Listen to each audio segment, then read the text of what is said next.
romanticized, misrepresented, and misunderstood chapters in world history.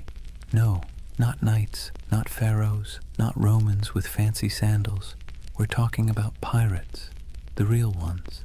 Not Johnny Depp wobbling around on deck, but the men and women who sailed the Caribbean and the Atlantic during the so-called Golden Age of Piracy. Now here's the thing, we all think we know pirates, eye patches, parrots, R-matey, treasure maps with a big red X, but spoiler alert, that stuff mostly comes from novels, theater, and later Hollywood rewrites. Real piracy was less swashbuckling and more sweaty, smelly, filled with salted beef crawling with maggots, water that tasted like a rotting barrel, and constant anxiety that your ship might sink in a storm, or your captain might keelhaul you for stepping out of line. And yet somehow the legend of pirates has become this glamorous story of freedom, adventure, and treasure. But here's the contradiction, and it's worth letting it sink in. The Golden Age of Piracy wasn't golden at all. It was born out of war, poverty, hunger, and desperation. It wasn't about noble freedom, it was about scraping survival out of salt air, blood, and backbreaking work. Yet people keep retelling their stories because deep down we're drawn to the fantasy of escape, of rejecting rules, of carving out a small piece of freedom on the open sea. So, as you settle in, maybe dim your lights or turn on some soft background sounds, let's drift together into this world. Imagine the creak of ropes, the groan of wooden planks, the crash of waves on the hull. Tonight, we'll wander through crowded ports, stand under the Caribbean sun with sweat dripping down our backs, and listen to the salty curses of men who gambled everything on the sea. Before we start, a small ask. If you enjoy drifting off with these stories, give this video a like, and maybe even subscribe. And tell me in the comments, what's keeping you up tonight? I'd love to know. Now, let's begin our first chapter with a world teetering on the edge of chaos, just perfect for the rise of piracy. Chapter 1. A world ripe for plunder. Picture the year 1690. Europe has been locked in endless wars. Spain versus England, England versus France, the Dutch fighting everyone. The whole continent is basically one long family feud where nobody remembers what the argument was about, but everyone is still holding grudges. And while kings and queens play chess with soldiers, their colonies across the Atlantic become treasure vaults waiting to be cracked open. The Caribbean at this time was a furnace, not just from the heat, though the sun baked everything in a way that made even the shadows shimmer, but because it was where European empires collided, traded, and stole from one another. Spanish galleons hauled silver from Peru and Mexico, loading it into massive convoys that lumbered across the ocean toward Spain. English, French, and Dutch merchants sailed their own fleets filled with sugar, rum, tobacco, and enslaved Africans, commodities that would fuel entire economies back in Europe. The ports were alive with contradictions. Imagine standing on the docks of Port Royal in Jamaica around 1700. The smell hits you first: tar, rum, smoke, and human sweat. Dock workers shouted in a dozen languages, sailors stumbled drunk, their shirts stiff with salt, elegant merchants in powdered wigs strutted past barefoot fishermen hauling nets of twitching fish. The soundscape was relentless, donkeys braying, sailors cursing, coins clattering on wooden counters, priests mumbling blessings, cannons occasionally booming in the harbor just to remind everyone who was in charge. And here's the irony. These bustling colonial ports were supposed to be the crown jewels of empire, but they were also perfect breeding grounds for lawlessness. Governments thousands of miles away tried to impose order, but the reality was chaos. Governors took bribes, soldiers deserted, officials looked the other way when merchants smuggled contraband. The Caribbean was a place where, if you had a ship and a crew desperate enough, You could either make a fortune or lose everything in a week. Now think about the sailors themselves. Life at sea under a Royal Navy wasn't glamorous. It was miserable. Sailors were often press-ganged, basically kidnapped into service, dragged aboard ships against their will. Conditions were horrific. Cramped hammocks, weevil-infested bread, floggings for minor offences. Pay was late, if it ever came at all, and if you happened to survive the voyage, chances were you'd be discharged with nothing but a few coins jingling in your pocket and a body half ruined by scurvy. So when word spread that some sailors had gone rogue, ditched their oppressive commanders, seized ships and struck out as freebooters, it sounded less like criminality and more like rebellion. Piracy wasn't just a crime, it was a way out. Let's be clear though, the sea was not forgiving. It wasn't a highway of freedom. It was a gauntlet of storms, reefs, disease, and predators, both human and natural. But if you were a sailor in 1700 staring at the horizon from the deck of a crowded ship, the choice between a brutal life under a navy captain or rolling the dice with piracy might not have seemed that hard. By the turn of the century, the Caribbean had become what you might call a floating economy of risk. On one side, kings, merchants, and governors trying to keep order. On the other side, a growing army of dispossessed sailors, mercenaries, and adventurers who decided order was overrated. All it took was the right moment, a gap in empire, a weakly guarded convoy, a ship with sails trimmed just so, and fortunes could be made overnight. And so, with every galleon groaning under the weight of silver, every sugar plantation coughing up profits, and every port overflowing with sailors who'd had enough of being cheated, the stage was set. The Golden Age of Piracy wasn't born out of nowhere. It was baked into the world itself, into the trade routes, the wars, the greed, and the desperation. The seas were ready, and so were the men who would plunder them. If the late 1600s and early 1700s had a theme, it would be everybody's exhausted, broke, and kind of angry. Europe's great powers had been at each other's throats for decades, and while kings and queens could patch up peace treaties, the wars left a trail of wreckage that stretched across the Atlantic, and in that wreckage, piracy took root. Take Spain, for example. Once upon a time, Spain was the big kid on the block. They had the gold, the silver, the fleets, and the swagger to call themselves masters of the New World. But by the late 1600s, their empire looked less like a shining crown and more like a rusty bucket with holes. Wars drained their coffers, silver shipments were constantly raided, and their ships, once the pride of the seas, were often outdated and slow. Spain still had territory, but its grip was slipping, and everyone else smelled the weakness. England wasn't doing much better.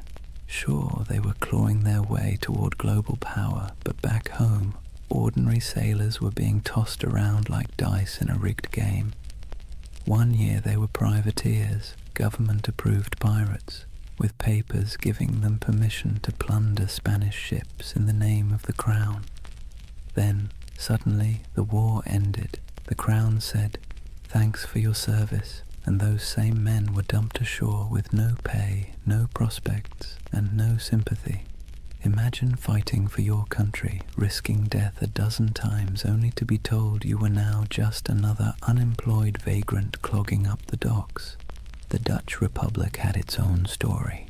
Once dominant traders, their fleets crisscrossed the globe, but wars with England and France chewed through resources, leaving fewer jobs for sailors and merchants. France, meanwhile, under the grandiose reign of Louis XIV, spent lavishly on wars, palaces, and pretty much anything shiny, leaving French colonies stretched thin and their sailors restless. The result?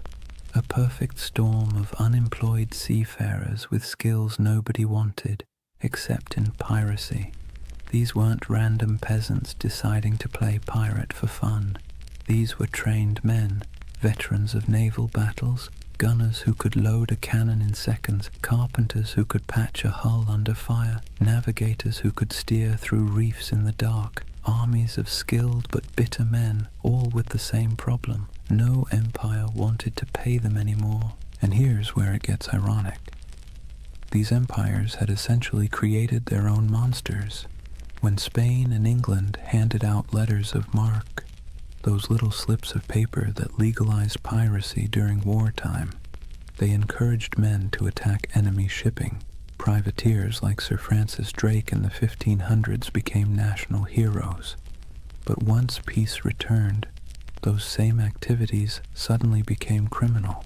Imagine working for Uber, then one day Uber shuts down and declares, by the way, anyone still driving is now a car thief. That's what happened to thousands of seafarers who had been told plunder was patriotic until it wasn't. So what do you do when the wars end, your government abandons you, and you still have the skills to handle a ship and fire a cannon? You keep doing what you know best, but now for yourself. You keep raiding ships, you keep seizing cargo, you keep living by the sword, or in this case, the cutlass. Piracy wasn't just desperation, it was habit. It was a profession that governments themselves had encouraged and then tried to disown. This collapse of empire control didn't just happen on land. At sea, the very roots of trade were fragile. Convoys of Spanish galleons might be well defended, but smaller ships carrying sugar or rum often sailed alone. Merchant captains wanted profit, not protection, and cutting corners left them exposed. Add in tropical storms that could scatter fleets like confetti, and suddenly the Caribbean looked less like the King's Ocean and more like a buffet table for anyone bold enough to take a bite. And let's not forget the colonies themselves. Governors sent from Europe often cared more about lining their own pockets than enforcing the law. Some even welcomed pirates, so long as they brought in enough gold or shared enough loot. For struggling outposts like Nassau in the Bahamas, pirates weren't a nuisance, they were the economy. It's hard to enforce anti-piracy laws when half your town depends on stolen goods to survive, so piece by piece the mighty grip of empire loosened. Spain couldn't patrol all its waters. England's navy was stretched thin. France was distracted by continental wars. The Dutch were in decline.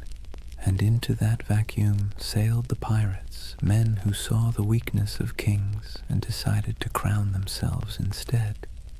The collapse of empires didn't just make piracy possible, it made it inevitable. The seas were full of treasure, the navies were too thin to guard it, and the men who knew how to seize it had nothing left to lose.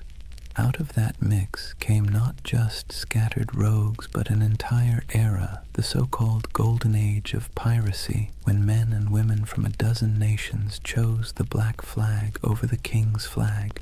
Let's be clear, piracy didn't appear out of thin, salty air. It was the awkward child of privateering, a sort of legal piracy that governments were perfectly happy to use when it suited them. To understand how privateers turned into pirates, you have to look at how the lines between hero of the crown and villain of the seas were about as thin as a ship's rope after a rat problem. Privateering was, in theory, simple. A government at war, say England against Spain, would hand out a letter of marque.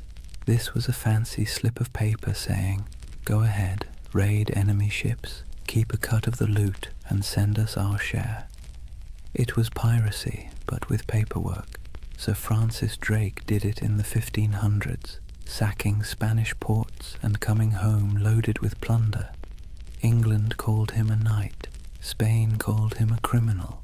One man's pirate was another man's patriot. Fast forward to the late 1600s, and the system was still in play. Privateers swarmed the Caribbean and Atlantic during wars. seizing sugar shipments, Spanish galleons, and anything else they could get their hands on. The Caribbean became a giant chessboard, and privateers were the pawns, expendable but useful. As long as the war lasted, they were tolerated, even celebrated. But here's the twist. Wars end. And when they did, governments suddenly didn't need these men anymore. One day you're proudly waving the flag of your nation, attacking the enemy, and selling stolen goods back to friendly ports. The next day, the war is over, the letter of marque is revoked, and now you're just a thief with a ship. There was no retirement plan, no pension, no thank you parade, just a shrug and an unspoken suggestion to quietly disappear. The men, however, weren't built for disappearing. They were hardened sailors who knew the rhythms of the sea better than the rhythms of ordinary life. They knew how to fight, how to navigate, how to survive storms, and, most importantly, how to take wealth by force. These were not skills easily repurposed into farming or shopkeeping. So what did they do? They kept at it. The only difference was that now, instead of doing it for a king or queen, they did it for themselves. This transition was so common it almost feels inevitable. Many of the most famous pirates of the Golden Age had first cut their teeth as privateers. Men like Henry Morgan, who began under English sanction and later operated in a grey zone that looked a lot like piracy. Others, like Blackbeard, likely started out on privateering ships during the War of Spanish Succession before slipping into outright piracy when the war dried up. The habits, the networks, even the bases were already in place. It was just a matter of removing the official paperwork and keeping the cannons loaded. And here's the delicious irony. Governments created the very monsters they later tried so hard to destroy by training thousands of sailors in the art of state-sponsored looting. They gave them a taste for plunder. Then, by abandoning them in peacetime, they essentially shoved them straight into piracy.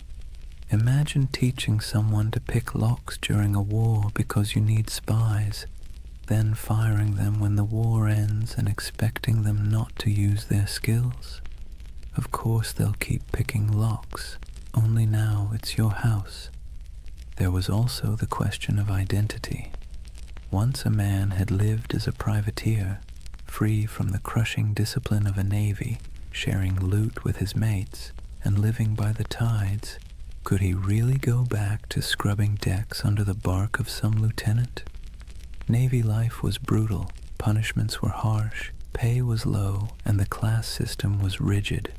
By comparison, the life of piracy, even with its hunger, storms, and risk of hanging, offered more equality and excitement. It wasn't just survival, it was liberation from the grind of the empire. Ports like Port Royal in Jamaica and Tortuga off Hispaniola blurred the line even further. Merchants there didn't care if the goods were captured legally or not. Sugar, silver, rum, if it could be sold, it was welcome. Tavern owners, traders, even governors quietly winked at piracy, especially when it brought wealth into their struggling economies. Some governors even kept pirates as unofficial attack dogs, unofficial allies when convenient, expendable scapegoats when politics shifted. So, from privateers to pirates wasn't a sharp break. It was more like a slow, sloping slide into the inevitable. Men who had been celebrated for plundering Spanish ships found themselves doing the exact same thing, only now branded as criminals. And they embraced it because what was the alternative? Starvation? Subservience? A return to naval whippings and starvation wages? No, thank you. Better to live on your own terms, however short that life might be. It's easy now to think of pirates as chaotic rebels who suddenly popped up to terrorize the seas. But really, they were a byproduct of empire, born from its wars, abandoned in its peace, and sustained by its greed. The Black Flag wasn't a rejection of Europe's system. It was its mirror, twisted and stripped of pretense. So when we picture those ragged sails appearing on the horizon, it wasn't random lawlessness at sea. It was the logical conclusion of policies that blurred morality for convenience. Privateering was piracy in a fancy coat, and piracy was privateering with the coat torn off, and for the men who lived it, there wasn't much difference at all. Now let's imagine, for a moment, what happens when thousands of unemployed sailors, disgruntled privateers, and general misfits all end up in the same place. No law, no oversight, no queen wagging her finger from across the ocean.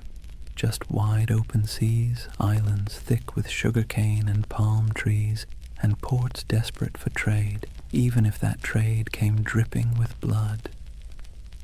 Welcome to the Pirate Republic, a loose patchwork of havens across the Caribbean that briefly turned outlaw life into a kind of anti-establishment experiment. The most famous of these havens was Nassau, on New Providence Island in the Bahamas. Today it's a tourist destination with beach chairs and cruise ships. Back then, it was more like a dusty stage set built for chaos. The island's harbor was shallow, perfect for the smaller, nimble pirate ships, but treacherous for the heavier Navy vessels. That natural advantage made Nassau nearly untouchable, and so it blossomed into the unofficial capital of piracy. If London was the beating heart of empire, Nassau was the loud, drunken laugh echoing across the Atlantic. Life in Nassau was a strange mix of desperation and freedom. Picture ramshackle huts leaning against each other like tired sailors, taverns spilling music and shouting into the night, and the constant smell of rum, sweat, and salt. Pirates from every corner of the Atlantic crammed together. English, French, Dutch, African, even a few indigenous sailors who'd escaped the crushing grip of European colonization. The result was something Europe would never have tolerated back home, a society stitched together by outcasts, running on booze, barter, and the occasional cannon. What made it so intoxicating was the sense of equality. A runaway slave could find a berth on a pirate ship and suddenly be treated, at least relatively speaking, like an equal. A woman could dress as a man, grab a cutlass, and carve her place on deck. Anne Bonny and Mary Read, two of the most famous pirates in history, lived that very reality. The rigid hierarchies of Europe, lords and serfs, captains and peasants, broke down in Nassau's taverns. Everyone was broke, everyone was sunburned, everyone was one bad decision away from the noose. That kind of shared peril made for a twisted kind of democracy. And then there was Tortuga off the coast of Hispaniola. French buccaneers had started it as a base in the 17th century, and over time it became another pirate haunt. Tortuga was wilder, less organized than Nassau, but it shared the same energy, a place where authority didn't reach. Port Royal in Jamaica, before an earthquake literally dropped half of it into the sea in 1692, was the original pirate playground. It was called the wickedest city on earth, a place where taverns outnumbered churches and every second house was either a brothel or a gambling den. Imagine Las Vegas, but with more cannons and fewer neon lights. These places weren't just drunk paradises, they were strategic. Pirates needed somewhere to fix ships, sell stolen goods, and recruit new crews. Without havens, piracy would have been short-lived. With them, it flourished. Merchants, governors, and tavern owners often looked the other way, because piracy was good for business. Silver, sugar, indigo, rum, it all flowed into these ports. And once it was in the market, who really cared where it had come from? The world's first free trade zones, if you like, just with more swashbuckling.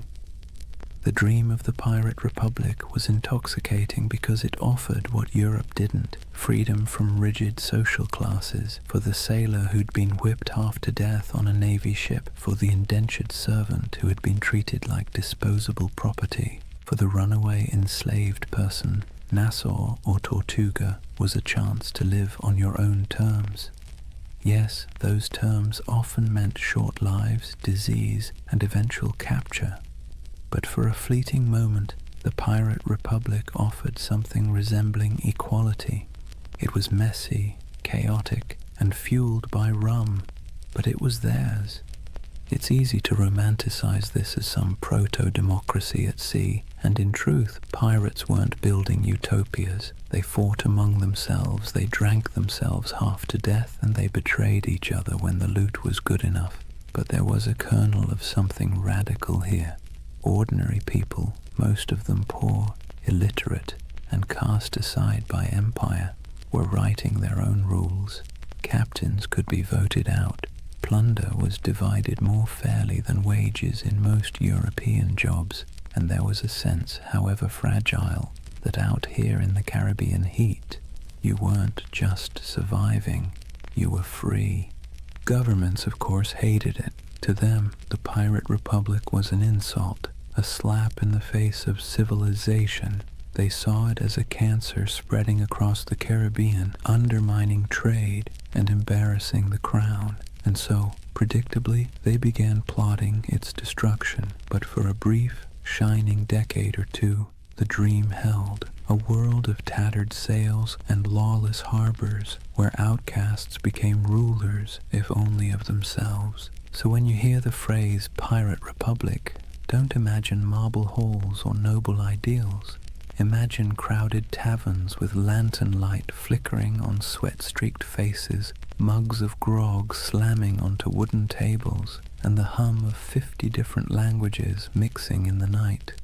It wasn't a nation in any official sense, but it was a community, strange, fragile, reckless, that gave piracy its beating heart. By the early 1700s, piracy wasn't just a nuisance. It was a global scandal. Imagine you're a London merchant who's just sent off a ship full of sugar from Barbados. You're already dreaming about the profits, about the clinking of coins on your counting table. Then word arrives that your ship was intercepted somewhere between Tortuga and Nassau by a crew of outlaws who now plan to sell your precious cargo at a discount in the very next port. Frustrating, absolutely. Embarrassing, even more so. And it wasn't just London merchants, Dutch traders, French planters, Spanish governors. Everyone had a stake in the Caribbean economy, and pirates cut into all of them like barnacles on a hull. News of piracy spread quickly, carried in letters, pamphlets, and gossip that traveled almost as fast as the ships themselves. In coffee houses in Amsterdam or taverns in Boston, people swapped stories of Blackbeard's blockade of Charleston or of Bartholomew Roberts capturing hundreds of vessels. Pirates became both feared and oddly admired, the same way we talk about celebrities who behave badly. They were disruptive, scandalous, but undeniably fascinating. Governments tried to project strength, but the truth was they were embarrassed. The Caribbean was supposed to be proof of European dominance, a playground of plantations, trade, and naval power. Instead, it was crawling with independent outlaws who mocked imperial authority with every stolen sail. Spain, already stretched thin across its empire, struggled to protect the treasure fleets. England, riding high after victories in European wars, now had to explain why ragged men in patched coats could blockade entire colonial cities. France and the Dutch weren't faring much better. In a world obsessed with image, piracy made the great powers look incompetent. What made it worse was that ordinary people were often rooting for the pirates, at least quietly. Think about it. If you were a poor sailor in Bristol, or an indentured servant in Jamaica, or even a small-town farmer in Virginia, who would you rather cheer for? The faceless merchants and noble families who controlled your taxes, or the ragtag crews who thumbed their noses at authority and spread the loot, sometimes literally, among the lower classes? Pirates had a populist appeal. They were villains to the elite, but folk heroes to the downtrodden. Ballads were written, stories were exaggerated, and every port town knew someone who claimed to have once seen, or maybe even joined, a pirate crew. That uneasy admiration worried rulers as much as the piracy itself. It wasn't just about stolen goods anymore. It was about stolen loyalty. If too many sailors chose piracy over honest naval service, if too many colonists chose to trade with outlaws instead of legal merchants, the whole system could unravel. In this sense, the Pirate Republic wasn't just an economic threat. It was a political one. It represented a kind of freedom, however messy, that stood in direct contrast to empire. And so, as the first decade of the 1700s drew to a close, the world was watching. Governors wrote desperate letters to their monarchs begging for naval reinforcements. Merchants lobbied for protection. Admirals were dispatched with orders to stamp out the scourge. Yet for all this official outrage, the pirates kept sailing, kept raiding, and kept slipping back into the shallow harbors of Nassau, Tortuga, and Port Royal. The balance of power was precarious, and for a short, chaotic stretch of years, it seemed like the pirates might actually hold their ground. But as with all things in history, nothing so audacious lasts forever. The seeds of the pirates' downfall were already being sown, even as they toasted their freedom with mugs of grog under the Caribbean moon. Kings and parliaments were growing tired of being mocked.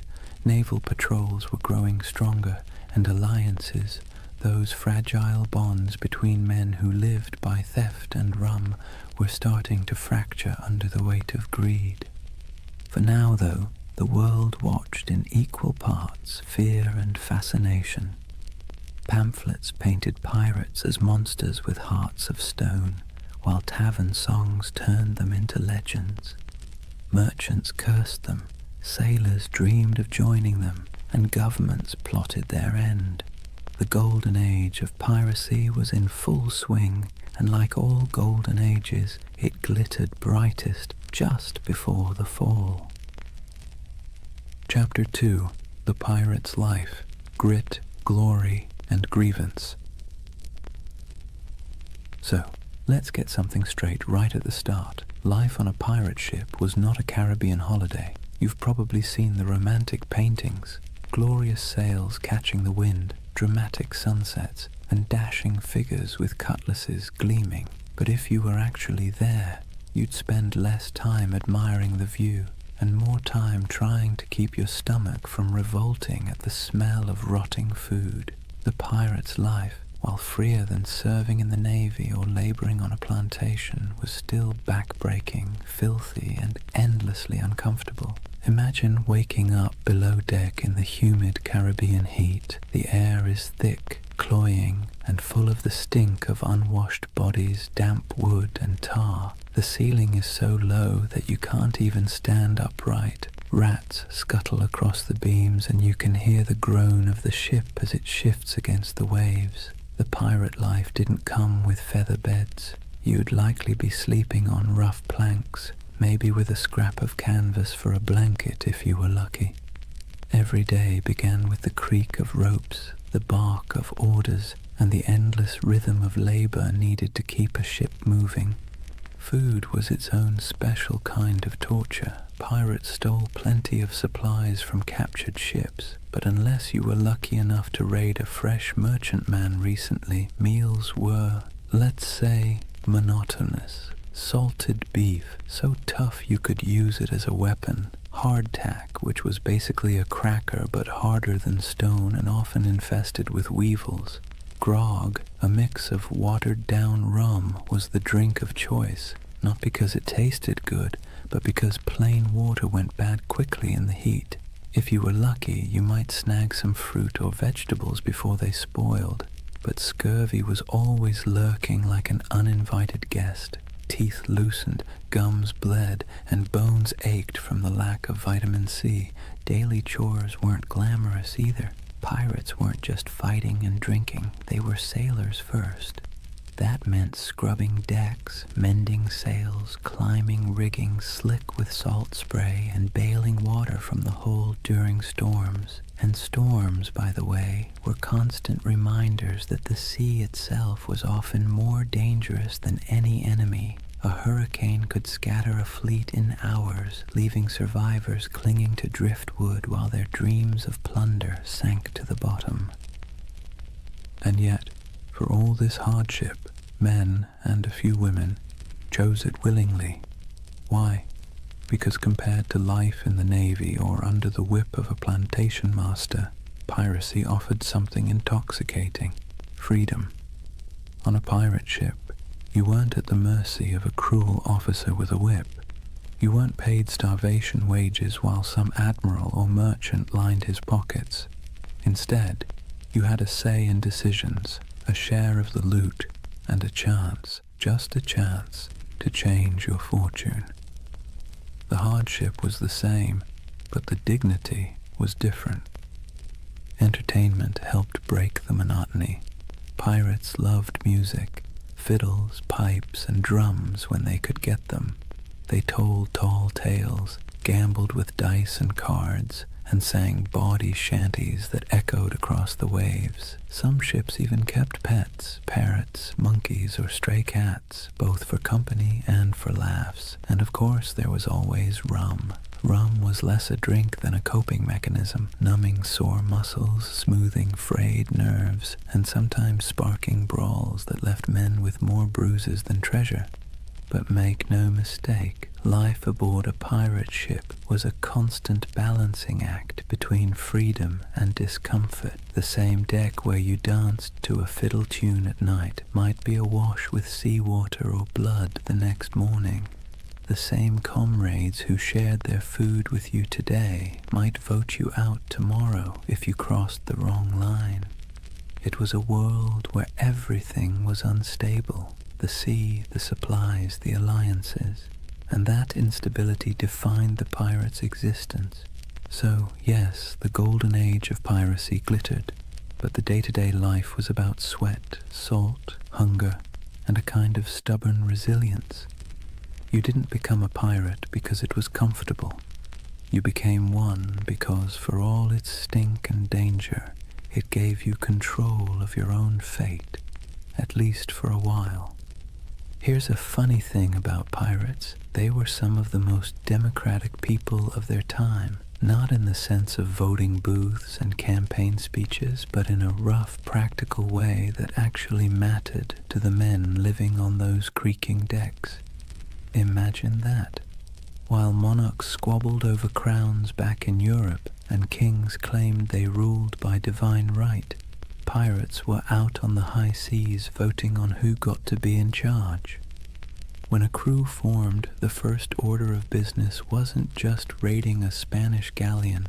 It was drawing up what they called the Articles. These were pirate constitutions, handwritten agreements that spelled out everything from how loot would be divided, to punishments for theft, to the share of compensation if you lost a limb in battle. And yes, pirates had a kind of early insurance system. If you lost an arm, you might get 600 pieces of 8, a leg, maybe 800. It wasn't exactly health insurance with a friendly provider, but it was better than what the average soldier got on land, which was nothing at all. The articles also set limits on behavior: no gambling below deck, lights out at a certain hour, no deserting in battle. And yes, they often forbade bringing women on board, though that rule was broken often enough to be almost comical. These weren't arbitrary rules, they were survival tactics. A pirate ship was a pressure cooker of bad food, bad hygiene, and too many strong personalities packed into too small a space. Without rules, things would have descended into chaos faster than you can say mutiny. Now, the captain wasn't an untouchable figure like on a Navy ship.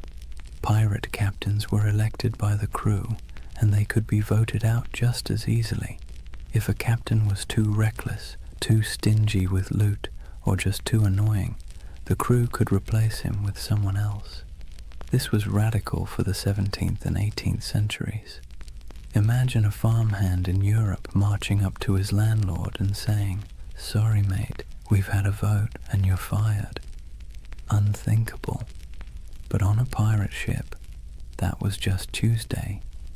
Of course, the captain still held real authority in battle. When cannonballs were flying and boarding parties were scrambling across decks, someone had to make quick decisions. But outside of combat, his power was checked by the quartermaster. The quartermaster was like the ship's accountant and judge rolled into one. He handled supplies, settled disputes, and distributed plunder according to the articles.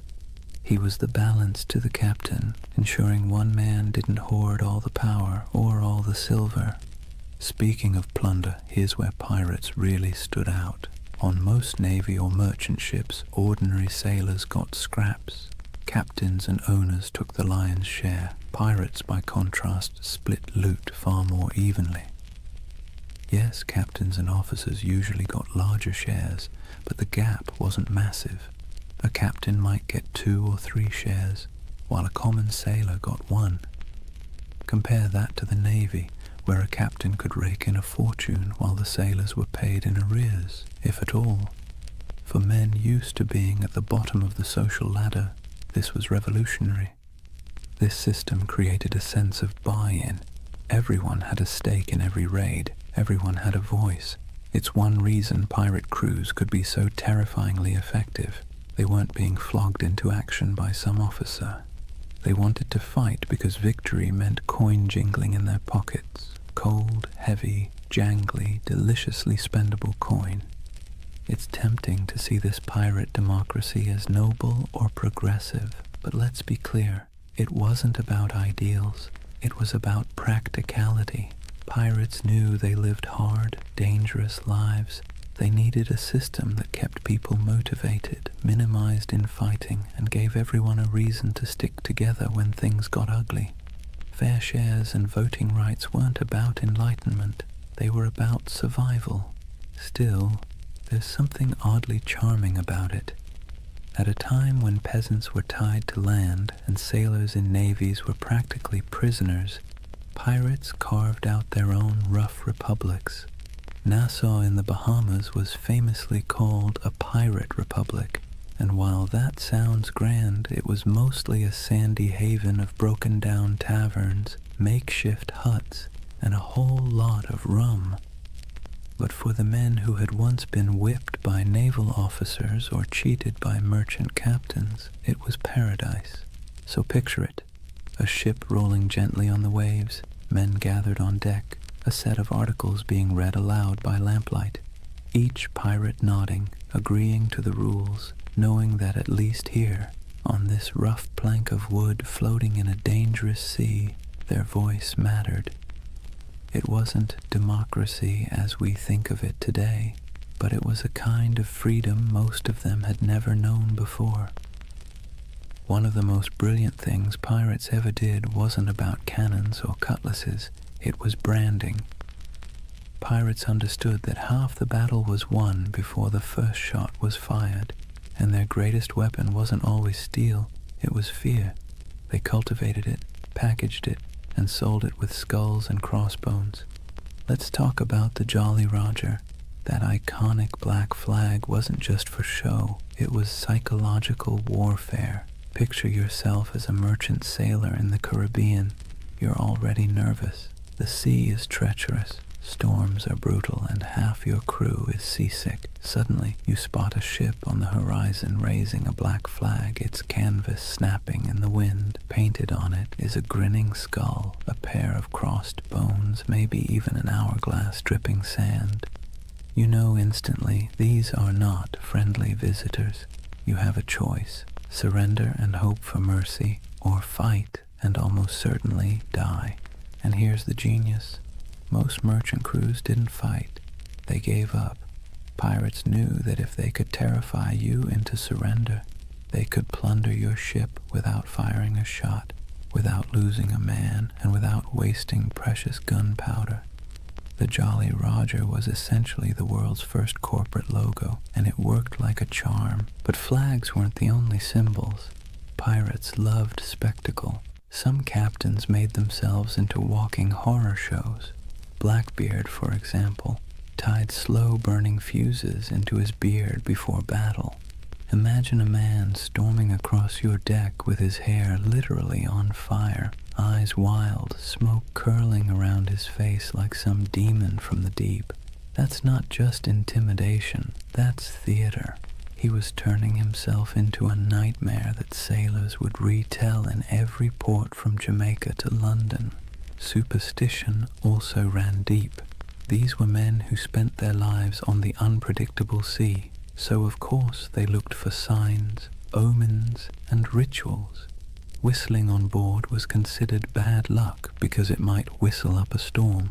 Bananas were famously avoided on ships, tied to tales of vanished vessels and mysterious deaths. Cats, on the other hand, were seen as good luck, their twitching tails thought to calm the winds. Some pirates tattooed symbols for protection, crosses, anchors, mermaids, inked in crude lines that doubled as badges of identity and talismans against doom. Then there were the rituals before battle. Some crews would gather for a speech, others for a raucous round of rum-fueled singing. There might be a drum beat or a chant, something primal to stir courage. Pirates knew the value of theater not just for their enemies, but for themselves. Fear is contagious, and courage sometimes needs a costume. Music, too, had its place. Sea shanties weren't just entertainment. They were tools for survival, helping men row or haul ropes in rhythm, but they also bound crews together, creating unity in sound and spirit. Picture the dark deck of a ship, waves crashing, lanterns swaying, and a chorus of rough voices rising into the night, carrying equal parts defiance and desperation. Symbols and superstitions gave pirates an edge. They were outnumbered and outgunned by naval powers, but they turned reputation into a weapon. Every skull painted on a flag, every whispered tale of a flaming bearded captain, every ritual chant before a raid, it all worked to magnify their presence far beyond their actual numbers. They made themselves larger than life, monsters of the sea, shadows that haunted every merchant sailor's imagination. And the beauty of it? Most of it cost nothing. A painted flag, a dramatic entrance, a bit of theatrical madness. Pirates didn't need massive armies or endless treasuries. They needed fear, and they knew how to conjure it.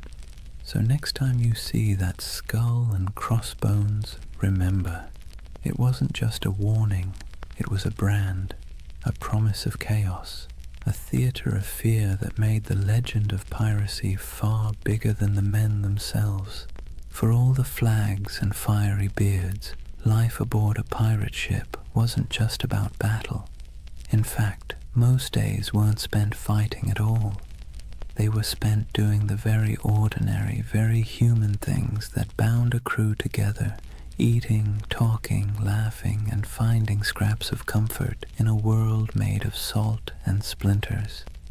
Let's start with food, because nothing unites or divides a crew faster than the question of dinner.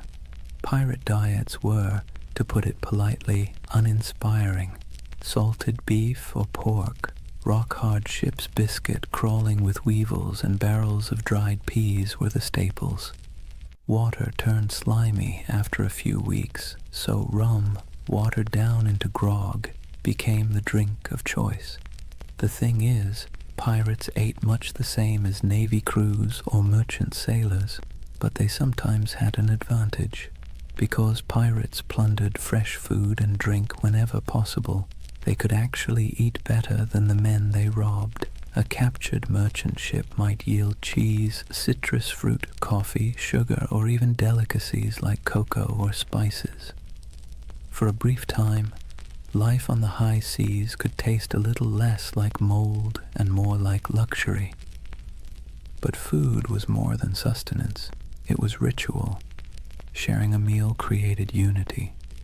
Imagine a crew gathered on deck, bowls in hand, gnawing at salted meat and joking about who got the biscuit with the most maggots. It was grim humor, sure, but humor all the same.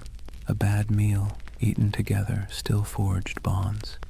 And the occasional feast, say, after a particularly good raid, was celebrated with music, rum, and more laughter than some men had known on land. Music itself was essential.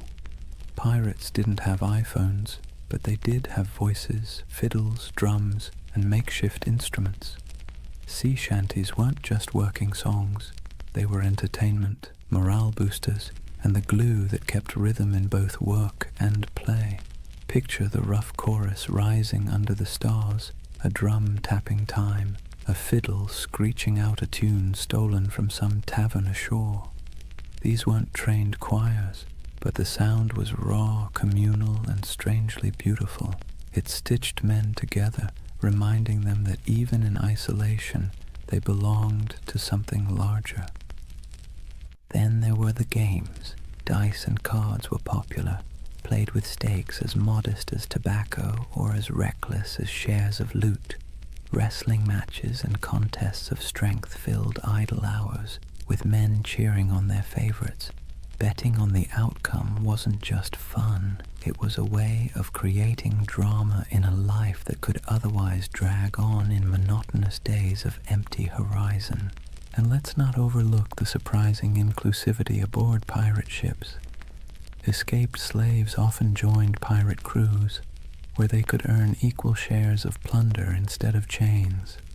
Women, though rare, found roles too, sometimes as disguised sailors, sometimes openly accepted as fighters or partners. Life aboard a pirate ship was brutal, but in its own odd way, it offered opportunities for outsiders that rigid societies on land never would. In these small details, the shared meals, the rowdy songs, the roll of dice, we see the human side of piracy. Beneath the myth of cutthroats and raiders was a community of men and women who found ways to survive, to laugh, and even to belong. Their ships were floating worlds, part prison, part family, part workplace, part tavern. And while the dangers of storms, disease, and naval patrols never disappeared, these ordinary moments gave piracy its texture, the rhythm of humanity beneath the roar of cannons. So when you picture pirates, don't just imagine black flags and treasure chests. Imagine the sound of dice clattering on a barrel lid, the smell of salted pork frying in a pan, the laughter of men half drunk on rum, and the scratchy notes of a fiddle floating over the sea at night. That too was the pirate's life, not just violence and fear, but moments of messy, ordinary humanity carved out in the vast loneliness of the ocean. For all the adventure, freedom, and strange democracy of pirate life, you have to ask the question, why did so many men and a few women decide that piracy was worth the risk of hanging, drowning, or dying from scurvy in some forgotten corner of the sea? The answer, as usual, has less to do with romance and more to do with grievance. Pirates were not born with skulls and crossbones on their flags.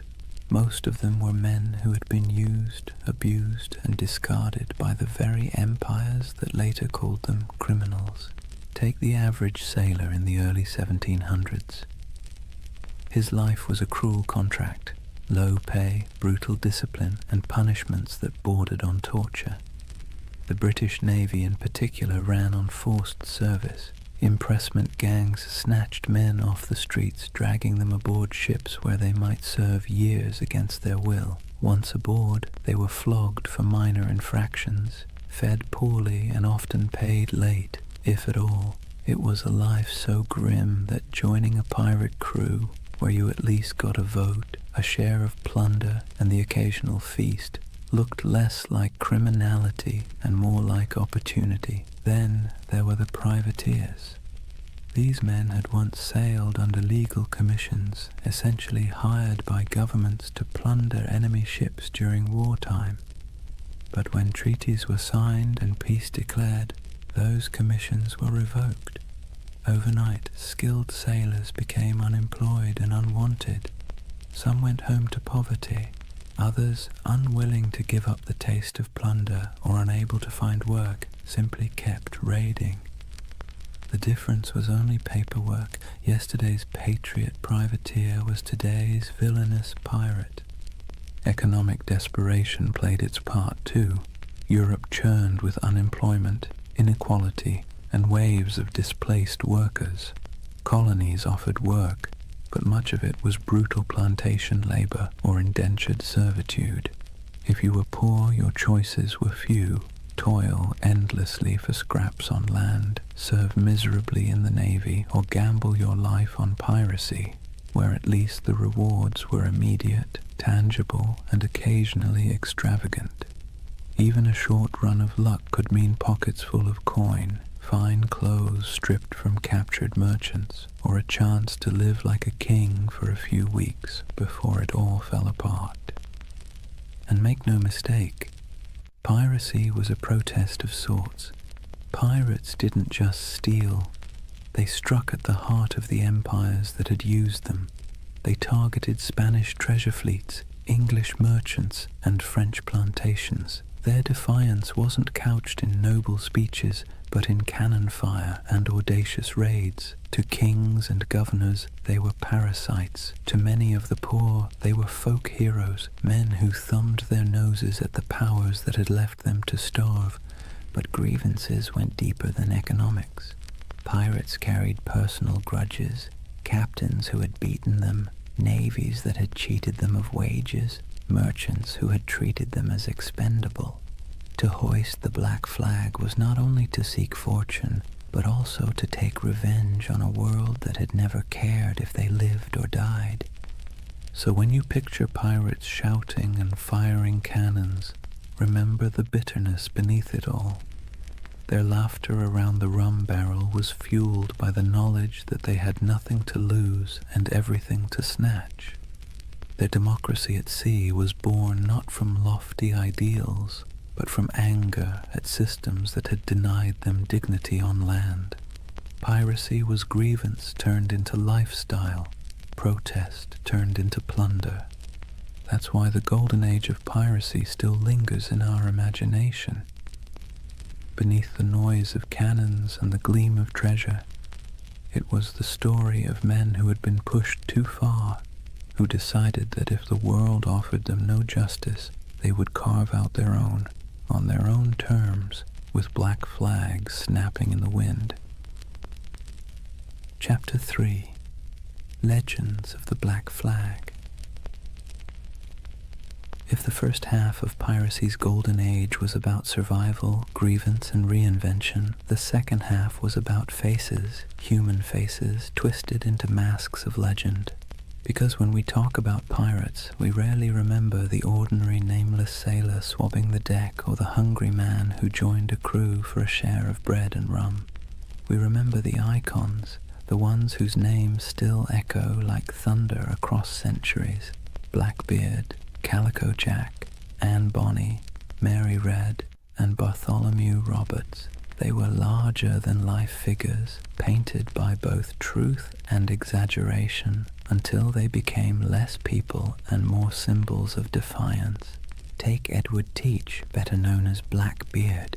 He understood something fundamental about human nature. Fear gets results. He grew his beard long and black, twisting it into braids tied with slow-burning fuses. Before battle, he would light them so smoke curled around his face, making him look like a demon rising from the sea. The truth? He may have killed fewer men than you'd think, often relying on intimidation to win without a fight. But his legend was so terrifying that many surrendered without firing a shot. It was theater as much as piracy, and it worked. Then there was Calico Jack Rackham, named for his fondness for bright, flamboyant clothing made of calico. He wasn't the most successful pirate, nor the most ruthless, but he had something else: charisma. He cultivated an image of style, flair, and daring, hoisting a version of the Jolly Roger with crossed swords beneath a skull. His exploits were bold but often bungled, yet his story endures because of the people he sailed with, two of the most famous women pirates in history. Anne Bonny and Mary Red broke every rule written by their time. Both disguised themselves as men when necessary, fought alongside their crewmates, and shocked the world by simply existing in a profession supposedly reserved for brutal men. They cursed, they carried pistols, and they demanded to be treated as equals. Stories tell of Anne shouting at her fellow pirates during a fight, furious that they were cowering below deck while she and Mary stood on, firing back at attackers. Were all the tales true? Probably not. But the image of two women wielding blades under the black flag has been impossible to forget. And then there was Bartholomew Roberts, Black Bart. Unlike Calico Jack, he was ruthlessly effective. Roberts captured more than 400 ships in his career, making him arguably the most successful pirate of the era. He dressed extravagantly, wore a crimson waistcoat in battle, and carried himself with the stiff pride of a gentleman gone rogue. He turned piracy into a system, drilling his men like a navy and enforcing discipline that other captains might have laughed at. If Blackbeard was terror and Calico Jack was style, then Roberts was efficiency, a man who turned plunder into a full-time industry. These figures didn't just survive, they thrived because they understood the power of story. Pirates lived and died quickly, but their reputations could sail farther than any ship. Merchants whispered their names in fear, tavern-goers retold their exploits in drunken awe, and pamphleteers in London exaggerated every detail to sell more copies. Legends inflated as fast as the sails of a ship in strong wind, until the line between man and myth blurred completely. So when you picture the Golden Age of Piracy, don't just imagine faceless crews swarming merchant ships. Picture these icons at the prow, beards smoking, calico shirts blazing with color, women fighting defiantly against all odds, crimson jackets flashing in the sun. They were performers as much as criminals, masters of spectacle, writing themselves into history by sheer audacity. That's why they endure, not because they lived long lives, they didn't, but because they played their roles so well that centuries later we still remember their stage. If pirates were actors on the stage of the sea, then Edward Teach, Blackbeard, was the undisputed director of horror. He understood better than almost anyone else that violence wasn't always necessary if you could make your enemies believe it was inevitable. His greatest weapon wasn't his cutlass or pistols, but the terrifying image he constructed of himself. Imagine this. You're a weary merchant sailor, your ship heavy with sugar and rum, when you spot a vessel in the distance. Its sails are patched but full, its hull dark and looming, and then you see him. A giant of a man with wild, coal-black hair and a beard so thick it looks like it's swallowing his face. He's tied slow-burning fuses into his braids, sparks spitting, smoke curling around him as if he's stepped straight out of hell. The sight alone is enough to send shivers through the toughest crew. Guns are loaded, cannons are aimed, but more often than not, the merchant ship simply lowers its colors and surrenders. Why fight when the devil himself has shown up to collect? Here's the funny part. For all his terrifying image, Blackbeard wasn't actually the most bloodthirsty pirate. In fact, his ledger of confirmed kills was surprisingly slim compared to others. He didn't need to spill blood when his performance did the work for him. He crafted a persona so fearsome that it did the fighting long before the first cannonball flew. Think about it. Would you rather battle a man who looked like your neighbor or a smoke-shrouded demon who seemed to revel in chaos? Most captains chose the wiser option and handed over their cargo. Blackbeard also knew the value of spectacle beyond the battlefield. He cultivated stories about himself, feeding into his myth. He'd fire pistols in the air just to startle his own crew. He once blockaded the entire port of Charleston, South Carolina, holding the city hostage until he was supplied with medicine. This wasn't just piracy, it was theater on a grand scale, a demonstration that one man and a few ships could humiliate an entire colony. It was both ridiculous and awe-inspiring. But beneath the smoke and noise, Blackbeard was a practical man. He divided plunder with some fairness, treated his crew as partners more than slaves, and knew when to negotiate. He wasn't some mindless brute. He was calculated. His use of fear wasn't just for show. It was a strategy that minimized actual risk. Why fight bloody battles when you can win by reputation alone? Still, his career was short. He rose fast and fell faster. By 1718, the British Crown, tired of his antics and the disruption of trade, decided it had had enough. Lieutenant Robert Maynard lured him into a trap off the coast of North Carolina. In a brutal fight, Blackbeard was shot and slashed repeatedly before finally going down. His severed head was hung from Maynard's ship like a grotesque trophy, a final theatrical image for a man who had lived by performance. And yet, did death end the legend? Not at all. If anything, it sealed it. Blackbeard's ghost was said to haunt the waters where he died, his headless body swimming in the waves, searching for its lost skull. Fishermen swore they saw his spectral ship, the Queen Anne's Revenge, drifting silently across the horizon. Whether or not any of it was true didn't matter. The myth had already outgrown the man. So when you hear the name Blackbeard today, you're not just recalling a pirate. You're recalling one of history's greatest performers, a man who understood fear as both an art and a weapon.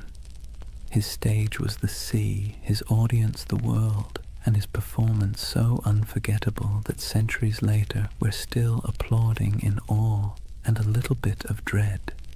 If Blackbeard was the terrifying face of piracy, then John Rackham, better known as Calico Jack, was its fashion icon. The man wasn't particularly fearsome, nor was he especially successful compared to others, but he had something almost as valuable as gold: style. His nickname came from the brightly patterned calico coats he wore, loud enough to be seen from a mile away. It was a choice that said, "I may not be the biggest or the baddest, but I'll be the most noticeable." And in a world where fear and reputation kept you alive, being memorable mattered. Calico Jack's story would likely have been a footnote in the annals of piracy, if not for two extraordinary women who joined his crew, Anne Bonny and Mary Read. Their presence turned his otherwise average exploits into a legend that has fascinated people ever since. Anne Bonny was born in Ireland, but grew up in the Americas, the daughter of a wealthy planter. She had a fiery temper and a restless spirit. Stories say she once stabbed a servant girl with a kitchen knife, though the truth is hard to pin down. What we do know is that she wasn't content with the role society expected of her. Marrying a small-time sailor didn't calm her spirit. Running away with Calico Jack did. She traded the plantation house for the rolling deck of a pirate ship, proving herself as fierce with a blade as any man. Mary Red's tale was even stranger. Born in England, she was disguised as a boy from childhood so her family could inherit money. She grew up living as Mark Red, working as a soldier and sailor. By the time she crossed paths with Calico Jack and Anne Bonny, Mary had long since mastered the art of slipping between identities. When she joined their crew, she initially kept her disguise, but Anne, curious and bold, discovered the truth. Instead of turning her away, Anne accepted her, and the two became close allies. Now picture it, a small pirate crew led by a man in flamboyant coats, backed by two women who defied every expectation of the age. While other pirates leaned on spectacle or terror, this trio leaned on audacity. Reports from the time describe Anne and Mary fighting openly in men's clothes, wielding pistols and cutlasses, cursing louder than the men beside them. They weren't mascots or novelties, they were feared combatants. When boarding parties went over the rails, Anne and Mary were often the first in line. One of the most famous stories of their courage came during the final days of Calico Jack's career. His ship was cornered by a pirate hunter. Most of the crew, drunk and unwilling to fight, cowered below deck. But Anne Bonny and Mary Read fought ferociously, shouting at the men to come up and defend themselves. Outnumbered and abandoned, they couldn't hold out forever. The ship was captured, and the crew taken to trial in Jamaica. Calico Jack was sentenced to hang, and before his execution, Anne Bonny reportedly delivered the coldest line in pirate history. She told him, "If you had fought like a man, you need not be hanged like a dog." Brutal but fair. Anne and Mary both escaped the noose by pleading the belly, claiming they were pregnant, which delayed executions. Mary fell ill and died in prison not long after. Anne's fate is more mysterious. Some say her wealthy father intervened to free her, and she lived out her days quietly. Others imagine she slipped back into obscurity, perhaps even finding another ship to sail under a new name. The truth is lost, but the legend remains. Together, Calico Jack, Anne Bonny, and Mary Read embodied a different side of piracy. Not the sheer terror of Blackbeard, but the wild defiance of people unwilling to live within the boundaries society had drawn for them. They weren't the richest or most feared pirates of their age, but they became symbols of rebellion, of choosing freedom over obedience, even if that freedom came at the cost of the gallows. And maybe that's why their story still resonates. Pirates are remembered not just for plunder, but for the dream of living life on your own terms, no matter how brief or dangerous that life might be. When people imagine pirates, they often picture chaos, rowdy drunkards waving swords, shouting curses, and stumbling around the deck. But not all pirates fit that mold. Some, strangely enough, insisted on discipline, manners, and even a touch of elegance. Enter Bartholomew Roberts, also known as Black Bart, the most successful pirate of the Golden Age. Not in legend, but in sheer numbers, the man captured over 400 ships in his career. That's not exaggeration, that's bookkeeping. Roberts wasn't the kind of pirate who stumbled into the life because he liked rum and adventure. He was originally a skilled navigator, forced into piracy when his ship was taken. At first, he wanted nothing to do with it. But the pirates saw his talent with charts and stars, and when their captain died, they elected Roberts as the new leader. He reportedly said he didn't much care for the pirate life, but since it offered a short life but a merry one, he might as well make the most of it. That short life turned out to be remarkably eventful. Roberts stood out for several reasons. For one, he had standards. He banned drinking on his ships, which sounds downright heretical for a pirate crew. He also enforced strict rules against gambling, desertion, and even bringing women aboard. His ships ran more like naval frigates than floating taverns, and yet his men respected him because under his command they grew wealthy and untouchable. He also had a flair for presentation. While Blackbeard relied on smoke and fire to terrify, Roberts leaned on fashion. He dressed in fine silks, wore a crimson waistcoat, and carried himself with aristocratic dignity. Imagine him standing on the quarterdeck looking more like a nobleman than a pirate, with the Jolly Roger snapping in the wind behind him. His enemies saw not a ragged bandit, but a man who looked born to command. And command he did. Roberts didn't waste time on small targets.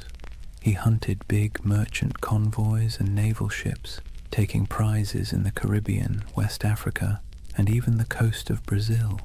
His reach was global. He was so effective that insurance rates for Atlantic shipping skyrocketed. Governments cursed his name, and merchants prayed never to see his sails on the horizon. Roberts also innovated.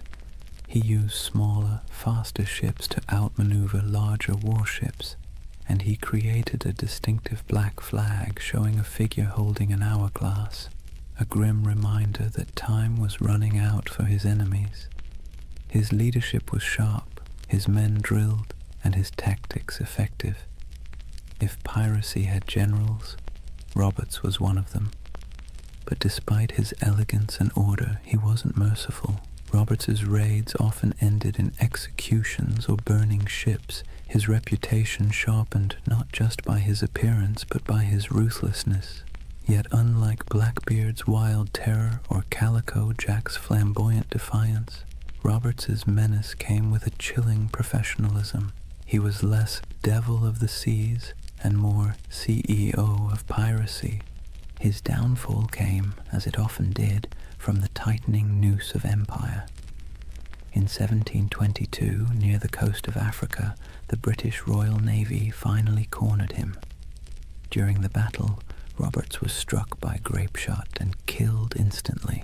His men, knowing what capture meant, dressed him in his finest clothes, weighted his body with chains, and cast him into the sea, denying the Navy the satisfaction of displaying him in death. Bartholomew Roberts's reign lasted only a few short years, but in that time he reshaped piracy. He proved it could be efficient, disciplined, and terrifyingly successful. More than Blackbeard, more than Calico Jack, he showed that piracy wasn't just chaos on the waves. It could be a well-oiled machine, run with precision and purpose. And in a way, Roberts's legacy marks the peak of piracy's power. After his death, the Golden Age began to dim. The seas grew less welcoming to outlaws, and the balance of terror shifted back to the empires. But for a moment, one elegantly dressed pirate managed to turn the oceans into his empire, and he did it not with smoke or theatrics, but with order, discipline, and an iron will. If pirates were remembered only for their hunger, sickness, or sunburn, the Golden Age wouldn't have stuck in our imagination. What really carved them into legend were the moments when ragged crews on creaking ships went toe-to-toe with empires and lived to tell the tale. These were the epic raids and showdowns that spread their reputation across oceans like wildfire, whispered from tavern to tavern, and exaggerated until they felt larger than life. Let's start with the Caribbean, where Spanish galleons groaned under the weight of treasure hauled from the New World. These ships were floating vaults, packed with silver from Peru, gold from Mexico, and spices from across the empire. They were also well-armed and heavily guarded, but that didn't always save them. Pirates struck with speed, knowing that a single galleon could fund a lifetime. Stories circulated of bold raids where men climbed aboard under musket fire, smoke filling the decks as treasure chests were dragged away. The truth was often messier, with smaller victories and more frustration, but the image of pirates plundering Spanish treasure ships became the core of their legend. Then there were the blockades, audacious acts where pirates essentially declared themselves rulers of the sea. Imagine sailing into a harbor, dropping anchor across the entrance, and holding an entire town hostage. That's exactly what Blackbeard did at Charleston in 1718. For nearly a week, he strangled the city's trade, capturing ships and ransoming hostages. The people of Charleston, terrified of massacre, had no choice but to give in to his demands. It wasn't just robbery, it was theater, a statement to the world that pirates could hold whole cities in the palm of their hands. Other raids were more brutal, like the infamous attack on Ouida on the coast of Africa by Bartholomew Roberts. Roberts stormed the harbor, seizing ships, killing crews, and leaving smoking wrecks behind him. His reach across continents showed how piracy had gone global. It wasn't just the Caribbean anymore. It was the Atlantic, Africa, Brazil, anywhere trade sailed and wealth moved. But the stories weren't just about treasure. They were about battles fought against impossible odds. Pirate crews often faced warships far larger than their own. When they won, it wasn't just luck. It was tactics. They fought dirty, boarding quickly, using fear and confusion as weapons. A Navy captain might train for years to master a cannon broadside, but pirates knew how to turn desperation into an edge. Their greatest victories weren't about gold. They were about proving that outcasts and runaways could stand against the giants of empire. Of course, these showdowns didn't always end well. For every successful raid, there were failed ones, with crews scattered, captured, or killed. Yet somehow, it was the victories that stuck in memory. Sailors retold the stories in candle-lit taverns, each time with a little more smoke, a little more fire, a little more treasure. And as the tales grew, so too did the aura of piracy. It's worth pausing to think about why. Pirates didn't win many wars. They didn't topple kingdoms or rewrite maps, but they became symbols because of these moments when they defied the odds, even briefly. They lived in the cracks between empire and chaos, and their raids and blockades became stories of small men standing up to vast powers. That's the kind of tale that sticks, even when the facts get fuzzy.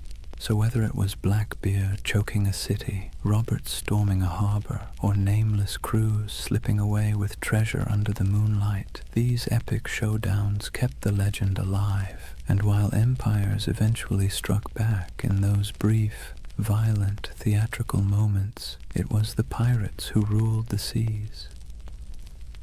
Chapter 4. The End of an Era. For all the bravado of pirates waving black flags and swaggering into taverns, their freedom was always temporary. The Golden Age of Piracy wasn't built on strength, it was built on neglect. The empires of Europe had been too busy fighting each other to deal with the nuisance of rogue captains. But once the wars settled and merchants began counting their lost profits, the patience snapped. Suddenly, the same kings and governments who once winked at piracy decided it was a scourge that had to be eradicated. Picture the mood in London, Paris, and Madrid in the early 1700s. Merchants stormed into government halls, waving reports of ships lost, insurance rates skyrocketing, and ports paralyzed by blockade. Politicians, who once quietly enjoyed pirate loot filtering through colonial markets, now heard the complaints of bankers and shipping magnates. And when money complained, rulers listened. What followed was a coordinated crackdown, an imperial revenge tour. Naval patrols that once turned a blind eye now prowled the Caribbean. The British Royal Navy, tired of seeing its reputation mocked by half-drunken rogues, sent heavily armed frigates to hunt pirates with relentless focus. Spain, long humiliated by raiders stealing its treasure fleets, tightened its convoys and poured resources into coastal defenses. Even France, which had once tolerated privateers operating on its behalf, began closing off safe harbors. The age of indulgence was over, but it wasn't just the ships, it was the laws. Governments realized they needed not only cannons, but also courts. Piracy was declared a universal crime, meaning that any nation could capture and prosecute pirates, regardless of where the crime occurred. Admiralty courts popped up across the Caribbean, in Jamaica, in Nassau, in Charleston, offering swift, brutal justice. No long trials, no sympathetic juries, just a quick hearing, a guilty verdict, and the inevitable walk up the gallows. For men who had once toasted their freedom in Nassau taverns, the sight of bodies hanging along harbor entrances was a chilling message. The retaliation wasn't always fair, nor was it always accurate. Sailors unlucky enough to be mistaken for pirates were sometimes swept up in the dragnet, condemned alongside the guilty. Colonial governors eager to prove their loyalty to crown and profit made examples whenever possible. A pirate's end was no longer a quiet slip into obscurity. It was designed to be a public warning, a spectacle meant to terrify anyone thinking of hoisting the Jolly Roger. And yet the crackdown revealed something ironic. For all the talk of pirates as savage criminals, many common folk sympathized with them. They saw governments that taxed them harshly, navies that conscripted them unwillingly, and merchants who grew fat while ordinary sailors lived on scraps. Pirates, for all their brutality, had lived outside that system, at least for a while. So when governments retaliated, it wasn't just pirates who grumbled. It was the people who sometimes saw in those outlaws a shadow of their own frustrations. But sympathy wasn't enough to save them. Once the combined might of Europe's navies and courts turned fully against piracy, the end was only a matter of time. The sea that had once seemed wide open suddenly felt crowded with warships. The harbors that had once welcomed became hostile, and the taverns that once rang with pirate songs now whispered of hangings. The retaliation had begun, and with it, the Golden Age of Piracy was sailing into its final storms. The retaliation wasn't just abstract policy, it had names, faces, and bloody finales. The Golden Age of Piracy closed not with a quiet fade, but with dramatic hunts that read like the last acts of a tragic play. If pirates had been the rock stars of the seas, their final chapters were their public downfalls, staged for maximum effect. Take Edward Teach, better known as Blackbeard. His reputation had grown so outrageous that even his enemies described him with a shiver of reluctant admiration. He cultivated fear like an artist, braided his beard with smoking fuses, glared from beneath a tangle of hair, and moved through battle with pistols strapped across his chest like a walking arsenal. But in the end, fear was not enough. In November 1718, the British Navy decided Blackbeard had outlived his usefulness as a legend. Lieutenant Robert Maynard sailed out from Virginia with a pair of sloops and cornered him off Ocracoke Island. The battle was brutal and up close, fought with pistols, cutlasses, and grit, and though Blackbeard fought like a demon, he fell. His head was hung from Maynard's bow as proof, a grotesque trophy meant to tell every sailor what became of even the fiercest pirate. But Blackbeard wasn't the only one. Across the Atlantic, Bartholomew Roberts, Black Bart, was sailing at the peak of his fame. Unlike Blackbeard's flair for theater, Roberts was all about efficiency. He raided with precision, commanded fleets of captured ships, and dressed in flamboyant crimson coats that made him as much a spectacle as his raids. He captured more ships than any other pirate, nearly 400 by some counts, yet even he couldn't outrun the noose tightening around piracy. In 1722, the British Navy cornered him off the coast of West Africa. A cannon shot cut him down mid-battle.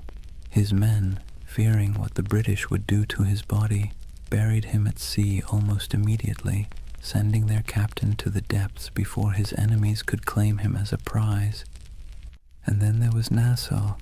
For years it had been the pirates' dreamland, a ramshackle republic of grog shops, makeshift huts, and lawless camaraderie where men and women reinvented themselves under the black flag.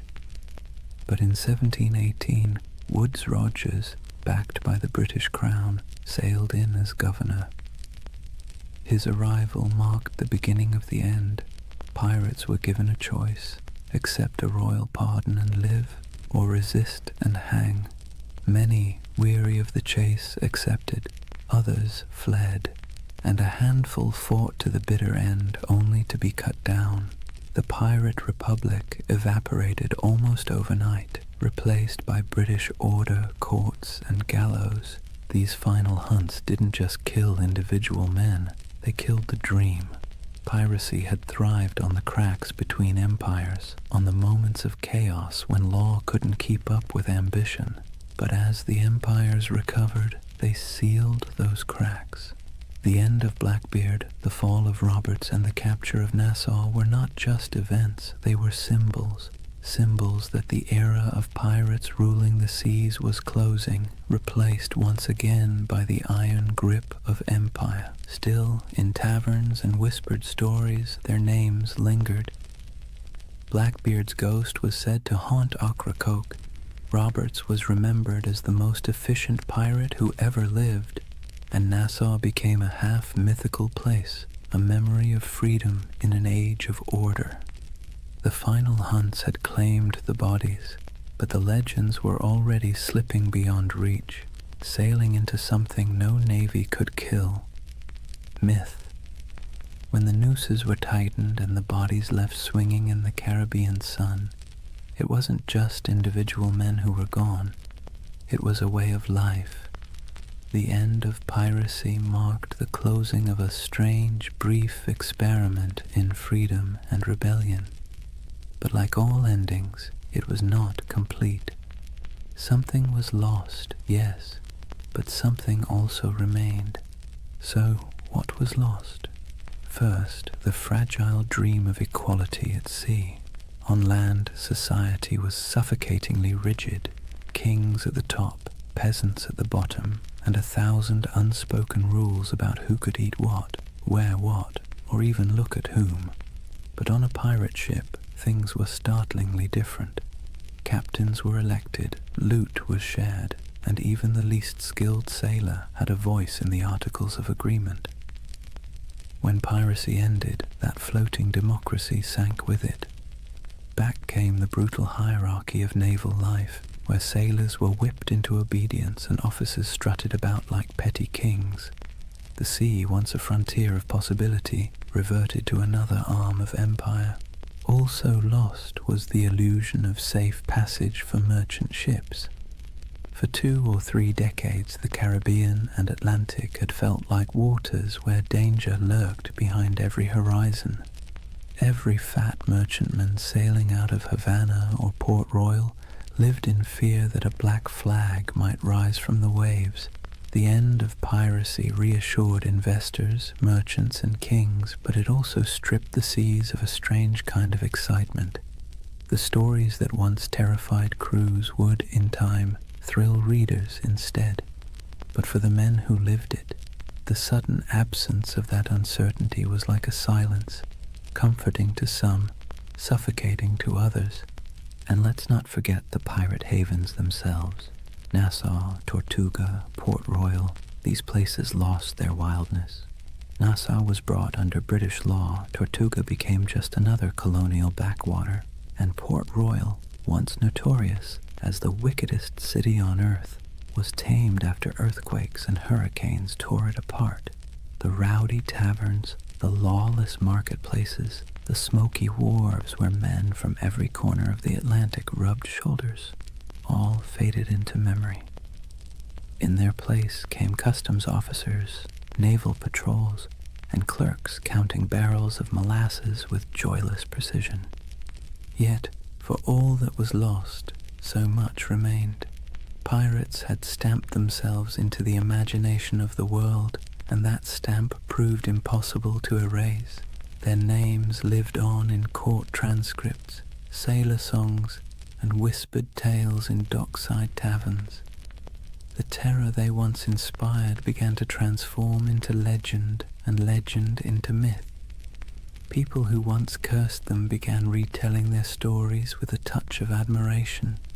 Blackbeard's ferocity, Anne Bonny's defiance, Bartholomew Roberts's crimson finery, All these details outlived the reality of hunger, disease, and gallows. What also remained were the scars left behind on empire itself. Piracy had forced colonial powers to admit that their grip on the seas was fragile. They had to pour money into patrols, fortifications, and treaties. In a way, pirates had been the most honest critics of empire. They exposed its weaknesses, exploited its greed, and thrived on its contradictions. Even in defeat, they left a mark, a reminder that power is never absolute, and that resistance, even in the form of theft and chaos, can rattle the mighty. And then, of course, there was the cultural inheritance. Pirates gave us more than just a few colorful tales. They gave us a vocabulary, pieces of 8, dead men tell no tales, the Jolly Roger. They gave us an image of freedom and defiance, however messy the reality was. They gave us a vision of men and women who lived outside the law, who thumbed their noses at kings and corporations, who carved out fleeting moments of liberty in a world dominated by authority. That vision survived long after the hangings were over. So yes, much was lost when piracy ended, but perhaps what mattered most remained. The idea that, for a brief, turbulent moment in history, ordinary people seized the sea and lived by their own rules, and even as their bodies rotted under the Caribbean sun, their legends sailed on untouchable. Here's the thing about pirates. They may have died at the gallows, but their ghosts never left. The Golden Age of Piracy, brief as it was, cast echoes that still rattle through our culture today. You can hear it in the creak of a movie ship's rigging, see it in the skull and crossbones slapped on Halloween costumes, and even hum it in the chorus of a sea shanty that went viral on TikTok centuries after the last pirate flag fell. The age itself ended, but the echo never stopped. The first echo came in literature. In the decades after the crackdowns, sailors still sang about Blackbeard and Roberts in taverns, but it wasn't until the 18th and 19th centuries that writers really started polishing the pirate into something mythic. Captain Charles Johnson's A General History of the Pirates, possibly written by Daniel Defoe, was basically the pirate's who's who of its time. It turned real men into larger-than-life anti-heroes, blending fact, rumor, and outright invention. Without Johnson's book, we might not even remember Anne Bonny or Calico Jack. He gave them immortality, even if he also gave them a touch more swagger than they probably had in real life. The next big echo came with adventure novels. Robert Louis Stevenson's Treasure Island didn't just echo the Golden Age, it amplified it into something permanent. Long John Silver's Crutch and Parrot, the buried treasure maps marked with X, the idea of pirates talking in a peculiar accent. These weren't direct from history, they were creations, echoes distorted into legend, and yet they stuck so firmly that even today, when you picture a pirate, you're probably picturing Stevenson's imagination more than anything Blackbeard ever did. The echo spread into song and theater, then into Hollywood. Errol Flynn swung from rigging with suspiciously clean teeth. Disney built an empire of its own with Pirates of the Caribbean, turning Captain Jack Sparrow into a global icon. And with each retelling, the pirate grew further from the salty, disease-ridden truth and closer to an eternal symbol of rebellion, freedom, and adventure. Pirates once hanged for terrorizing shipping lanes were recast as lovable rogues. History got smoothed over, but the echo carried on. There's another echo too, one that's less flashy but maybe more important. Pirates left behind ideas that have crept into modern conversations about democracy, labor, and resistance.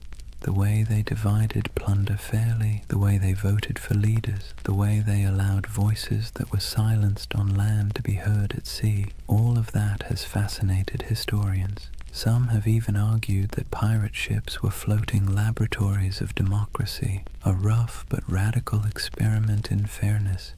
The echo of those ideas about equality, about rejecting hierarchy, still has a strange resonance today, whether or not we acknowledge the source. And then there's the personal echo, the one that whispers in our imaginations when we stare at the horizon. Pirates embody the dream of escape, the fantasy of cutting ties, hoisting sails, and vanishing into the blue to live by no one's rules but your own. Most of us would never want the reality, the scurvy, the lice, the constant threat of death, but the dream lingers.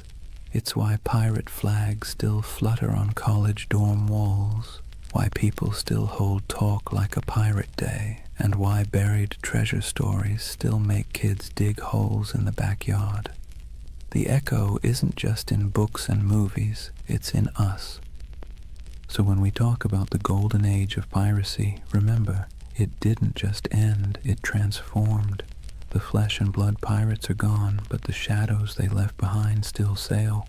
Their flags wave in our stories, their songs ring in our ears, and their ideas, twisted, exaggerated, but stubbornly alive, still haunt the edges of culture.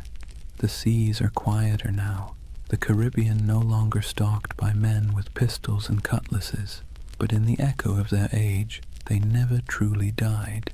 So here we are, at the quiet end of a noisy age.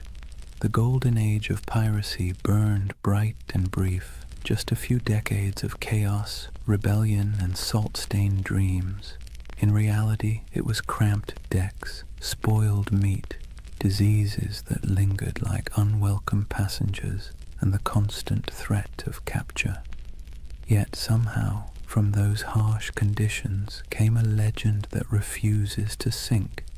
Think of what we've walked through tonight. We've seen how wars and collapsing empires set the stage for piracy. We've stepped onto ships where men voted for their captains and shared their plunder in a rough version of equality. We've met figures who blurred the line between myth and reality. Blackbeard with his smoky theatrics, Anne Bonny and Mary Read defying expectations, Calico Jack turning piracy into style, and finally, we watched as governments cracked down, the nooses tightened, and the so-called Republic of the Seas faded back into dust. But of course the story didn't really end there. Pirates didn't just vanish, they drifted sideways into imagination, into tavern songs, into novels, into Hollywood, into Halloween costumes and internet memes. Their Jolly Roger still waves, not from a mast, but from the collective imagination of every generation that sees in them a flicker of freedom, rebellion, or adventure. They were criminals, yes, but also dreamers, and maybe that's why we can't quite let them go. As you lie back now, let the rhythm of the waves soften in your mind. Picture the creak of a ship's timbers rocking gently in the swell, the lanterns swinging in the dark, the faint hum of a sea shanty fading into the night. Out there, beyond the horizon, the pirates have gone, but their echoes remain, half history, half myth, all carried forward by our restless need for stories. And unlike those sleepless men who once scanned the waters for sails on the horizon, you don't need to keep watch tonight. You can rest easy, knowing the only thing waiting for you is the calm of sleep. Close your eyes, let the waves carry you, and drift peacefully into dreams. Good night.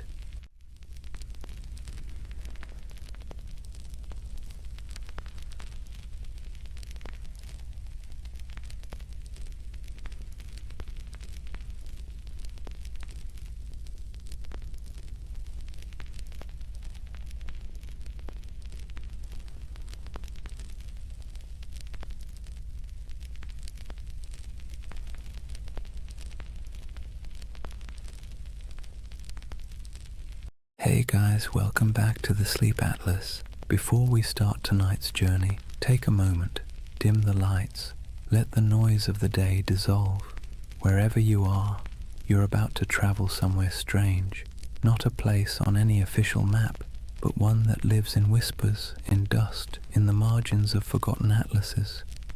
This is the story of Tartaria. They say history is written by the victors, but what happens when the victors forget to mention an entire empire? What if there really was a civilization, vast, advanced, beautiful, erased not by time, but by design? A civilization that built cities we can still see, but no longer recognize. Sounds impossible, right? Yet somehow you've probably already seen pieces of it. The old photos of cities with windows buried beneath the streets, the maps labeled Grand Tartary, the ornate architecture that feels out of place as if it belonged to someone else, someone older, someone gone. Now, to be clear, Tartaria isn't a historical fact. It's a theory, a myth, a dream, if you want to be kind. But it's a dream that refuses to die, because at its heart lies something irresistible. The idea that history isn't what we think it is, that we've been handed a world with a few missing chapters, and whether you believe the myth or not, it's hard not to feel something when you see it. So tonight, we're going to drift through that myth together, through maps, ruins, and half-buried cities, through stories of explorers and erased empires, through the dusty edges of history where imagination and memory blur together. And if you fall asleep along the way, that's fine. That's kind of the point. For more journeys through history to help you sleep, please subscribe to the Sleep Atlas. And hey, what's keeping you up tonight? Let me know in the comments. All right, let's begin. Imagine fog rolling over endless plains, gold grass bending under the wind.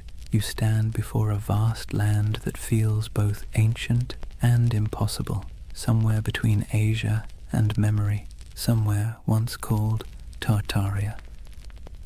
Chapter 1. The Empire That Never Was, or was it? They called it Grand Tartary. On maps from the 17th and 18th centuries, it sprawled across nearly half of Asia, an empire stretching from the icy edges of Siberia to the mountains of Tibet, from the Pacific all the way to the Caspian Sea. A continent-wide expanse so huge it made Europe look like a backyard garden. But here's the strange thing. When you look closer, it doesn't behave like any other empire on the map. No clear capital, no list of rulers, just a name, Tartaria, floating over deserts and steppes, surrounded by decorative drawings of camels and horsemen. The cartographers might as well have written, "Here be mystery."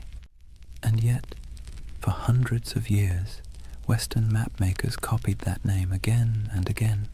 Tartaria, Grand Tartary, the Great Tartar Empire. Sometimes they drew castles or cities with minarets. Sometimes they left it blank, as if even they didn't know what they were depicting. So what was Tartaria, according to the official story? Nothing. The word Tartary was simply a European catch-all term for the unknown lands of Central and Northern Asia. The people who lived there, Tatars, Mongols, Siberian tribes, were lumped together under one convenient label. To the Europeans of the 1600s, it was the great blurry East, wild, uncivilized, and beyond comprehension. But to modern eyes, it doesn't look like nothing. It looks deliberate, mysterious, like the ghost of something that was once real. And that's where the story starts to hum. Because if you look long enough, if you trace enough old maps, you start to notice inconsistencies. Cities drawn where no cities should exist. Structures too grand for the people historians claim built them. Ruins that don't seem to fit their supposed age. Some believe those ruins were Tartarian, that an advanced civilization, older than Rome, older even than Egypt, once stretched across the world. They say its architecture was sophisticated, its technology almost magical, free energy, perfect symmetry, Towering buildings powered not by fire or water, but by something lost, something we can no longer name. It sounds absurd, but then you see the photos. Black and white images from the late 19th century. Cities under construction, except everything already looks finished. Cathedral-sized buildings supposedly built in a decade, though even modern machinery would struggle. Streets half buried, windows below ground level, as if the earth itself had swallowed the first floors. That's where the mud flood theory enters. According to believers, some great cataclysm, maybe natural, maybe man-made, swept across the world in the 1800s, burying entire cities in mud and erasing all evidence of this lost empire. When humanity dug out afterward, we inherited the world we think we built. In other words, the Victorians didn't build all those ornate cities. They unearthed them. It's easy to roll your eyes, but it's also strangely poetic, because even if Tartaria never existed, the feeling behind it, that something monumental was lost, is very real. And part of why this myth persists is because, well, history does lose things. Entire civilizations have vanished before. The Minoans, the Indus Valley, the Olmecs, people who built incredible cities, traded across oceans, and then disappeared, leaving nothing but stones and speculation. So maybe the idea of Tartaria isn't so far-fetched. Maybe it's a reflection of that same human ache, the need to fill in the gaps with something beautiful. Imagine wandering through a European city at dusk. The sky is pale gold, pigeons circle over rooftops. You walk down a street where the buildings rise like cathedrals, domes, arches, pillars carved in perfect balance. It all feels too good, too symmetrical, too ancient to have been born in the soot and smoke of the industrial age. For a moment you wonder, did we build this, or did we inherit it? The theory of Tartaria taps into that quiet doubt, the sense that somewhere along the way, humanity rebooted, restarted, forgot, and the mud flood is a metaphor for time, for amnesia, for the way civilizations bury their own pasts under layers of progress. It's an idea that's equal parts eerie and comforting, because if there really was a forgotten golden age, maybe the world isn't as random as it seems. Maybe we've been here before. Maybe we'll find it again. And even if it's all a myth, it's a myth that asks good questions. Who decides what counts as history? How much of what we know is just the version that survived? So as we drift deeper into the story, try not to worry about what's true or false. Just imagine the possibility. A civilization erased not by war, not by time, but by forgetting. A memory whispered by wind over empty plains. The empire that never was, or maybe the one we no longer remember.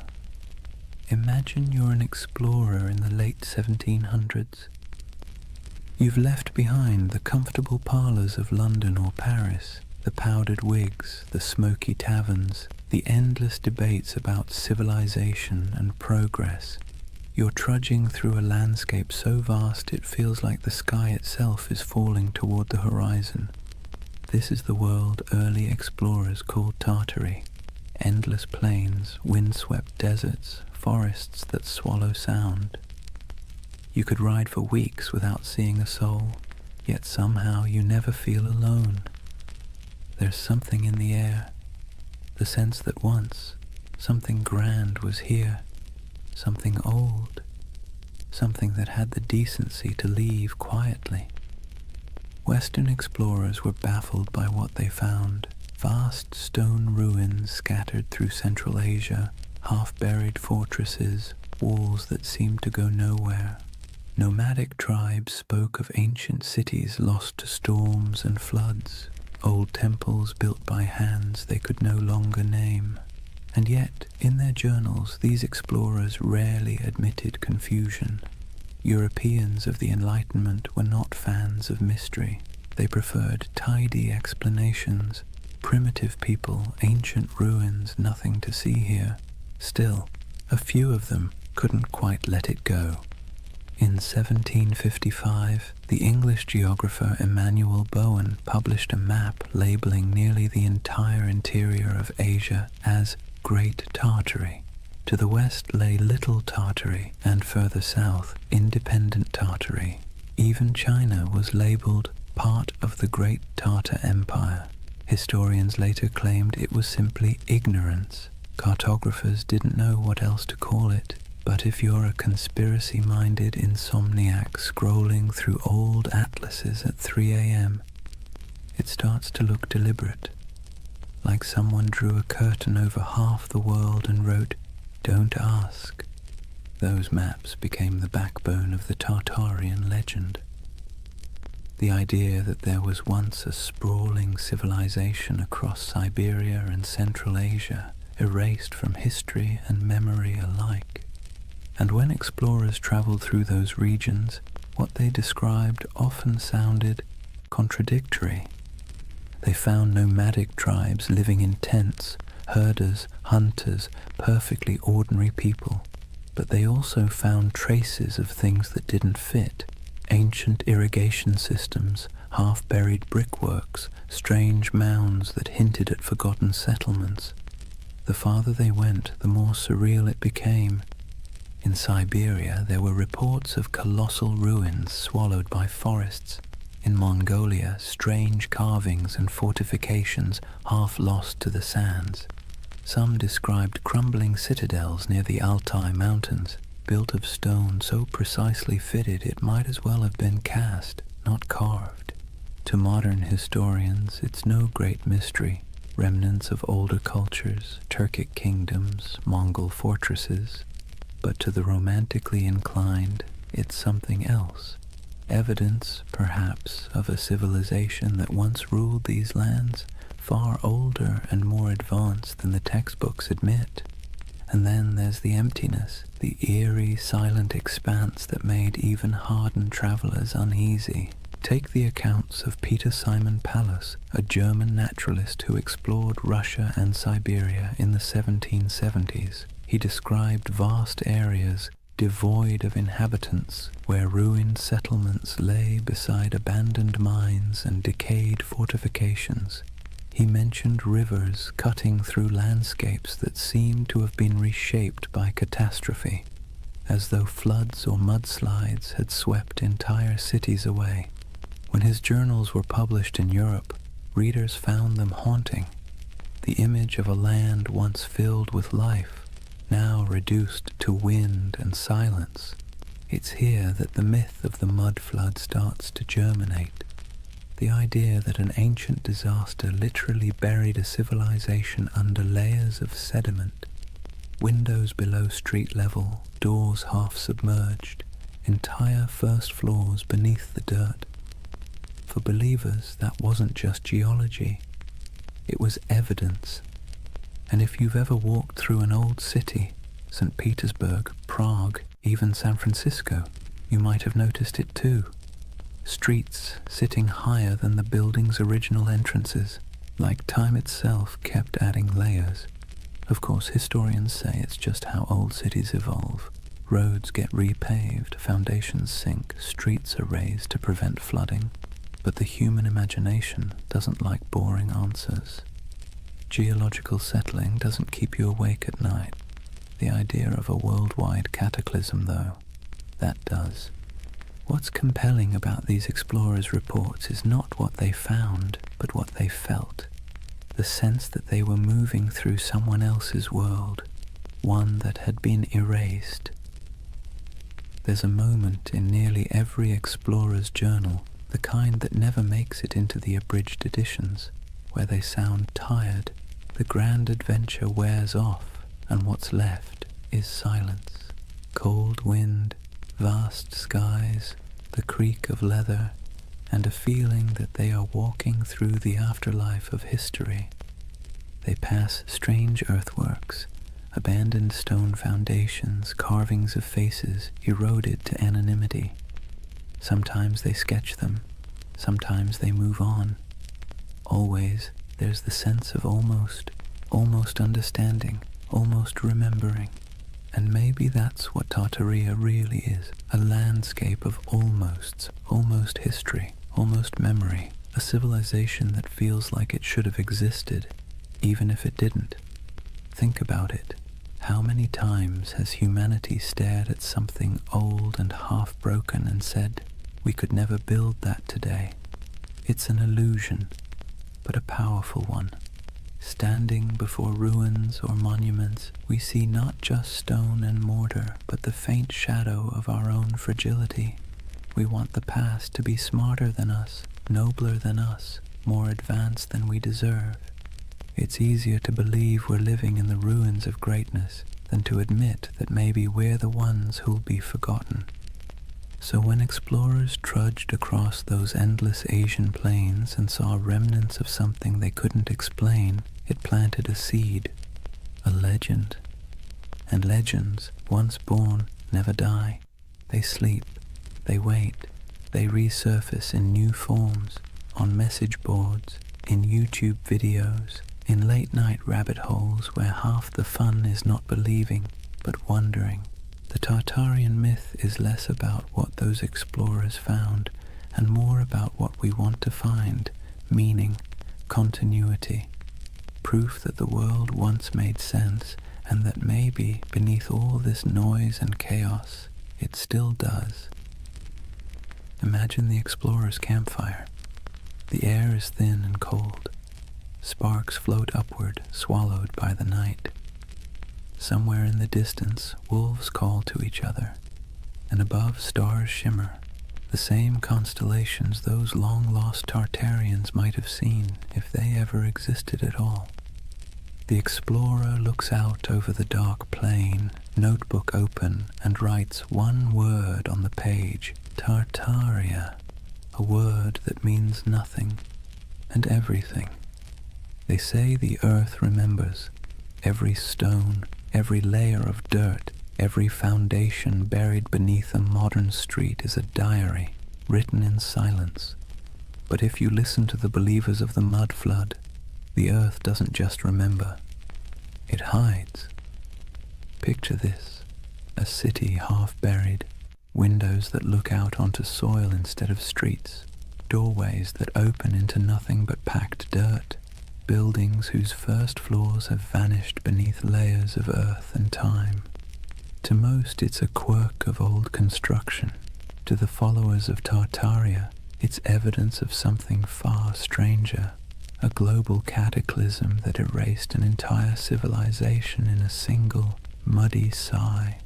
The mud flood theory is one of those beautiful modern myths that could only have been born in the age of the internet. It began quietly, like a whisper in digital catacombs, obscure forums, old photography groups, amateur historians trading ideas. Someone noticed something odd. Antique photos from the 1800s showing cities with half-buried buildings, windows at ground level, strange architectural anachronisms. Then someone else noticed the same thing somewhere else, and suddenly a pattern emerged, or seemed to. If you stare at enough old photos for long enough, patterns start to appear everywhere. And soon the whispers took form. What if history isn't what we think it is? What if there was a reset, a literal flood of mud that buried the old world, wiped it clean, and left us to rebuild on top of its bones? It sounds ridiculous, but also admit it. It's a little bit seductive. Let's take a closer look at what this story really says. According to the myth, sometime in the 18th or 19th century, dates are always vague, an immense cataclysm struck the earth. Not water, but mud. Thick, heavy, suffocating mud that rolled over cities like a blanket, swallowing buildings, streets, even entire civilizations. What survived was what we now call our world, a reset civilization built atop the ruins of the one before. The theory claims we are the survivors of an amnesiac world living in the shadow of a forgotten age. And once you start looking for it, you see it everywhere. Old photographs of St. Petersburg, where neoclassical buildings seem to have half their height underground. Doorways that lead nowhere in Istanbul. Strange window wells in San Francisco. Cathedrals whose ground floors appear oddly misaligned with the modern streets around them. The world, it seems, is full of buried stories. But here's where the magic, or the mischief, lies. Context. Cities grow, streets rise, pavements get repaved, foundations sink, earthquakes shift land. Engineers, bless their pragmatic hearts, have been dealing with that since ancient Mesopotamia. It's normal, but the human imagination doesn't want normal. It wants wonder. It wants the cosmic version of a plot twist. And so the mud flood became that twist, a grand, tragic reset that could explain the strangeness of the world, the impossible beauty of old architecture, the missing centuries, the ruins that look too modern to be ancient and too ancient to be modern. It's not hard to see why the theory stuck. It scratches two primal itches, the fear that we've forgotten something vital, and the hope that once humanity reached heights we can barely comprehend. It's a bedtime story for adults who no longer trust bedtime stories. Imagine it, the great cities of the past humming with energy and knowledge, star-shaped fortresses aligning with the heavens, towers crowned with gilded domes, machines powered not by coal or electricity but by sound, magnetism, or divine geometry. A golden age washed away in silence, leaving behind half-buried clues for the curious to rediscover centuries later. It's haunting, isn't it? The thought that the ground beneath your feet might be hiding a version of civilization more graceful, more harmonious, and, let's be honest, less exhausting than this one. The most poetic versions of the myth don't even insist on global destruction. They suggest something subtler. That time itself buried Tartaria. That the mud is just metaphor. The weight of centuries pressing down until memory sank into soil. That our cities grew atop their bones, and we live in their echoes without even realizing it. But even the literal believers, the ones who pore over 19th century photographs and Google Earth screenshots, are chasing something more than evidence. They're chasing awe, the sense that the world is not yet fully explained, that maybe, just maybe, there are still secrets hiding in plain sight. Because here's the uncomfortable truth. We like feeling small, not powerless, just small. The idea that we are part of something vast, mysterious, and older than we can imagine brings comfort. It means our anxieties, our endless scrolling, our late-night insomnia, they're all just surface noise above something deeper, older, wiser. The mud flood myth, for all its implausibility, taps into that longing. It's also, in a strange way, an act of defiance. In an age where algorithms decide what we see and experts tell us what to believe, the mud flood says, "No, I'll look for myself." It's a rebellion of curiosity, however misguided. And curiosity, even when it wanders off the map, is still one of the noblest human instincts. There's another reason the mud flood myth feels oddly soothing. It provides closure. History as we know it is messy. It's full of gaps, contradictions, burned archives, and lost languages. But if you say, it was all wiped out by a cataclysm, suddenly everything makes sense. The missing records, buried, the inconsistent architecture, survivors of the old world, the sense that things used to be better, proof of what we lost. It's a complete narrative, simple, self-contained, emotionally satisfying, and if you whisper it softly enough, it almost sounds plausible. But let's pause for a moment. Imagine walking through one of these mud flood cities today. St. Petersburg in winter, snow falling over pale facades, the streets gleaming under the dim orange glow of street lamps. You pass a row of 18th century buildings, their ground floors half below street level, the windows dark and shuttered. And for a second, just a second, you feel it. The hum of something ancient, the faint vibration of time layered upon time. You know rationally that the explanation is boring, centuries of road repairs and architectural evolution. But your imagination doesn't care. It leans closer, it listens, it wants to believe. That's the quiet power of myths like Tartaria. They live not in evidence, but in emotion. And emotion, not logic, is what builds civilizations, or stories of them. So when someone insists the world was buried in mud a few hundred years ago, it's tempting to laugh, but look closer, and you'll see what they're really saying. They're mourning something they can't name. They're trying to make peace with the feeling that something's missing. That modern life, bright, loud, and efficient, feels a little hollow, as if the real story is still underground. And maybe, in a metaphorical way, it is. Not beneath our cities, but beneath our certainty. History is the soil we stand on, and every generation adds another layer. The deeper you dig, the older the questions get, until eventually you realize that the mud was never hiding the past. It was making it.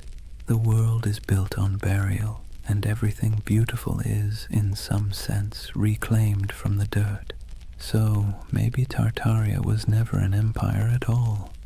Maybe it's an idea, a longing for the lost wholeness of things.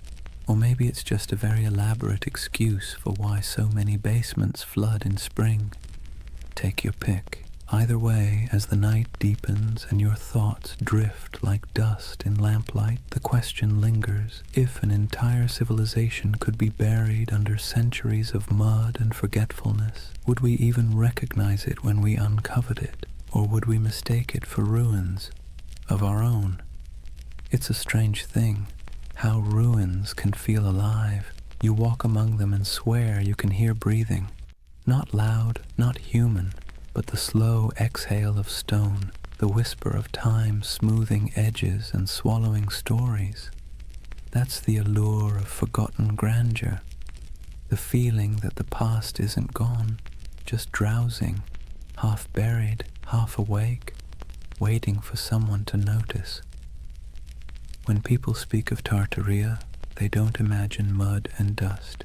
They imagine beauty, colossal arches, glittering domes, towers capped with orbs of gold, and wide boulevards aligned with the stars.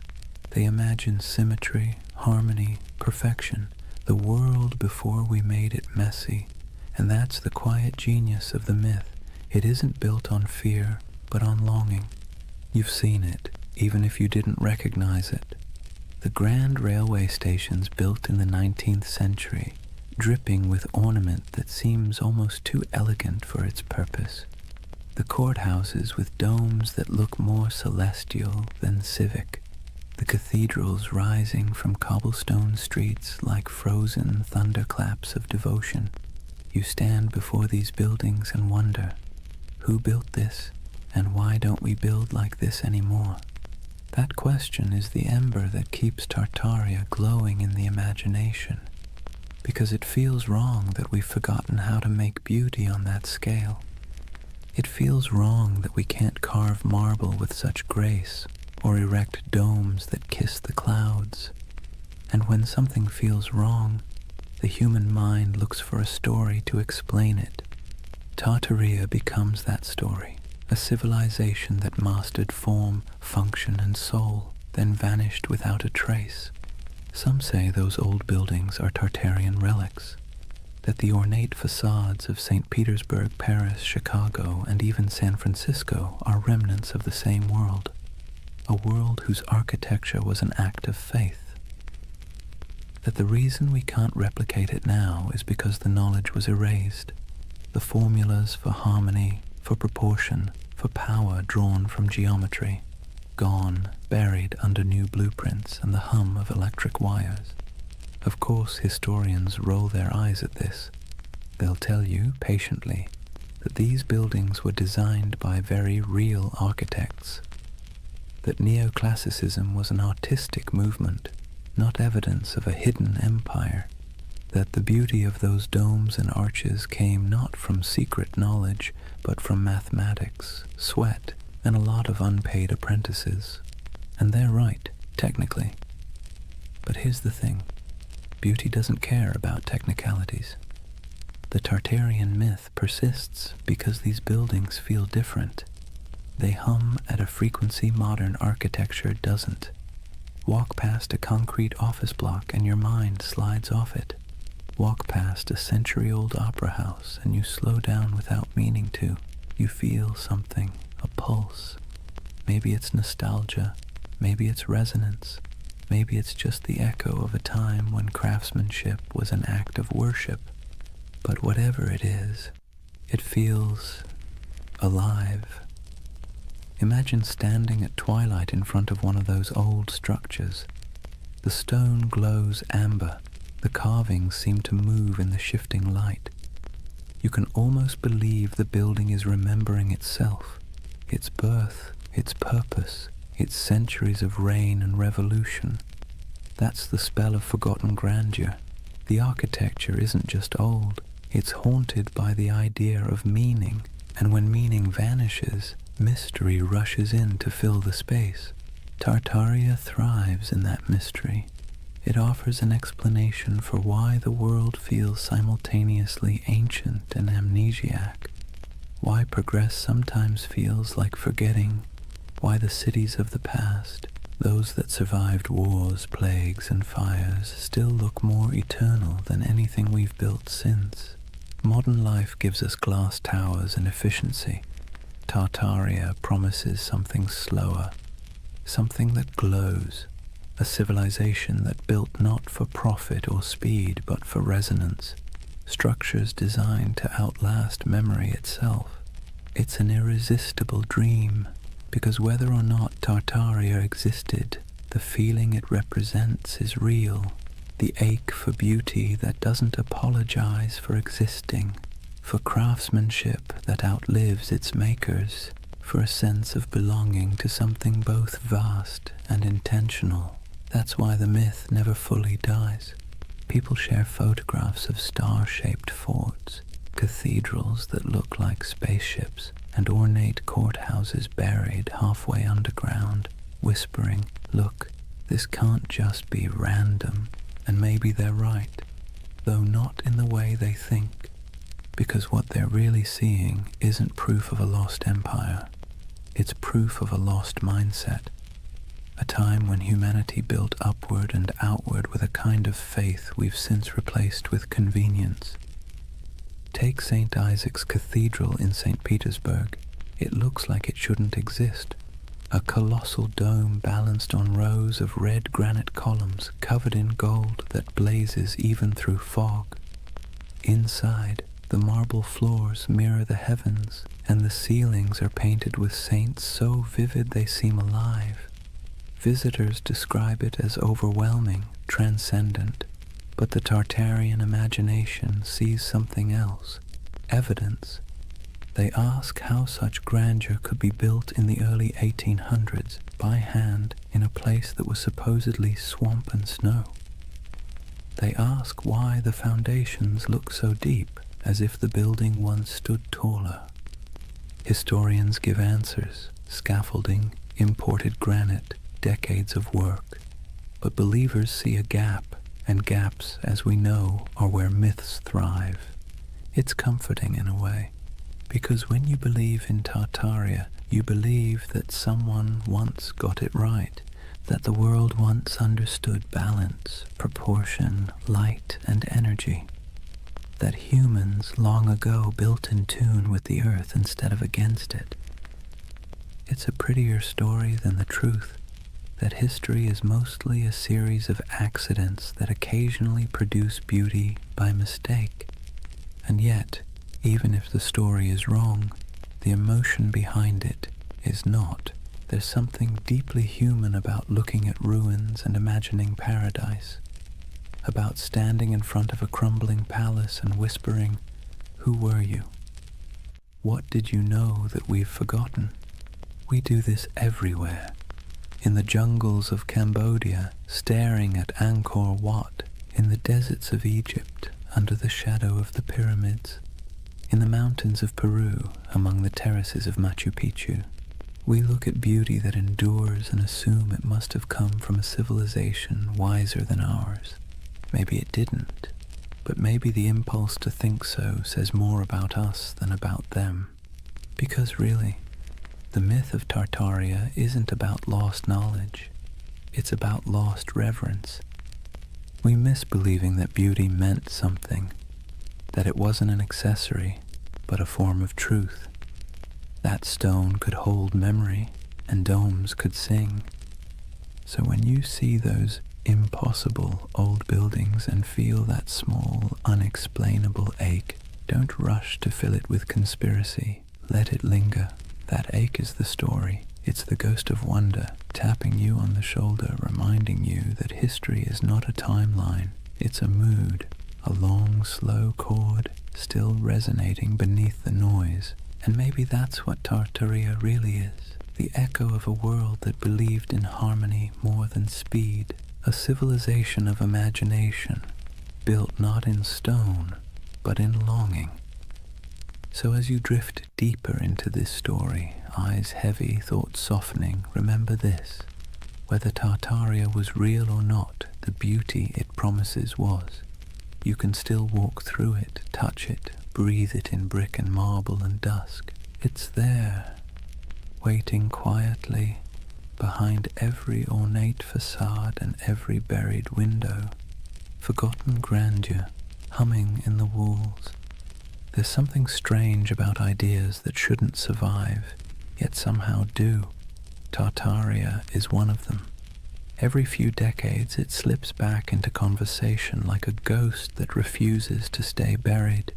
A whisper here, a map there, a photograph that feels off. Too ornate, too advanced, too forgotten. It persists not because it's proven, but because it's beautiful. You see, real history doesn't linger in our imaginations the same way myths do. Facts settle, myths breathe, and Tartaria breathes in the spaces history forgot to fill. It's almost poetic, how a rumor can live longer than an empire. How a half-remembered word on an antique map, Tartary, can spark entire worlds in the modern mind. Because the truth is, humans don't remember data, we remember stories. And this one, it's irresistible. A world erased, a golden age hidden beneath our feet. The paradox of Tartaria is that it survives precisely because it never existed. A real empire would have ended, decayed, been replaced, but something that never was can never truly die. It hovers in imagination, endlessly renewable, unprovable, untouchable. The perfect myth for the digital age, weightless, viral, and infinitely remixable. Scroll through YouTube or Reddit and you'll see it. Old photographs of grand cityscapes labeled Tartarian architecture, posts about star forts and buried windows, endless debates about free energy, hidden cataclysms and lost technology, thousands of comments beneath them, people saying things like, "I've always felt something was off about history." It's not about belief, it's about belonging. The myth offers comfort to anyone who looks at the modern world and feels like something essential slipped through our fingers. Maybe that's the real allure. Tartaria gives shape to a feeling we all have but rarely admit, that somewhere along the way, humanity traded mystery for machinery. We built faster, higher, louder, but maybe not better. We paved over silence, replaced curiosity with certainty, and called it progress. And when that certainty began to crack, when our cities started to feel soulless, our histories fragmented, people began looking backward, not for answers, but for meaning. It's easy to mock that impulse. Historians roll their eyes, scientists sigh. But behind the internet rabbit holes and Photoshop theories lies something genuine, a hunger for enchantment, a longing to believe that the past wasn't just dirt and survival, but art and light and knowledge we've somehow misplaced. And in that sense, Tartaria isn't a conspiracy, it's a lullaby, a story people tell themselves when the modern world feels too sterile, too linear, too loud, a bedtime tale for adults who sense that truth might not always fit inside textbooks. Think about it. We've mapped the Earth, decoded the genome, photographed black holes, and yet we're still drawn to mystery. It's like a gravity our species can't escape. Tartaria gives us that gravity in soft, dreamlike form. A lost world that never judges, never contradicts, never ends, because it was never real enough to die. But here's the thing, even myths can tell truths. They tell us what we miss, what we value, what we quietly wish could come back. When people imagine Tartaria, what they're really longing for isn't a lost empire, it's coherence. A sense that the world once made sense, that knowledge was sacred, that beauty and purpose weren't at odds. In a way, Tartaria is less about history and more about therapy, a collective daydream for a civilization that feels spiritually jet-lagged.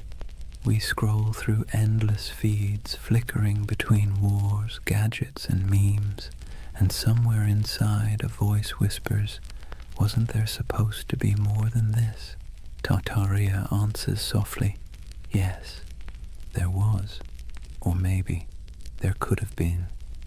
And so the myth persists, traveling through forums and documentaries and late-night conversations, wrapping itself in fog and marble. It survives because it speaks to something the Enlightenment forgot, that mystery itself has value, that not knowing is sometimes more comforting than knowing. But here's the paradox. Tartaria's greatest gift isn't in proving itself true. It's in reminding us that belief is part of what makes us human, that even in an age of algorithms, we still crave wonder. We still want to stand before something vast and say, "I don't understand, but it feels sacred." Maybe that's why late at night you find yourself staring at photos of old cities, their streets glimmering with gaslight, their domes fading into fog, and feel that tug in your chest. It's not nostalgia for Tartaria. It's nostalgia for awe, for the feeling of being small beneath something magnificent, something that doesn't explain itself. So as you lie there now, the room dim, the hum of the modern world soft around you, imagine that somewhere, beneath centuries of soil, beneath stories and skepticism, there's a quiet city still dreaming. Its towers shimmer faintly under the weight of time. Its fountains murmur in forgotten languages, and if you listen long enough, you can almost hear it, the heartbeat of the world before we named it. They called it Tartaria. Maybe it never was, but its echo, soft, patient, luminous, still lingers. Drift with it for a while. Let the questions fade. You don't need answers tonight, only the wonder. Chapter 2. The Real Tartars, Nomads, Empires, and Misunderstood Worlds. Let's take a breath. We've wandered through the fog of myth, through maps that hum with impossible empires and ruins that seem to remember more than they should. But now it's time to peel back the dream and look at the ground beneath it, the soil, the wind, and the people who actually lived there. Because behind every legend lies something real, even if it's been twisted beyond recognition. So Let's step out onto the steppe. Imagine yourself standing somewhere between Russia, Mongolia, and Kazakhstan. Not today, but thousands of years ago. There are no borders here, no lines on a map, no marble cities, just horizon, an ocean of grass rolling under a sky so wide it makes you dizzy. The air smells like dust and horses. The sound of wind is constant, threading through tall stalks of feather grass. This is the birthplace of what Europe once called Tartary. Not a single empire, but a world of motion, a civilization without walls. To Western minds, this landscape always felt alien. How could a people rule without cities? How could a culture thrive without monuments? To the steppe nomads, that question would have sounded absurd. Their monuments were movement. Their empire was the horizon itself. Centuries before anyone drew Tartaria on a map, there were the Scythians, archers and horsemen who painted their bodies, buried their dead in golden tombs, and drank fermented mare's milk. The Greeks feared them, the Persians tried to conquer them, and yet they moved like smoke, impossible to hold. Herodotus called them a people who have no towns, no walls, no fixed abode, as if that made them lesser. But in truth, it made them free. The Scythians mastered the horse long before Rome even dreamed of chariots. They stitched their world together with leather, not mortar.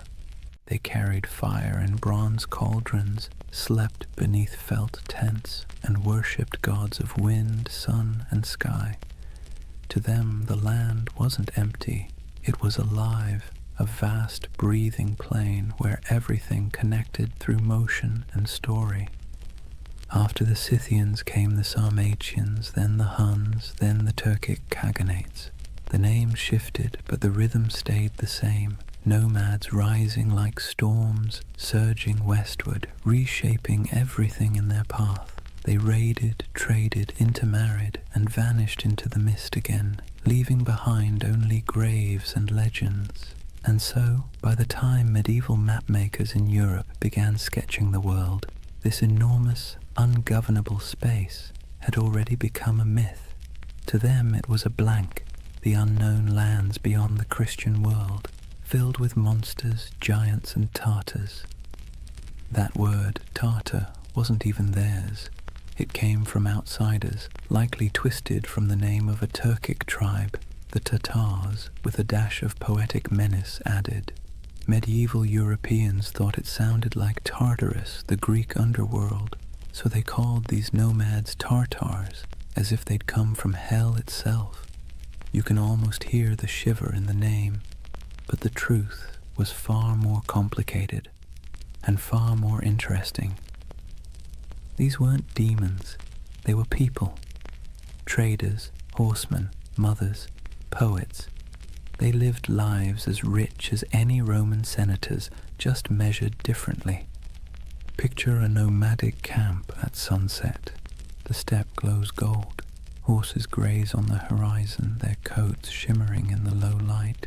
Fires crackle as women stir pots of milk and millet. Children chase each other between felt tents, yurts, their laughter carried by the wind. Men return from herding, their bows slung over shoulders, dust clinging to their boots. The air smells faintly of smoke and grass. Somewhere, a throat singer begins a low, resonant song, and the notes ripple across the plain like the hum of the earth itself. This was their Rome. Not a city of marble, but of motion and memory. And to them the West's obsession with stone walls would have seemed as strange as worshipping stillness. But as centuries rolled on, stillness began to win. Empires like China, Persia, and eventually Russia pushed outward, trying to tame the steppe. They built forts, drew borders, demanded tribute. The nomads resisted, then adapted. They traded horses for silk, hides for grain, freedom for survival. Slowly, their infinite world began to shrink. By the time European explorers stumbled across these lands in the 17th and 18th centuries, the old steppe empires were fading. The Scythians were long gone. The Mongols' great Khanates had fractured. The once fluid borders had hardened into lines on parchment, and those lines, curved by ignorance, exaggerated by imagination, became the first maps of Tartary. To the west, it looked like a mystery, an empire that wasn't quite there, a vast, seemingly empty space once teeming with civilizations that had vanished. But to those who lived there, it wasn't emptiness, it was memory. The bones of ancestors beneath the grass, the hum of stories in the wind, the echo of hoofbeats across the centuries.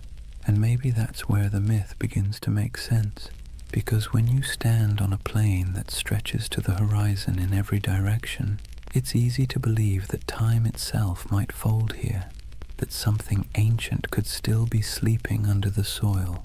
Perhaps the world didn't erase Tartaria at all.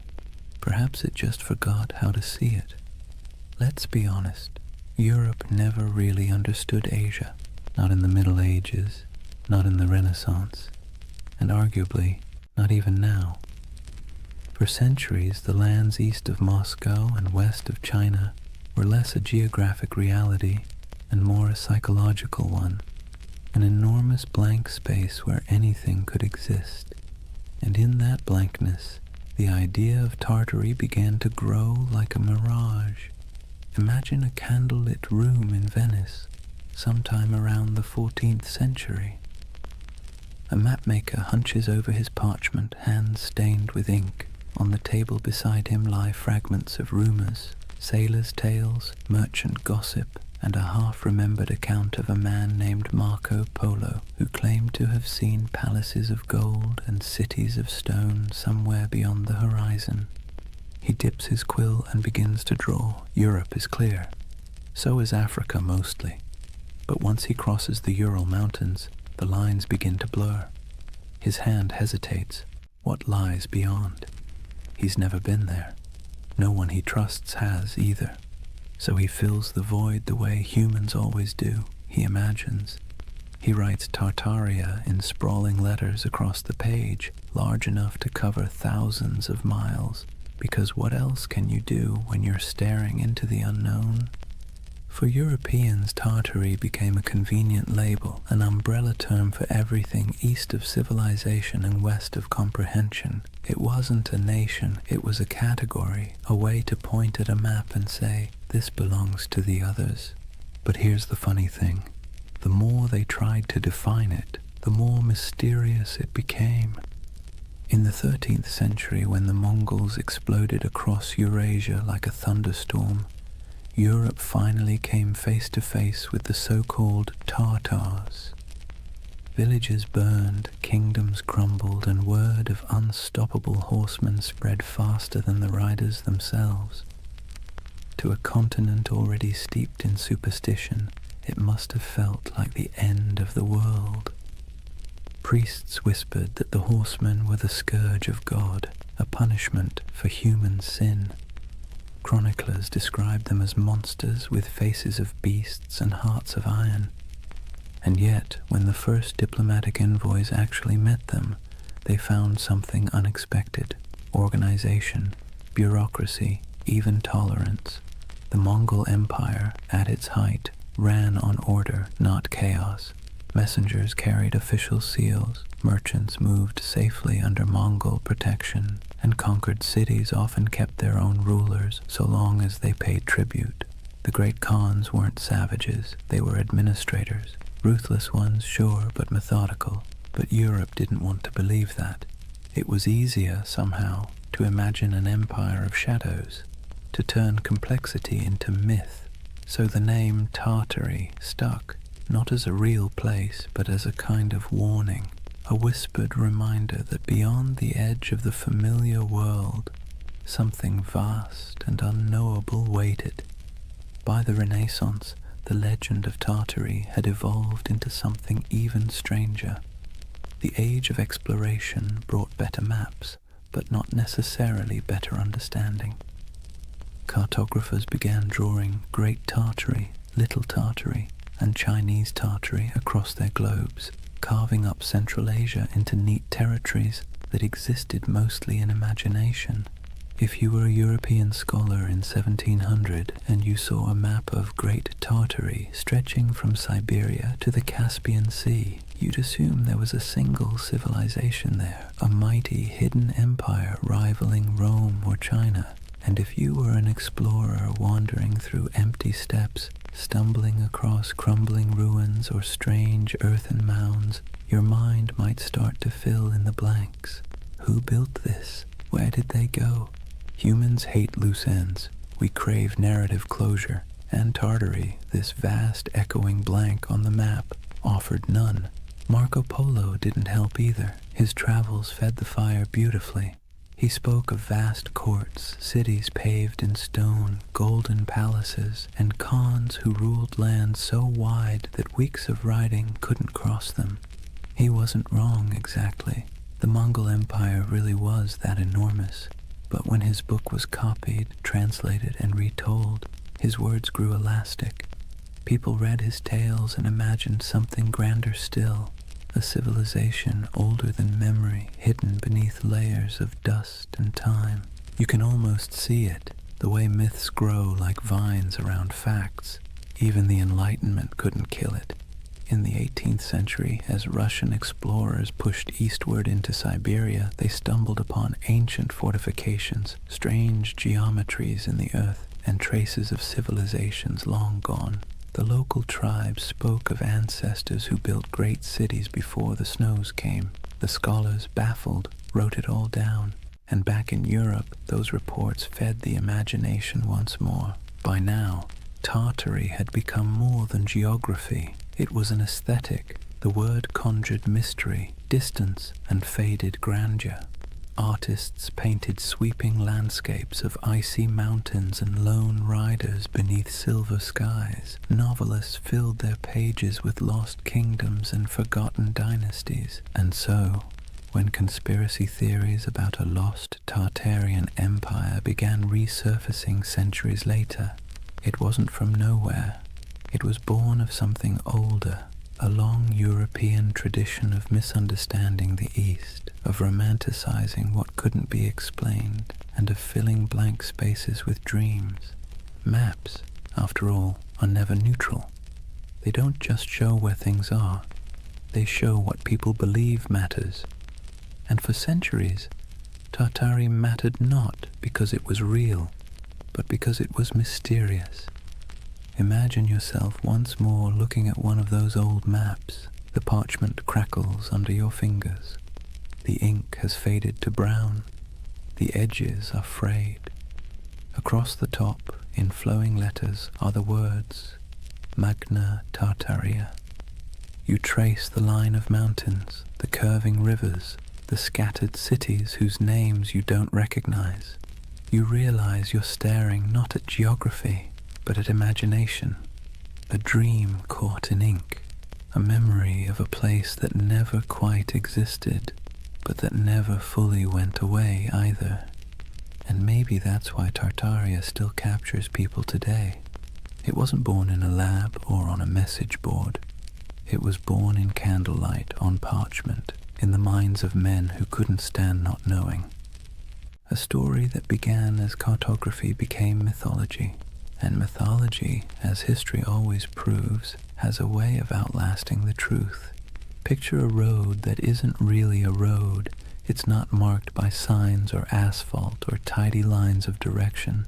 Instead, it's an invisible web of paths, camel tracks winding through dunes, mountain passes marked by cairns, river barges drifting under starlight. This was the Silk Road. Not one road, but thousands, threading together China, Persia, India, Byzantium, and everything in between. And somewhere in the middle of that vast tangle lay the ghost of Tartary. The Silk Road was less about silk than it was about exchange. Of goods, yes, but also of ideas, stories, and beliefs. Every caravan that set out carried more than fabric and spices. It carried imagination. The West dreamed of the East as a place of wonder, while the East saw the West as a land of restless curiosity. And where those two imaginations met, right there, in the open steppes of Central Asia, the myth of Tartary quietly took root. Imagine the rhythm of a caravan, bells jingling from camel necks, dust swirling beneath hooves, a merchant humming softly, half to himself, half to keep his pace. At night, when the fires burned low, stories flowed like wine, tales of lost cities swallowed by sand, temples of gold hidden in the desert, empires that rose and vanished before the next dawn. Every traveler added a new layer to the legend, and the Silk Road became less a trade route than a whispering gallery of the world's dreams. Now let's be clear, there were empires here, real ones. The Scythians, Parthians, Sogdians, Kushans, and of course the Mongols, civilizations that thrived for centuries, building fortresses, minting coins, and carving art that fused Greek realism with Persian geometry and Indian grace. These were the real architects of what Europe would later call Tartary. But to a traveler passing through, the borders blurred. One city's language faded into another's. One god's statue looked suspiciously like a god from somewhere else. The world felt unified and strange all at once. The Silk Road had a way of softening distinctions. It made neighbors of distant worlds. Greek philosophers' ideas found their way into Buddhist monasteries. Chinese silk wrapped Roman senators. Persian astronomers charted the same stars that guided caravans across the steppe. But myths travel even faster than silk. When a merchant from Samarkand sold a roll of fabric in Venice, he didn't just trade goods, he traded worlds. He told stories of the East so dazzling they didn't sound real. Cities with towers of glass, he might say, rivers that shimmer like silver. Men who lived 200 years, and back home, when he unpacked his profits and poured himself a drink, he probably heard equally absurd stories about the West. It's easy to forget that for most of human history, distance was a form of magic. The farther away something was, the more fantastical it became. And no distance loomed larger in the European mind than that mysterious space labeled Tartary. Through this swirling exchange, Tartary became a kind of mythic glue, a word that held together the fragments of a world too vast to comprehend. Think of it like this. When a Venetian mapmaker in 1500 scribbled Tartaria across the center of his globe, he wasn't really describing a political entity.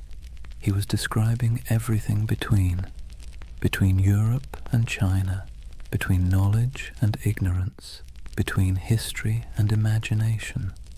And here's where things get interesting. While Europe imagined Tartary as an exotic wilderness, the people who actually lived there were building connections that shaped the ancient world. The Sogdians, for instance, traders from what's now Uzbekistan, ran a network of trade colonies so extensive that historians sometimes call them the FedEx of the Silk Road. They spoke multiple languages, mediated between empires, and filled their homes with art from every culture they touched. A single Sogdian mural might show an Indian goddess, a Persian king, and a Chinese dragon all sharing the same painted wall. To them, Tartary wasn't a mystery, it was home.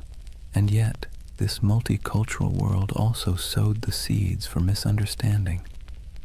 When distant observers caught glimpses of it, they didn't see the nuances. They saw only the grandeur, the temples, the stone roads, the fortified cities, and assumed it must belong to a single empire. That assumption, multiplied over centuries, became the illusion of the great Tartarian civilization.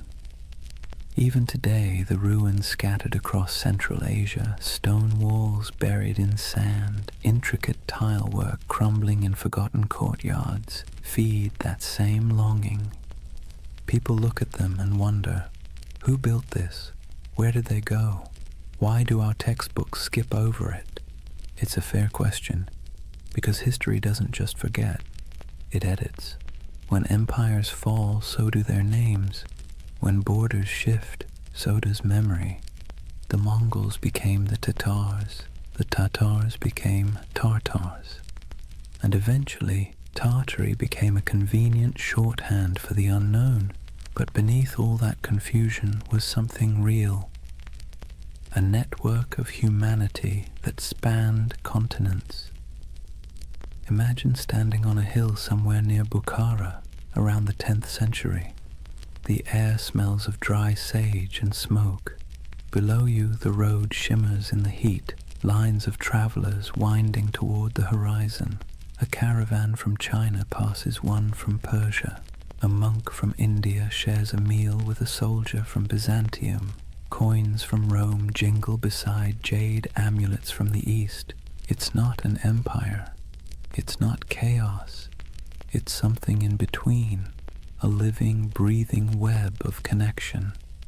And that's what Tartaria really was. Not a kingdom lost to mud, but an echo of this interconnected world. A dream of unity before maps divided it into pieces.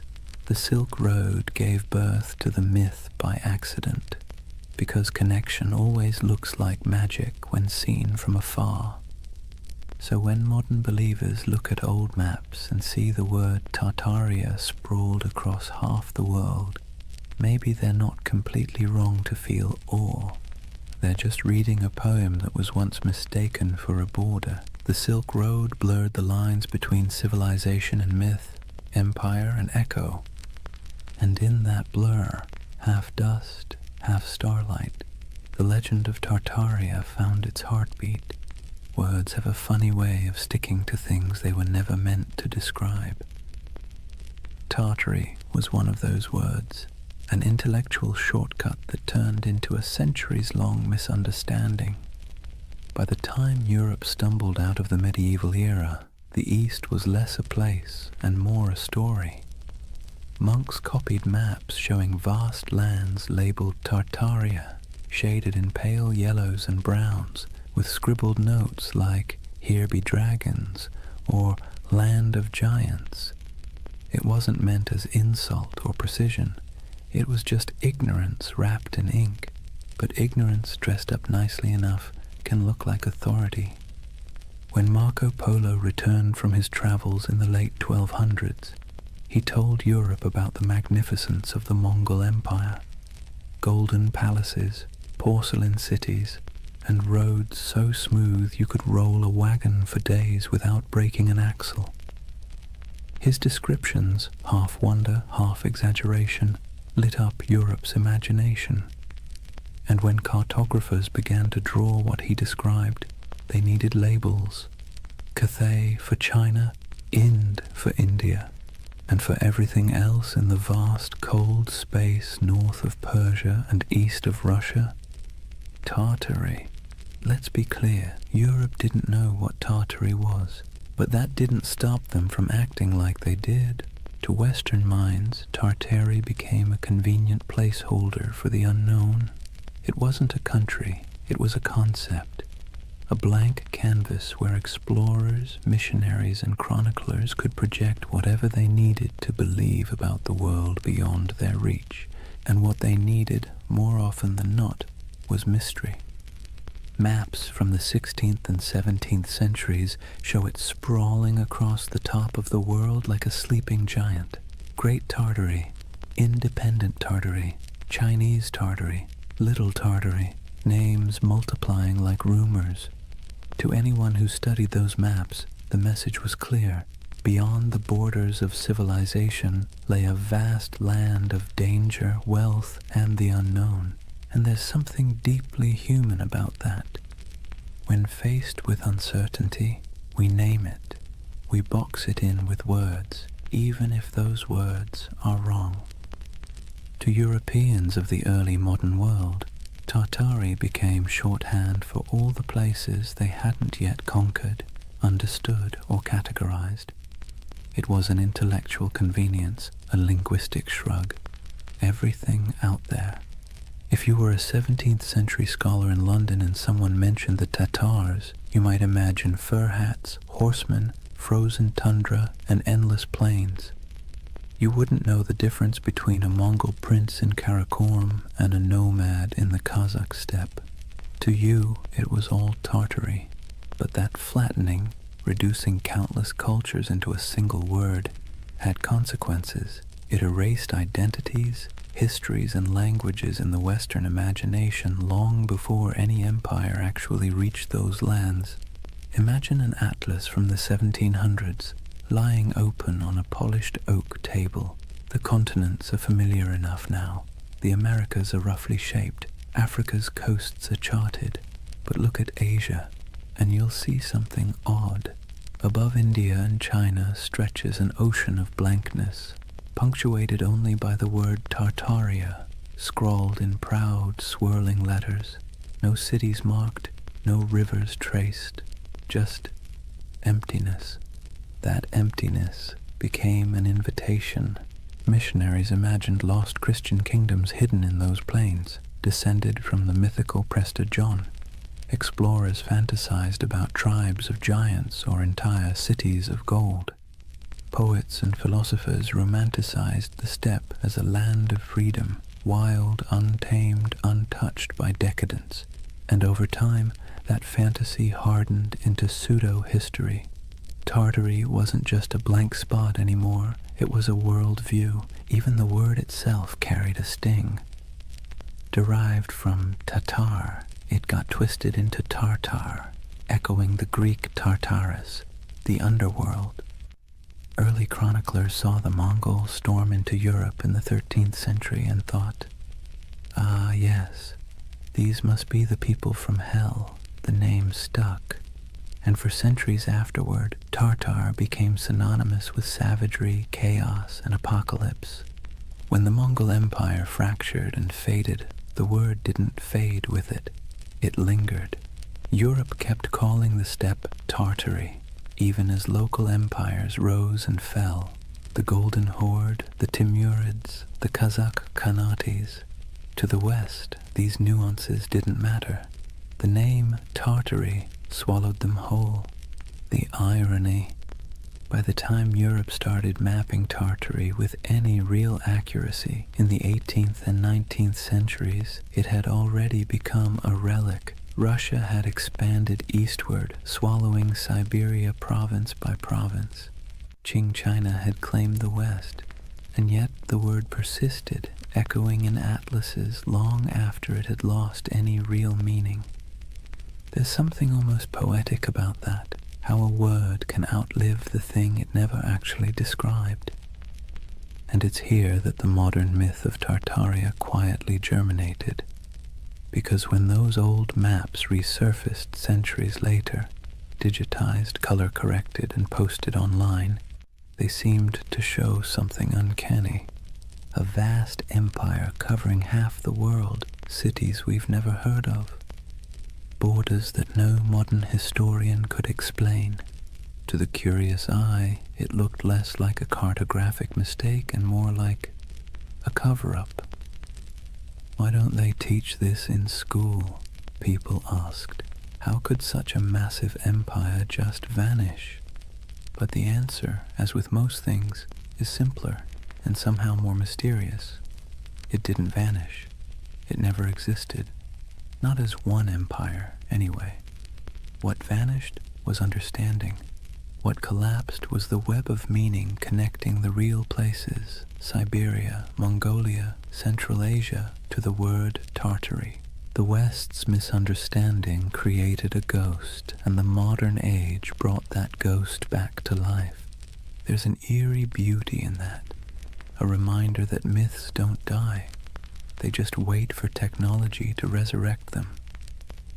When you look at one of those antique maps, ink faded to sepia, the parchment curled at the edges, you can almost feel the hum of it, not as evidence of a conspiracy, but as a fossil of imagination. Tartary wasn't a lie. It was a mirror. It reflected Europe's fears, desires, and limits. And like all mirrors, the longer you stare into it, the more it stares back. By the dawn of the 18th century, the old mystery of Tartary was about to meet its slow death, not in battle, not in flames, but in bureaucracy, in borders drawn, treaties signed, and maps updated by men who preferred paperwork to poetry. It wasn't an erasure in the way myths like to imagine. No secret cataclysm, no forbidden knowledge sealed away by shadowy elites. It was something quieter, more mundane, and somehow more tragic. Tartary was about to be swallowed, not by time, but by empire. Let's set the stage. The year is 1721. Peter the Great has just declared the Russian Empire. He's reformed the army, modernized the navy, shaved the beards off his nobles, and built a brand new capital, St. Petersburg, on a swamp that would one day gleam like a mirror of Europe itself. Russia, once the frontier of the old Tartarian wilderness, now saw itself as its conqueror. And conquest, as Peter understood, was as much about naming as it was about fighting. Where the maps once said Tartaria, Russia began writing Siberia, Yakutsk, Omsk, Irkutsk. The empty spaces of imagination were replaced with administrative precision. Governors, garrisons, and census records. You can almost hear the scratching of quills replacing the crack of hooves across the steppe.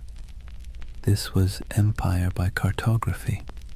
For centuries, Europe had peered east and seen a void. Russia filled it with coordinates. And just like that, the last breaths of Grand Tartary disappeared under layers of ink and decree. But here's the irony. While the West's maps were losing their mystery, the lands themselves were as unknowable as ever.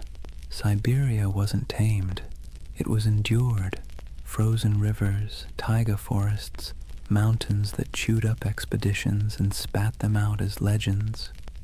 To the empire, it was a treasure chest of resources, furs, minerals, and later oil.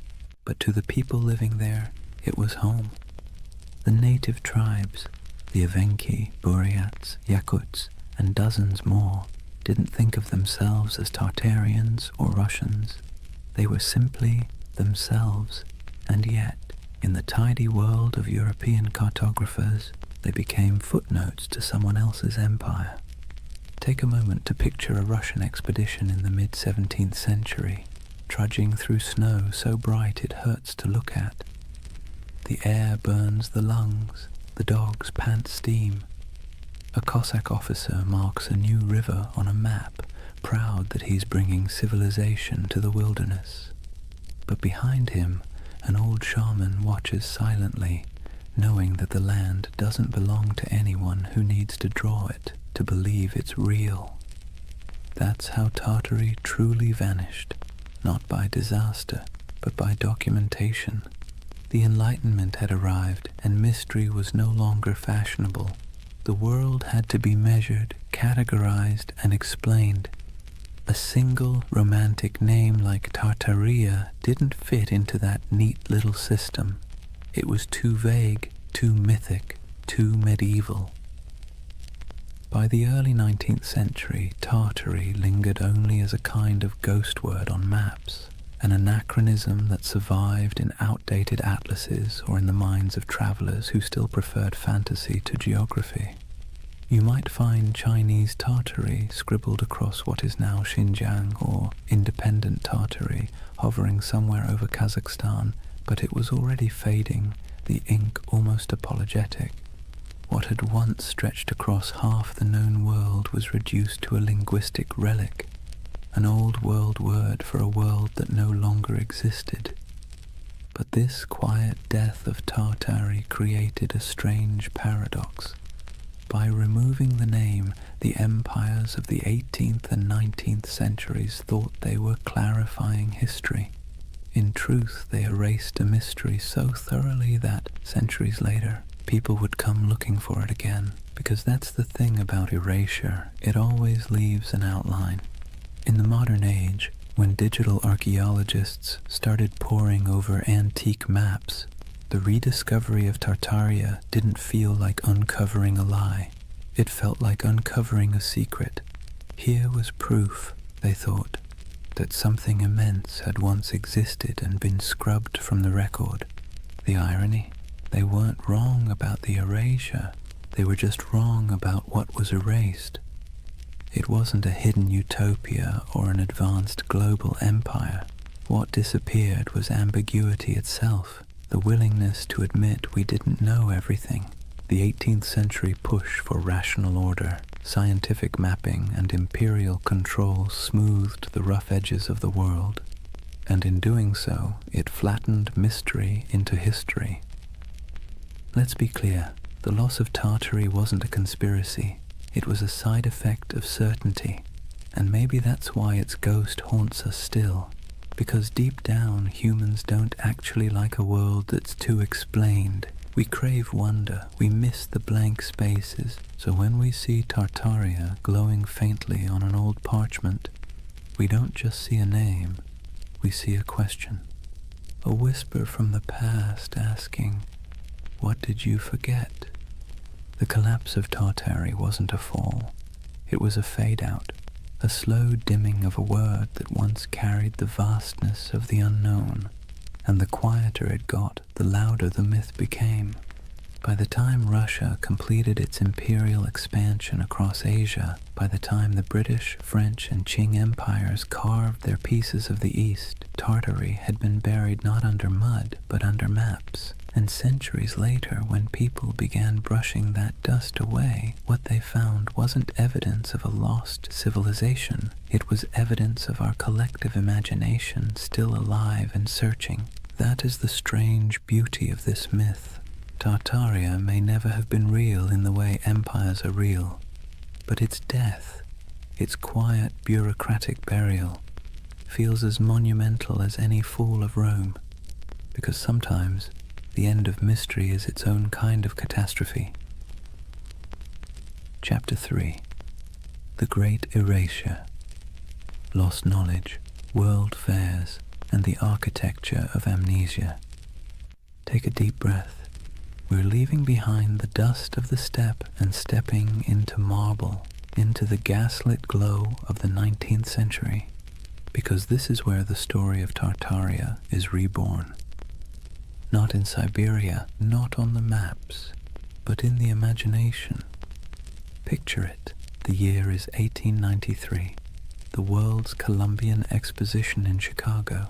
200 white buildings rise like mirages along the lake, glowing in electric light. Domes, arches, columns, architecture so grand that people literally wept when they saw it. It looked ancient, impossible, like something from a forgotten golden age resurrected overnight. And here's the kicker. It was built overnight. A team of architects and laborers had thrown up that entire city in less than 2 years. They called it the White City. To the public, it was a triumph of modernity, but to later eyes it looked suspiciously like something else. Massive domed palaces, ornate fountains, obelisks, colonnades stretching into mist. It looked ancient, yes, but not Greek, not Roman. It looked out of time. Now fast forward a century. A man sitting at his computer zooms in on old photos of the fair. He pauses. He notices something strange. The buildings look far too advanced for their time, he thinks. Too perfect, too grand. And then he finds something even stranger. After the fair ended, almost every single building was demolished, burned, scrapped, gone. And that's how a new kind of myth was born. The idea that maybe, just maybe, these temporary structures weren't built at all, at least not by us. Maybe they were rediscovered, remnants of an older, erased civilization. A civilization called Tartaria. Let's be clear, the buildings were real. We have blueprints, records, payrolls, receipts for every brick. But the feeling, the awe they inspired, the eerie way they appeared and vanished, felt mythic. It tapped into something ancient in the human psyche. our suspicion that we've forgotten something big. And once that suspicion took root, it spread. Soon people began noticing Tartarian architecture everywhere. Those impossible domes in St. Petersburg, the Capitol building in Washington, the palace-like train stations of Paris, even the city halls of small American towns. Weren't they all too ornate, too advanced for their supposed era?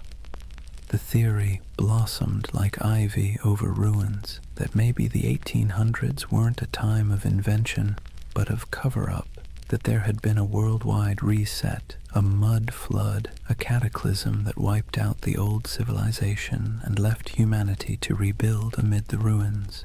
The world's fairs, in this view, weren't celebrations of modern progress at all. They were redecorations, a way to reintroduce a repurposed world, scrubbed clean of its true history.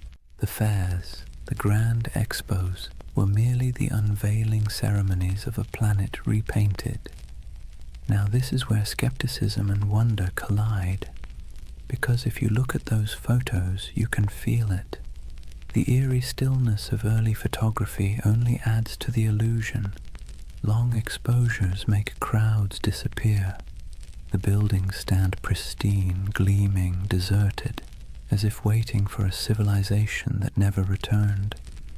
It's beautiful and unsettling and hypnotic.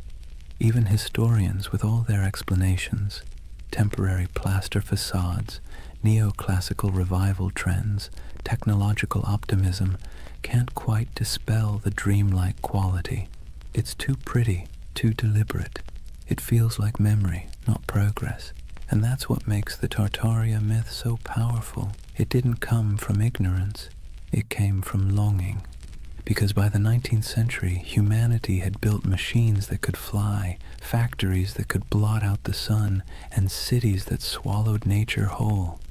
We had replaced mystery with machinery, but beneath the gears and soot, people were starting to feel something hollow, something missing. Tartaria filled that hole. It became the name for everything that seemed too beautiful, too harmonious, too purposeful to belong to the chaotic modern world.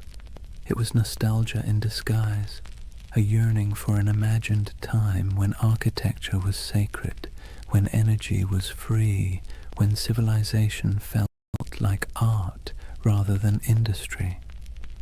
Of course, the irony is exquisite. The people of the 19th century built those palaces themselves, but we, centuries later, look back and refuse to believe them capable. Maybe it's easier to believe in a lost utopia than in the idea that our ancestors simply cared more about beauty than we do. So imagine walking through that white city. The lamps hum softly. The canal reflects the moonlight. Music drifts from the pavilions. You hear the shuffle of dresses, the murmur of voices, the click of carriage wheels, and for a moment you can almost believe the myth that you've stumbled into the remains of a vanished empire, briefly resurrected for one last dance before fading again into legend. That's the strange charm of Tartaria. It doesn't matter if it's real. What matters is how it makes you feel, because beneath every conspiracy is a heartbeat. The desire to belong to something greater, to touch a truth the textbooks forgot to mention. And so, through the flickering gaslights of the 19th century, the dream of Tartaria returned, not in stone, but in spirit, not as an empire rediscovered, but as a memory resurrected. Let's be honest for a moment. Modern architecture doesn't exactly make the heart sing. Steel boxes, glass towers, angles sharp enough to injure your soul. Function over form, they say. Minimalism, efficiency, progress. But walk past an old courthouse or a crumbling railway station with columns carved like Roman temples, and suddenly something stirs. It feels like memory. Not your memory, but someone's. And that's exactly where Tartaria hides, in that emotional shadow between nostalgia and doubt. See, the 19th century didn't just give us new machines, it gave us new eyes. Photography froze the world for the first time. Urbanization made old beauty vanish beneath brick and smog. And as the industrial age thundered forward, the West began quietly rewriting itself, paving over not just landscapes, but the very story of civilization. This was the age of erasure disguised as progress. When old cathedrals were restored into shapes they had never been, when ancient city walls were torn down to make room for the future, when soot-blackened monuments were scrubbed and renamed, their histories conveniently rewritten for the age of reason. Historians call it modernization. Tartaria believers call it cover-up. Now, let's pause and take a breath, because this is where myth and history start blending like watercolor. The truth is simpler, but also sadder. It wasn't a conspiracy, it was forgetfulness. The 1800s were obsessed with the new: steam, glass, iron, materials that seemed to promise immortality. The faster technology advanced, the more the past looked like an inconvenience. When people demolished centuries-old buildings to make room for factories or boulevards, they didn't think they were erasing history. They thought they were improving it. But here's the paradox. Progress, when it moves fast enough, feels like amnesia. Imagine being a farmer's son in 1820, living in a cottage built by your grandfather, heated by the same hearth. Then picture your grandson in 1890, born under electric light, surrounded by locomotives, reading newspapers printed on machines that could churn out 1 million copies before breakfast. The pace of change was dizzying. The world your ancestors knew had disappeared before your own eyes. And when memory fades that quickly, even the truth starts to look like myth. That's why the great buildings of the 19th century seem suspicious to us now. They're too perfect, too ambitious, too permanent in an age obsessed with speed. To modern eyes, they feel like artifacts of a lost age, something inherited, not made. The Tartaria theory, in this sense, is less about deceit and more about disbelief. We don't believe we could have built something so beautiful in such a short span of time. And perhaps we're right, but not in the way we think, because that beauty came at a cost. It came from child labor, industrial soot, and the quiet suffering of millions who laid bricks, carved columns, and forged iron in furnaces hotter than the sun. It came from colonial wealth siphoned from distant lands. The marble glimmered, yes, but it glimmered on the backs of the exhausted. So when modern minds gaze at that architecture and whisper, "This can't be human," they're half right. It wasn't built by ordinary humanity. It was built by empire. But myths rarely linger on exploitation. They linger on wonder. That's what gives the Tartaria myth its endurance. It erases guilt and replaces it with awe. Instead of confronting how we gained that grandeur, we imagine inheriting it from some ancient, harmonious civilization. A world without conquest, without industry, without soot. A world that built for beauty's sake alone. That's the secret comfort of believing in Tartaria. It allows us to dream of innocence without the blood, to long for sophistication without the cost. And it's not entirely foolish, because beauty is suspicious in the modern world. Think about it. When was the last time a new building made you stop and gasp? When was the last time a city skyline felt like poetry instead of spreadsheet logic? We live in an age that worships utility and scoffs at ornament.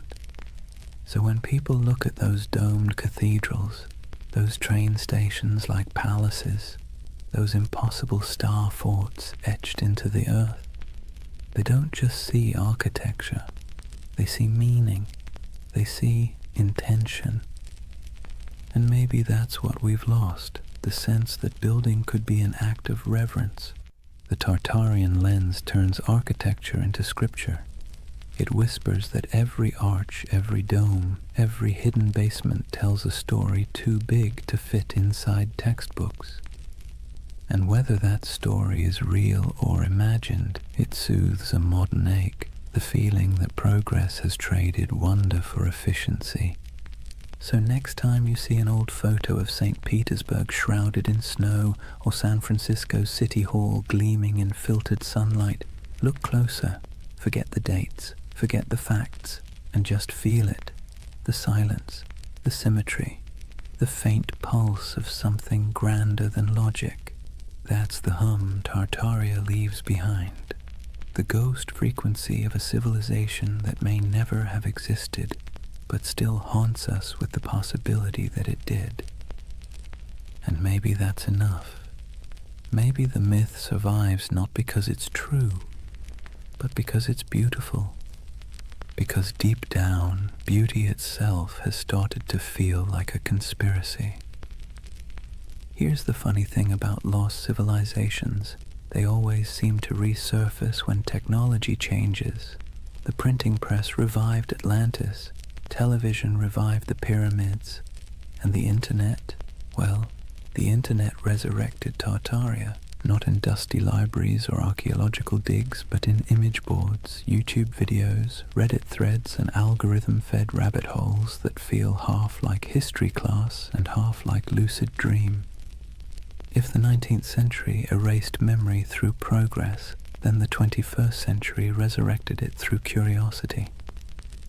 The internet, for all its chaos, gave the world a second archive, a place where forgotten photographs, misfiled maps, and half-remembered myths could find each other again.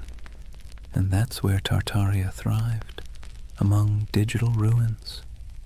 Let's be clear, no mainstream historian believes in the Tartarian Empire, but belief doesn't need credentials, it needs emotion. And online, emotion spreads faster than evidence. It starts small. Someone scrolling through antique photos finds an image of a half-buried building, its windows strangely below street level. They post it with a caption, "Mud flood? Hidden history?" Someone else comments with an old map labeled Great Tartary, stretching across half of Asia. Another user adds photos of star forts, geometric fortifications shaped like mandalas carved into the earth. Then someone else notices that the architecture of 19th century world fairs, domes, spires, impossibly ornate facades, seems eerily similar across continents. And suddenly, the pattern takes on life. A civilization that might never have existed begins to coalesce, not in ruins, but in pixels. It's fascinating to watch. The modern Tartarian myth isn't a single story. It's an ecosystem, a living organism built out of collective imagination. People piece together images, compare architectural styles, track supposed mud flood layers in Google Earth, and speculate about ancient technology, free energy, and global resets. And let's be honest, there's something soothing about it. It scratches the same itch that makes people organize puzzle pieces at 2 a.m. You start with fragments, photographs, engravings, forgotten buildings, and try to make sense of the world's dissonance. Why does history sometimes feel incomplete? Why do our cities seem to rest on older bones? Why does beauty feel borrowed? The Tartaria theory online isn't just conspiracy, it's therapy for disillusionment. See, we live in an age drowning in data but starving for coherence. Billions of facts, timelines, and explanations float around like loose screws. But the more we learn, the less it feels like we understand. We've traded mystery for information, and somehow that doesn't feel like progress. Tartaria brings the mystery back. Scroll through its digital cathedrals, YouTube thumbnails of glowing domes and forgotten maps, and you'll see that what people crave isn't deception, it's wonder. the feeling that history still holds secrets, that maybe we haven't already found every answer, that maybe, just maybe, there's still magic left under the mud. And the internet, for all its cynicism, feeds that craving beautifully. Where old historians dismissed oddities as coincidences, the online world stitches them together with creativity. Star forts become energy hubs, domes become ancient power stations, mud floods become symbolic of global resets, metaphors for forgotten knowledge buried under modern noise. It's easy to laugh, but maybe we shouldn't, because behind every pixelated claim is something deeply human, the refusal to accept a world without mystery. The same impulse that made explorers sail off the map now makes people scroll through archives at 3 in the morning, chasing the ghost of a civilization that never left a skeleton behind. And there's something else, an aesthetic truth. Look at those old photos, the sepia skies, the faint haze, the impossible scale of those buildings. They feel dreamlike, like glimpses from another timeline where humanity built for eternity instead of quarterly profits. When people online say, "This architecture is too perfect to be from our timeline," what they're really saying is, "This feels like a dream I half remember." And that's what Tartaria has become, a collective dream stitched together from the past's photographs and the future's loneliness. Of course, the irony is delicious. The very technology that gave us infinite knowledge also gave us infinite uncertainty. The more we digitized our history, the more unreal it began to look. Old black and white photos uploaded at high resolution don't make history clearer. They make it stranger. The lighting, the shadows, the absence of movement, it all feels frozen, ghostly, like the world before electricity was somehow more alive. So when you see someone online connecting old city photos and whispering Tartaria, what you're witnessing isn't delusion, it's longing, a search for coherence, for the feeling that history isn't just progress and decay, but a cycle of remembering and forgetting. And isn't that what all civilizations do? They rise, they crumble, and then they return in imagination. Rome, Atlantis, Lemuria, Tartaria, each one a mirror reflecting not the past, but our hunger to belong to something grander than the present. In that sense, the internet didn't invent Tartaria, it simply gave it a voice, a new empire of whispers sprawling across servers and screens, where myths are immortal and disbelief is optional. Scroll long enough and you'll start to see why people stay. The posts feel soothingly repetitive. Arches, domes, star forts, mud floods, each image a little lullaby of lost grandeur. A bedtime story told by algorithms instead of grandfather. So maybe Tartaria isn't a place at all. Maybe it's what happens when memory and imagination meet in the glow of a computer screen. Half fact, half wish. The myth doesn't just say, "Look what we've lost." It says, "Look what we still want to believe." And that, perhaps, is the most human story of all. Let's pause for a moment, take a slow breath, and think about why people believe in things like Tartaria. Not in the mocking way you see on forums or documentaries, but really think about it. Why does the idea of a lost civilization hidden under our cities feel comforting? It's not stupidity, it's not gullibility, it's yearning. Humans, for all our cleverness, are wired for mystery. We're pattern-seeking animals, tracing meaning in the stars, in tea leaves, in the cracks of old maps. The unknown makes us restless, the known makes us bored, and between the two we spin myths that make life feel a little more meaningful. Tartaria lives in that space. It's not really about mud floods or star forts. It's about the suspicion, deep down, that the world we've been handed is incomplete, that someone, somewhere, has hidden something important, that maybe history isn't a straight line of progress, but a looping dream where civilizations rise, fall, and are forgotten not by accident, but by design. And honestly, that's not such a crazy thought. Think about how much of history you've forgotten personally.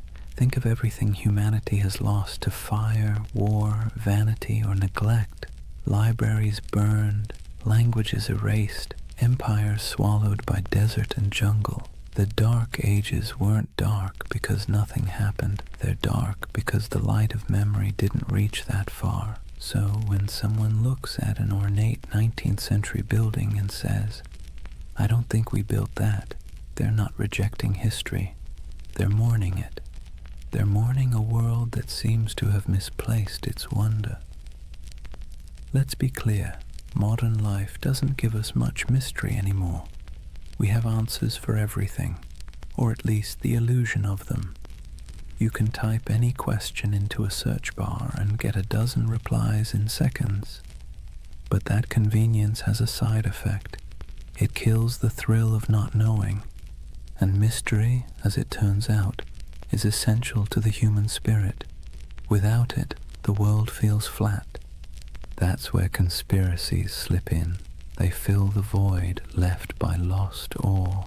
When people say the elites hid the truth of Tartaria, what they're really saying is, I miss when the world felt magical.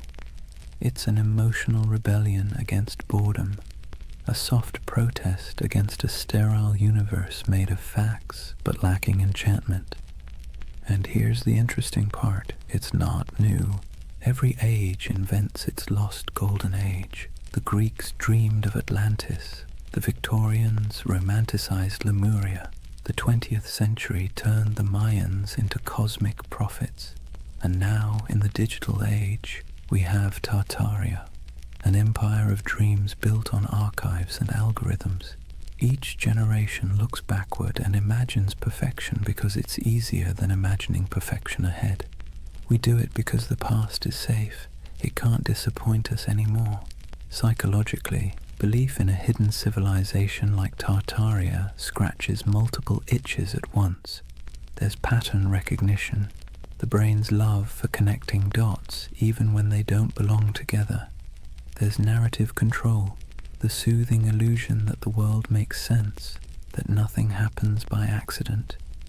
And there's nostalgia, the bittersweet ache for a world that may never have existed, but should have. And then there's trust. Modern institutions, media, government, academia, have lost credibility with the public. When experts say, that's impossible, a growing part of the population quietly replies, so was flight once. The more closed and dismissive authority becomes, the more open people become to alternative voices whispering, maybe they're hiding something. It's not that people trust random YouTube channels more than historians. It's that the channels sound human, curious, skeptical, fallible. The voice of official history often sounds cold, certain, and patronizing. The voice of the Tartaria believer sounds like someone sitting beside you late at night saying, "Look at this, doesn't it make you wonder?" And wonder is addictive. Once you feel it, it's hard to go back to plain explanations. Even the act of believing, of piecing clues together, creates a small dopamine rush. It gives the believer a sense of purpose. You're not just scrolling, you're investigating. You're part of something big, something secret. It's empowering in a world that makes most people feel small and powerless. So the Tartarian myth becomes more than a theory. It becomes a community, a shared dream. People trade discoveries, maps, and theories not because they're delusional, but because it feels good to search together. The hunt becomes the reward. And in that sense, Tartaria isn't a symptom of ignorance. It's a symptom of loneliness. Think about it. The more connected we are online, the less connected we feel in real life. Cities are crowded but isolating. News is constant but disorienting. Our modern world gives us everything except belonging. And so, people build belonging out of mystery. Believing in a hidden past means believing in meaning itself, that we're not just floating through chaos, that someone somewhere once built something extraordinary, and maybe we can again. That's not conspiracy. That's hope in disguise. Of course, hope can be dangerous when it turns to dogma, when questioning becomes obsession, when imagination becomes paranoia. That's when the myth begins to rot, when every gap in knowledge becomes a plot, and every historian becomes an enemy. That's when wonder collapses into fear. But before that point, before the cynicism sets in, there's something oddly beautiful about it. People standing in awe before old cathedrals and asking, how did they do it? People digging through archives at midnight, convinced that history still has secrets. It's easy to mock that. Harder to admit that it's the same impulse that built science, art, and philosophy in the first place. Curiosity is the ember. Myth is just the smoke. So the Tartarian believers, in a strange way, are modern heirs to the ancient dreamers, the ones who stared at the stars and saw gods, the ones who saw order in chaos. They're not historians, but they are human. They want the past to matter. They want the present to make sense. And maybe that's why Tartaria lingers. Not because it's real, but because it feels right, in some deep, poetic way that logic can't quite dismantle. It tells a story not about what we've found, but what we've lost. And that's a kind of truth, too. As the night deepens, imagine those endless digital threads, thousands of people across time zones, glowing screens reflecting in tired eyes, all dreaming together of a civilization that never was. Maybe they aren't crazy. Maybe they're just homesick for a world that once felt full of wonder. Let's take a breath here. After all this talk of vanished empires and buried cities, it's time to do what the best historians always do. Look carefully, quietly, and without agenda. Because when you set aside the noise of the internet and really look at what's left of Tartaria, what you find isn't a conspiracy. It's something far more human, and somehow even more fascinating. The term Tartary was not a secret code name for a lost empire. It was a geographic placeholder, a cartographer's shrug. For centuries, Europeans simply didn't know what lay beyond the Ural Mountains or deep in the Siberian steppe. So they wrote Tartaria, like writing "Here be dragons," a kind of verbal fog to fill the blanks. The maps weren't evidence of an empire erased. They were evidence of ignorance being slowly replaced by exploration. And those grand old buildings, the ones people point to as proof of impossible architecture, they're very possible. Magnificent, yes. Impossible, no. The ornate city halls, cathedrals, and palaces of the 19th century weren't built by some forgotten super-civilization. They were built by humans with chisels, scaffolds, and a near-religious obsession with grandeur. The 1800s were a century drunk on ambition. Industrialization made iron, glass, and concrete cheaper than ever. Colonization and global trade poured wealth into Europe's cities. Architects looked backward to Greece, Rome, Byzantium, and Egypt, and then combined everything like over-enthusiastic chefs. The result was the neoclassical explosion: domes, columns, and marble facades that looked ancient but were brand new. That's why so many people mistake them for relics, because they were designed to look timeless.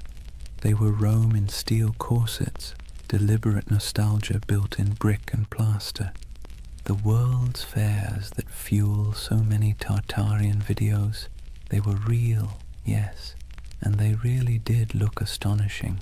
Whole temporary cities of palaces, fountains, and gleaming towers that appeared overnight and vanished just as quickly.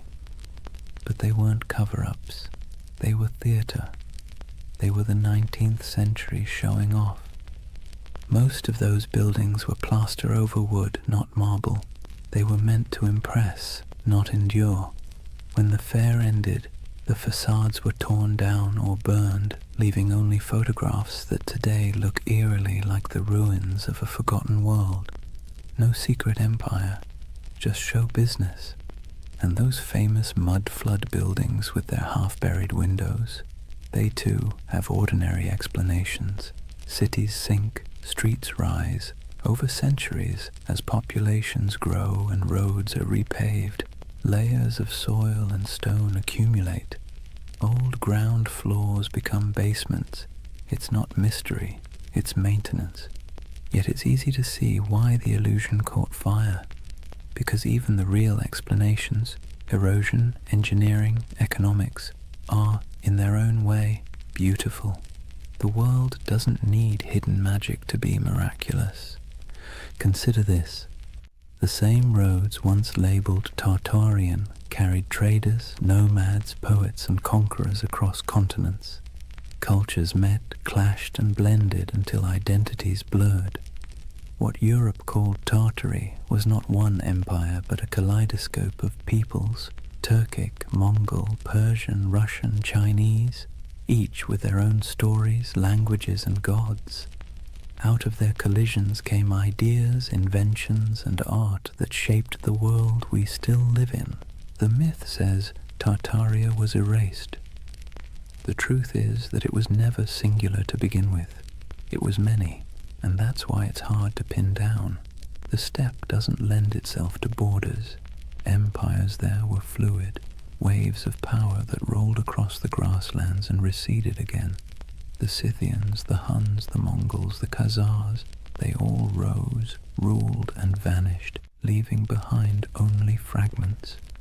To an outsider, that flux looked like a void.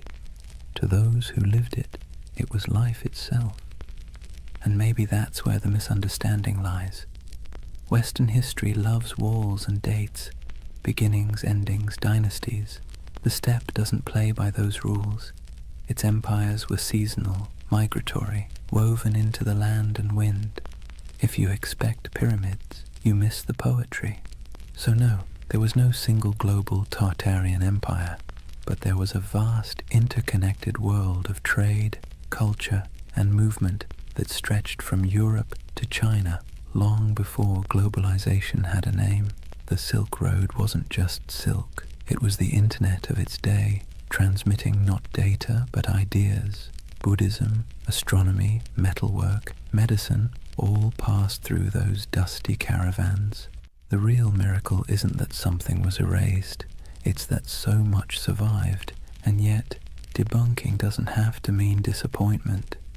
If anything, it should make the world feel richer, because the truth is not dull, it's layered. The mud flood isn't proof of deception, it's proof of time. The ornate buildings aren't relics of a forgotten empire, they're monuments to human excess. The missing maps aren't evidence of suppression, they're artifacts of discovery. And here's the quiet irony. Even the myth itself is part of history now. The videos, the forums, the believers, they've become a digital folklore, our century's way of myth-making. Future historians might study us and say, they dreamed of Tartaria because they were tired of concrete. Maybe that's what keeps the story alive. Not deceit, but desire. The desire for mystery, beauty, and meaning in an age that feels too catalogued, too explained. Tartaria is less a conspiracy than a collective poem. One line written in frustration, another in wonder. And perhaps that's how we should leave it, gently. The myth and the truth coexisting like twin shadows cast by the same fire. The factual story of history's shifting frontiers and the emotional story of humanity's hunger for lost splendor. So the next time you pass an old building with buried windows or stumble across an antique map marked Tartary, don't roll your eyes. And don't fall into the rabbit hole either.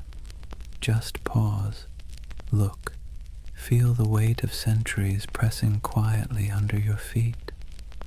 Real or imagined, every layer of that soil carries a story. Because whether it's called Rome, Babylon, Atlantis, or Tartaria, the dream of forgotten empires never really fades. It just changes shape, waiting for someone new to wonder. Chapter 4. The Eternal City, Why We Dream of Lost Civilizations. Take a moment, close your eyes, and imagine you're standing in the ruins of a city that never existed. The stones are warm beneath your feet. The air hums faintly with the echo of 1,000 unrecorded stories, and the wind brushes against carved columns whose builders' names were never written down. It's a dream, but somehow it feels truer than waking. That's the strange comfort of Tartaria.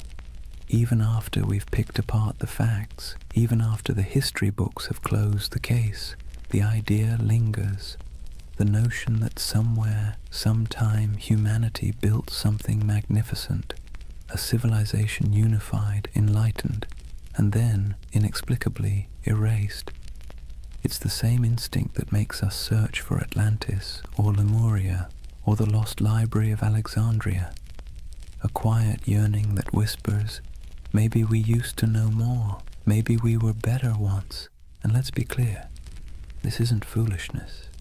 It's longing. Believing in Tartaria isn't really about maps or mud floods. It's about something deeper, the ache for lost harmony, for order in the chaos of modern life. When we look around at endless screens, broken systems, and cynical politics, it's easy to imagine that somewhere in the past, people had it figured out, that there was a time when beauty and wisdom ruled, before we traded them for convenience. The myth gives that feeling a shape. Tartaria becomes a mirror for what we think we've lost, a golden age we can project our frustrations onto, a fantasy of unity against the fragmentation of the modern world. But here's the curious twist. Myths like Tartaria comfort us because they're out of reach. They can't be disproven in a way that satisfies the heart. The less we know, the more space the imagination has to wander. That's what myths do best. They thrive in the gaps, the shadows between facts. Think about how the story feels, not just what it says. Tartaria isn't told in sharp, factual sentences. It's whispered in forums late at night by people who sound more wistful than conspiratorial. They're not shouting about domination. They're sighing about what might have been. It's not paranoia. It's melancholy. The same kind of melancholy you feel walking through an abandoned building, seeing beauty and decay folded together. There's a paradox at the heart of this comfort. We know modern life is more advanced than any age before it, yet it rarely feels that way. We have the internet, medicine, spaceflight, instant communication, but we also have loneliness, burnout, and an undercurrent of loss. The myth of a vanished civilization fills that emotional void. It says, you're right to feel that something's missing. It's like nostalgia for a memory we never had, and in that sense, Tartaria isn't about the past at all. It's about the present, about how alien our own world can feel. The skyscrapers of glass and steel, the humming servers, the sterile symmetry of cities built for efficiency rather than awe. No wonder people scroll through photos of old domes, arches, and impossible cathedrals and feel something stir. Those buildings look like they remember something we've forgotten, so we call it Tartaria. We give the feeling a name. It's easier to believe there was once an age of grace that was stolen than to accept that beauty is fragile, and we let it slip away ourselves. But this comfort isn't all illusion. The belief itself reveals something profound about us. Humans are meaning-seeking creatures. When the world feels senseless, we create patterns to make it make sense. We weave stories over the noise, and in those stories, we find calm. Myths are our way of telling ourselves that the universe still has order, even if it's hidden. That's why so many people find peace in the idea of a lost civilization. It implies that knowledge, beauty, and balance aren't gone forever, just misplaced. It turns chaos into a temporary condition. And maybe that's why Tartaria caught fire in the digital age. The internet is chaos incarnate, 1,000 overlapping timelines, all screaming for attention. In that noise, the myth feels like a lullaby. It slows everything down. It says, once there was harmony. Once the world was whole. Now, whether that's true or not almost doesn't matter. What matters is the feeling it evokes, the quiet pull toward something larger, wiser, softer than the present. The myth becomes a kind of spiritual balm for an age that measures everything but meaning. Imagine yourself late at night, scrolling through photos of ornate ruins, strange domes, or cities half buried in snow. You feel that twinge, that recognition without memory. The beauty is haunting, not because it hides a secret empire, but because it reminds you that time erases, and yet somehow we still search for permanence. That search, that ache, is what keeps myths alive. They aren't about fooling ourselves. They're about coping, finding wonder again in a world that's forgotten how to dream. And maybe that's the greatest comfort of all. Tartaria might not have existed on a map, but it exists in us, in that quiet place between curiosity and longing, where we still hope that something grand and good once stood before the mud, before the noise, before the forgetting. If you really want to understand why Tartaria has captured so many imaginations, you have to stop asking what it was and start asking what it means. Because myths, like mirrors, don't just reflect the world, they reflect us. When people talk about Tartaria, they're not just discussing lost cities or forgotten empires. They're projecting themselves, their hopes, their doubts, their nostalgia, onto a blank canvas of the past. Tartaria becomes less of a place and more of a personality test for civilization. Think about it. To some, Tartaria represents a golden age of harmony and beauty, proof that humanity once lived in balance with nature and technology. To others, it's evidence of corruption and suppression, a story of truth hidden by elites and rewritten by victors. The same myth, two completely different reflections. It tells you less about history and more about what people want from it. And maybe that's the point. Tartaria isn't history. It's a Rorschach test for modern anxiety.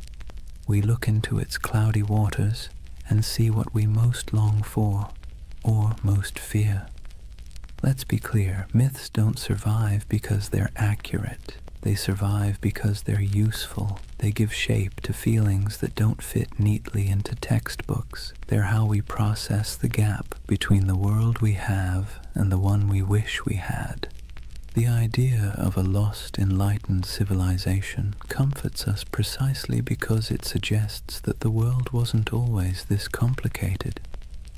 That maybe, somewhere back in time, people figured out the balance between science and spirituality, between art and function, between progress and peace. And if they could, maybe we can again. That's why you'll notice something poetic in the way Tartaria believers talk. It's not just data or dates, it's reverence. They speak of architecture the way others speak of cathedrals. They trace maps like pilgrimages. They aren't just arguing for history. They're mourning for something sacred.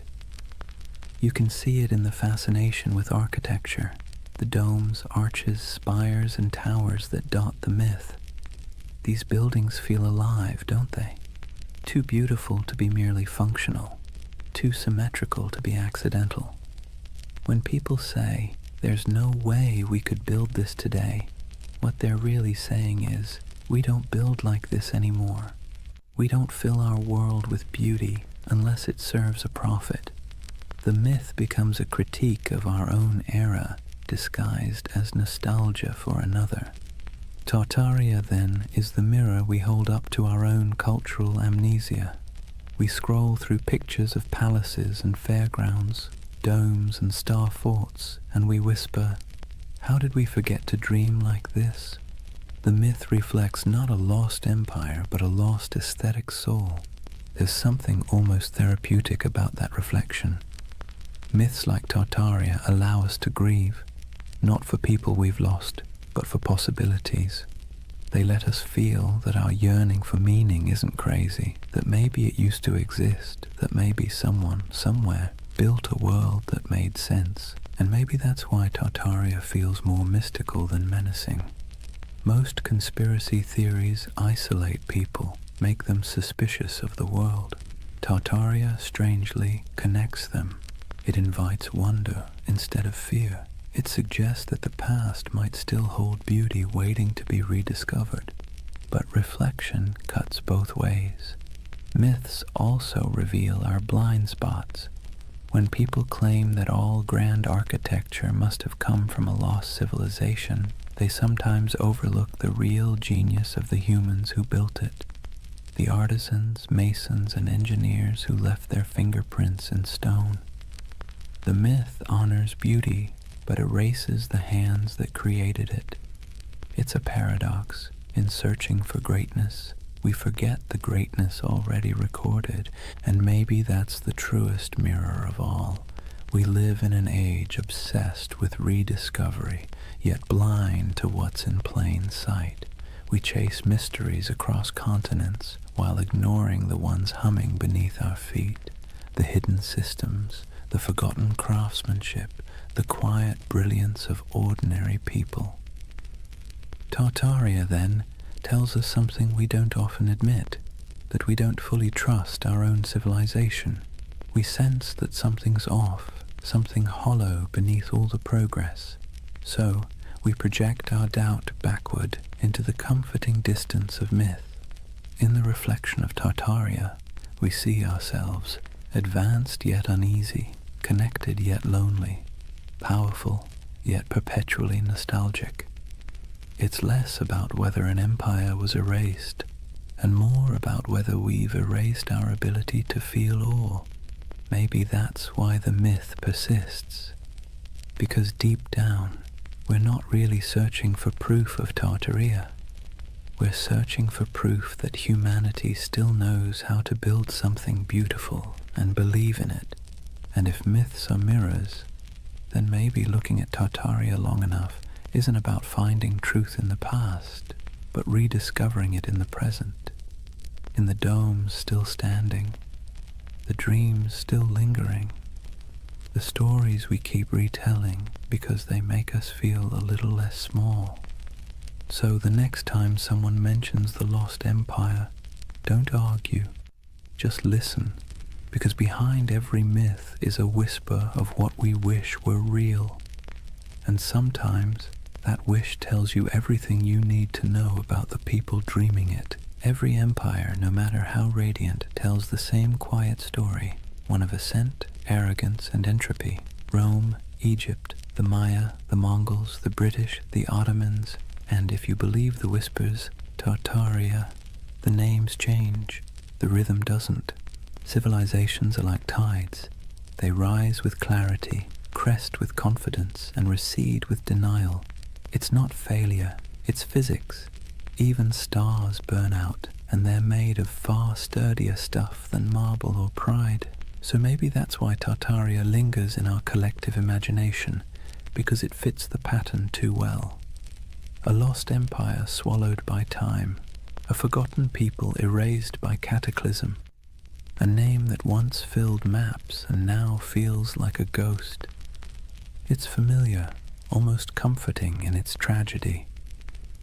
Let's be clear though, No empire believes it's the one that's going to fall. Every generation thinks it's special, unique, immune to collapse because it has better technology, more data, smarter systems. But arrogance, like gravity, pulls everything back to Earth. If Tartaria existed, if even a fragment of the legend were real, its disappearance would have followed the same script as every empire's twilight. The small cracks first, corruption, complacency, overreach, then the slow decay disguised as progress, and finally the quiet moment when the last flame flickers out and the world simply moves on. You can almost imagine it, the final days of a grand civilization, not with war or fire, but with exhaustion, merchants still trading, scholars still writing, architects still sketching impossible domes for clients who will never pay. The end doesn't always come with thunder. Sometimes it's a sigh. And here's the thing. We need myths like Tartaria because they remind us that our own civilization isn't exempt. It's a soft warning wrapped in wonder. The idea that maybe, just maybe, we've been here before. Towering cities, vast networks, unshakable certainty, and lost it all to hubris and time. You see, the cycle isn't just historical, it's psychological. We build, we forget, we rebuild. We burn libraries, then mourn the loss of knowledge. We pave over ruins, then spend centuries digging them up again. The pattern is maddeningly human. The Greeks had a term for this, anarchiklosis, the cycle of government and decay. Kingdoms become tyrannies, tyrannies become democracies, democracies collapse back into chaos. Wash, rinse, repeat. The myth of Tartaria just takes that ancient idea and stretches it across a planetary scale. And that's what makes it powerful, because deep down we know the pattern fits us too. Look at the ruins of any civilization, and you'll find the same fingerprints. Ambition, brilliance, greed, denial. The same stone roads leading nowhere. The same monuments built to outlast time, quietly losing that argument. Even today we build our towers of glass and steel, our data empires, our digital libraries with the same optimism that we're preserving knowledge forever. But maybe 1,000 years from now, someone will wander through our abandoned cities and ask the same question we whisper about Tartaria. Who built all this? Maybe that's why we're drawn to stories of collapse told in soft voices, because they allow us to grieve for what's inevitable before it happens. They help us process the strange truth that impermanence is not failure, it's the natural order. In that sense, Tartaria becomes a bedtime story for civilization itself, a reminder that we are temporary but not meaningless, that even in loss there's continuity. The ruins of one world become the foundations of the next. And if you look closely, you'll see that rebirth is always hiding inside decay. The Renaissance bloomed from the ashes of plague. The Enlightenment grew out of dark superstition. Even myths once dismissed are rediscovered as metaphors with new life. The cycle never ends. It only changes costume.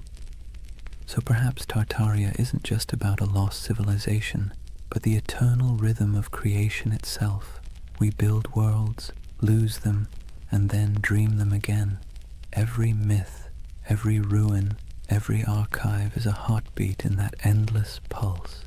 Imagine standing at the edge of some forgotten city, moss creeping over marble, wind sighing through hollow windows, and realizing that this place once thought it was eternal too, that people once stood here, confident that their children's children would never forget their names. But the earth has other plans, and yet the beauty is in the persistence. Even in silence the stones whisper. Even when names fade, the patterns remain. Every fallen empire becomes a lesson written in dust, and every myth like Tartaria is the echo of that lesson, trying to reach us before we make the same mistake. History doesn't repeat exactly, but it rhymes in hauntingly familiar cadences. The trick isn't to break the cycle, it's to learn to hear the rhythm, to build with humility, to remember what was forgotten before, and to leave behind something that, even when buried, still hums with meaning. So when you hear the word Tartaria, don't roll your eyes. Listen to the rhythm beneath it, because that's not just a myth about the past. It's a lullaby for the present, and maybe a warning for the future. There's something irresistible about a mystery that refuses to die. You can debunk it, explain it, trace its origins down to the dusty corners of old libraries, but if it still feels like a secret, people will keep chasing it. That's the real magic of Tartaria. It doesn't survive because it's proven. It survives because it haunts. In a world that measures everything, categorizes everything, and leaves nothing ungoogleable, a mystery like Tartaria feels like a rebellion.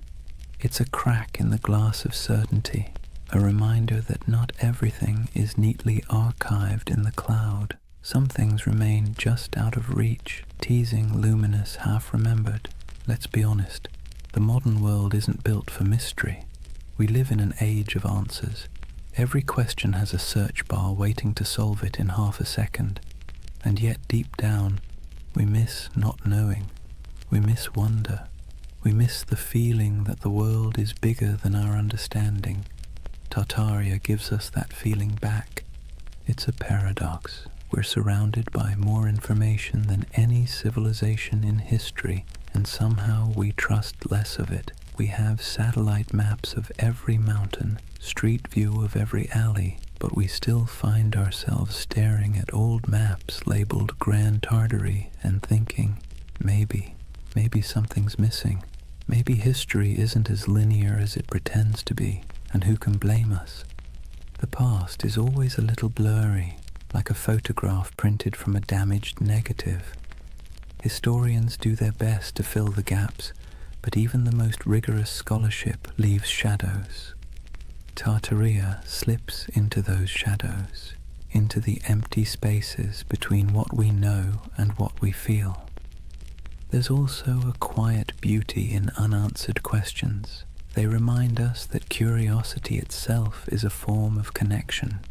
When someone spends years digging through forgotten archives, zooming into grainy satellite images, or exploring the ruins of an abandoned palace, they're not just chasing facts, they're chasing wonder. They're trying to feel something vast and timeless, something that hums beneath the noise of everyday life. Tartaria gives people permission to believe that the world might still hold secrets.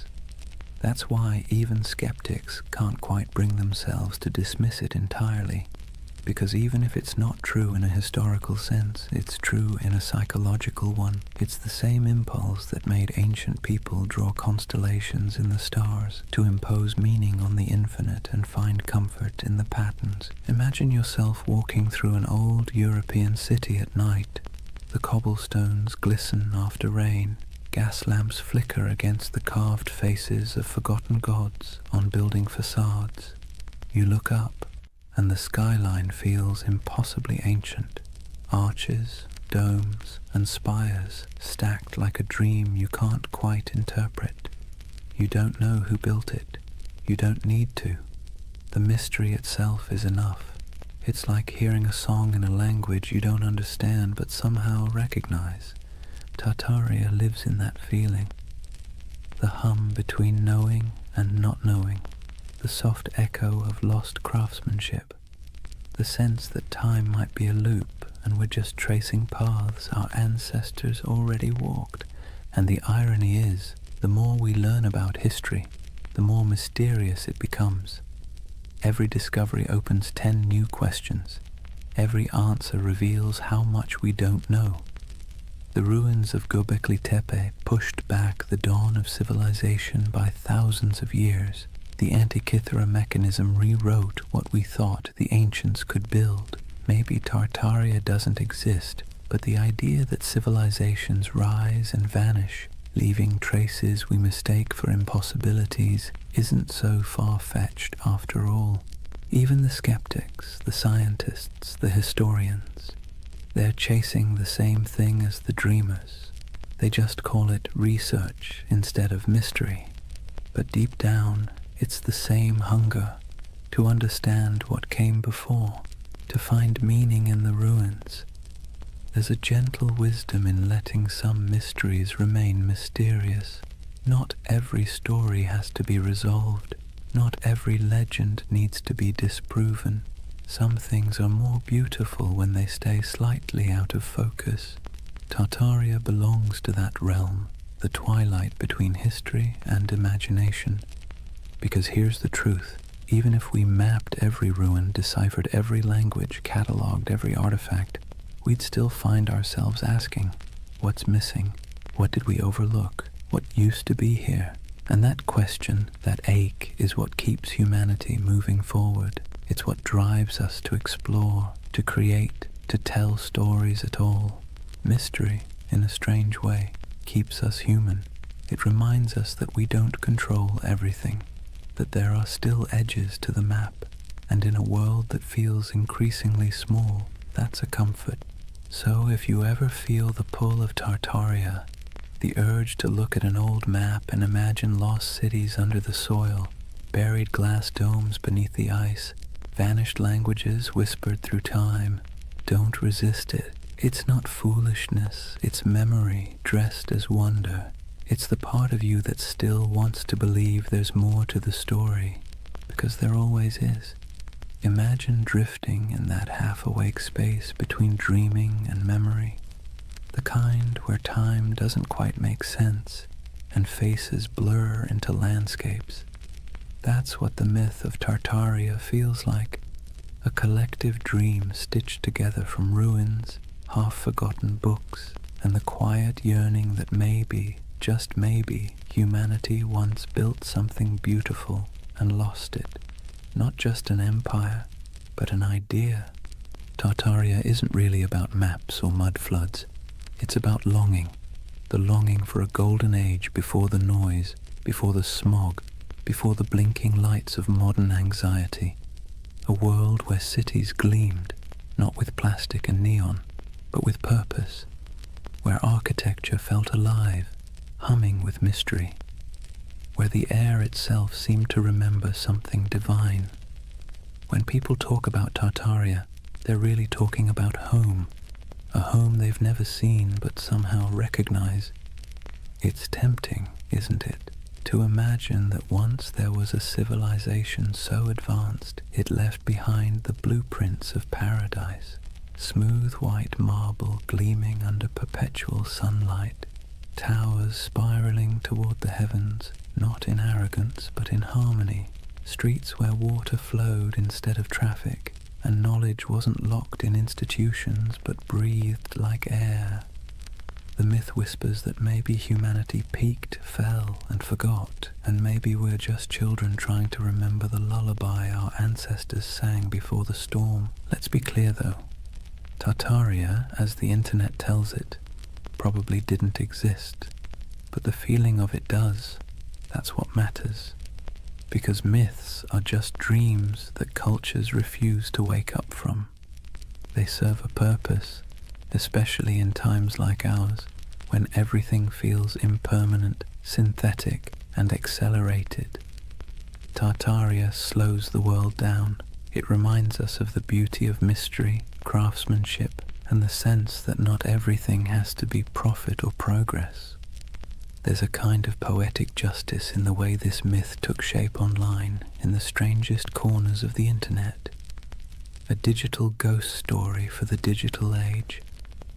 Scroll long enough through photos of ornate buildings with impossible domes and buried windows, and you'll feel it too, that little flicker of awe.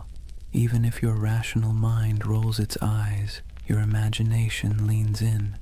What if, it whispers, what if this really was part of something greater? The myth resonates because we're surrounded by ruins and don't realize it. The old train stations, the opera houses, the abandoned civic buildings with ceilings painted like cathedrals, they still stand, silent and out of place. They belong to an age that believed in permanence, in beauty as a civic duty, and compared to that, our world of glass and rectangles feels hollow. Tartaria becomes a name we give that feeling, the ache for artistry, for meaning carved in stone. But beneath the aesthetic nostalgia is something deeper, a memory not of buildings, but of belonging. When people say they erased Tartaria, what they're really mourning is the loss of connection, the sense that we were part of something coherent, meaningful, and vast. We feel fragmented now, nations arguing, truths dissolving, the past rewritten every week on social media.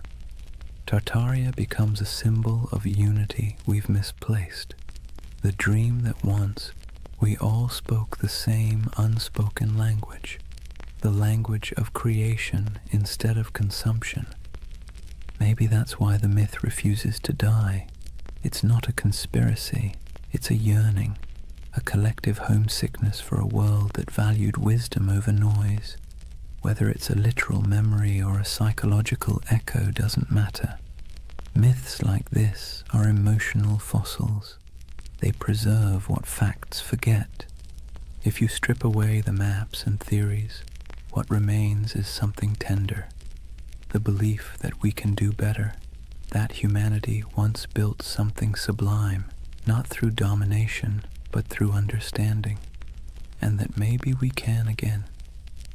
It's less about recovering a lost empire and more about remembering how to build meaning into our world. And maybe, in a strange roundabout way, the myth is right. There was a flood, a metaphorical one, the flood of time, technology, and forgetfulness. It buried not cities, but attention. It drowned not buildings, but wonder. And now, through whispers of Tartaria, people are trying to dig it back up. Not the structures, but the feeling of awe they carried. Picture the end of the dream, an endless step at dusk. The horizon glows gold, and somewhere in the distance, faint towers shimmer through the haze. They're not ruins, not anymore, just echoes of possibility. You start walking toward them, though you know you'll never reach them. That's Tartaria, not a destination, but a direction, not history, but hope. And as you drift toward sleep, remember this. Every civilization is both a memory and a prophecy. What we imagine today shapes what we build tomorrow. So maybe Tartaria isn't behind us. It's ahead, waiting to be remembered not as a lost empire, but as an invitation to build again, but slower, kinder, wiser, to carve beauty into the world and mean it this time. Because deep down, that's all the myth ever wanted, to remind us that the most eternal things aren't marble or empire, but imagination itself. The quiet, persistent dream that we came from something extraordinary, and that we can still be. So now, as the story fades and the dream of Tartaria settles like evening mist, take a moment, breathe slowly, let the world around you grow quiet. The hum of the present softens, and for a brief, weightless instant, it feels as though time itself exhales. What have we really been chasing tonight? A vanished empire? A mystery hidden in maps and marble? Or something smaller, quieter? Something that hums inside us when we stare at old buildings and feel inexplicably that we've been here before? Tartaria may never have existed on any official timeline, but in another sense, it's never stopped existing. It lives in the empty plazas at dawn, when the light hits old stone just right, and the world feels ancient again. It lives in the symmetry of cathedrals, the curve of forgotten domes, the echo of a song hummed in a language no one remembers. It lives in us, the builders, the dreamers, the rememberers. And maybe that's the truth behind all forgotten civilizations. They never really vanish, they just move inward into the imagination. Every myth is a refuge, a way of saying, once we were capable of beauty. Once we remembered how to build with our hearts. So as you lie there now, listening to the quiet between sentences, imagine those impossible cities, half marble, half memory. The air is cool, the towers glow faintly, their reflections trembling in still water. Somewhere in the distance, bells ring, soft as wind chimes, a civilization asleep, waiting to be remembered.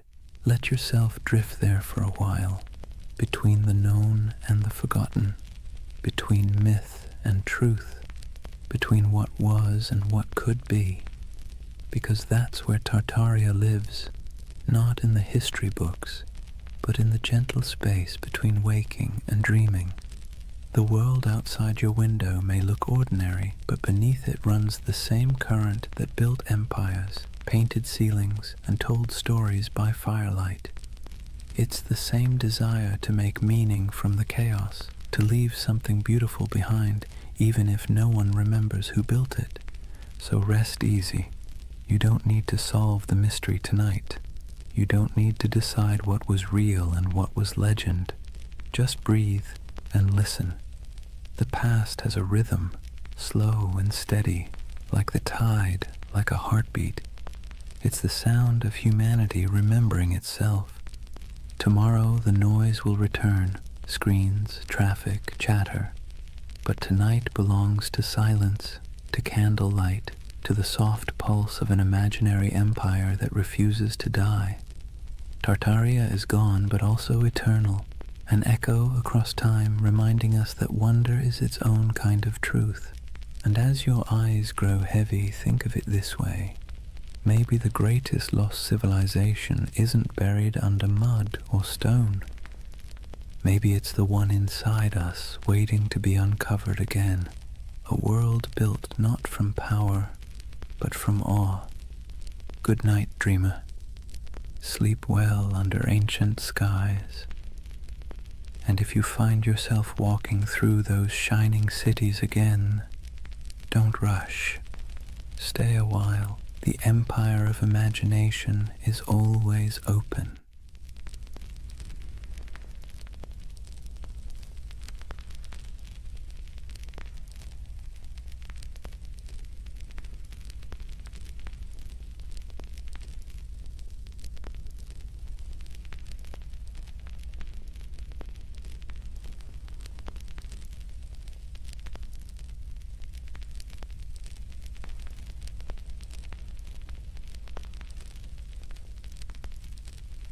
Hey guys, welcome back to the Sleep Atlas.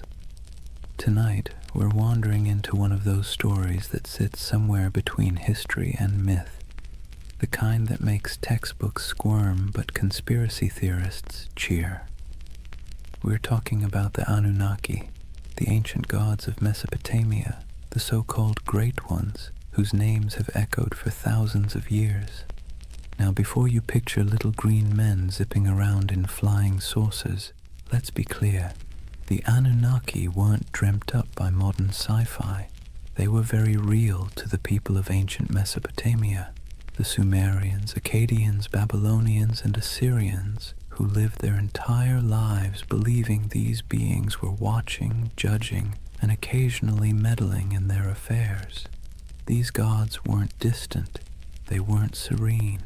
They were moody, demanding, and sometimes alarmingly human in their behavior.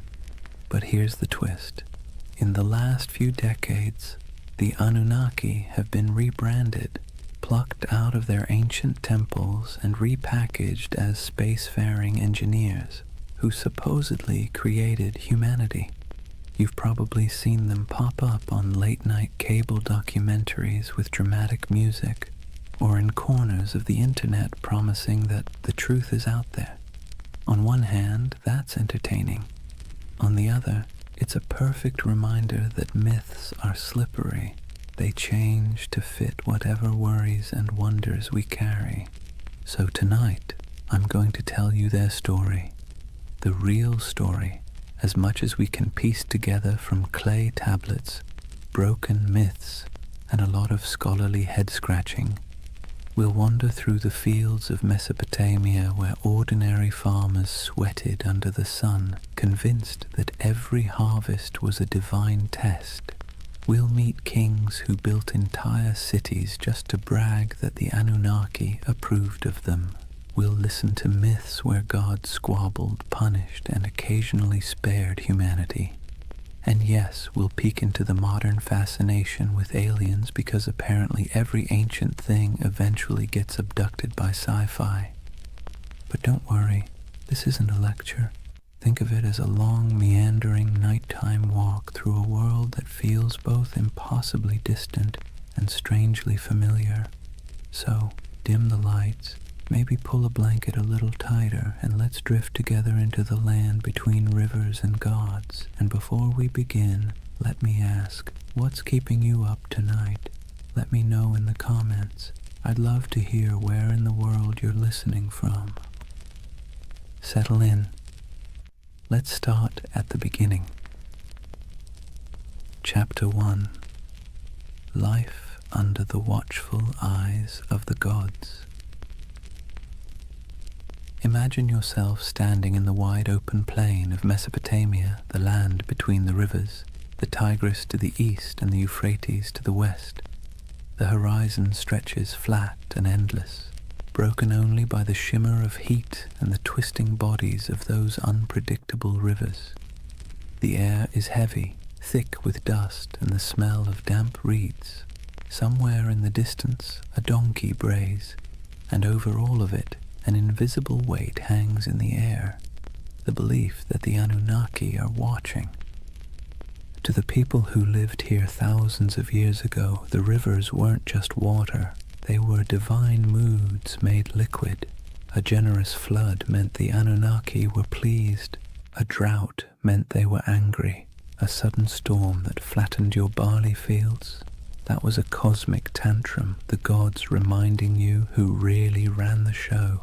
Every harvest, every illness, every successful birth or sudden death was interpreted as a sign that the Anunnaki were either blessing or punishing humanity. Daily life unfolded under this constant sense of scrutiny. Farmers trudged barefoot through muddy fields, wooden plows dragged by weary oxen. Every furrow cut into the soil was not just work, but an offering, an unspoken prayer that the Anunnaki would let the grain grow. Scribes bent over clay tablets in the shade of temples, scratching wedge-shaped symbols into wet clay, convinced that the gods valued their careful accounting of grain, beer, and taxes. Mothers tucked their children into reed mats at night with stories of Inanna and Enlil, half myth, half warning, because even bedtime carried reminders that the gods were keeping score. The landscape itself reinforced the idea.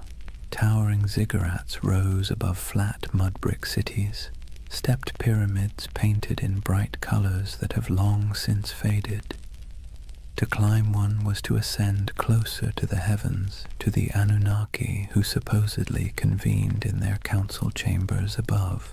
At the base, ordinary people shuffled forward with offerings, bowls of grain, jars of beer, bleating goats, hoping that their small sacrifice might earn a flicker of divine favor. And through it all, the question lingered: were the gods ever satisfied? The answer, most of the time, was no. If the Anunnaki were pleased, life was merely tolerable. If they were displeased, life became unbearable. It was a kind of spiritual anxiety disorder written across an entire civilization, one that never let you forget that your fate was being judged by beings you couldn't see but definitely believed in. So here's the paradox of Mesopotamia and of the Anunnaki themselves. They gave people a framework to explain the chaos of life, but they also kept everyone permanently nervous. Imagine waking up every day knowing that your job performance review wasn't coming from your boss, but from a pantheon of unpredictable, immortal beings with the power to ruin your entire year. Comforting? Not exactly. Necessary? Absolutely. That was life under the watchful eyes of the Anunnaki, and it was only the beginning. Now that we've set the scene, the dust, the rivers, the nervous glances toward the heavens, let's lean into the daily grind of keeping the Anunnaki happy, because if there was one thing everyone in Mesopotamia agreed on, it was that the gods were needy. Think of the Anunnaki less like distant divine beings and more like an extended family of very spoiled aristocrats. They didn't simply exist in the background of your life. They were treated as if they lived right there in the city with you, lounging in temples that were really more like mansions stocked with food, drink, and endless attention. Priests fed the gods' statues elaborate meals. They clothed them in fine garments. They bathed them, sang to them, and even tucked them into bed at night with rituals designed to assure the gods that yes, they were adored. And here's the kicker, the gods didn't actually eat the food, wear the clothes, or drink the beer. The priests did, but in the logic of the time that was the point. The offering wasn't about literal nourishment, it was about respect, about demonstrating submission to the divine order. Imagine working all day in a scorching field, hauling baskets of barley, and then handing over a chunk of your hard-earned harvest to a temple where priests would cook it up in front of a golden statue. You didn't get to enjoy the meal, the gods did, or so you were told. This wasn't optional. Failing to make offerings wasn't just rude, it was dangerous. Skip your temple duties, and you risked angering a god who could retaliate with a bad harvest, a plague, or a flood. It was like living with an unpredictable landlord who might torch your house because you didn't bring them enough bread. And so, day after day, people dragged their grain, their livestock, their jars of beer, and their prayers into the temple courtyards, hoping the divine egos were stroked enough to leave them in peace. Markets reflected this cycle of giving and appeasing. Merchants sold incense imported from far-off lands, exotic woods for temple furnishings, and precious stones for idol adornment. Whole industries thrived not because people needed goods for themselves, but because the gods supposedly needed them. The economy of worship was real, and it was heavy. And then there were the rituals, constant, exhausting, and often bewildering. Priests performed chants, sacrifices, and ceremonies to interpret the gods' moods. Ordinary people had little say in the process. They simply trusted or feared that the professionals got it right. Was the river about to flood? Only the gods knew. Was a plague looming? Better pay for a ritual just in case. Imagine the anxiety.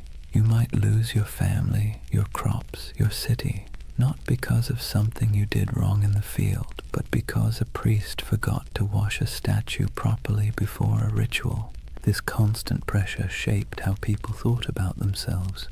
You weren't just a farmer, a merchant, or a craftsman. You were a servant of the gods, and your work was always under review.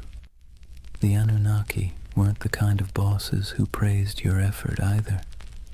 At best, they ignored you. At worst, they punished you for reasons you could never quite understand. And yet there was comfort too. As strange as it sounds, the ritual obligations gave life structure.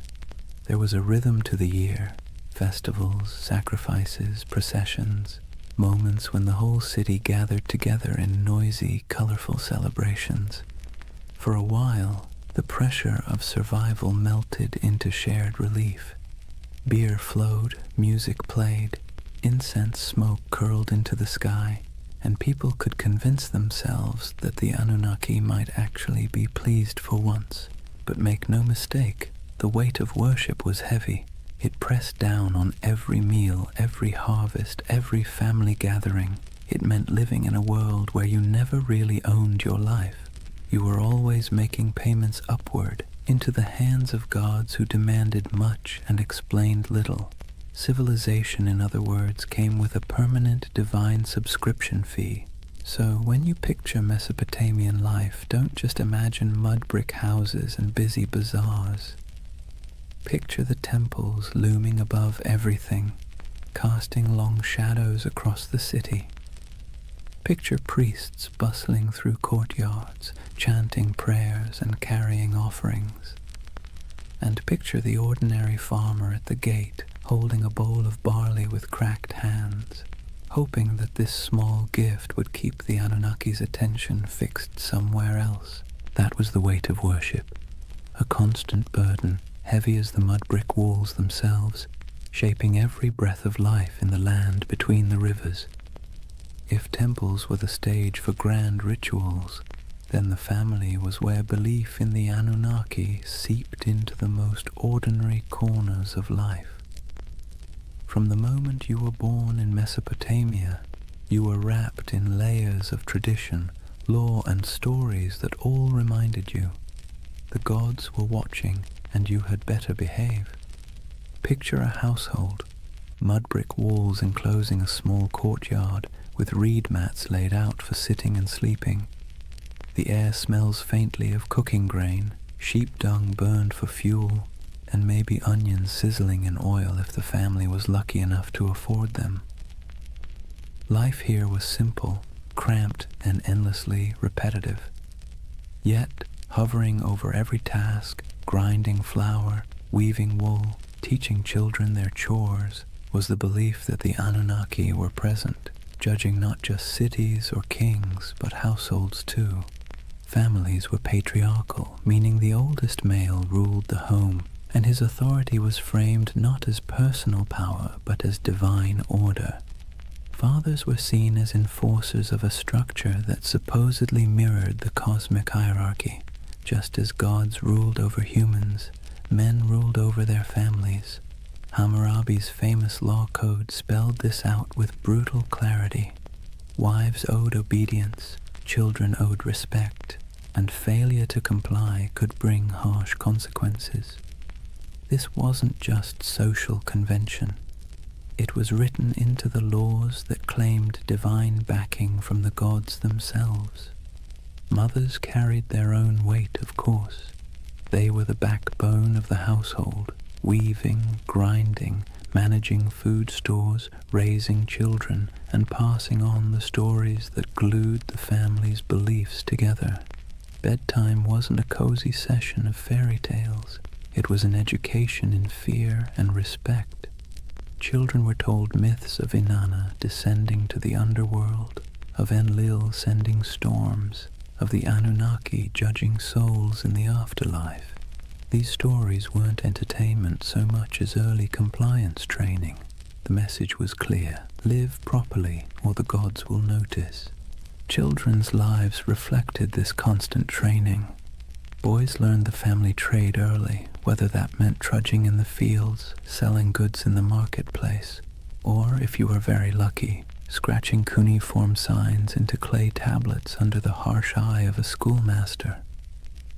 Girls learned weaving, cooking, and managing the household, roles that prepared them to keep the rhythm of worship alive in the next generation. Even play wasn't free of divine oversight. Children carved little clay figurines of gods and heroes used in games that blurred the line between fun and reverence. Faith wasn't just whispered in prayers, it was baked into family rituals. Before meals, small offerings of grain or beer might be set aside for the household gods. Amulets were hung by doorways to ward off demons. Protective charms shaped like little snarling figures were placed in bedrooms, especially near infants. Birth itself was wrapped in ritual. Women prayed to Ninhursag, goddess of fertility, to protect mother and child, while midwives muttered incantations to keep evil spirits away. From the very first breath, life was understood as a fragile gift, one that could be snatched away if the Anunnaki weren't appeased. And here's the thing, families weren't just private units, they were miniature reflections of the larger city and its hierarchy. Just as kings claimed authority from the gods to rule nations, Fathers claimed authority from the gods to rule homes. The same logic that justified empires justified bedtime discipline. Civilization and family structure grew up hand in hand, each reinforcing the other, all under the Anunnaki's restless gaze. Of course, within this strict system there were still moments of warmth. Picture a mother teaching her daughter how to weave, her hands guiding the thread through the loom. Picture a father showing his son how to plant barley, pressing the seeds into the soil with calloused fingers. Picture siblings squabbling in the courtyard, stealing figs, chasing each other until their laughter echoed against mud-brick walls. These were human moments, timeless and familiar, lived out under the shadow of divine expectation. So when you think of Mesopotamian families, don't imagine cozy equality or freedom of choice. Imagine order, hierarchy, and obligation, structured from the top down, from the Anunnaki themselves to the smallest child in the household. Family wasn't just family, it was a rehearsal for serving the gods, and every story told at bedtime, every offering laid out at a threshold, every whispered prayer before sleep reinforced the same lesson. The Anunnaki were always listening. That was family and faith in ancient Mesopotamia, woven so tightly together that you couldn't separate one from the other. Home was never just home. It was a microcosm of the cosmic drama played out every day under the eyes of gods who demanded order, loyalty, and obedience. If Mesopotamian families carried the rhythm of worship in their courtyards, then the cities themselves thundered with it. The soundscape of Mesopotamia wasn't just donkeys braying or merchants shouting. Woven through the daily hum was an undercurrent of sacred noise, constant reminders that the Anunnaki were never far away. Imagine walking barefoot across the packed dirt streets of Ur or Uruk, the air heavy with heat and dust. The first thing you'd notice rising above the chatter of the marketplace is chanting, long, steady voices carrying from the temple courtyards. Priests chanted hymns in Sumerian or Akkadian, their words flowing like the rivers themselves, steady, unrelenting, rhythmic. To the people listening, these weren't just words, they were incantations meant to keep the cosmic order intact. If the chanting stopped, who knew what chaos might break loose? Temples were alive with activity. Incense smoldered, releasing thick curls of smoke that clung to the air, sweet and sharp at the same time. The scent was meant to please the gods, but for ordinary people walking by, it was a reminder that the divine was close enough to smell.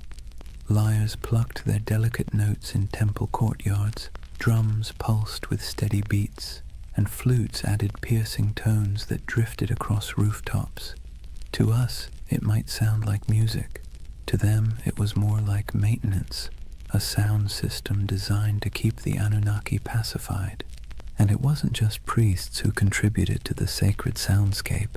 Festivals turned entire cities into orchestras of devotion.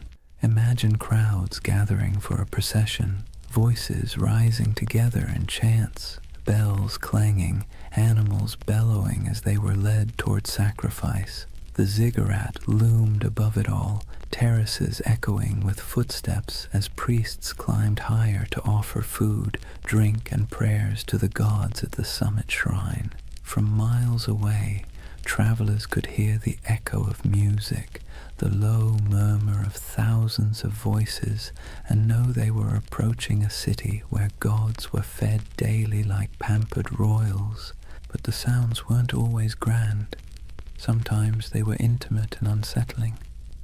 Picture a priest muttering over the body of a sick child, reciting spells to chase away spirits. Picture whispered prayers at dusk, entire families speaking softly into the night air as oil lamps flickered. Picture the hush that fell when an omen was announced, the crowd quieting to hear the words that might decide whether the gods were pleased or furious. In these moments, sound wasn't background, it was the bridge between humans and the Anunnaki.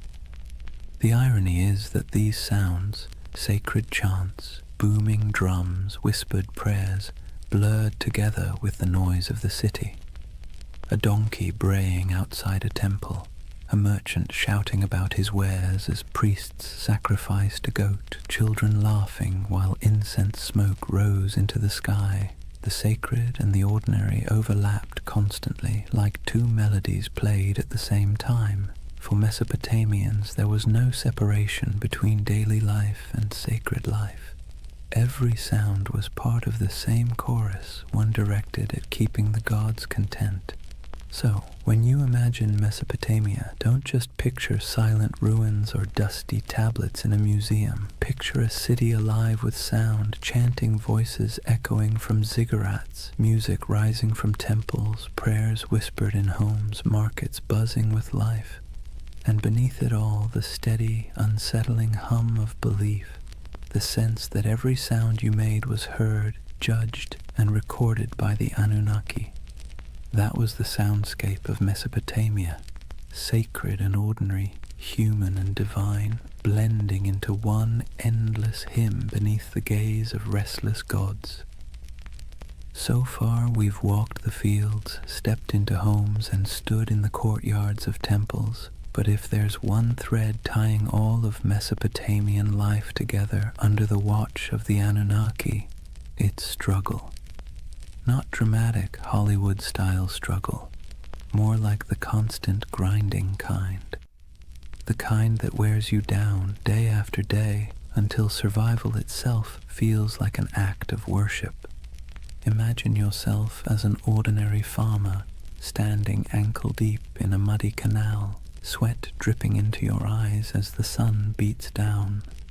The water that gives life to your crops also threatens to destroy them, either by flooding too much or not enough. You dig ditches, patch walls, and mutter prayers, hoping Enki might spare you this season. Your back aches, your hands blister, and still the work never stops. Each seed you plant is not just a gamble with the soil, it's a plea to the gods. Or imagine being a craftsman, hunched over a clay tablet, shaping wedge-shaped marks into wet clay. Maybe you're writing receipts, tallying debts, or recording temple rations. The work is tedious, your teacher strict, your mistakes punished, and yet every stroke of your stylus feels like part of something bigger.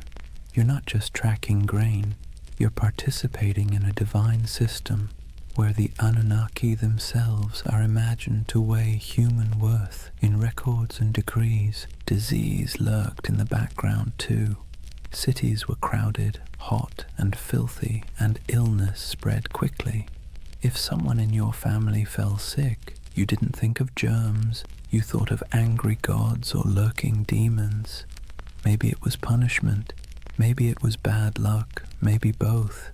Priests muttered incantations over the feverish burned incense and offered sacrifices. Sometimes it worked, sometimes it didn't. Either way, you believed your life was being tallied by powers you couldn't see. And then there was the simple, unshakable anxiety of living in a land where nothing stayed stable for long. Floods, droughts, raids from neighbors, every threat felt like it came with divine approval or divine neglect. You might work tirelessly, live faithfully, and still watch your field wash away overnight. It's no wonder that Mesopotamian myths constantly circle back to the same themes. Humans struggling, gods displeased, chaos always around the corner. But within that struggle, there was resilience. People endured. They dug new canals after floods, rebuilt homes after raids, prayed louder after disasters. Families bound themselves tightly together. Neighbors leaned on one another in the marketplace, and communities clung to rituals that gave their world meaning. The Anunnaki may have loomed like stern overseers, but the people found ways to keep living, laughing, and even celebrating in the cracks between their hardships. So, when you picture Mesopotamia under the eyes of the Anunnaki, don't imagine endless golden fields or carefree abundance. Imagine sweat-soaked tunics, cracked hands, and weary faces that still lifted toward the ziggurat at dawn. Imagine humanity trying, failing, and trying again, all while believing that somewhere, far above or deep below, the Anunnaki were watching, measuring, and deciding their fate. That was the human struggle, a constant effort to carve order out of chaos, meaning out of hardship, and survival out of a world that felt forever precarious. And in that struggle, civilization itself was born. Chapter 2. The Gods Who Ruled the Skies and Earth. If life in Mesopotamia felt like a constant test, then the examiners were the Anunnaki. These weren't gentle guardian angels or abstract philosophical ideas. They were the great gods, beings who sat at the very top of the divine food chain, descended from the union of Anu, the Sky Father, and Ki, the Earth Mother. To the Mesopotamians, the Anunnaki weren't distant background characters. They were judges, enforcers, and supervisors, always peering down like cosmic landlords who never forgot to collect rent. The word itself, Anunnaki, has a heaviness to it, something that sounds like it should be whispered by torchlight. Ancient scribes described them as the 50 great gods, though their numbers shifted depending on which city you asked. Some texts placed them in the heavens, others in the underworld. In either case, their role was clear. They were the arbiters of fate, the beings who decided whether you lived to see another harvest or whether your name would vanish into dust. Picture it like a cosmic council chamber. Anu presides as the lofty patriarch of the skies, his authority absolute, but his personality distant. He isn't the kind of god you chat with about personal problems. He's the one who sets the tone, like a CEO you've never met, but whose name sits on every memo. Beneath him, Enlil, god of air and storms, is the enforcer, a figure as feared as he was respected. He could bless the land with life-giving rain or flatten it with violent winds. His moods were the weather forecast. Ea, or Enki, the clever god of wisdom and water, often played the role of fixer, the one who bent the rules when the council's decisions were too harsh. Ninhursag, the mother goddess, embodied fertility and nurturance, though even she could be stern when humanity overstepped. The Anunnaki weren't imagined as serene or harmonious. Their council was more like a divine courtroom full of debates, rivalries, and power plays. They were the ones who weighed the fates of kings and commoners alike. If a ruler conquered a rival city, it was because the Anunnaki permitted it. If a plague swept through the streets, it was because the Anunnaki had signed off on the punishment. Their decisions rippled down into every corner of daily life, from the canals of farmers to the palaces of kings. And while ordinary people couldn't see them directly, their presence was everywhere. Every temple inscription invoked their names. Every prayer carried their authority. Every law code claimed their approval. Kings ruled not because of military might alone, but because they claimed to be chosen by the Anunnaki. To question their power was to question the gods themselves, and that was a career-ending move, if not a life-ending one. So, when you picture Mesopotamian religion, don't imagine a single figure like Zeus hurling thunderbolts or a kindly creator painting the skies. Imagine a boardroom full of moody, powerful beings, each with their own agenda, each wielding immense influence over humanity. Some offered guidance, some unleashed terror, and all demanded constant recognition. The Anunnaki were both the architects and the auditors of civilization, and their signatures were stamped on everything that survived from Mesopotamian life. They weren't just gods in stories. They were the living framework of reality, the background hum of existence. and under their watchful eyes, humanity took its first halting steps into what we call civilization. If the Anunnaki were the great gods of Mesopotamia, then their stories were the epic sagas that gave life meaning and, frankly, kept people both entertained and terrified. These weren't bedtime tales meant to lull you to sleep. They were cautionary dramas about power, mortality, and what happens when you cross the wrong god on the wrong day. Take Inanna, also known as Ishtar, the goddess of love, war, and everything messy in between. Her most famous story is the descent into the underworld. Imagine her striding into the shadowy realm ruled by her sister Ereshkigal, Queen of the Dead. But there's a catch. At each of the 7 gates she passes through, she must remove an item of clothing or jewelry. By the time she arrives before her sister, she's stripped bare, not just physically, but of her power and protection, and the Anunnaki, acting as judges in the underworld, condemn her. She's struck down, lifeless, and the world above begins to wither without her presence. Only through divine trickery and intervention does she return, but not without a price. Her lover, Dumuzi, is dragged down to take her place for part of the year. It's a story about death and rebirth, about the cycles of fertility and decay, but also about how even the mightiest goddess isn't immune to the stern judgments of the Anunnaki. Then there's Enlil, the god of storms, whose power was as unpredictable as the weather he ruled. In one tale, he decides humanity has become too noisy. Seriously, that was their crime, just existing too loudly, and pushes for their destruction. You can imagine a farmer shaking his head at this, muttering, "We break our backs in the sun, and still the gods complain we're too chatty." But it wasn't just petty annoyance. The Anunnaki gathered as a council to decide humanity's fate, and their verdict carried the weight of life and death. Enki, the god of wisdom and water, often acted as a counterbalance. He was the sly one, slipping humanity a lifeline when the other gods turned cruel. He whispers secrets to mortals, helps heroes survive floods, and generally makes sure that civilization doesn't collapse entirely under the divine equivalent of poor management. His rivalry with other Anunnaki, especially when their decrees seemed harsh, created the tension at the heart of many myths. Without him, the stories would end a lot sooner, usually with humanity wiped off the map.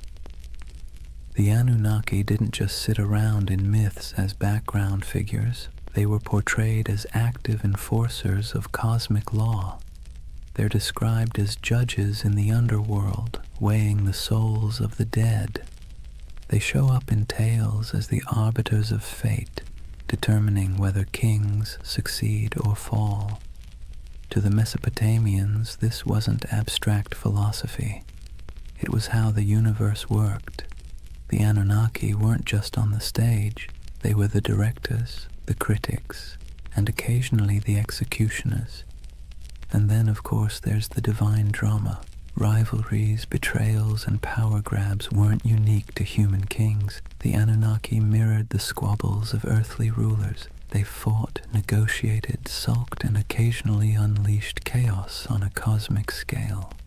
Every myth reinforced the idea that the universe was not run by serene, detached beings, but by temperamental gods with very human flaws.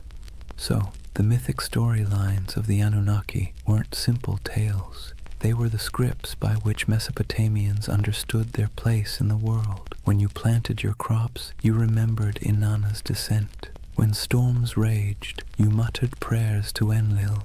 When you needed a glimmer of hope, you looked to Enki. These stories explained why life was fragile, why the gods were fickle, and why survival always felt like it balanced on the edge of divine whim.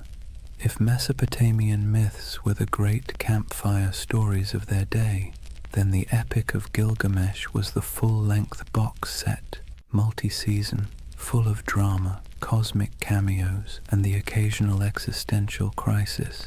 And tucked into this saga, just behind the swagger of Gilgamesh himself, you find the fingerprints of the Anunnaki.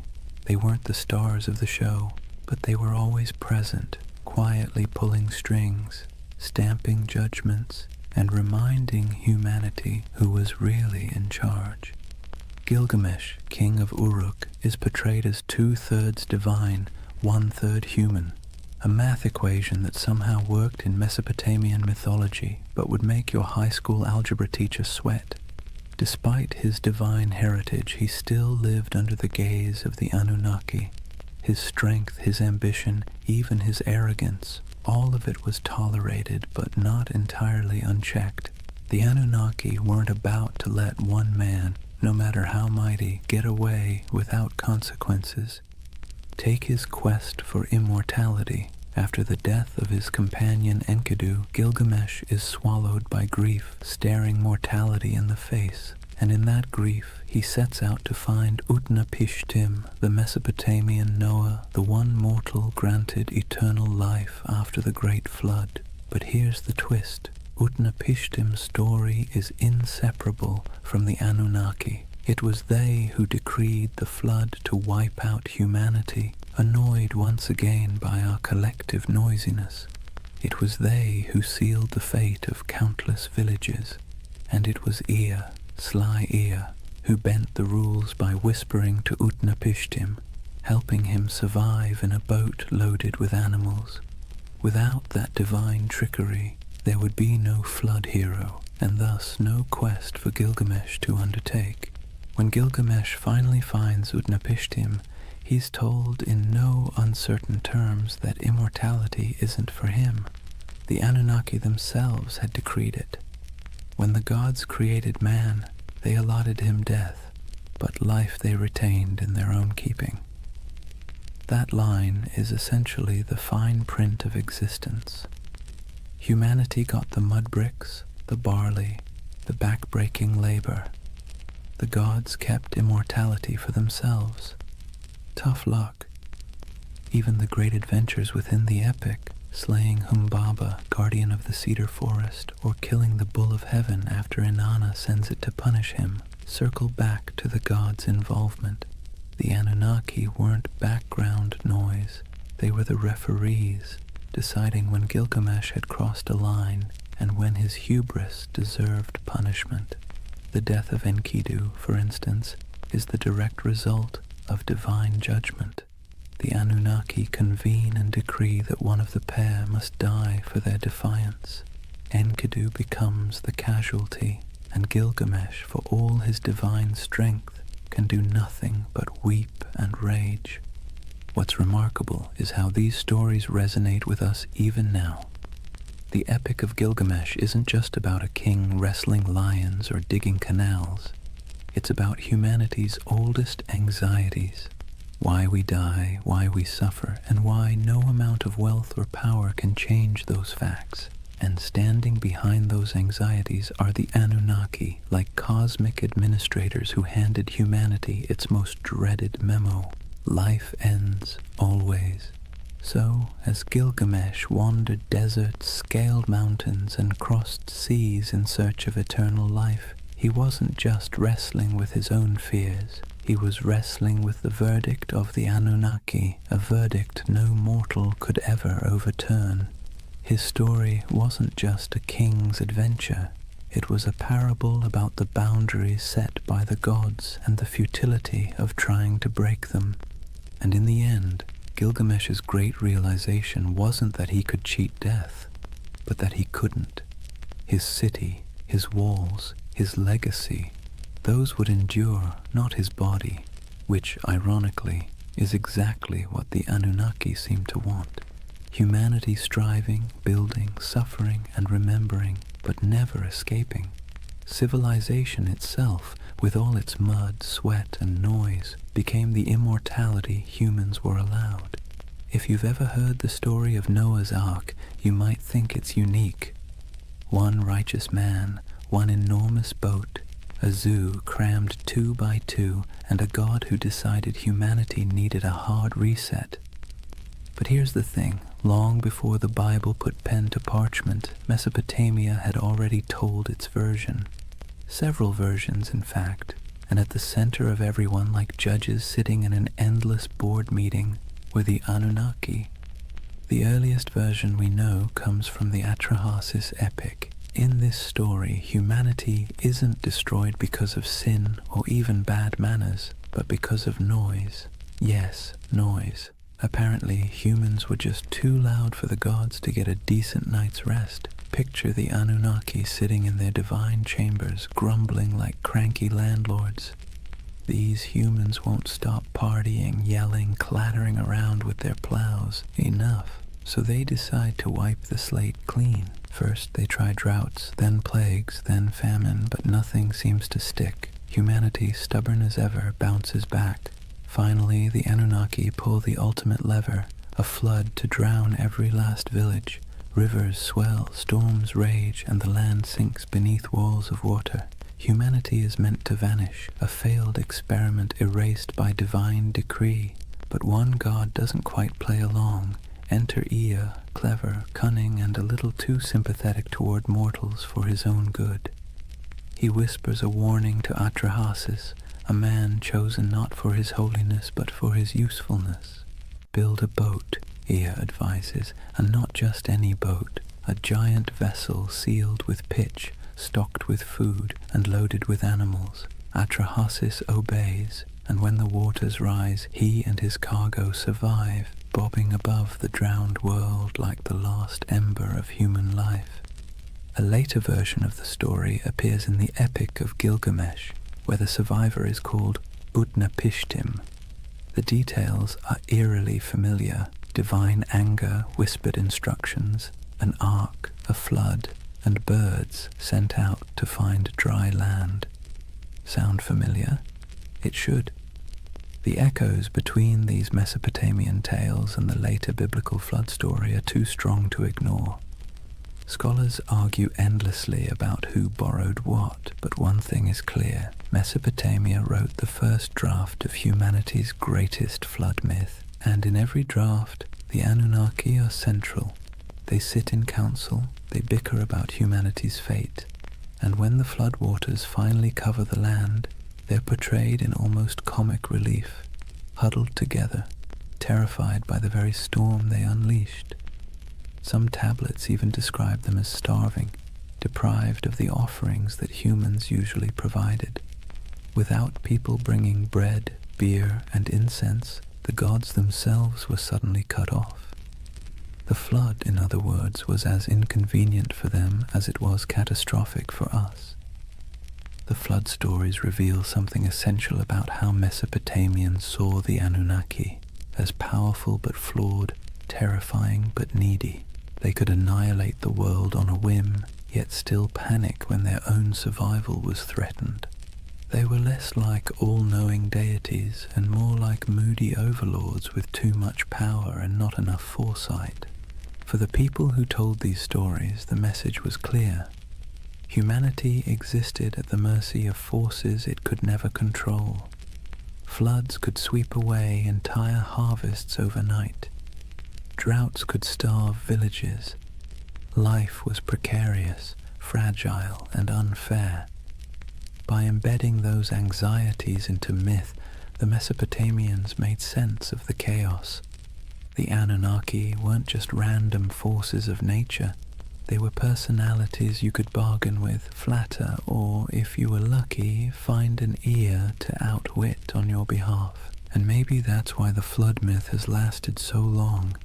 It resonates with the most basic human fear, that everything we've built, everything we've struggled for, can be washed away in an instant. The Mesopotamians wrapped that fear in the story of divine judgment, a story so powerful it sailed forward through time, carried on clay tablets, copied into scripture, and retold for millennia. So the flood wasn't just water rising, it was a story of humanity's fragility, the gods' capriciousness, and the desperate hope that someone, anyone, might survive to start over again. If you've ever sat through a corporate meeting where everyone jockeys for credit, interrupts each other, and tries to outdo the boss, congratulations, you already understand Mesopotamian divine politics. Because the Anunnaki, for all their cosmic authority, were basically the original middle managers of the universe, constantly bickering, scheming, and pushing their agendas. Let's be clear. The Anunnaki weren't serene, enlightened beings sitting in eternal harmony. They were more like a council of city-states writ large. Each had their turf, their loyalties, and their grudges. When they gathered, it wasn't kumbaya around the celestial campfire. It was more like a landlord's association deciding how much rent to raise while secretly planning who to stab in the back at the next vote. Take Enlil, for example, the storm god, known for being both immensely powerful and immensely irritable. He's often depicted as the one pushing for harsh judgments, floods, plagues, the occasional smiting. If you had to assign him a modern role, he'd be that boss who always thinks the best solution is fire half the staff and never sticks around to clean up the mess. Then you've got Ea, or Enki, the god of wisdom and water, who often played the role of the office saboteur. Whenever Enlil wanted to wipe out humanity, Ea would sneak behind his back, whispering to mortals like Atrahasis or Utnapishtim. He wasn't rebellious enough to stage a coup, but he was crafty enough to bend the rules. Think of him as the co-worker who nods along in the meeting, then quietly emails the client with a completely different plan. And of course, Inanna, also known as Ishtar, the goddess of love, war, and chaos incarnate. She didn't just play politics, she was politics. One moment she's seducing rivals, the next she's unleashing the bull of heaven on Uruk, because Gilgamesh bruised her ego. If the Anunnaki had a group chat, you can bet Inanna was the one sending messages in all caps at 3 a.m. This divine drama mirrored human politics almost perfectly.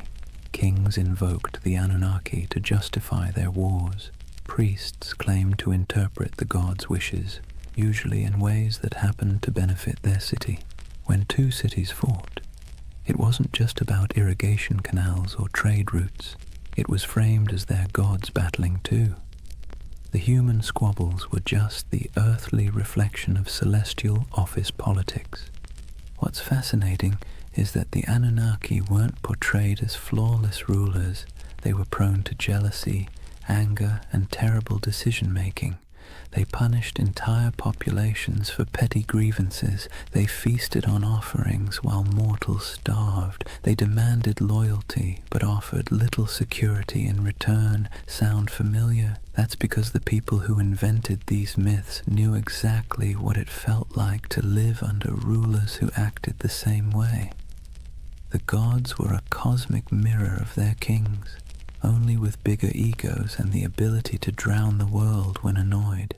And yet this chaos wasn't just accepted, it was baked into the worldview. For Mesopotamians, the divine council was messy because life was messy. The Anunnaki didn't represent a utopia, they represented reality, unpredictable, unfair, and exhausting, but also the only system anyone knew. So the next time you picture Mesopotamian religion, don't imagine calm temples and peaceful hymns. Picture a smoky back room, gods arguing over humanity's fate, each angling for influence while pretending to act for the greater good. That was the drama of divine politics, and it shaped every flood, famine, and fleeting moment of human survival. Chapter 3. Myths, Mysteries, and Alien Theories. Before we dive into modern theories about aliens with laser beams building ziggurats, let's ground ourselves in how the people of Mesopotamia themselves actually understood the Anunnaki, because for them, these weren't space visitors or sci-fi saviors. They were the very fabric of existence. The Anunnaki were the great gods, descended from Anu, the sky, and Ki, the earth. They weren't casual background deities. They were the stern judges, the cosmic accountants of fate. Picture them sitting on a celestial council bench, scribbling down humanity's behavior like the universe's first HR department, except the performance reviews were terrifyingly final. They decided who lived, who died, and how the world ticked. But here's the twist. They weren't abstract. They were woven into every corner of daily life. A farmer digging an irrigation canal didn't just worry about weeds or floods. He worried about whether the Anunnaki were pleased with his offering of grain. A merchant weighing silver in the bazaar wasn't just concerned about fair trade. He wondered if the gods of fate were tallying his honesty. The Anunnaki weren't far away. They were breathing down your neck in every deal, every harvest, every storm cloud on the horizon. Temples were their houses, but also their workplaces. Priests acted as caretakers, feeding the statues daily meals, dressing them in embroidered garments, and bathing them in ritual purity. Imagine treating a carved stone figure as if it were your very picky, very powerful roommate who might throw a tantrum if dinner was late. That's the relationship Mesopotamians had with their gods, equal parts reverence and anxiety. The Anunnaki's role stretched beyond the fields and temples. They were tied to fertility, justice, and even the underworld. In some myths, they sit as judges in the realm of the dead, weighing the shadows of human lives like bureaucrats processing endless paperwork. Not exactly a comforting image, but then again, Mesopotamian religion wasn't about comfort. It was about explaining a world that was dangerous, unpredictable, and constantly shifting. And the rituals reflected that. People poured out libations of beer, laid down offerings of bread, burned incense, and sang hymns to keep the divine machine running. Festivals were not just moments of joy, they were mandatory maintenance on the cosmic engine. Skip a ritual, anger a god, and suddenly your canal might collapse or your child might fall sick. So when we talk about the Anunnaki, the ancient understanding wasn't glamorous, it was anxious. These weren't benevolent guardians handing out blessings. They were moody overseers, cosmic bosses whose whims dictated survival. And humanity's job was simple, if exhausting. Keep them fed, keep them clothed, keep them entertained, and maybe, just maybe, they wouldn't ruin your week. In other words, the Anunnaki were less about lofty spirituality and more about survival management. They reflected the world their worshippers lived in, harsh, unstable, unpredictable, but impossible to ignore. So let's clear the fog a bit. When we talk about the Anunnaki, what do we actually know from the ground? What's been dug up, baked in clay, and translated by bleary-eyed archaeologists squinting at wedge-shaped cuneiform? Because while modern theories tend to leap straight into sci-fi territory, the ancient sources are both more grounded and, in some ways, more fascinating. The word Anunnaki itself pops up across thousands of years of Mesopotamian texts, from Sumerian myths to Babylonian epics. These weren't obscure fringe deities whispered about in one dusty tablet. They were front and center, woven into the very structure of Mesopotamian religion.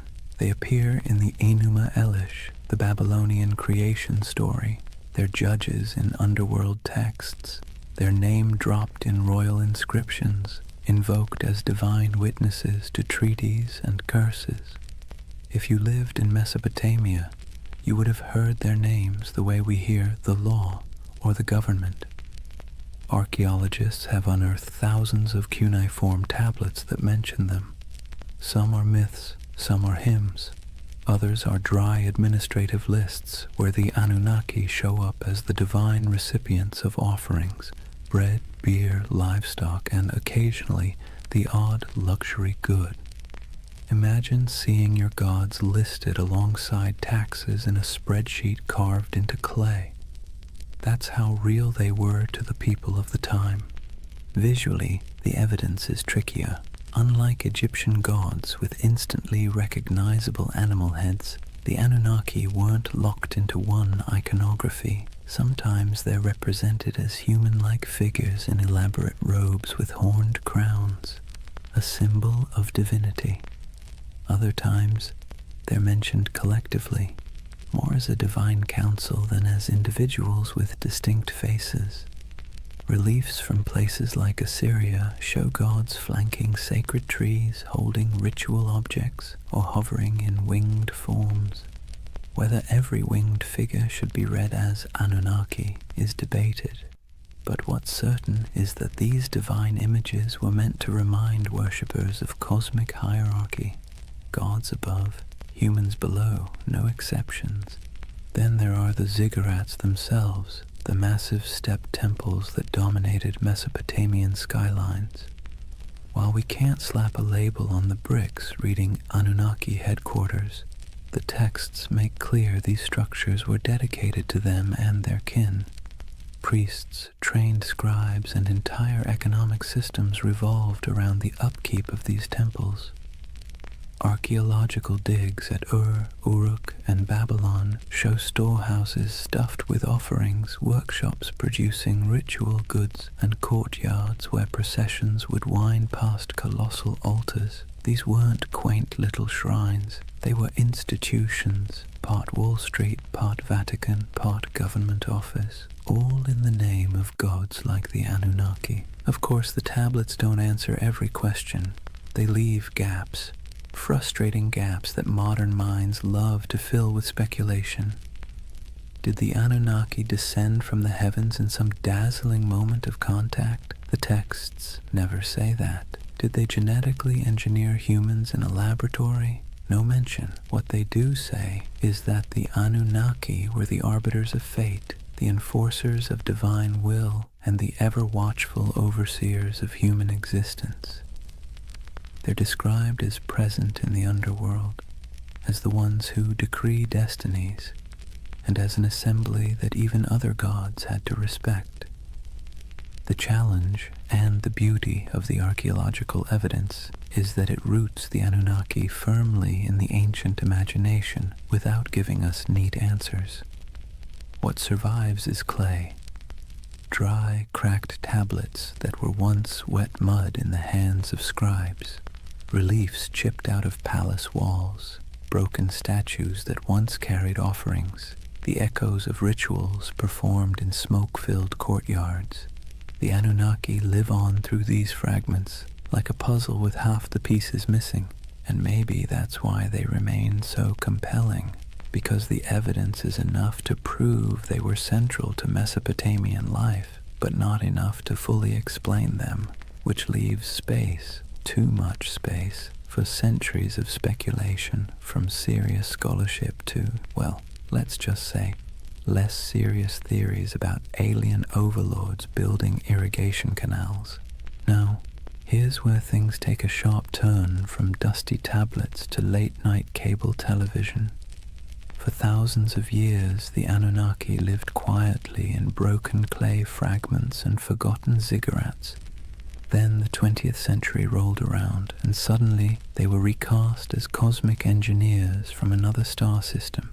The gods of the underworld became astronauts, and the myths of Mesopotamia were rebranded as ancient history's greatest cover-up. The name most associated with this reimagining is Zecharia Sitchin, a writer who in the 1970s published a series of books claiming that the Anunnaki weren't just gods. They were extraterrestrials from a mysterious 12th planet he called Nibiru.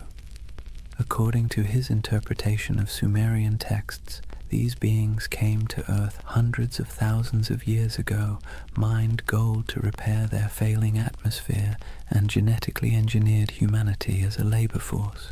Essentially, humans are the original interns in someone else's cosmic business plan. Sitchin's books sold like hot bread in a Mesopotamian market.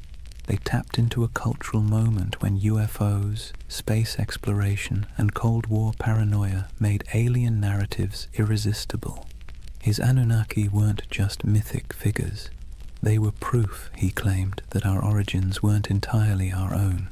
The gods of Sumer weren't metaphors, they were visitors, technicians, and in some versions, slave masters.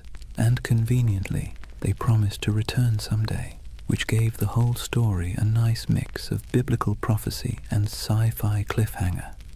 From there, the Anunnaki leapt into popular culture. They became staples in documentaries, internet forums, video games, and conspiracy theories. You've probably seen them lurking in the background of the History Channel's Ancient Aliens, their horned crowns swapped for astronaut helmets in digital recreations.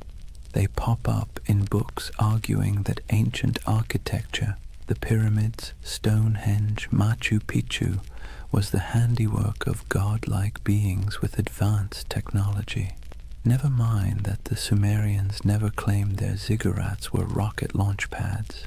The imagery proved too enticing for modern imaginations.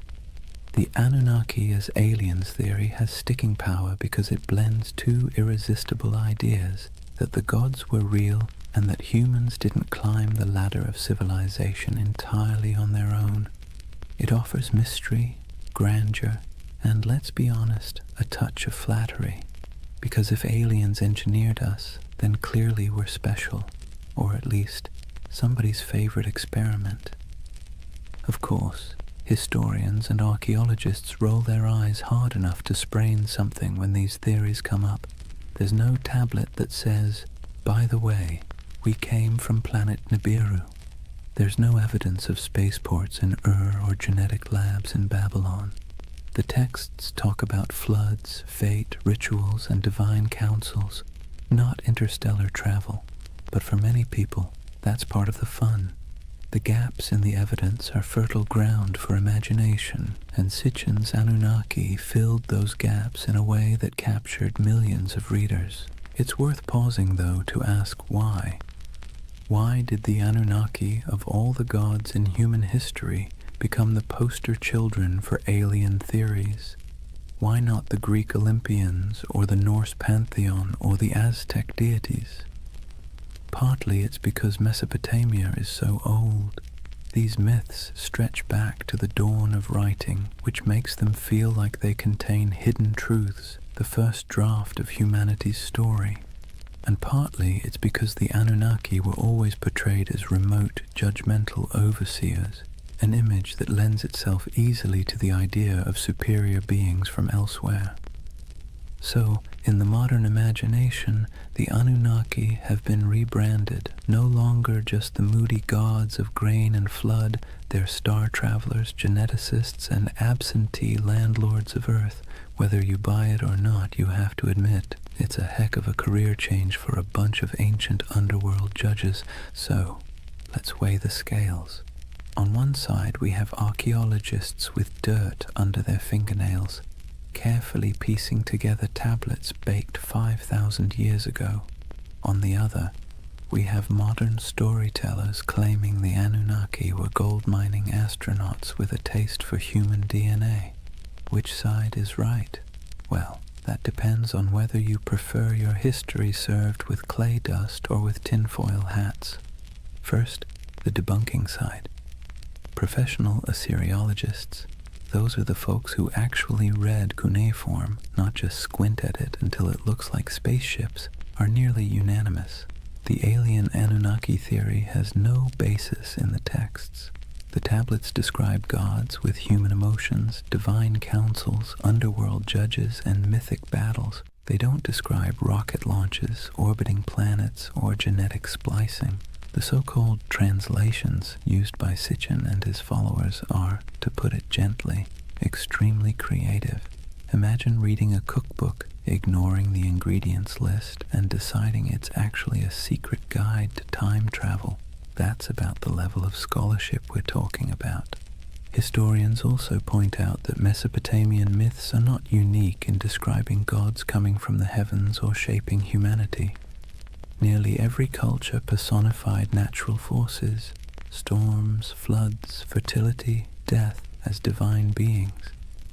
The Anunnaki fit neatly into this pattern.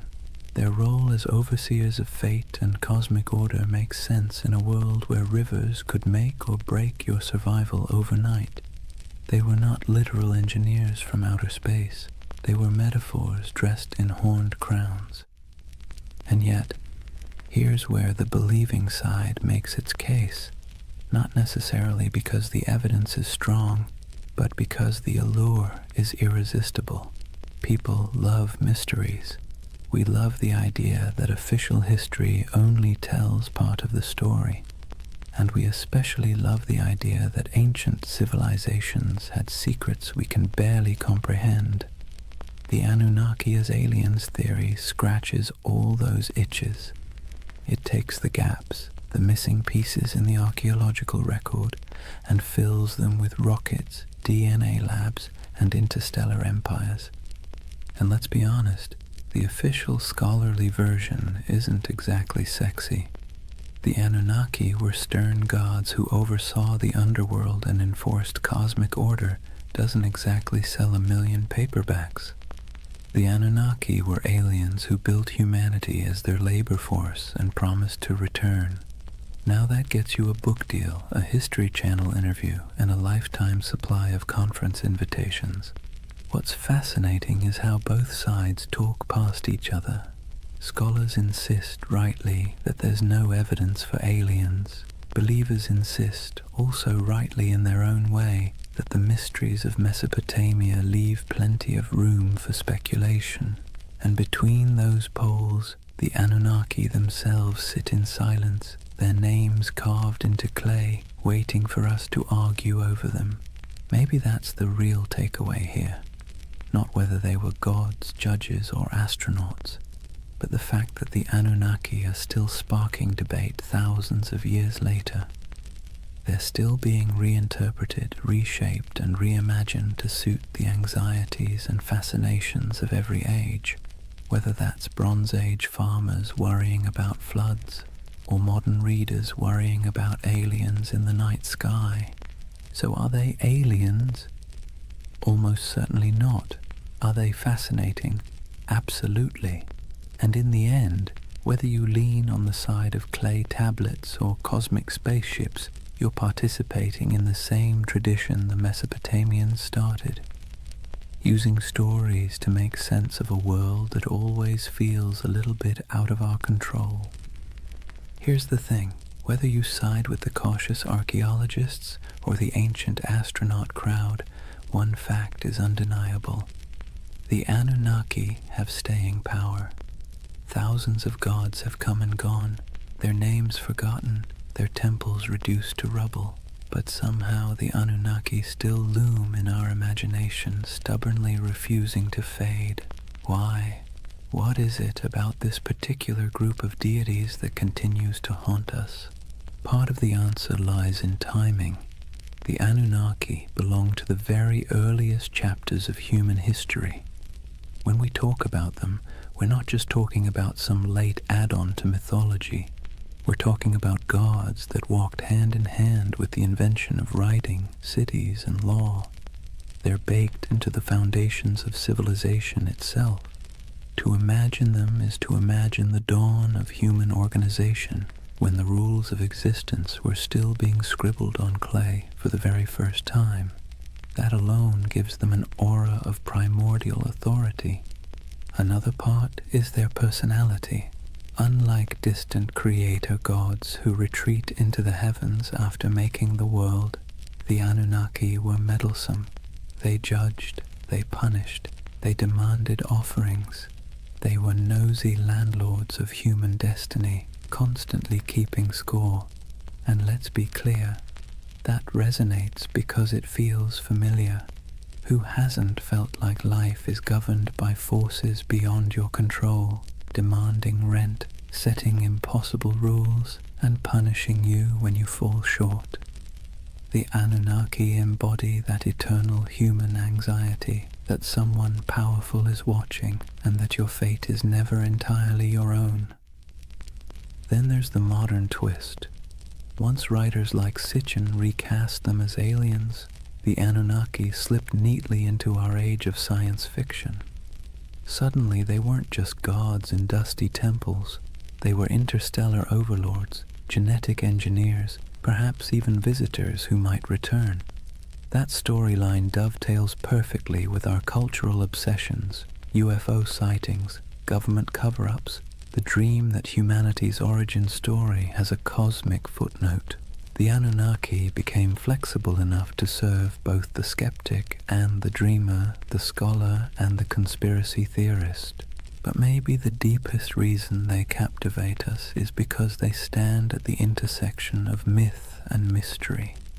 They are ancient enough to feel weighty, mysterious enough to feel open-ended, and human enough to feel relatable. They bridge the gap between the world we know and the world we suspect might exist just beyond our understanding. Whether as gods, symbols, or aliens, the Anunnaki invite us to ask big questions about control, destiny, and the possibility that humanity isn't entirely steering its own ship. And so they linger on broken tablets in dusty museums, on the shelves of UFO bookstores, in memes, podcasts, video games, and documentaries. They've outlived the cities that once worshipped them, and they'll probably outlive our own stories too, because the Anunnaki aren't just gods of the underworld, they're gods of imagination, and that, in the end, might be the only immortality any deity truly needs. Chapter 4. Legacy, Splendor, and Echoes in Time. If you were a Mesopotamian king, life wasn't just about managing crops or worrying about canal maintenance. That was for everyone else. Your main job, besides bragging in stone, was to convince people that the Anunnaki were firmly in your corner. Ruling wasn't just politics, it was theater, and the Anunnaki were the ultimate stage props. Step into the palace of a Babylonian ruler and look at the walls. Carvings show the king standing tall, flanked by divine symbols, winged discs, horned crowns, stars etched above his head. These weren't decorative doodles, they were bold advertisements. The message was simple: I don't just rule because I say so, I rule because the gods, the Anunnaki themselves, have given me the keys to the kingdom. If anyone dared question it, well, they weren't defying just a man, they were defying the cosmic order. Not exactly a comfortable position to be in. And then there were the temples. Massive ziggurats weren't simply for piety, they were political assets. Kings poured resources into these towering mud brick staircases to heaven, dedicating them to the Anunnaki as if they were paying off a divine mortgage. Each new level added, each gleaming brick was another way of saying, see how devoted I am? Clearly the Anunnaki love me more than the guy ruling next door. Priests, of course, benefited handsomely from this arrangement, receiving offerings, land, and workers, all in the gods' names. Kings and priests together formed a kind of divine PR firm, endlessly reminding everyone that their power flowed straight from above. Rituals, too, were carefully choreographed to spotlight this connection. The king might be shown pouring libations to a statue of a god or personally leading a festival procession. Behind him trailed nobles, musicians, soldiers, and ordinary citizens, all participants in a drama where the king was both actor and messenger. The Anunnaki's presence was invoked at every step, their supposed approval stamped onto the very structure of civic life. Of course, it wasn't all incense and hymns. Kings also invoked the Anunnaki in their darker pronouncements. Inscriptions often came with curses attached. Whoever defaces this monument, may the Anunnaki destroy his seed, wither his fields, and turn his name to dust. Nothing like a little cosmic threat to keep people from messing with your statues. The Anunnaki became both benefactors and enforcers, tools for rulers to extend their grip long after their actual armies had gone home. To the elite, the Anunnaki were less distant deities and more political allies. Their approval justified expansion, conquest, and the construction of monumental architecture. Their names adorned treaties, their authority sealed laws, and their imagined presence loomed over courts and councils. Ordinary Mesopotamians might have seen the Anunnaki as stern judges of fate, but for kings they were a brand, one you invested in heavily because without it your power was just another mud-brick palace waiting to crumble.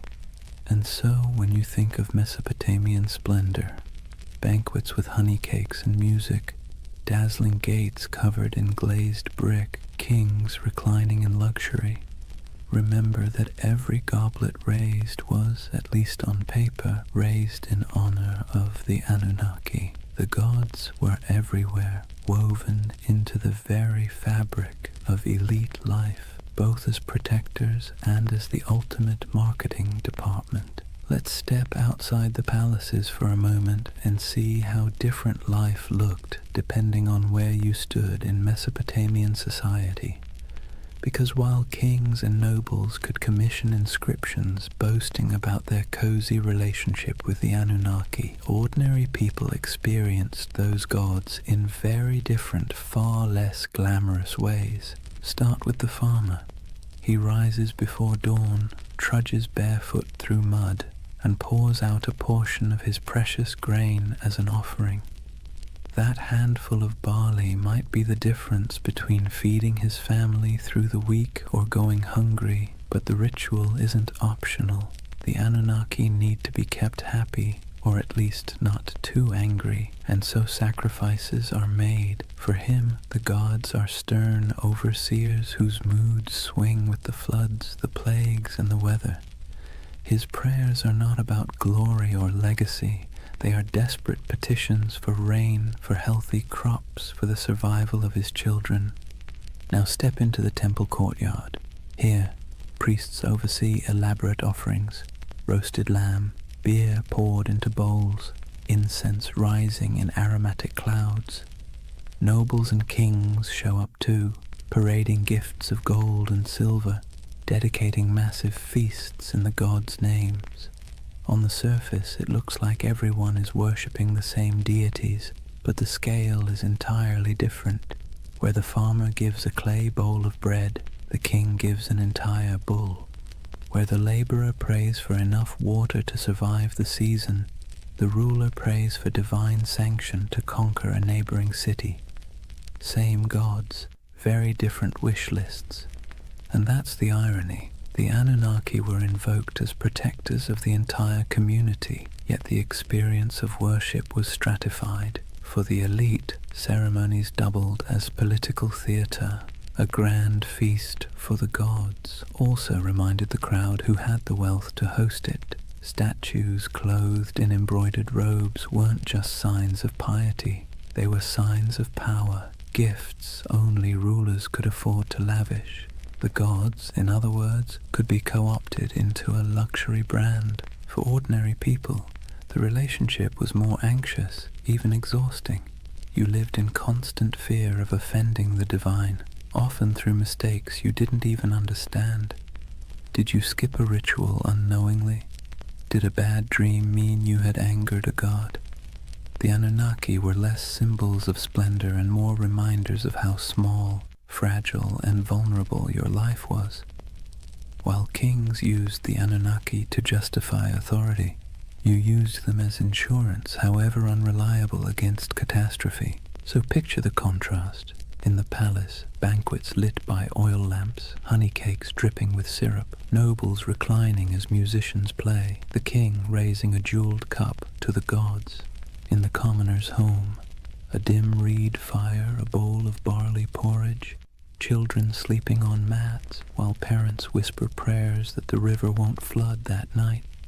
Both acts are framed as honoring the Anunnaki, but the emotional reality could not be more different.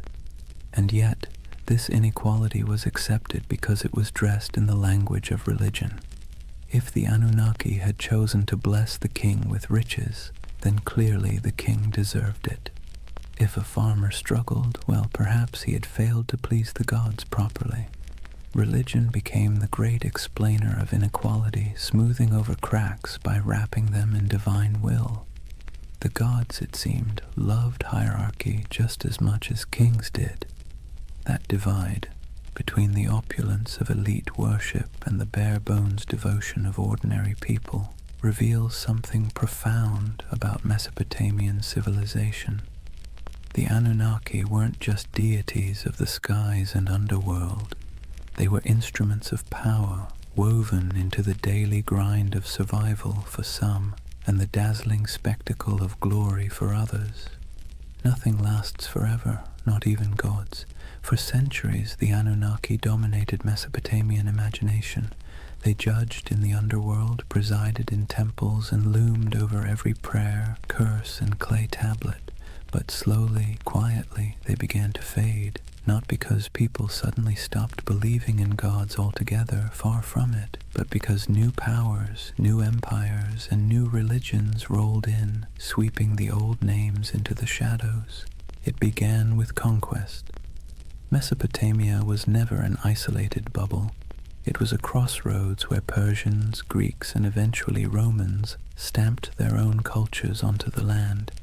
Each wave of rulers brought new pantheons, new rituals, and new myths. The Anunnaki, once the unquestioned arbiters of fate, were slowly blended, reshaped, or outright replaced. A Babylonian might once have whispered prayers to Inanna or Enlil, but by the time of the Persians, attention shifted toward Ahura Mazda. Later, under Hellenistic influence, Greek gods elbowed their way into local imagination, blending awkwardly with the old Mesopotamian figures. The Anunnaki became echoes, half-remembered names tucked into older hymns and inscriptions, less feared than they once were. Even in the myths, they began to shrink. In the earliest texts, the Anunnaki were grand, mighty judges of humanity, controllers of storms and harvests. But later, their roles were downplayed, reinterpreted, or demoted. Some became minor underworld deities, their names appearing only in lists or rituals, stripped of personality. Others were absorbed into the identities of more dominant gods like Marduk, who rose to prominence in Babylon. It's as if the divine stage grew crowded, and the Anunnaki were pushed to the background, while new stars took the spotlight. Part of their decline came from the simple fact that memory is fragile. Myths were preserved on clay tablets, but those tablets broke, crumbled, or were buried under centuries of dust. Without scribes constantly rewriting and teaching them, names slipped away, and when temples fell into ruin, when ziggurats melted back into mud, the rituals that once kept the Anunnaki alive dissolved too. Gods require worshippers. Without daily offerings, songs, and fear, even the most intimidating pantheon becomes just a whisper in old stories. Yet their influence didn't vanish completely. Biblical writers remembered Babylon and its gods, often casting them as symbols of arrogance or oppression. Later cultures hinted at shadowy beings who sounded suspiciously like the Anunnaki, stern judges, watchful figures, half-remembered echoes of older myths. But their names, once shouted in temple courtyards, became faint murmurs in academic footnotes and archaeological reports. Imagine walking through the ruins of Ur or Babylon centuries after their decline. The great ziggurats are crumbling, reeds sprouting between broken bricks. Once bustling courtyards are silent save for the wind. The statues of gods are toppled or eroded, their once bright garments long since rotted. To stand there is to feel the silence of forgotten worship, a silence where the Anunnaki once thundered. And yet there's a strange comfort in that silence. Even the gods, it turns out, are subject to time. They too fade, replaced, rewritten. The Anunnaki's decline is a reminder that nothing, no matter how powerful it seems, escapes the erosion of centuries. Their temples collapsed, their names blurred, but the idea of them lingers, proof that even when the divine fades, memory holds on, however faintly. The Anunnaki may have faded from temples and clay tablets, but they never disappeared entirely. Instead, they slipped sideways, out of daily worship and into memory, myth, scripture, and eventually pop culture. In some ways, they're more famous today than they were in the last days of Mesopotamia, though not always for reasons a Sumerian priest would recognize. Let's start with the Bible. The Hebrew writers who lived through exile in Babylon didn't forget the overwhelming presence of Mesopotamian gods. They may not have name-dropped the Anunnaki directly, but echoes of their imagery crept in. The Watchers, described in certain apocryphal texts, the Nephilim, giants said to descend from divine beings, carry a suspicious resemblance to older tales of moody gods and semi-divine figures. The story of the Tower of Babel itself feels like a faint shadow of the ziggurats, those stairways to the heavens where priests once claimed the gods descended. Babylon became a symbol of arrogance, sin, and divine punishment. But behind that symbol lurked the forgotten faces of the Anunnaki. Fast forward a few millennia, and the Anunnaki were dusted off, not by priests or kings, but by authors with a taste for the mysterious. In the 20th century, writers like Zecharia Sitchin gave them a brand new identity, not just gods, but aliens. According to his theory, the Anunnaki were advanced beings from another planet, here to engineer humanity as a labor force. Never mind that Mesopotamian texts say no such thing. This reimagining stuck, feeding directly into the world of ancient astronaut theories. Suddenly, the Anunnaki weren't forgotten deities of grain and underworld judgment. They were interstellar overlords with spaceships, genetic labs, and a taste for gold. Do scholars roll their eyes at this? Absolutely. Archaeologists point out that Sumerian inscriptions mention plenty of gods, but none of them arrive in rockets or dabble in DNA splicing. Still, the theory has traction because it taps into a deep human itch, the sense that our past hides secrets, that civilization began not just with mud and sweat, but with some kind of hidden intervention. The Anunnaki, rebranded as cosmic engineers, became perfect fodder for late-night documentaries, YouTube rabbit holes, and endless speculation about what if. And it didn't stop with conspiracy books. The Anunnaki found their way into movies, video games, and novels. They appear as shadowy gods in fantasy series, as alien overlords in science fiction, as mysterious powers in role-playing games. Their very name carries weight, ancient, strange, vaguely menacing. You don't even need to know who they were to feel a flicker of intrigue when you hear it. It's ironic, really. In Mesopotamia, the Anunnaki were feared as judges, overseers, the divine middle management who ensured humanity never forgot its place. Today, they're debated in podcasts, plastered across memes, and occasionally turned into boss battles on a PlayStation screen. From temple chants to digital avatars, that's quite a career arc for a pantheon. But here's the bigger question. Why do they still haunt us? Why do people, thousands of years later, still turn to the Anunnaki as symbols of hidden knowledge, ancient power, or cosmic conspiracy? Maybe it's because they embody both sides of human imagination, the sacred and the strange, the myth and the mystery. They were never gentle gods. They were moody, demanding, unpredictable. In that sense, they feel closer to us than the serene, distant gods of later traditions. They remind us of a time when the divine was messy, imperfect, and perhaps a little terrifying. And in that imperfection, they remain endlessly fascinating. So whether you see them as forgotten deities, misunderstood myths, or interstellar overlords with questionable management skills, the Anunnaki endure. They're still here, not in temples of mud brick, but in our stories, our media, our restless curiosity, and maybe that's their real legacy. Not the rituals of the past, but the questions they leave us with in the present. So here we are, at the end of a long walk through the world of the Anunnaki. From their thunderous presence in Mesopotamian temples to their quiet afterlife in pop culture, they have proved to be more than just forgotten gods. They are a mirror of how humans explain the unexplainable, manage fear, and weave stories to make sense of chaos. Think about what the Anunnaki represented to the people who first told their stories.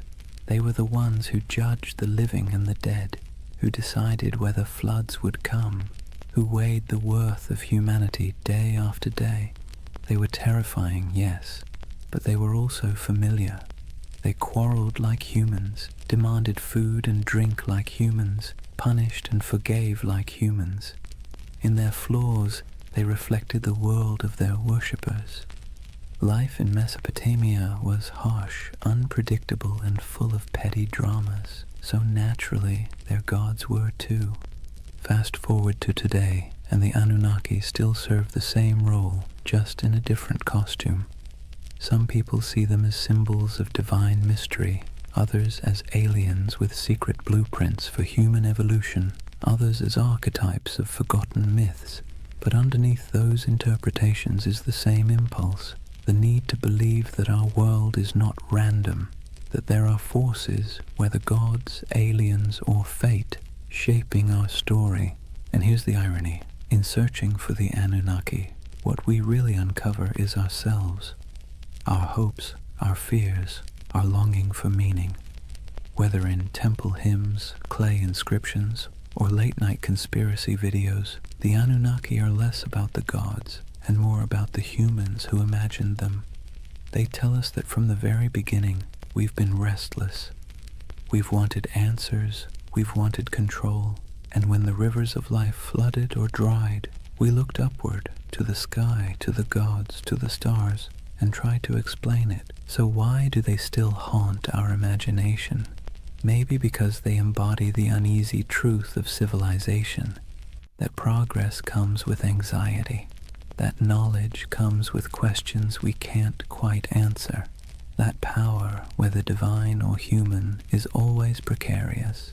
The Anunnaki remind us that even at the dawn of history, people wrestled with the same feelings we carry today: awe, fear, wonder, doubt.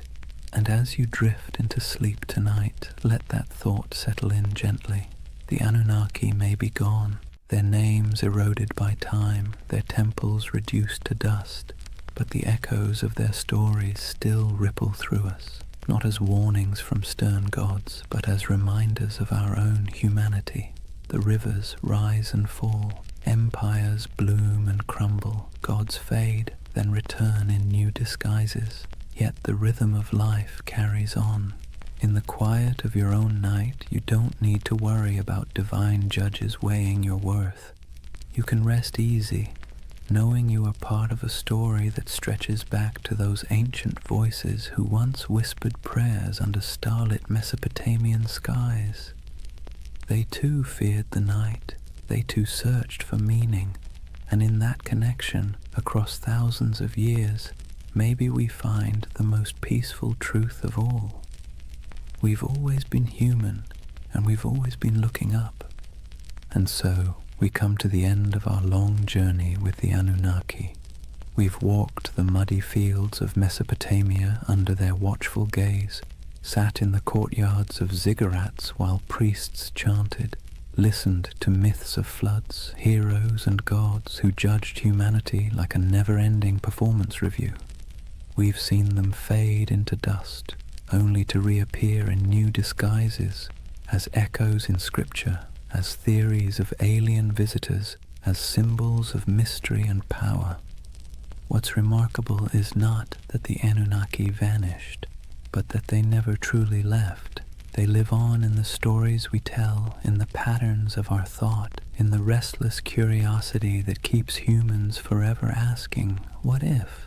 They are a reminder that civilization itself began with questions, with awe, with fear, with the desire to turn chaos into order. And in their myths, we can still hear the heartbeat of the first cities, the first prayers, the first sleepless nights. But unlike those ancient people lying awake under reed roofs, fearing floods, demons, and divine wrath, you don't need to worry tonight. The Anunnaki may have been restless gods who never slept, but you can.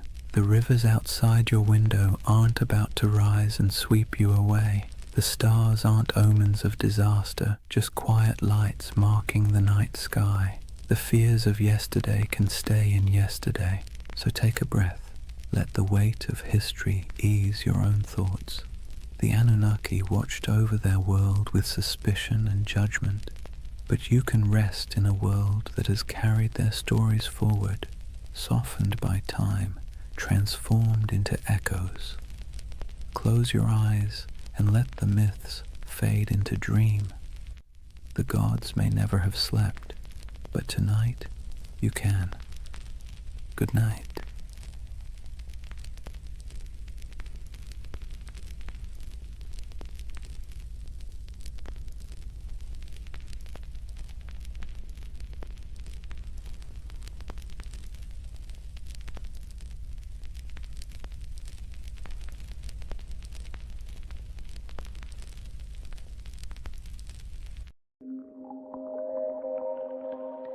Sometimes history hides things so enormous that we only notice them when we leave the planet. Hidden deep in the Sahara is a perfect circle 25 miles wide, a formation so strange that astronauts were the first to truly see it. Yet despite its size, its symmetry, and its eerie resemblance to a giant eye staring straight up through the sand, no one can fully explain how it formed. This is the Risha structure, the Eye of the Sahara, and tonight we're going to gently unravel one of Earth's quietest and most hypnotic mysteries. But here's the part that stops you in your tracks. However, despite all our technology, satellite mapping, and geological theories, the Risha structure still doesn't neatly fit into any box. It isn't a crater, it isn't a volcano, and it isn't the kind of erosion that typically produces such clean, concentric rings. And yet there it sits, alone in the desert, looking just organized enough to make your brain whisper, "Wait, who made that?" Now, don't worry. We're not here to chase sensational theories or sprint through conspiracies. This channel is all about slowing down, letting curiosity stretch out a bit, and using history's strangest corners as gentle stepping stones toward rest. So if you're someone who falls asleep best to ancient civilizations, quiet landscapes, and mysteries wrapped in soft, soothing detail, you're in the right place tonight. Go ahead and dim the lights, settle in, and if you haven't already, subscribe to continue exploring the enigmatic corners of history that make the perfect companions for sleep. And let me know in the comments where you're tuning in from and what time it is for you. I really do love seeing the entire world checking in. Tonight's journey starts with the moment humanity first encountered the Rishat structure. Not from the shifting dunes below, but from hundreds of miles above the Earth, where astronauts stared down at the Sahara and spotted something that absolutely shouldn't have been there. From that strange cosmic discovery, we'll move slowly backward through time to the lush green Sahara that existed long before the desert we know, to the geological puzzles that still bother scientists, and eventually to the gentle whispers of an ancient legend you may already be thinking about. So take a breath, let your shoulders relax, and whenever you're ready, we'll begin with Chapter 1, the moment we first glanced down from orbit and saw the eye looking back. Chapter 1. The Eye That Shouldn't Exist. Imagine looking down at Earth from orbit, the Sahara stretched beneath you in soft, endless waves of gold. From up there, the desert doesn't look harsh or unforgiving. It looks calm, like a giant sleeping creature under a pale blue sky. Astronauts have always taken moments to stare at the planet that way, partly out of awe, partly out of boredom, and partly because when you're strapped into a metal capsule moving faster than anything humans were ever meant to travel in, looking out the window is one of the few activities that doesn't involve switches, checklists, or mild existential dread. But during one of those early missions in the 1960s, a crew noticed something unusual, a shape far too large, too perfect, and too strange to ignore. Down on the desert floor, there was a circle, a perfect circle, 25 miles across, spiraling outward in broad rings that looked almost architectural. Not a crater, not a mountain, not a lake, just a massive, quiet symbol pressed into the land, so large that the only way to truly see it was to leave the planet entirely. To those astronauts, it looked like an eye staring straight back at them from the surface of Mauritania, the Rishat structure, though it didn't have that name yet. At the time, it was simply that giant thing nobody expected. From a distance of hundreds of miles, the symmetry was unmistakable: perfect curves, clean rings, a massive pupil-shaped center. It had the kind of geometry that makes your brain immediately start asking questions it can't answer. Why is it so round? Who carved it? What force makes a shape like this in a place so empty? And perhaps the most unsettling question of all, how could something this big go unnoticed for so long? On the ground, the Rishat structure is much less obvious. If you were walking across it on foot, you wouldn't see a circle at all. You'd just see gentle ridges rising and falling, interrupted by patches of rock, sand, and stubborn little plants that somehow decided this environment was worth the trouble. Nothing about it screams perfect cosmic spiral.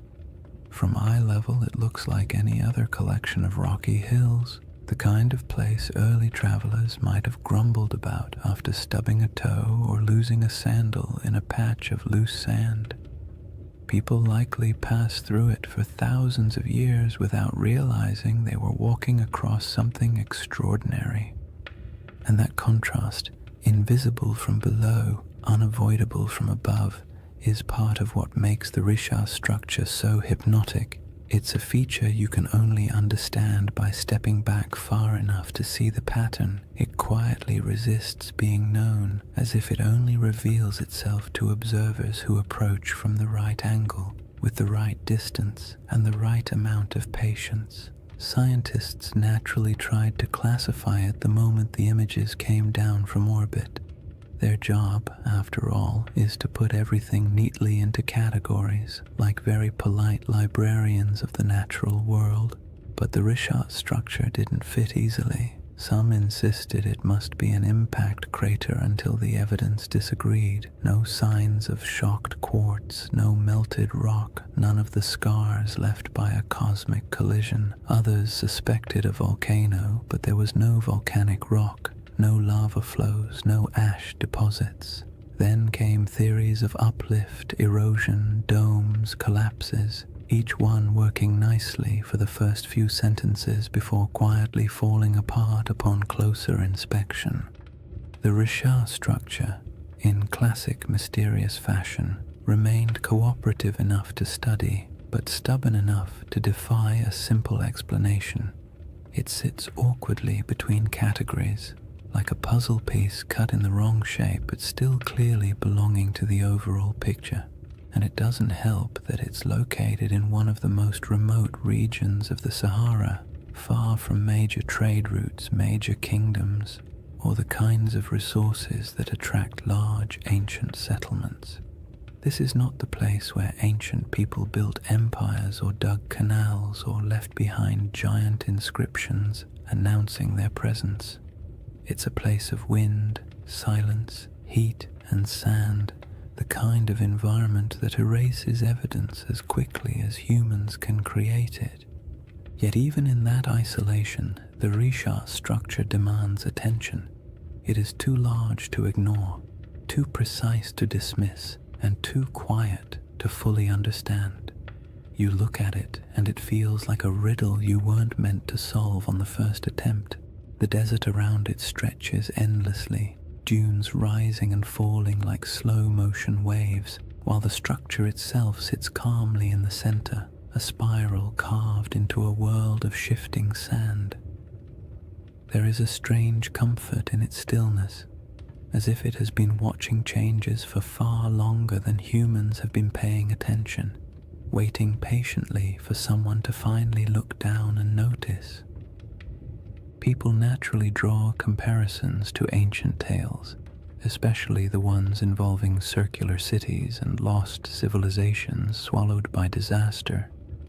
Humans are not subtle when it comes to pattern recognition. You show us a shape that even vaguely resembles something familiar, and our imaginations sprint ahead with enthusiasm. A structure with concentric rings in northwest Africa, larger than many ancient cities. The connections write themselves, but resisting those assumptions for now helps us appreciate just how odd the Risha structure is on its own terms. We don't need myths yet. The geology alone is strange enough to occupy the mind, and perhaps the most compelling detail is this. The Risha structure did not emerge in the desert we see today. It predates the dunes, the dryness, the isolation. It formed long before this region became a barren expanse, back when the land was green, watery, and alive. Understanding what this place used to look like changes everything about how we interpret the structure, because the environment around it wasn't always harsh silence. There was a time when this region held rivers, lakes, animals, and early humans whose daily lives unfolded under a sky that seems impossible when compared to the Sahara's modern emptiness. The Risha structure watched all of that.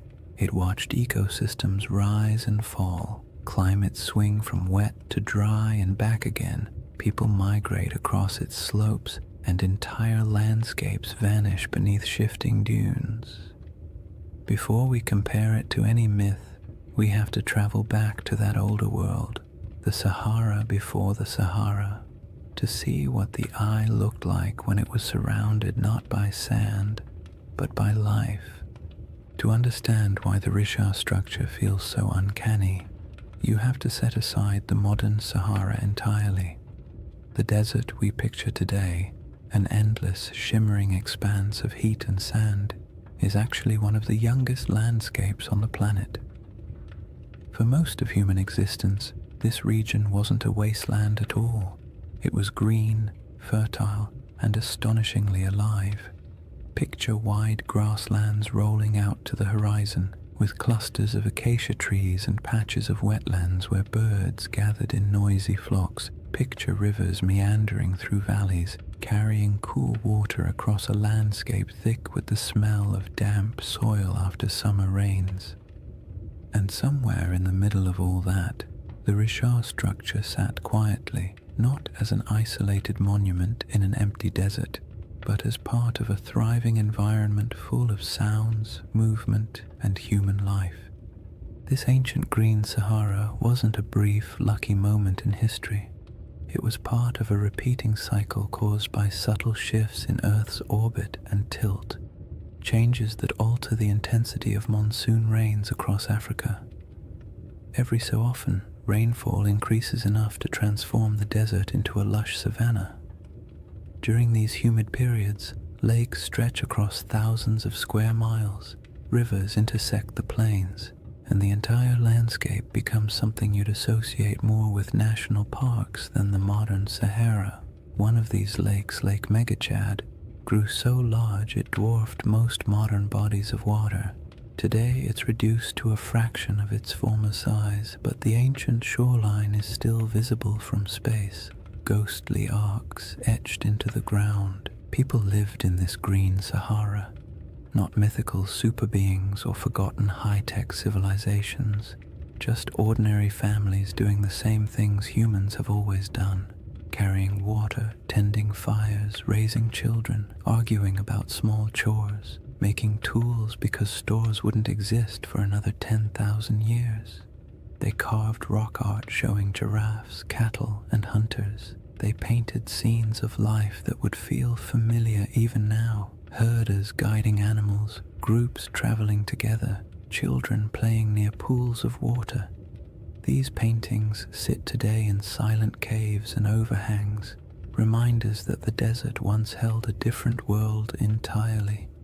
In that greener age, the Risha structure would have been part of daily life, not an object of wonder, not a sacred shape, not a giant spiral people tried to decode.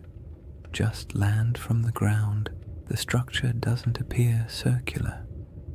You only see ridges and slopes, gentle arcs rising and falling like the ribs of a giant slowly sleeping beneath the surface. Early humans would have walked across it without a second thought. Maybe they used its higher points as lookout spots to scan for animals.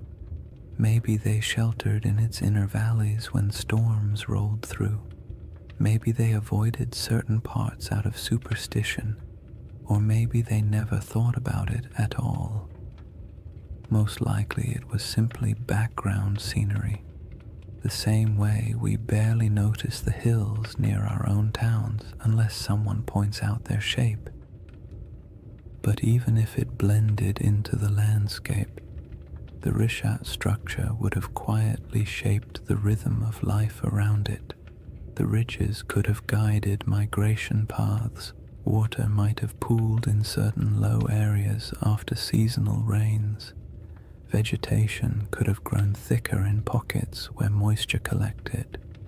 For thousands of years, people and animals would have used the structure without realizing they were interacting with something that would one day puzzle scientists, entice researchers, and inspire late-night conversations about lost civilizations and ancient catastrophes. As the climate shifted and rainfall declined, the green Sahara slowly began to fade.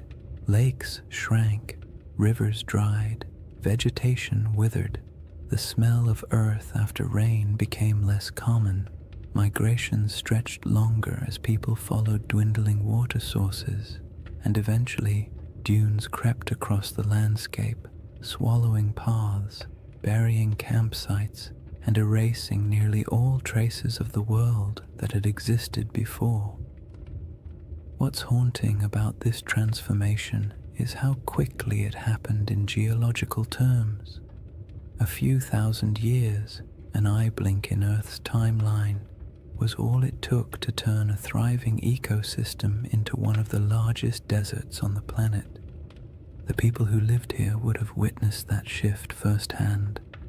Generation by generation, they watched lakes retreat, animals disperse, and once reliable seasonal patterns collapse. Oral traditions from various African cultures still contain echoes of climates changing, waters disappearing, or ancestral migrations driven by environmental upheaval. Stories stretch and distort across centuries, of course, but they often carry a spark of truth at their core. And it's not unreasonable to imagine that somewhere in the long, layered history of this region, memories of a circular landform in a once wet landscape might have eventually become a distant, reshaped legend. When modern researchers study the Sahara's ancient lakes and rivers, they often describe them as ghost waterways, because their traces linger beneath the dunes like faint scars, visible only from satellite images or through careful ground surveys. It's peaceful in a strange way to picture these lost rivers running across land that now feels so desolate. The desert is quiet, but beneath that quiet are the outlines of ecosystems that once flourished. The Risha structure existed during all of those cycles. It watched water fill basins, watched wetlands grow thick with life, watched grass return and then die away. It endured storms, sun, wind, and the slow grinding force of erosion. There's something soothing about how unbothered the structure is by all these changes.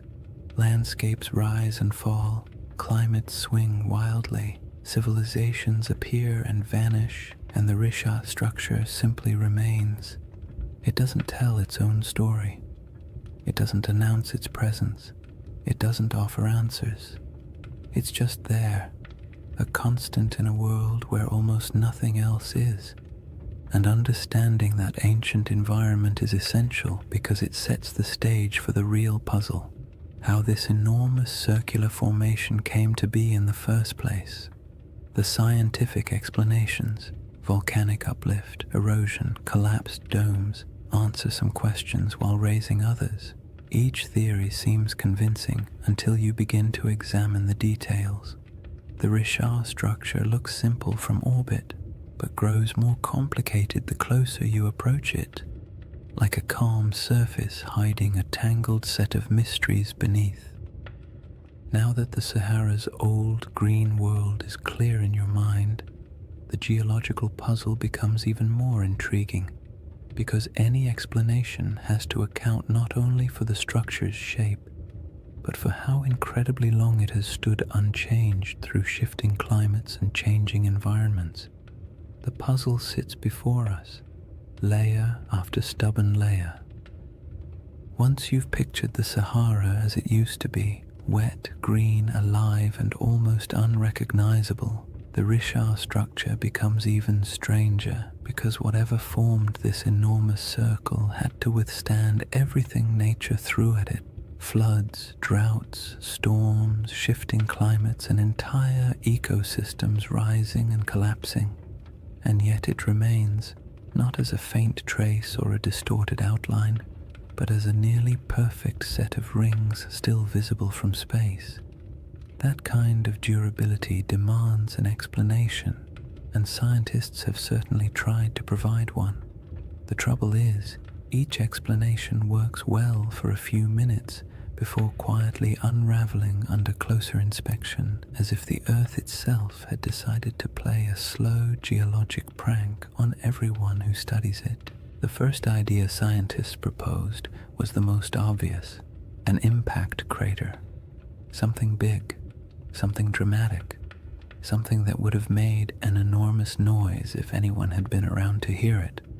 A meteorite slamming into the ground would create a circular depression, after all.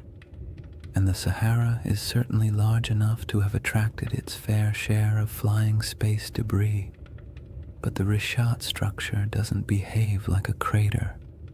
Craters have distinct signatures, very specific patterns of shock, melted rock, and high-pressure minerals that act like the universe's version of a calling card. And the Risha has none of those. In fact, the rocks at its center aren't melted or crushed at all. They're simply there. Old, eroded, stubbornly normal. Not the sort of rocks you'd expect to find at the scene of a cosmic collision.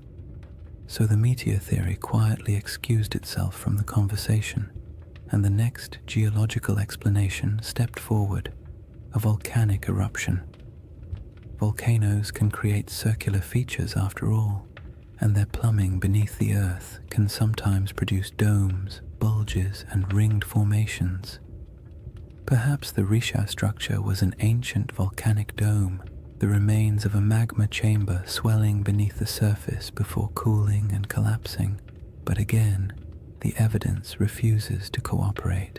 There's no volcanic rock, no basalt flows, no ash layers, no hardened lava tubes, nothing that says, yes, once upon a time fire erupted here. The region around the Rishat structure is geologically calm. Too calm for the kind of drama that volcanoes tend to bring into the world. The next traditional candidate was an eroded dome, something called a geological uplift. Imagine a bubble pushing up from beneath the crust, slow enough to avoid attracting attention, then eroding away for millions of years until a circular pattern of rocks remains. This idea actually gets halfway close, because the Richard does contain different layers of rock exposed in circular patterns, almost like the inside of a peeled onion, but even this explanation feels incomplete. Uplifts don't usually produce such clean rings. Erosion is messy. Wind and water rarely work with architectural precision, and yet the Richat structure has rings so consistent that they appear intentional when viewed from above.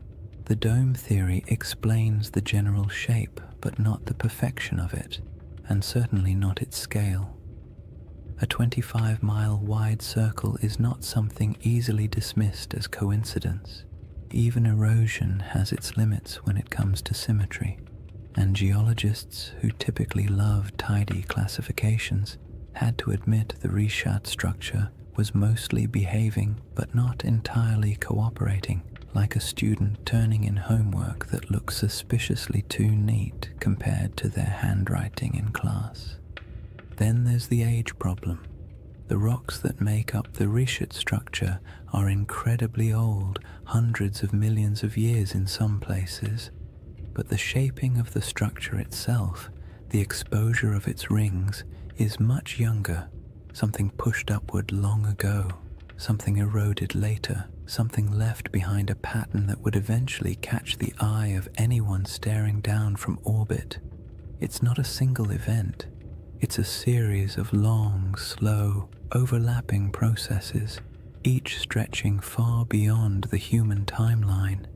And yet even knowing that, the structure feels too deliberate. The more scientists studied it, the more the Richat structure revealed small curiosities. The center is oddly flattened. Some ring segments are more pronounced than others. The patterns of quartzite and softer stone alternate in ways that feel as though nature was following a set of instructions.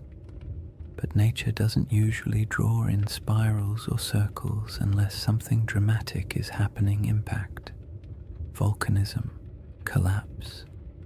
But in this case, the evidence for anything dramatic is conspicuously absent.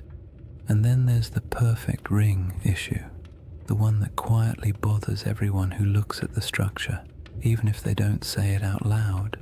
Circles in nature are rare at this scale.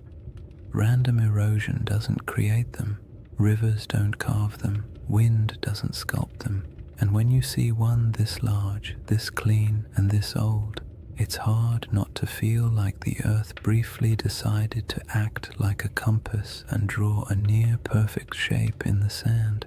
It's not surprising that the Richat structure often leaves people with a vague sense of unease, not fear, not dread, just the gentle discomfort of encountering something that feels too orderly in a world built on chaos. Geologically, the best explanation we currently have is that the Richat structure started as a circular uplift, a dome of ancient rock that rose slowly from the earth long before humans existed. Over tens of millions of years, wind and water eroded the softer materials, leaving behind harder rings of quartzite that resisted erosion. In essence, the shape is a natural accident, a byproduct of uplift plus erosion plus time. But even if this is the correct explanation, it still doesn't quite satisfy the imagination, because most uplifts don't look like this. Most erosion doesn't cooperate so neatly, and so the Richat structure lives in that strange middle space, scientifically explainable, yet visually suspicious, like a naturally occurring optical illusion, a formation that checks enough geological boxes to avoid being classified as supernatural, yet raises enough questions to spark curiosity in anyone who looks at it. It's the kind of feature that almost begs for a story or a legend, something to give meaning to its shape, even if that meaning exists only in the human mind. Once you've explored the geological explanations and realized none of them fully capture the structure's quiet strangeness, it becomes easier to understand why some people entertain a very different question. Not the scientific, what made this, but the mythic, does this remind me of something? A city described long ago with concentric rings of land and water positioned somewhere to the west of ancient civilizations, a place said to have vanished in a single day and night. The Risha structure does not announce itself as that place, but it echoes the pattern just enough to make you wonder where coincidence ends and imagination begins. Before any comparisons can be made gently or cautiously, the building blocks of those ancient descriptions must be understood not as fantasy, but as the fragments of memory, geography, and storytelling that shaped one of history's most enduring legends. Long before anyone could stare down at satellite images or argue over geological uplift on the internet, there was a different kind of puzzle circulating through the ancient world. A story recorded by a single philosopher, passed on from a conversation he claimed to have heard, describing a civilization so strange and so perfectly structured that it bordered on myth even in its own time. Plato's tale of Atlantis has been repeated so often, repackaged so many times, and stretched so far by imagination that the original description often gets lost under the weight of all the versions built on top of it. But if you strip away the embellishments, the crystal cities, the impossible technologies, the ancient aliens with clipboards, interpretations, you're left with a surprisingly simple outline: a circular city, rings of land and water, mountains to the north protecting it, a broad plain to the south, a river that flowed to the sea stones of red, black, and white, abundant animals, especially elephants, and a civilization that rose to prominence before collapsing in a sudden, dramatic event. Whether this description is literal, symbolic, exaggerated, or entirely fictional is something scholars have debated for centuries. But what matters for our quiet journey tonight is not whether Atlantis existed. What matters is the shape of the story, because that shape is what causes people to glance at a satellite photo of the Risha structure and pause. The comparison doesn't begin with belief. It begins with pattern recognition. Humans are wired to look for familiar shapes in unfamiliar places. It's the same instinct that makes us see faces in electrical outlets or animals in passing clouds. So when someone sees a massive set of concentric rings in northwest Africa, a structure wrapped in mystery and sitting in a region that once held rivers, lakes, and life, it's reasonable that part of their brain whispers, "This looks like something I've heard before." The resemblance is not perfect, not literal, not conclusive, but it's enough to make curiosity shift in its seat a little. Consider the colors Plato mentions: red, black, and white stones. The Risha structure, like much of the Sahara, contains layers of rock and sediment that naturally fall into those shades. Iron-rich sandstone brings the red. Basalt and volcanic remnants elsewhere in the region bring the black, and pale limestones offer the white. No one is saying ancient builders selected them and arranged them like a geological art project, but the coincidence is interesting, especially when paired with the natural ring pattern visible from above. Then there are the mountains. Plato describes a notable mountain range to the north of Atlantis. The Risha structure sits in front of the Adrar Plateau, a raised, rugged region that would have looked like a natural wall in a greener era. Today, it's a dry, worn highland, sculpted by time and wind, but long ago it would have been more dramatic. Cliffs, ridges, and elevated land dotted with vegetation and wildlife. If early people lived in the region, they would have viewed those northern heights as a defining feature of their landscape. And what about animals? This part always surprises people because they imagine the Sahara as permanently empty. But during the African humid period, elephants were plentiful. So were giraffes, rhinos, crocodiles, and countless other species. Elephants weren't just passing through, they were thriving. Some rock art across the Sahara shows entire herds, depicted with the casual familiarity of people who lived alongside them. So yes, if someone had described this region during one of its greener eras, full of elephants, would have been an accurate statement. The river connection is where things become both interesting and gentle in their ambiguity. In a lush Sahara, a river system could have flowed westward toward the Atlantic. Some ancient channels still appear faintly beneath the modern desert, traced by satellite radar and geological surveys. These channels hint that at least some rivers once traveled across areas that are now sand and stone. Whether any of them connected near the Richard structure is debated, but the possibility is not unreasonable. In a world where climates shifted dramatically, waterways did too. It's worth saying calmly and clearly, none of these correlations prove anything. They simply show why the mind wanders toward the comparison. The Richard structure does not need Atlantis to be interesting. Its mystery stands fully on its own. But when the circular shape, the colors, the mountains, the animals, and the long-lost rivers all quietly line up with parts of an old story, your thoughts naturally drift toward the what-if of it all. Plato wasn't writing a travel guide. He was a philosopher using allegory to make a point about human nature, power, hubris, and collapse. Atlantis, in his narrative, was less a factual account and more a moral lesson bundled into a geographic metaphor. Yet even then, scholars have noted that ancient myths often embed distorted memories of older events. Storms, floods, migrations, or lost settlements folded into stories, generation after generation. Myths protect what history doesn't always preserve.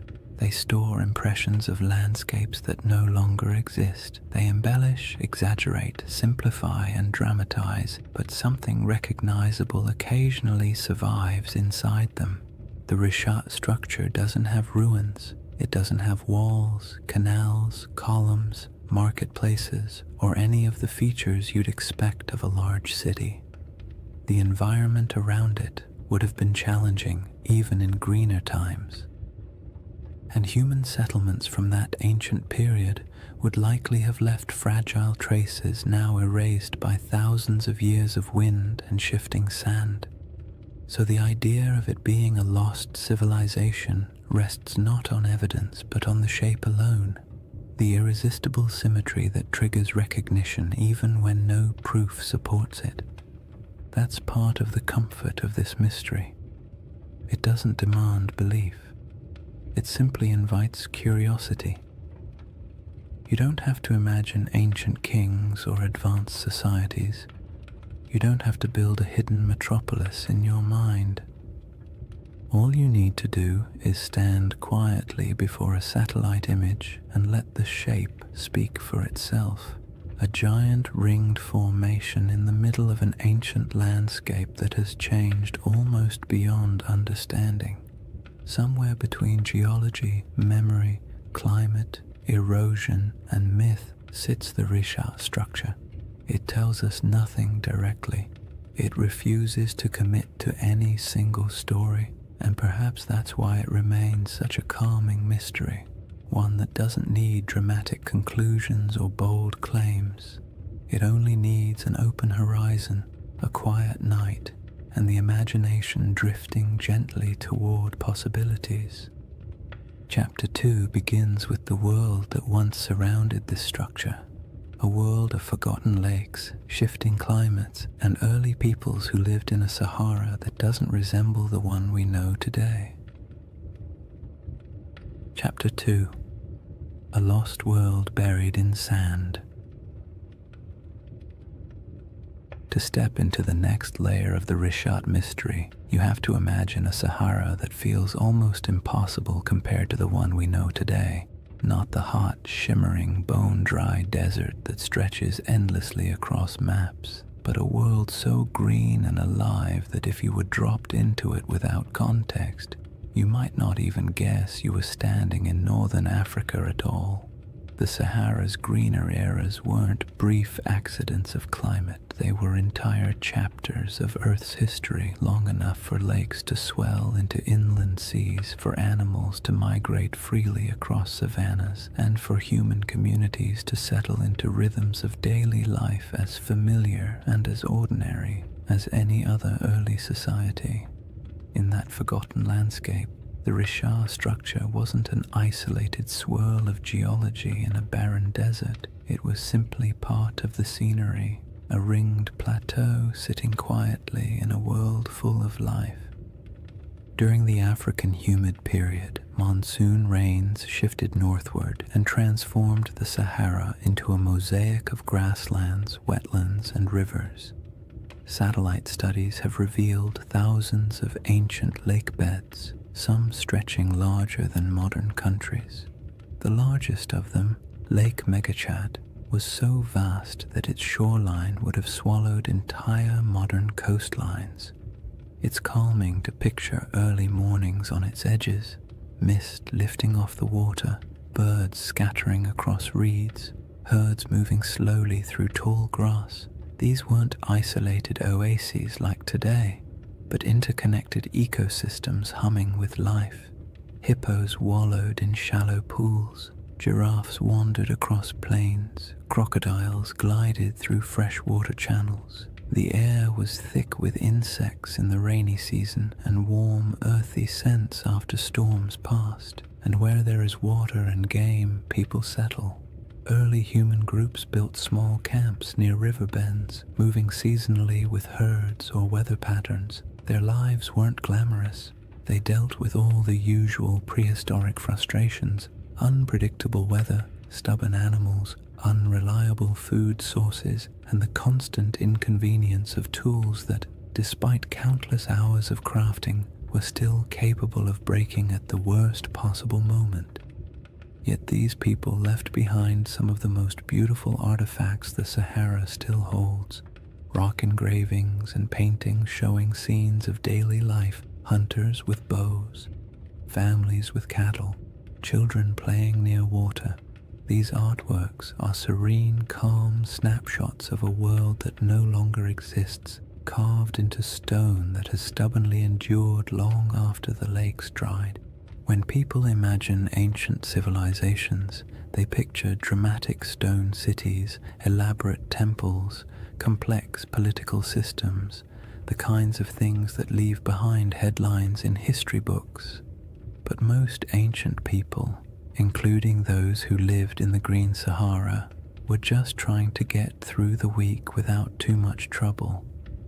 They managed herds, gathered plants, navigated seasonal routes, and dealt with occasional arguments about who forgot to maintain the fire or who accidentally let a goat wander off into the brush. Civilization doesn't have to look like marble pillars to be worth remembering. Sometimes it's found in the small, repetitive rhythms of daily life, the quiet rituals that define communities. And those communities were not isolated dots scattered randomly across a wet desert. They followed predictable paths. Rivers acted like highways, lakes acted like hubs. Fertile pockets of land created gathering points where groups traded, shared food, and passed down stories. Even without permanent stone buildings, these places had identities, regions where people knew how to track animals, where certain plants grew well, where rainfall was reliable, where the land felt generous enough for families to stay a little longer. In this setting, the Richard structure would have been noticeable, but not mysterious. Its slopes rose gently, offering views of surrounding plains. Its depressions may have caught water seasonally. Its ringed layers might have supported different kinds of vegetation depending on rain and soil. People could have camped along its edges, used its higher ground for scouting, or traveled across it without realizing they were walking across an enormous circular formation that future generations would discover only from space. It was a feature of the land, not a legend, a place you pass through while thinking about practical concerns, shelter, food, weather, instead of trying to decode the terrain beneath your feet. Some researchers have suggested that pockets of early Saharan cultures may have grown surprisingly sophisticated during particularly wet periods, not in the sense of monumental architecture or complex written languages, but in social networks, trade patterns, and livestock management. Evidence shows early domestication of cattle in the region, and groups may have practiced proto-agricultural techniques around wetlands and lake margins.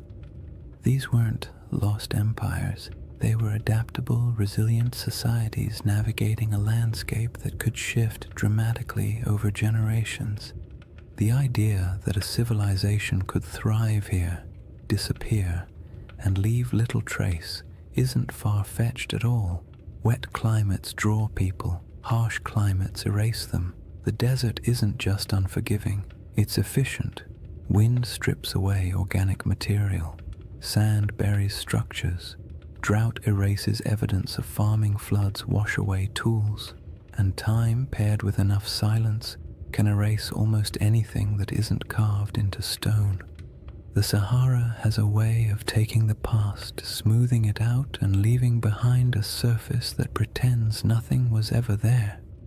Even so, pieces of that older world survive: fossilized bones, pollen samples trapped beneath sand, ancient shorelines stamped faintly into the earth, and rock art that still shows people standing beside animals that haven't lived in this region for thousands of years. These fragments don't tell a complete story, but they do confirm one thing: the Sahara was once a place where human life thrived, not merely survived. And in that world, the Risha structure might have been a landmark of sorts, a subtle gate in the landscape, a recognizable formation people used to orient themselves, not a secret, not a holy site, and not the center of anything monumental, just a distinctive feature in a land full of water and vegetation.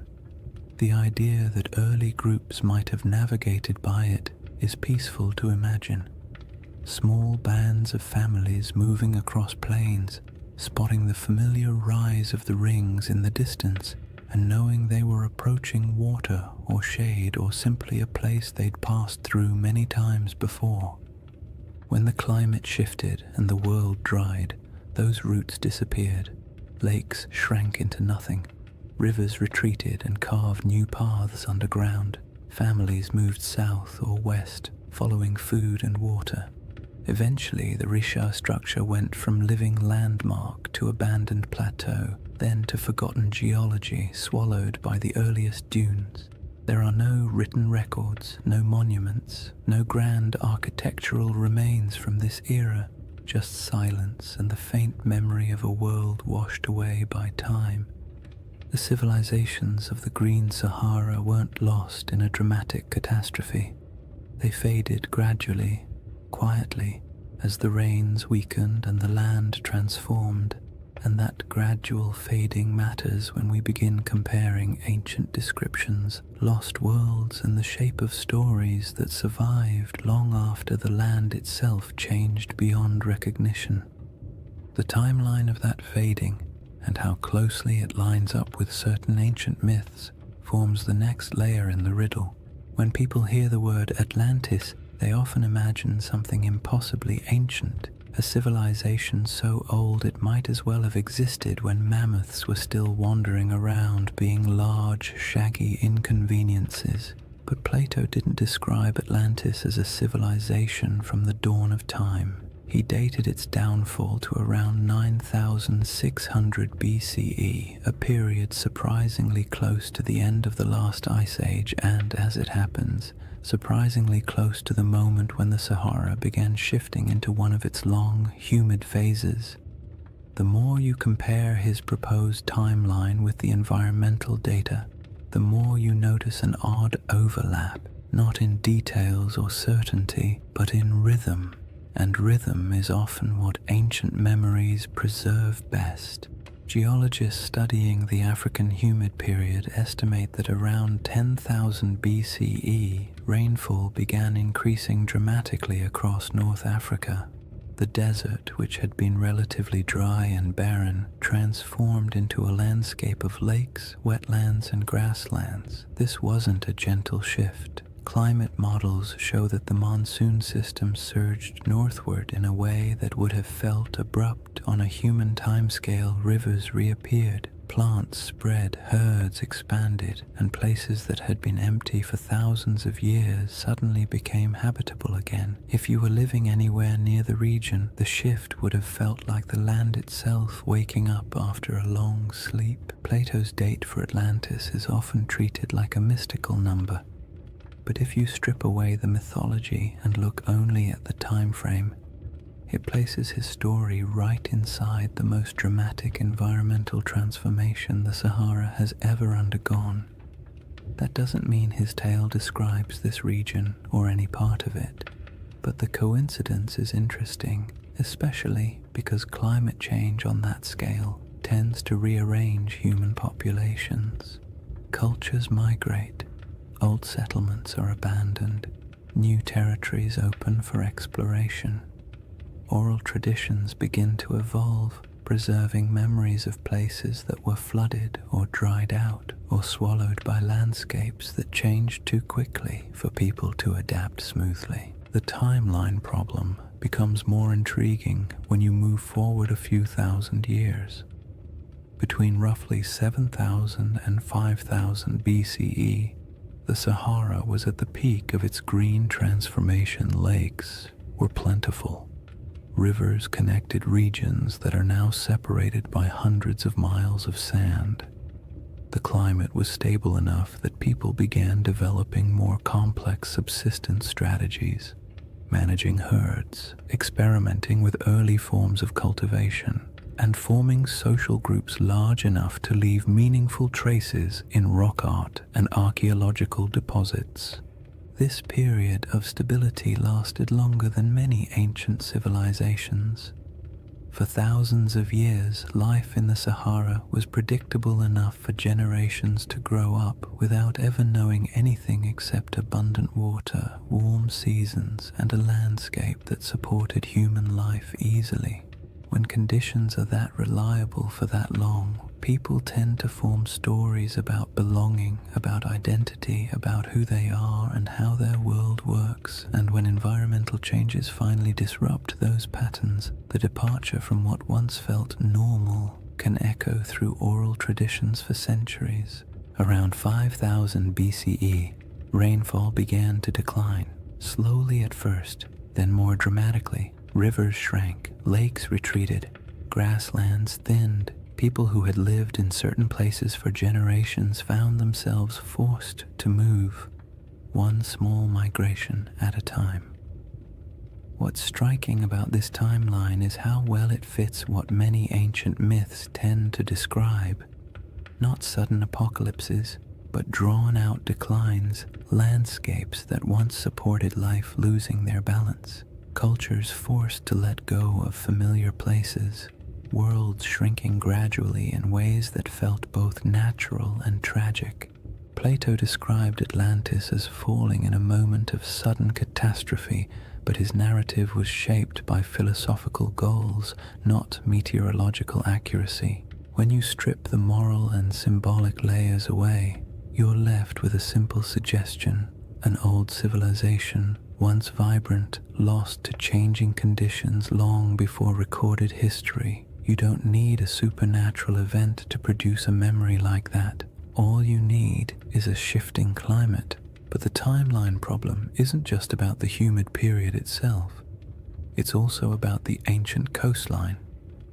During the era Plato places Atlantis, sea levels were dramatically lower. Coastlines extended far beyond their modern boundaries. Large parts of West Africa that are now underwater would have been exposed as dry land. Rivers would have flowed along different paths. Estuaries, marshes, and coastal plains would have existed where the ocean now rests. If someone in the deep past described a coastal landscape, that description would make little sense today unless you knew where the shoreline used to be. This matters because many interpretations of Plato's story assume that his geography reflects the world we see now, when in reality none of the modern coastlines apply.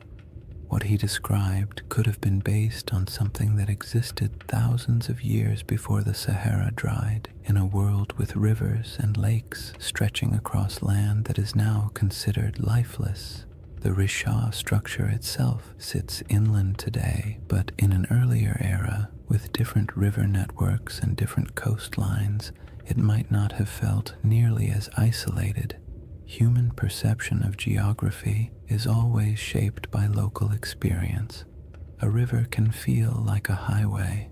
A lake can feel like a boundary. A plateau can feel like a landmark that divides territories. When climates shift, those familiar markers vanish, but the stories about them can persist long after the landscape has changed beyond recognition.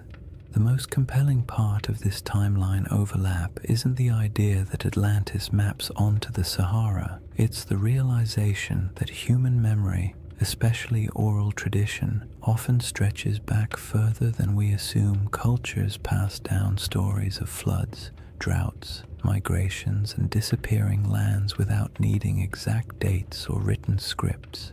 These stories evolve, take on symbolic meaning, and sometimes become cautionary tales. But the seeds of truth often remain embedded in the narrative. A changing coastline becomes a city swallowed by the sea. A drying river becomes the fall of a once great kingdom. A shifting climate becomes a punishment from the gods. Human imagination attaches meaning to change, especially when change feels larger than individual experience. The Risha structure sits quietly in the middle of this enormous timeline, a geological constant in a world that refused to stay still. Ancient people may have lived near it when the land was green. Their descendants may have moved away when the desert expanded. Their grandchildren may have carried memories of lost lakes or vanished rivers into stories told over fires in distant regions. Those stories may have drifted into different cultures over thousands of years, and by the time someone like Plato heard fragments of them, much of the original context would have faded, leaving only symbols and shapes. The timeline problem is not really a problem at all. It's a reminder. The Sahara we know today is young. The world Plato described was older than most of the settlements humans would later build. And between those eras, countless stories were lost, reshaped, or retold.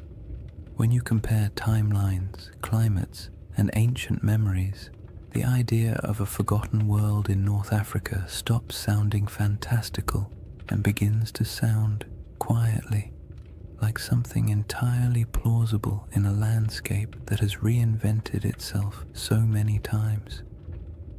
The next piece of the puzzle lies in the maps, reports, and strange hints left by ancient writers who claimed that distant peoples lived beyond the Pillars of Hercules, in lands most Greeks had never seen. These records aren't proof, but they are clues, echoes of a world few modern people realize ever existed. Long before satellites, long before compasses, and long before anyone tried to draw the Sahara from anything resembling first-hand experience, ancient geographers took their best guesses about the world beyond familiar coastlines.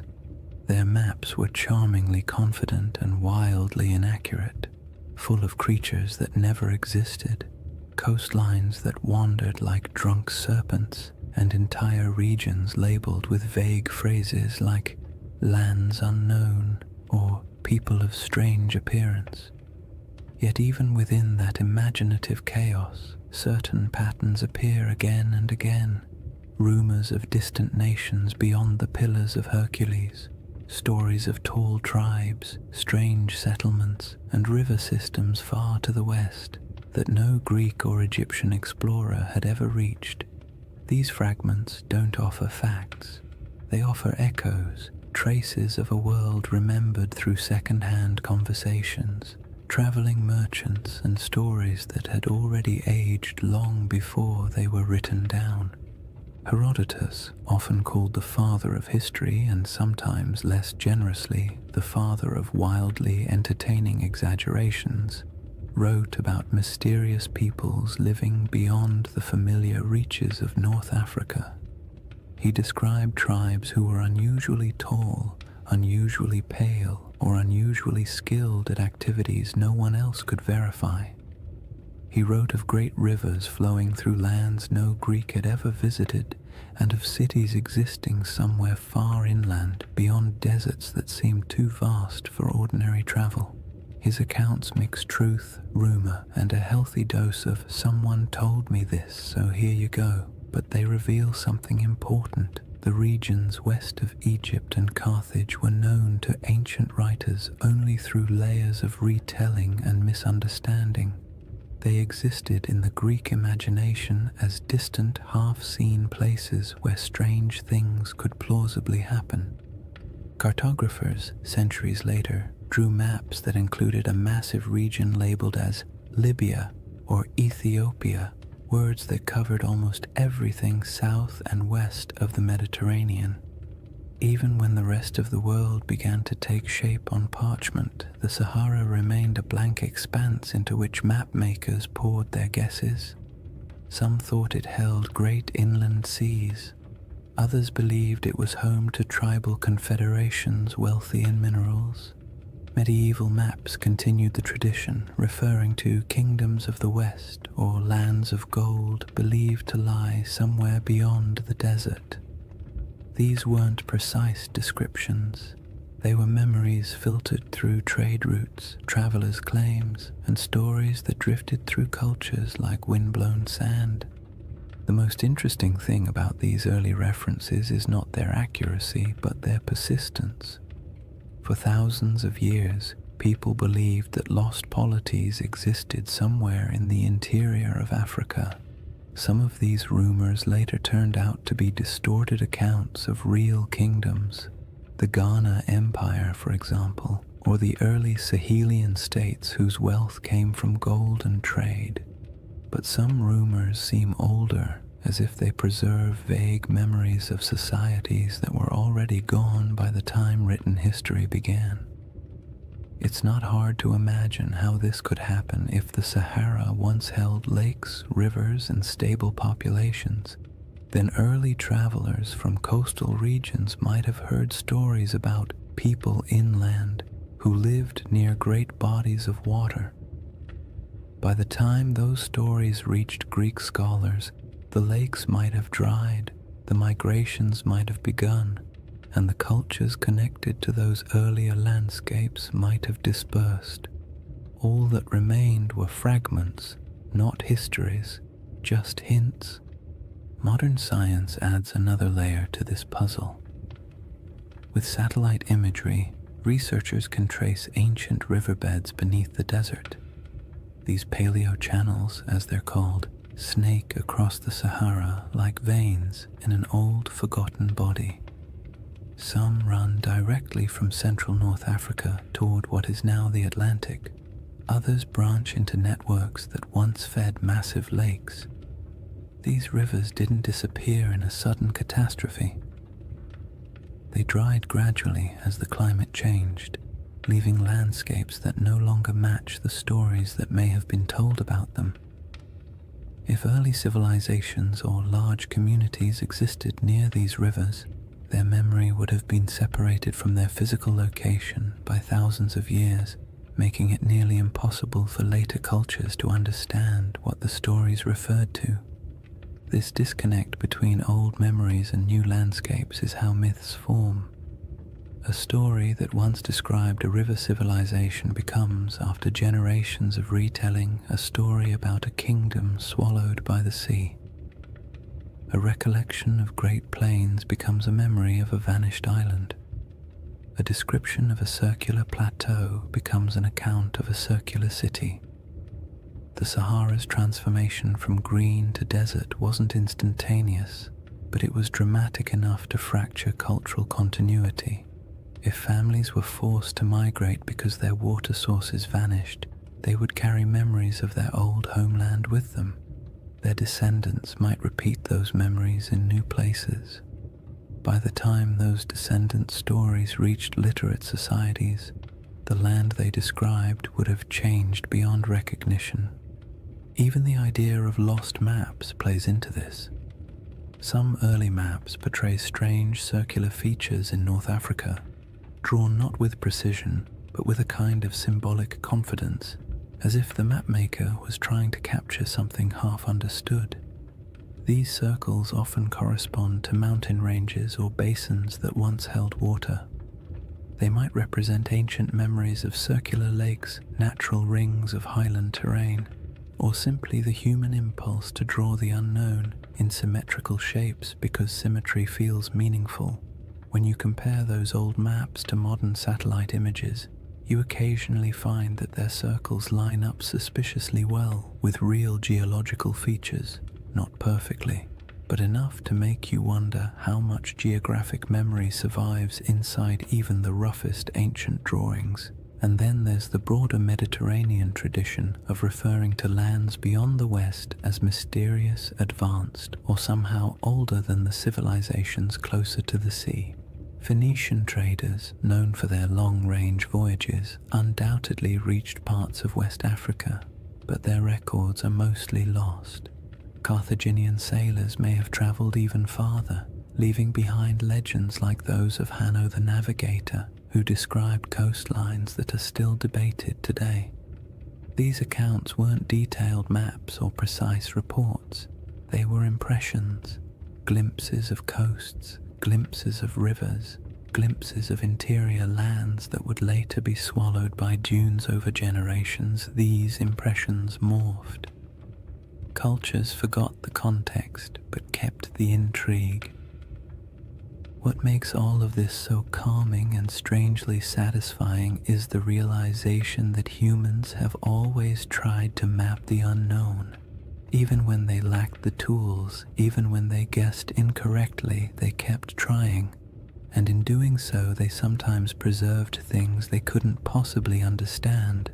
Old coastlines, vanished rivers, or stories from travelers who described worlds that no longer existed.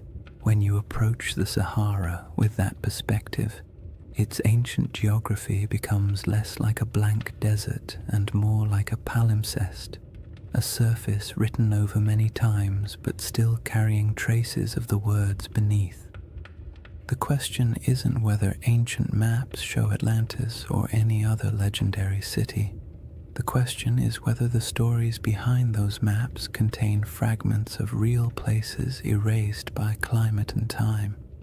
In a world where the Sahara once supported thriving cultures and vast waterways, it's not unreasonable to imagine that memories of those lost communities could drift across centuries, eventually arriving in distorted form on the pages of ancient writers. The final piece of this chapter lies in the moment when all those rivers dried and the green Sahara collapsed into the desert we know now. A transformation so dramatic that it could easily have become the seed of legends about worlds swallowed, lands lost, and civilizations fading into silence. When people imagine worlds disappearing, they usually picture sudden disasters, walls of water, earthquakes splitting the earth, angry gods sweeping civilizations into the sea. But the Sahara didn't collapse in a single night.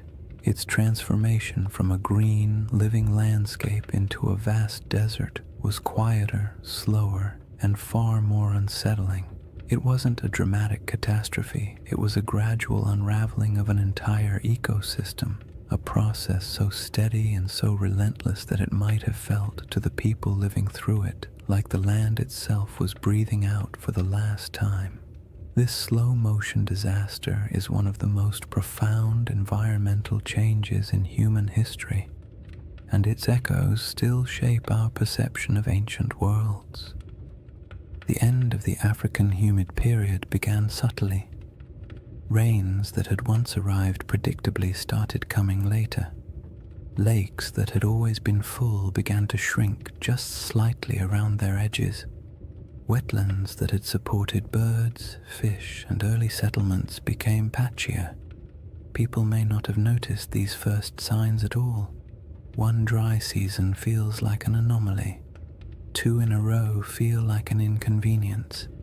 3 or 4 begin to feel like a pattern. And before long, families who had lived near the same lake for generations might have found themselves walking farther and farther to reach the shore each year.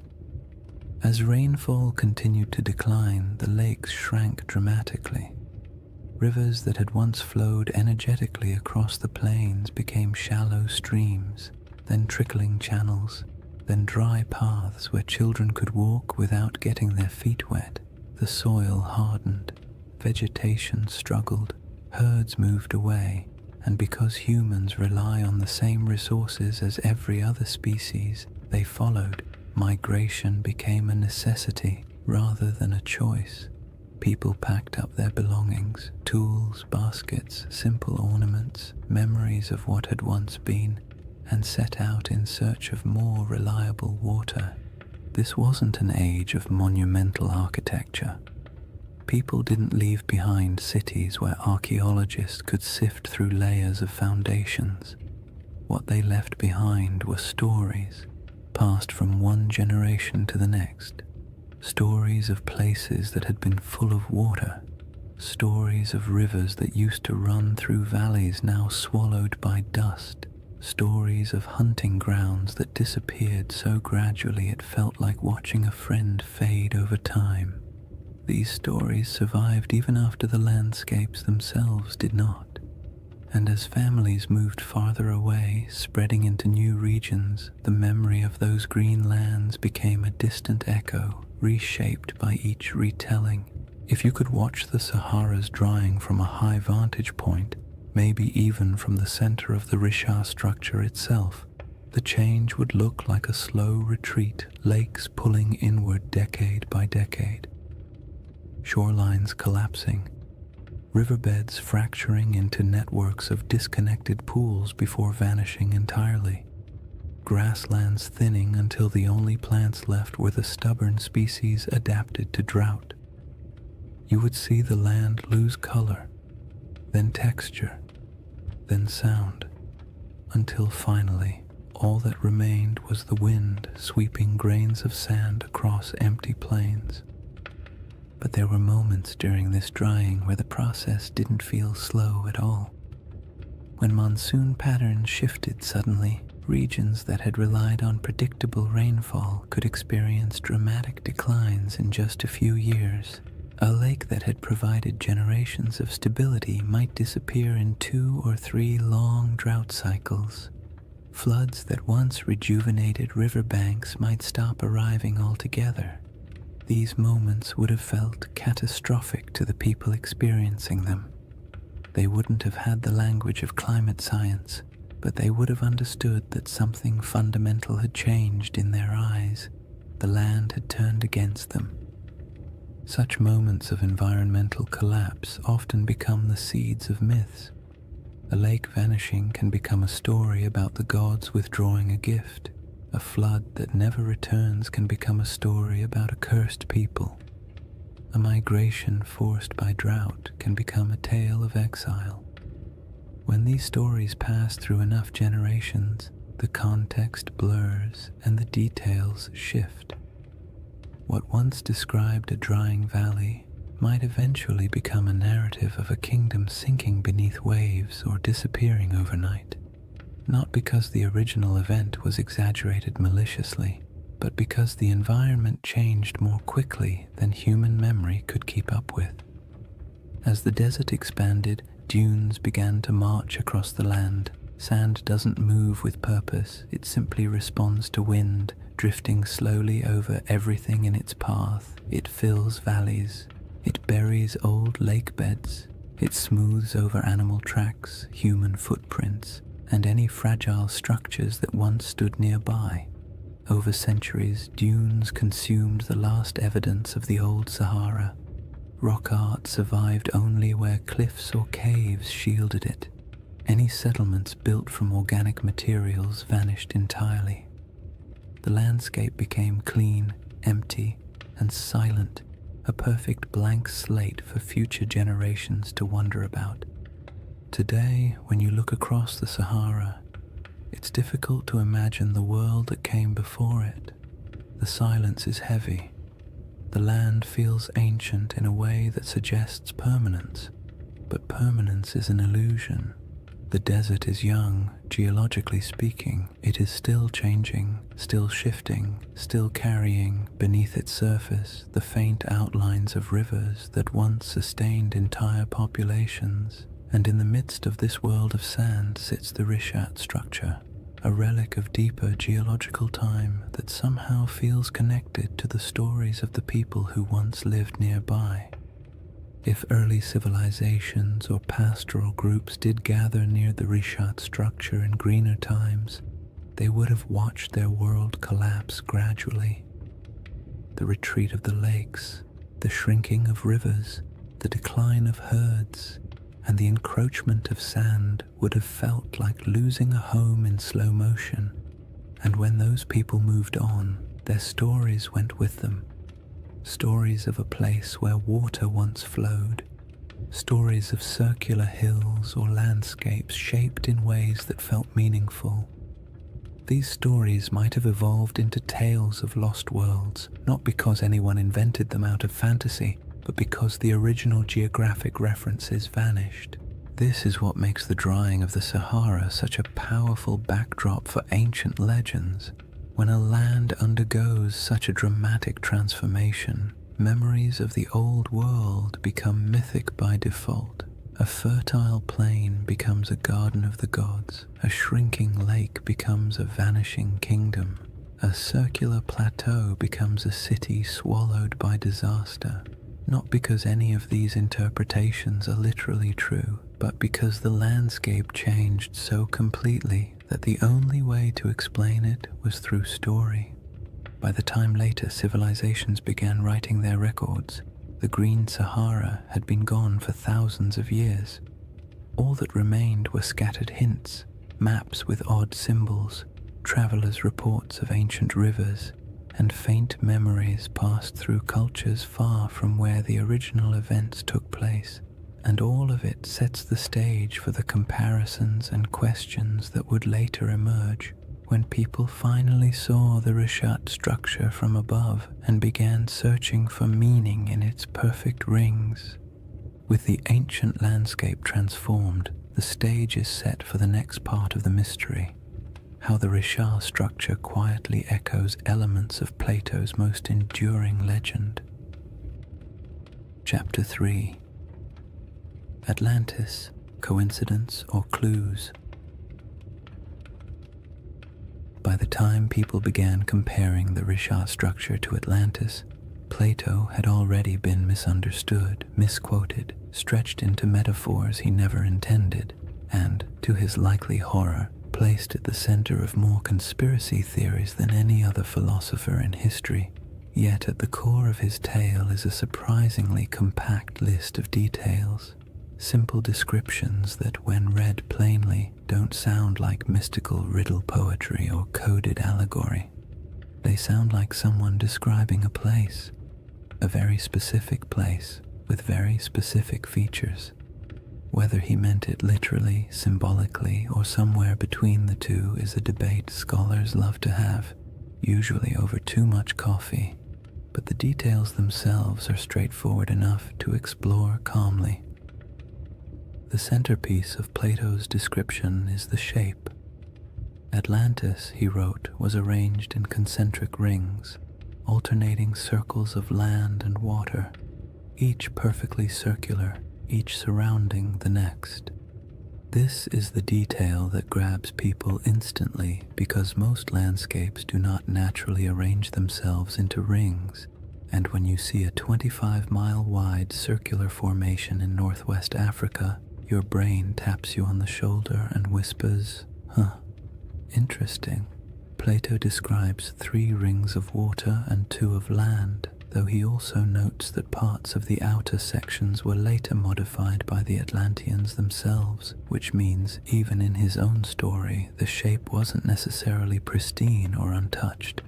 When you compare this to the Richard structure, you naturally see a resemblance, not a perfect match, not a one-to-one replication, but a visual echo, a geological rhythm that resembles a narrative rhythm.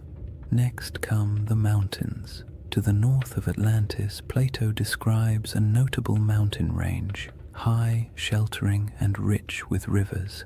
The Rishat structure sits in front of the Adrar Plateau, a rugged highland that, in a greener era, would have looked like a natural barrier protecting the region from northern winds. Today it looks like ancient stone sculpted by ages of dryness, but 10,000 years ago those elevations would have been covered in vegetation, dotted with water sources, and significantly more imposing. The match isn't perfect, but it's enough to make you tilt your head slightly. Plato then mentions the plain to the south, long, level, fertile. In his account, this plain was one of the defining features of the Atlantean realm, not the center city, but the agricultural heartland that supported it. In the modern Sahara, fertile plains feel like a strange fantasy, but during the African humid period, they were very real. Vast stretches of land south of the Richat structure once held grasslands, wetlands, and seasonal rivers. The environment shifted dramatically with each cycle of climate change, but during the greener ages the region could have supported exactly the kind of plains Plato describes. Whether he was referencing this area or somewhere entirely different is impossible to say, but the environmental context overlaps in interesting ways. One of the most striking details Plato gives is about the materials used in Atlantis. He refers to red, black, and white stones, distinct colors quarried from the landscape and used for construction. The Richat region naturally contains these colors in abundance. Iron-rich sandstones provide reds, dark volcanic rocks and basalts provide blacks, pale limestones and quartzites provide whites. Again, this doesn't prove anything at all. It simply means the palette Plato described exists in the region, which is more of a quiet coincidence than a revelation. But it's the accumulation of quiet coincidences that tends to capture people's attention. Then there is the detail about elephants. Plato notes that the island of Atlantis had many elephants, not a few, not occasional sightings, but many today. The idea of elephants in the Sahara feels absurd, a contradiction to the very concept of a desert. But the Green Sahara held elephants in abundance. Rock art across the region depicts entire herds with casual familiarity. Fossil evidence confirms that elephants ranged widely across North Africa during humid periods. For most of human history, elephants were not exotic in this region. They were part of the everyday ecosystem, so when Plato casually mentions them, it aligns comfortably with what we know about the Sahara's long-lost environment. Plato also describes a freshwater well at the center of the city, providing clean water even as the outer rings filled with seawater. This detail feels mythic at first, but it also reflects a basic geographic truth. Many circular landforms, especially those rising from domed uplift, often have central depressions or areas where water collects.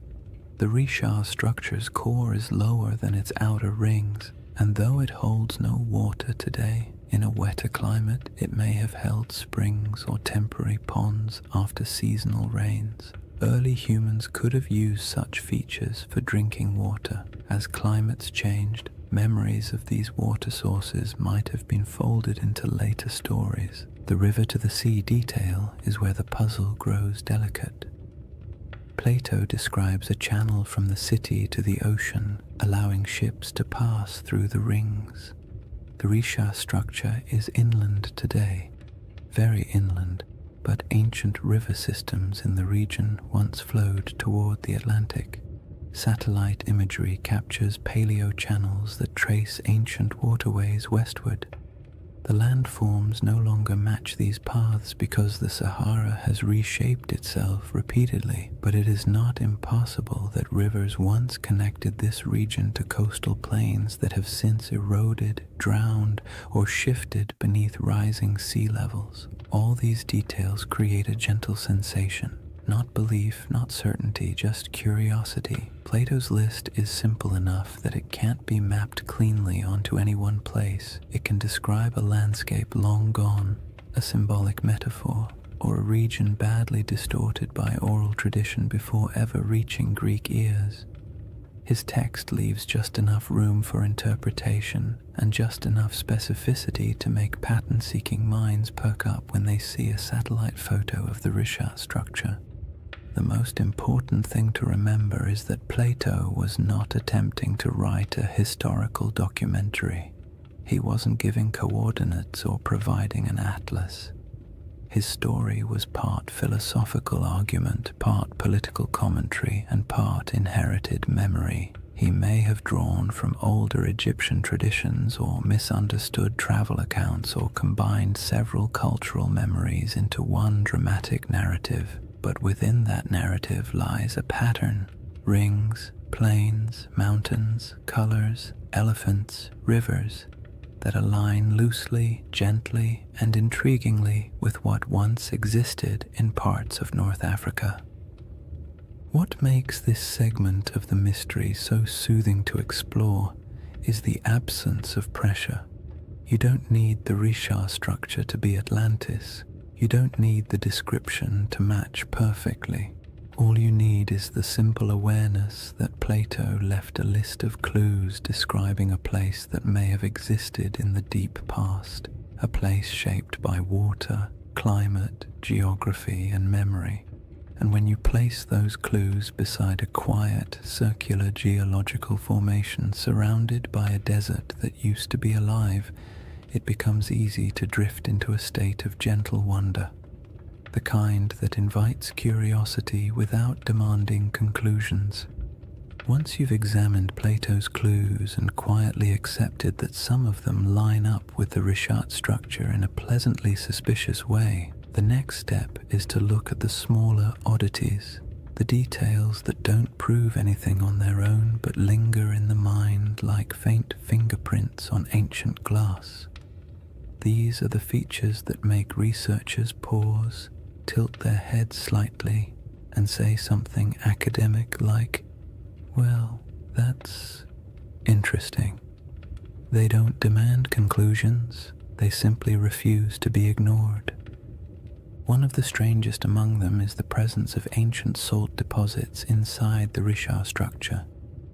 In a desert environment where rain is scarce and water evaporates quickly, salt isn't surprising by itself. What is surprising is the suggestion that the salt layers within the structure formed through processes involving ancient water bodies. Some geologists have pointed out that portions of the Risha contain evaporate deposits, minerals that form when water sits, lingers, and evaporates over long stretches of time. This doesn't mean the Risha was once a lake, but it does hint that water interacted with its geology in ways that aren't immediately obvious from the modern climate. When you picture the Sahara during a humid phase, rivers flowing, lakes filling, storm clouds gathering, it becomes easy to imagine water pooling in the structure's circular basins, creating the kind of environment where salt layers could slowly accumulate. Then there are the ancient river systems that slither beneath the desert like ghosts of a wetter world. Radar imaging in the late 20th and early 21st centuries revealed the outlines of these massive paleo-channels, dried riverbeds that once carried immense volumes of water across North Africa. Some of these channels flow in directions that match Plato's narrative surprisingly well, running from deep inland regions toward what is now the Atlantic coastline. In modern geography, the Richard structure sits far from the sea, but in the world of 10,000 or even 8,000 years ago, the landscape would have been dramatically different. Coastlines were altered, deltas shifted, and river networks created pathways across regions that are now hostile to life. When you consider these ancient waterways, the idea of a circular formation once connected to a westward flowing system becomes far less far-fetched. Another curiosity is the distribution of ancient fauna across the region, especially elephants. Plato goes out of his way to mention that Atlantis had many elephants, as though their presence was noteworthy, and it would have been if you were writing for an audience in classical Greece, where elephants were known but rarely encountered. But in the Green Sahara, elephants weren't exotic at all. Fossil evidence shows they roamed freely across vast stretches of North Africa. Rock art carved by prehistoric peoples depicts them with a kind of casual familiarity, often standing near lakes or grazing beside herds of cattle. The presence of elephants in Plato's narrative doesn't align with modern geography, but it aligns beautifully with the prehistoric Sahara, suggesting that the imagery in his account may have been drawn from memories of a much earlier landscape. Tools and artifacts found throughout Mauritania add another layer of quiet intrigue. Archaeologists have uncovered stone tools, habitation traces, and remnants of early human activity around regions adjacent to the Richard structure. None of these finds point to an advanced or monumental civilization, but they confirm that humans lived, traveled, and worked in the area long before the desert swallowed it. Simple stone tools may not inspire the same imagination as grand ruins, but they indicate human presence. People exploring the ridges, hunting across the plains, or gathering plants near seasonal water. And while these finds don't match the grandeur of Plato's Atlantis, they contribute to a broader truth. This land was not always empty. Then there's the matter of erosion patterns. The Richard structure's rings are composed of alternating layers of hard quartzite and softer sandstone. Over millions of years, erosion carved the concentric ridges into their present shape. The science here is solid, yet the level of preservation, how clearly the rings remain visible after such immense timescales, is quietly surprising. Erosion usually softens shapes, blurs lines, and creates irregular patterns. The Richard's rings are worn but still strikingly coherent.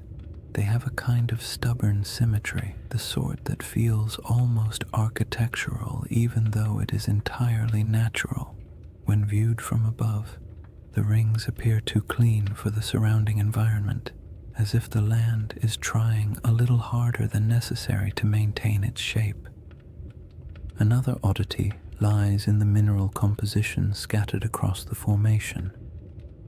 Geologists have noted that the area contains minerals associated with hydrothermal activity, meaning the region once experienced heat and fluid movement beneath the Earth's surface.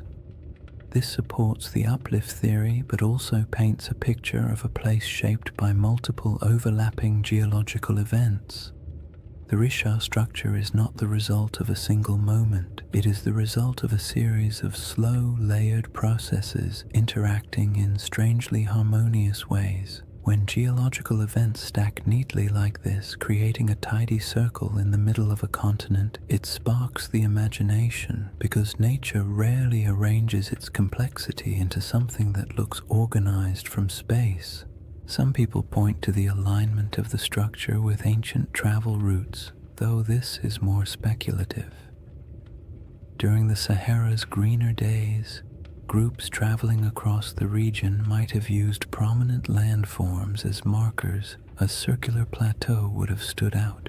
It might have acted as a natural waypoint in a place you recognized from a distance, a feature that reassured you that your path was correct. This doesn't make it a settlement or a central city, but it makes it part of the landscape of human movement.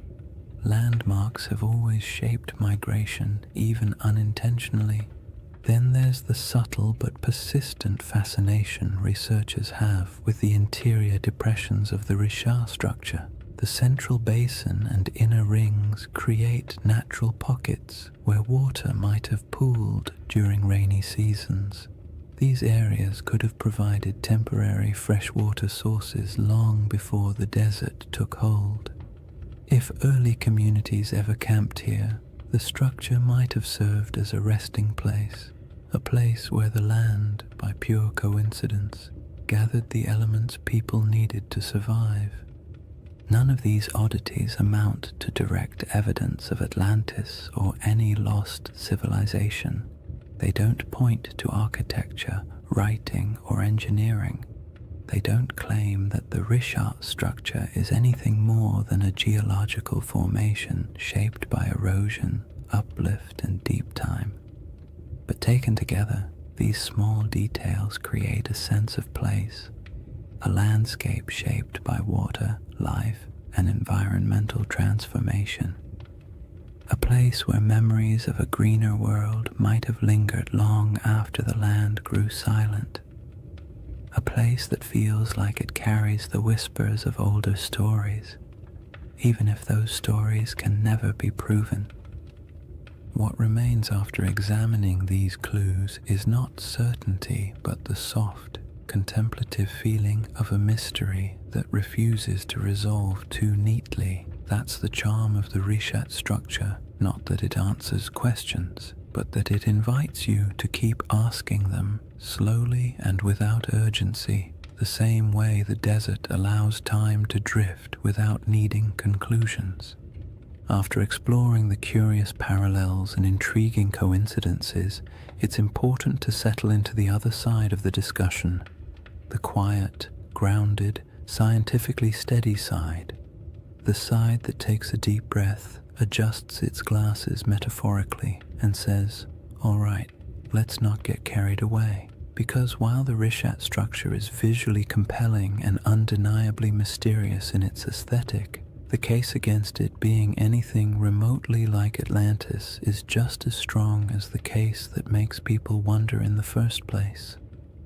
And acknowledging that doesn't make the mystery less soothing. In fact, it makes it more balanced, more realistic, and more grounded in the rhythm of nature rather than the drama of myth. One of the simplest arguments against the Richat-Atlantis connection is the absence of ruins. No foundations, no walls, no pottery fragments, no structural remnants of any kind. If a major civilization once existed here, even one without monumental stone architecture, we would expect to find some trace of it. People leave things behind: tools, shards, fire pits, bones, carvings, symbolic objects, something. The Sahara is harsh, but not harsh enough to erase every sign of human activity. If a dense population had lived here, small nomadic encampments leave faint traces, farming settlements leave soil signatures, even temporary villages create debris. But inside the Richat structure, archaeological evidence is scarce, scattered, and entirely consistent with occasional prehistoric habitation rather than a populous, organized city. Another clear issue is scale. Plato describes Atlantis as a powerful naval civilization capable of launching fleets, influencing foreign regions, and maintaining a capital city large enough to impress outsiders. This would require infrastructure, labor specialization, long-distance trade, and durable materials. The Green Sahara did support human life, but the evidence we have, stone tools, simple camps, modest cultural artifacts, points to pastoral and hunter-gatherer lifestyles rather than elaborate urban systems. There were no harbors, no shipyards, no canal networks, and certainly no signs of advanced engineering. The gap between the archaeological record and the expectations for a sprawling maritime empire is wide. calm, and fairly conclusive. Geology presents its own firm counterpoints. The reshaped structure is understood through a series of geological processes involving uplift and erosion. Its rings aren't artificial. They are layers of sedimentary rock carved gently over millions of years by wind and water. The symmetry of these rings feels uncanny when viewed from orbit, but up close, the terrain reveals irregularities, breaks, inconsistencies, and natural erosion patterns that would make any idea of artificial construction almost impossible. Nature has had a very long time to perfect this formation. It didn't need architects. It needed time, pressure, shifting plates, and the slow sculpting of weather. The age of the rocks is another point of conflict. Many layers of the Richat structure date back hundreds of millions of years, far older than anything humans could have shaped. The uplift likely occurred tens of millions of years ago. Even the youngest erosional processes are far older than the timeline of human civilization. If Plato's account referred to an advanced society around 9600 BCE, the Richat's geological history simply does not align. Humans were not carving rings into uplifted domes while mammoths still roamed the northern forests. The idea collapses under the sheer weight of deep time. There is also the question of context. Atlantis, as Plato describes it, was a hub of Atlantic navigation, a power that interacted with Mediterranean societies, but the Richat structure sits far inland, even accounting for ancient coastlines. Even at its closest connection, this region would have required extensive river systems or routes across wide plains, and while ancient rivers existed, the logistics of sustaining a large maritime civilization so far from stable ocean access are difficult to justify. Plato's Atlantis was a sea power. The Richat region was, at best, a freshwater-rich inland landscape during humid periods. Another important point comes from understanding Plato himself. His dialogues, Timaeus and Critias, are philosophical works, not historical treatises. Atlantis serves as a metaphorical lesson about societal hubris, moral decay, and the consequences of unchecked ambition. Ancient Greek writers often crafted allegorical narratives in grand mythic terms. They weren't necessarily recording precise histories. Even if Plato drew inspiration from older Egyptian stories or folk memories of distant lands, his purpose wasn't to document geography, it was to illustrate ideas. Seeing Atlantis as literal misses the genre he was writing in. Then there's the lack of supporting historical records. No Egyptian writings describe a circular coastal city matching Plato's description. No Phoenician traders mention it in their maritime logs. No Carthaginian accounts reference such a settlement. In a region with extensive interactions between early Mediterranean and African cultures, a highly advanced city would almost certainly have left some mark in oral or written traditions beyond Plato's single dialogue. The silence is telling. All these points form the steady, sensible, scientifically grounded case against the Richat structure being Atlantis or any ancient lost civilization. Yet none of them make the structure less fascinating. The Richat stands out precisely because it embodies contradictions, visually striking but geologically ordinary, evocative of myth yet entirely natural, surrounded by desert but shaped by water in the deep past.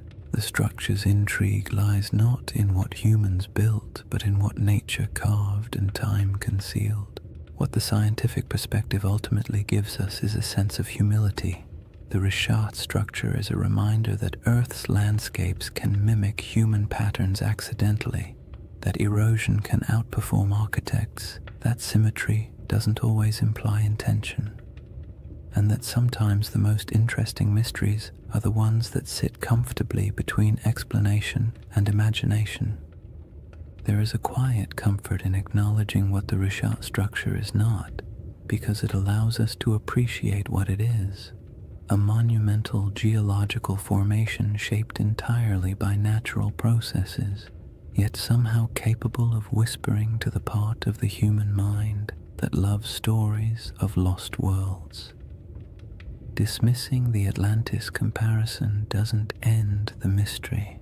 It reframes it, shifting the focus from fantasy to the wonder of a landscape that survived floods, droughts, and time itself. And somewhere between geological certainty and mythic speculation lies a middle path, a gentle possibility that doesn't require lost empires or supernatural disasters. Only the simple fact that landscapes change, memories drift, and stories evolve across generations. That quiet middle ground forms the foundation for the next part of this chapter. After weighing the clues and counterpoints, what remains is a space in between, a soft, contemplative middle ground where certainty isn't required and imagination doesn't have to be excessive. It's the place where most real historical mysteries quietly live, suspended between the cold confidence of science and the gentle allure of myth. The Risha structure fits comfortably there. Not as Atlantis, not as evidence of a forgotten super-civilization, but as something far more grounded and oddly more beautiful. A landscape that carries echoes of memories older than history itself. This middle ground begins with an idea that's far less glamorous than lost empires, but far more plausible. That Plato's account of Atlantis may have been shaped by older stories, older observations, and older memories passed through generations of storytellers, traders, and priests. Not memories of a technologically advanced society, but memories of places that once existed and then disappeared as the world changed. Civilizations don't have to be grand to be worth remembering. A pastoral group displaced by drought can leave behind a story that grows in the telling. A lakeside settlement swallowed by desert winds can become a tale of a city lost. A dramatic shift in climate can be recast as a divine punishment, and long after the physical evidence is gone, the story continues, reshaped a little each time it's spoken aloud. If you imagine early North African cultures watching their world change, watching lakes shrink, herds migrate, familiar routes vanish beneath encroaching sand, it's easy to understand how memories of those landscapes could eventually transform into myths about lost worlds. The Sahara didn't disappear overnight, but it disappeared quickly enough in human terms that it would have felt, to those who lived through it, like watching a homeland dissolve. People don't forget something like that. They carry it into new regions, tell it to their children, bury it in rituals and cautionary tales, and as those stories move from one culture to another, details shift, embellishments form, and simple memories become larger narratives.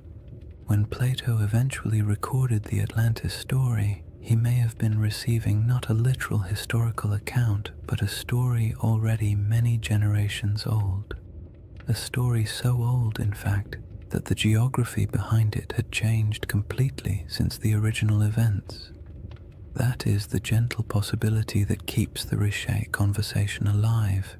Not that it was Atlantis, but that it resembles the type of place that could have inspired memories strong enough to survive climate shifts, migrations, and cultural reinterpretation. In this middle ground, the Rishat structure becomes less a candidate for Atlantis and more a symbol for the forgotten worlds that once existed during the Sahara's green phases. The circular shape isn't a blueprint, it's a coincidence that resembles human descriptions of circular settlements or lake systems. The environment around it, once fertile, later desolate, fits the rhythm of myths describing lands that flourished and then vanished, and the geological strangeness of the formation makes it the type of place human imagination gravitates toward, even without evidence of ancient cities or monumental architecture.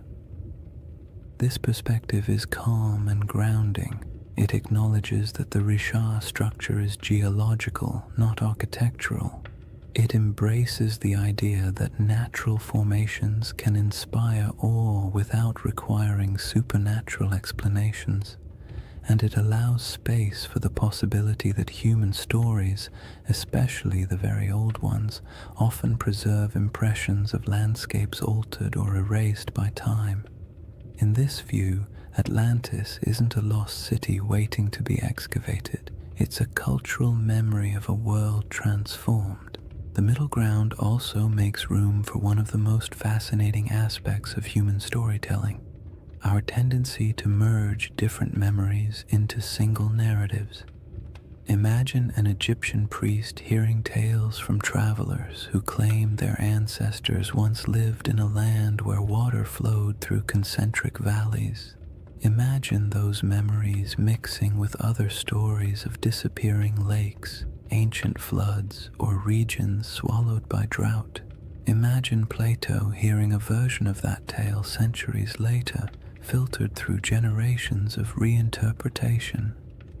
By the time he wrote it down, the story would have been a blend, part geography, part metaphor, part nostalgia for a world the teller never saw. This blending of truth and tale is not deception. It's how oral traditions work. Details shift, landscapes become symbols, natural disasters become moral lessons. A story meant to explain why the world changed becomes a story explaining why people must be humble. Even today, we do this without realizing it. We condense complex events into simple narratives because simple narratives are easier to remember, easier to teach, and easier to carry into the future. In the calm light of this middle ground, the Richat structure serves as a gentle reminder that landscapes shape stories just as stories shape our perception of landscapes. The structure's rings might have meant nothing to the people who walked across it thousands of years ago, but to someone hearing a distorted account of those landscapes generations later, the image of a circular landform might have blossomed into something mythic. Not because the Richat structure was Atlantis, but because it felt like the kind of place myths grow from, strange, memorable, and entirely out of step with its surroundings. The temptation of this middle path lies in its openness. You don't have to believe the Richat structure hides ruins. You don't have to assume ancient people built concentric canals. You don't even have to decide whether Atlantis existed as a literal place. You simply accept that the ancient world was filled with environments now gone, and that stories from those environments survived in forms we barely recognize. The Richat structure becomes one of many possible inspirations, not the answer, but an echo. There's something soothing about mysteries that don't demand solutions. They allow your mind to drift without needing to arrive anywhere specific. The Richat structure isn't a riddle asking to be solved. It's an invitation to explore deeper layers of time, to imagine landscapes that no longer exist, and to appreciate how human memory stretches across millennia. It reminds us that myths often begin with something real, not a lost empire necessarily, but a lost environment, a lost way of life, or a lost understanding of the land. And that leads us gently into the final chapter of this journey, a shift away from evidence and counter-evidence, and toward the quiet, cosmic perspective that emerges when you consider how long the Richat structure has watched the desert around it rise, fall, and change. Chapter 4. The Eye That Remembers Everything. If you ever find yourself imagining the Richau structure at night, it helps to forget the satellite photos and geological diagrams for a moment and picture something much quieter. A place far from modern roads, far from city lights, far from anything that interrupts the soft rhythm of the desert after sunset. Night in the Sahara is its own world, almost a separate dimension from the harsh daylight that most people think defines it. The heat drains away slowly, the wind settles into a steady breath across the dunes, and the sky opens wider than seems reasonable, filled with stars that feel impossibly close. In that stillness, the Richat structure doesn't feel like a geological puzzle or a misunderstood legend. It feels ancient in a way few places do, as if it has been sitting patiently through eras, watching everything change around it while remaining almost unchanged itself. Standing at the center of the formation under a clear sky would feel like standing inside a natural observatory. The circular ridges rise around you, not high enough to trap you, but just high enough to create the sense of being in a vast stone bowl. The curves would guide your gaze upward toward the sky, making the stars appear as though they are swirling in unison with the rings below. There are no lights to dim the stars, no distant hum of traffic, no artificial sounds, just the low whisper of the wind brushing across ancient rock, passing through channels carved by time, creating tones so soft you might not even register them consciously. In that kind of quiet, the desert feels alive, not in a dramatic or mystical way, but in the subtle way landscapes breathe through temperature shifts, airflow, and tens of thousands of years of stillness. The moonlight transforms the Richat structure even further. The pale light pools in the lower depressions and glides across the ridges, revealing the circular symmetry that can be hard to see when you're standing on the ground during the day. At night, those rings shine faintly, almost glowing in places where quartzite catches the moon's reflection. The effect is soothing, not eerie, the kind of sight that makes you exhale slowly, not look over your shoulder. The desert has always been a place where time feels soft and stretched, and inside the Richat at night, that feeling only deepens, as if the land is gently reminding you that it has existed far longer than any human story about it. There is something comforting about how little the Richat structure demands. It doesn't insist on meaning. It doesn't ask to be interpreted. It simply sits, weathered and patient, while the sky above it cycles through constellations that ancient people once used to navigate across greener lands. Thousands of years ago, when the Sahara was still alive with lakes and grasslands, early humans would have looked up at the same stars, using them to track seasons, migrations, and time. They may have passed near the Richat without knowing its shape, but they would have walked under this same sky, feeling the same cool air after sunset, listening to similar breezes skimming across the land. In that sense, the desert night turns the Richat structure into a bridge between eras, not because anything connects them physically, but because the sky has remained one of the few constants across the entire sweep of human history. If you were to sit on one of the ridges and look out into the darkness, you would see nothing but the silhouettes of dunes shifting gently in the moonlight. The horizon softens at night, blending sky and sand into a single muted line. It's the kind of scene that encourages introspection, not analysis. You don't wonder who built the structure or whether it held palaces or temples. You simply feel the weight of time, not as something heavy or intimidating, but as something vast and calming. The world has changed so many times, and the Richat has been here through all of it, absorbing the silence, weathering the storms, and watching the land around it transform. The desert's silence isn't empty. It holds layers of memory, not the kind you can excavate with tools, but the kind that lingers in atmosphere. The silence feels old, as if it carries a faint awareness of the worlds that once existed here. Lakes reflecting starlight, animals moving across grasslands, families gathering near fires that burned in a landscape now gone. The nighttime air feels thick with that invisible history, yet it doesn't demand your attention. It simply exists, like a soft background hum. The stars above the Rishat structure appear especially dense because of the region's extreme remoteness. The Milky Way stretches overhead like a pale river of light, echoing the rivers that once flowed across the Sahara during its humid phases. The longer you look, the more constellations seem to reveal themselves, and the more the structure on the ground feels connected to the cosmos above.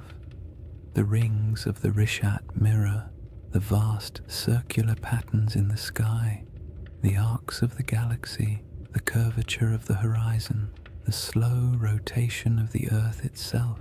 It creates a sense of gentle symmetry between Earth and sky, a reminder that humans have always found meaning in patterns even when those patterns were accidental. It's easy to understand why people feel drawn to connect this ancient formation with legends.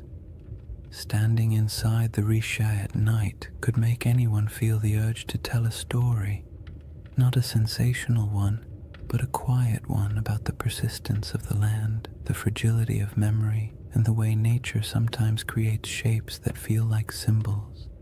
In the soft glow of the moon, the structure doesn't look artificial, but it does look intentional in a way only nature at its most patient can achieve.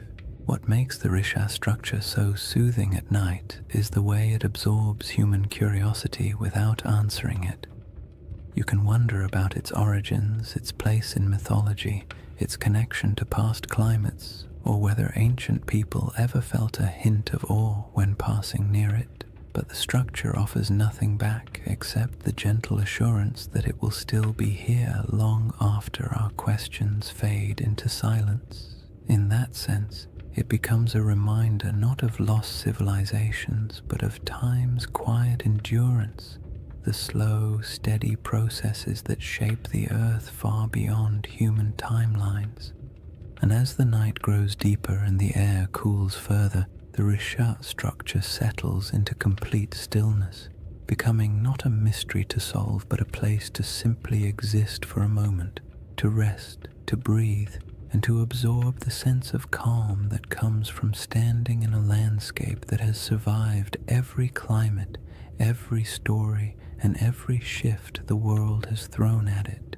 The next layer of this journey explores the source of that storytelling instinct, why humans see patterns, build myths, and create meaning from landscapes that endure long after the civilizations around them disappear. If you sit long enough inside the Risha structure, not literally of course, but in your mind, quietly imagining the desert night and the slow movement of stars overhead, you eventually drift into a very human question. Why do we tell stories about places like this? Why do certain landscapes, certain formations, certain patterns pull at the imagination more strongly than others? We don't look at an ordinary hill and assume it holds ancient secrets. We don't stare at a random cluster of rocks and start crafting mythologies, yet give us a perfect circle in the middle of a desert, or a mountain shaped like a face, or a forest that feels too symmetrical to be an accident, and our brains immediately begin weaving meaning into the shapes. It isn't irrational, it's instinctive. A deep part of how humans make sense of the world, especially the parts of it that feel older than our ability to explain them. That instinct begins with something simple: pattern recognition. Humans are exceptional at spotting patterns even when those patterns don't exist. It's a survival trait.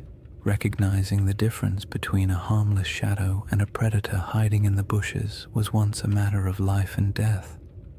Over time, That instinct expanded into art, religion, storytelling, and all the imaginative ways we try to connect the dots between what we see and what we feel. When early people saw the rings of the Rishat structure, perhaps not from the ground but from the gradual rise of surrounding terrain, they might have sensed an unusual regularity in its shape. Maybe not enough to interpret it as a city or a monument, but enough to remember it, enough to describe it, enough to make it feel distinct from the ordinary landscapes around it. The human imagination thrives on places that feel just slightly out of place. The Risha structure does exactly that. It's too round, too wide, too neatly layered to blend in with the rugged desert. It doesn't look artificial, but it doesn't look random either. It occupies a liminal space, natural but strangely intentional in appearance, and when a landscape hovers in that space, the imagination naturally steps in to fill the gaps. People project stories onto it not to deceive anyone, but because stories help us understand what feels beyond understanding. Storytelling is how humans anchor themselves in time, how they transform landscapes into memories, and how they preserve experiences that might otherwise vanish. This is why even the calmest, most scientific minds sometimes drift into gentle speculation when they look at places like the Rishat, not because they truly believe in lost empires hiding under millions of years of erosion, but because landscapes with unusual beauty evoke a sense of quiet wonder, and wonder is a fertile ground for stories. You don't need to imagine Atlantis rising and falling. You only need to imagine how it felt for early communities to live in a Sahara full of lakes and wildlife, passing by a strange circular plateau that looked different each season. Maybe it was a landmark, maybe it was a gathering point, maybe it meant nothing at all, but it would have stood out, and anything that stands out tends to gather stories. Humans also tell stories because the natural world isn't always generous with explanations. For most of history, people didn't have geology textbooks or climate models.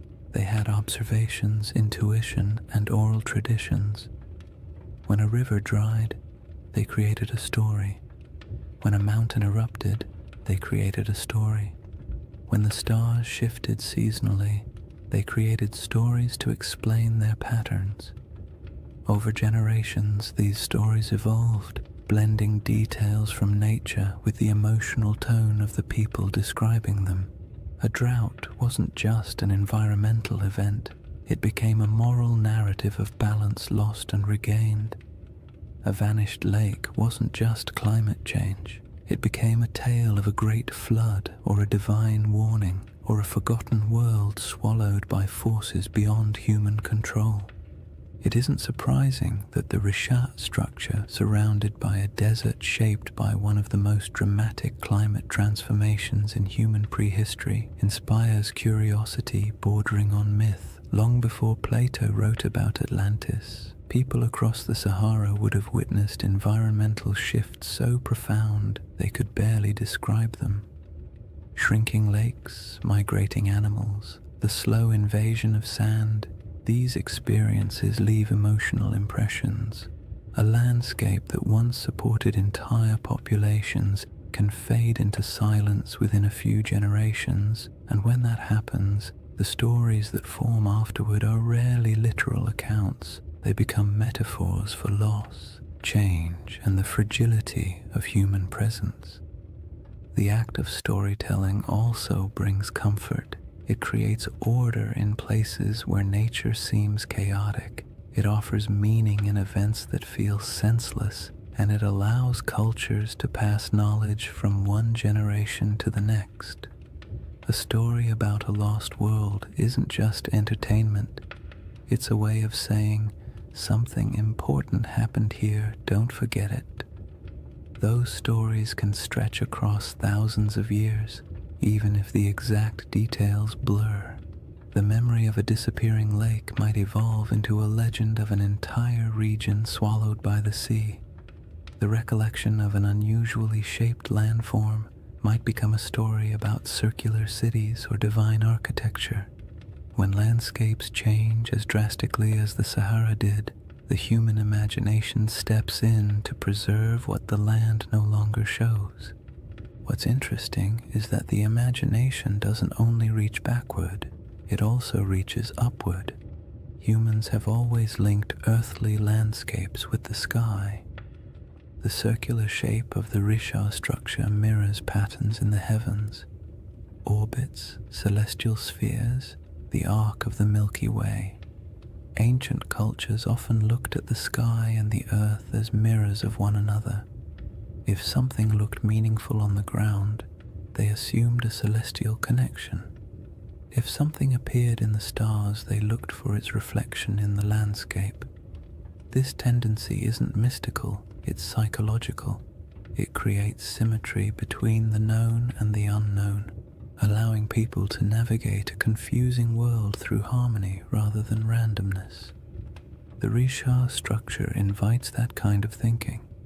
At night, when the stars swirl overhead and the rings below form a gentle spiral of shadow and light, it becomes easy to understand how the human imagination might link the two, not through elaborate theories, but through quiet intuition, through the simple feeling that a place shaped in circles must hold a story shaped in circles, through the awareness that landscapes sometimes look like symbols even when they are not, through the natural desire to connect the visible world with the invisible past. In the end, the human imagination isn't a flaw in our understanding of places like the Risha structure. It's a companion. It allows us to explore possibilities without insisting on answers. It lets us appreciate mysteries without demanding they be solved. And it reminds us that even when we know the scientific explanation for a geological formation, we can still feel wonder, still be moved by the beauty of its shape, and still tell stories about what it might have meant to the people who walked through a greener Sahara thousands of years ago. That instinct to remember, to reinterpret, to imagine, leads naturally into the next part of this journey. The way deserts protect, preserve, and occasionally conceal pieces of worlds that no longer exist, leaving behind not cities but quiet geological breadcrumbs for the patient observer. When people think of the desert, they often imagine it as a place that erases everything. Wind sweeping across dunes, sand swallowing anything left on the surface, time grinding all traces of the past into dust. And while parts of that are true, the desert is far more complicated. It destroys, yes, but it also preserves in ways wetter climates never can. Humidity decays wood, softens clay, and corrodes metal. Rain washes away structures and scatters artifacts. Plants reclaim abandoned land quickly, burying the past in roots and soil, but the desert is patient. Dry air keeps things intact. Sand buries but also protects. Stone carvings last almost forever when nothing grows to break them apart. If anything, the Sahara is one of the most powerful memory keepers on Earth, even if it rarely gives up those memories easily. The Rishat structure sits in the middle of this vast archive, not an archive of books or ruins or treasure, but an archive of landscapes. The rings themselves are a geological timeline. Each layer tells a story about a different era of Earth's crust. The minerals inside them remember volcanic activity, erosion patterns, shifts in ancient climates, and surrounding the structure, scattered across the Sahara, lie faint traces of worlds that came and went before the desert took over. Fossils of fish that once swam in freshwater lakes, shells from ancient inland seas, bones of hippos, giraffes, elephants, and antelope that lived in grasslands where nothing but dunes now remain. These remnants are quiet, fragile, and astonishingly well preserved because the desert has held them still for millennia.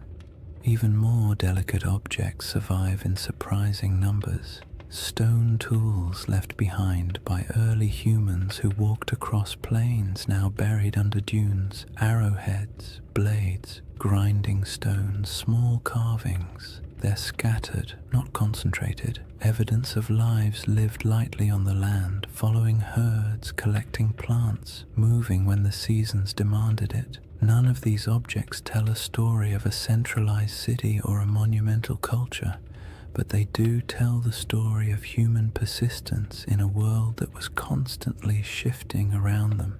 These tools have edges still sharp enough to cut.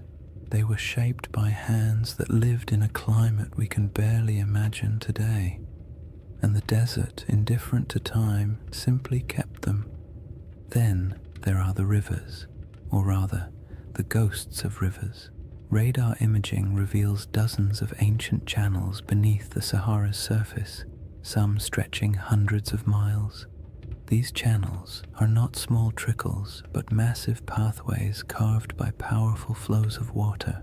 They show where life once concentrated, where animals gathered, where early humans traveled and settled, and though they're invisible from the ground, their presence beneath the sand acts like a geological memory, a map of how different the world used to be. Long after lakes vanished and grasslands withered, the shapes of these channels remained, buried but intact. The desert also preserves what might be called emotional landscapes, the subtle, atmospheric memory of places people once inhabited. Rock art in the Sahara captures these moments with eerie clarity, carvings of cattle, religious symbols, hunting scenes, boats gliding across water. Some images show animals that haven't lived in the region for thousands of years. Others depict rituals or daily activities of groups whose descendants migrated far away when the climate changed. These paintings survive because the desert air is too dry to dissolve the pigments.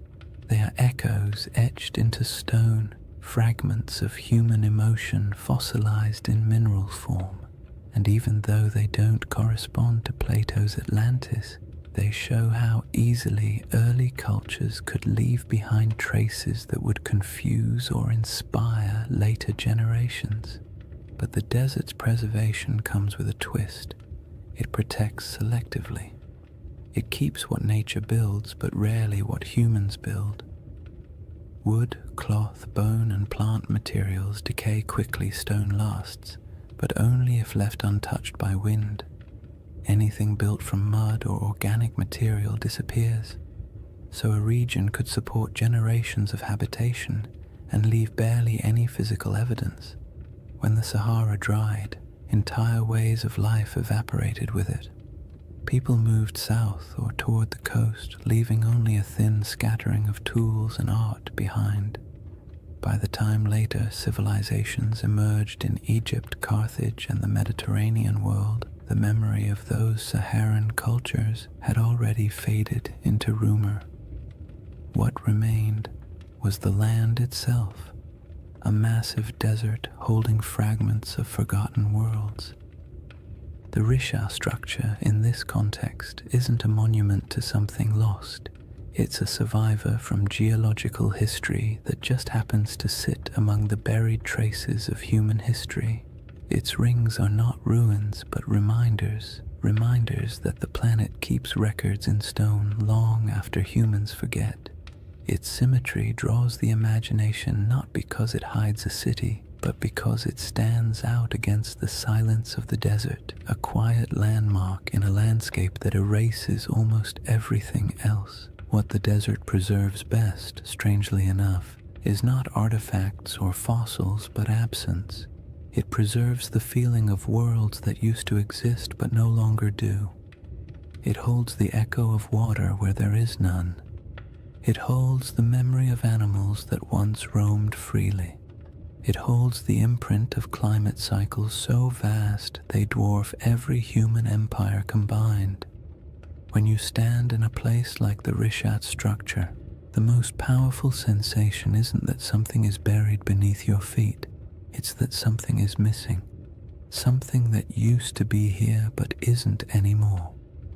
That sense of absence can be misunderstood as evidence of ruins or lost cities, but it's really just the desert doing what deserts do, revealing nothing and everything at the same time.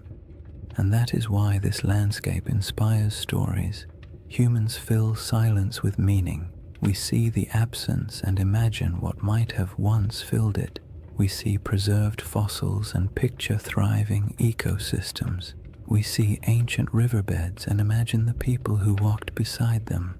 The desert keeps just enough evidence to suggest what once existed, but not enough to tell the full story. And in that gap, wide, quiet, and centuries deep, the imagination takes over. This brings us to the final movement of this journey, a gentle widening of perspective, a step back from geology and fossils and myths, and into the broader cosmic calm that emerges when you stand in the middle of a desert night and realize just how ancient, patient, and enduring the earth truly is. When you step back from all the theories, the geology, the ancient climates, and the quiet wonders preserved by the desert, the Risha structure becomes something simpler. Not a riddle demanding an answer, but a reminder of how small we are against the scale of time. Standing in the middle of its rings, especially under the night sky, you can feel the weight of millions of years pressing gently around you, not in a frightening way, but in a calming, grounding way, the kind that makes your breath slow down without you meaning to, as if the land itself is inviting you to let go of the need for certainty. Because the truth is, the Rishat structure doesn't care what we believe about it. It existed long before humans tried to make sense of it, and it will exist long after our stories fade. The desert has watched entire civilizations rise and fall at its edges, while the eye of Africa simply remained what it always was, a geological formation shaped by pressures, erosion, and deep time. And yet, for something so indifferent, it has a remarkable ability to hold our attention, to stir our imagination, to make us lean forward and whisper, "What if?" That what if doesn't need to be answered. It's enough that the question exists. It's enough that something in a quiet corner of the Sahara can evoke wonder in people who will never stand beside it. We don't need Atlantis for the Risha to matter. We don't need a lost empire or buried ruins. The formation is compelling precisely because it sits on the edge of the known and the unknown, part science, part mystery, part myth, part memory. It invites you to be curious without demanding conclusions, and that is its most soothing quality. If you imagine the Risha at its quietest moment, perhaps just before dawn, when the stars begin to fade but the sun hasn't yet lifted over the dunes, the entire landscape feels suspended. The air is cool, still carrying the desert's nighttime clarity. The sky brightens slowly, revealing the faint outlines of the rings around you. The first light washes over the ridges, turning the stone soft shades of blue and gold. In this moment, it feels as though the structure is waking up, though of course it never sleeps.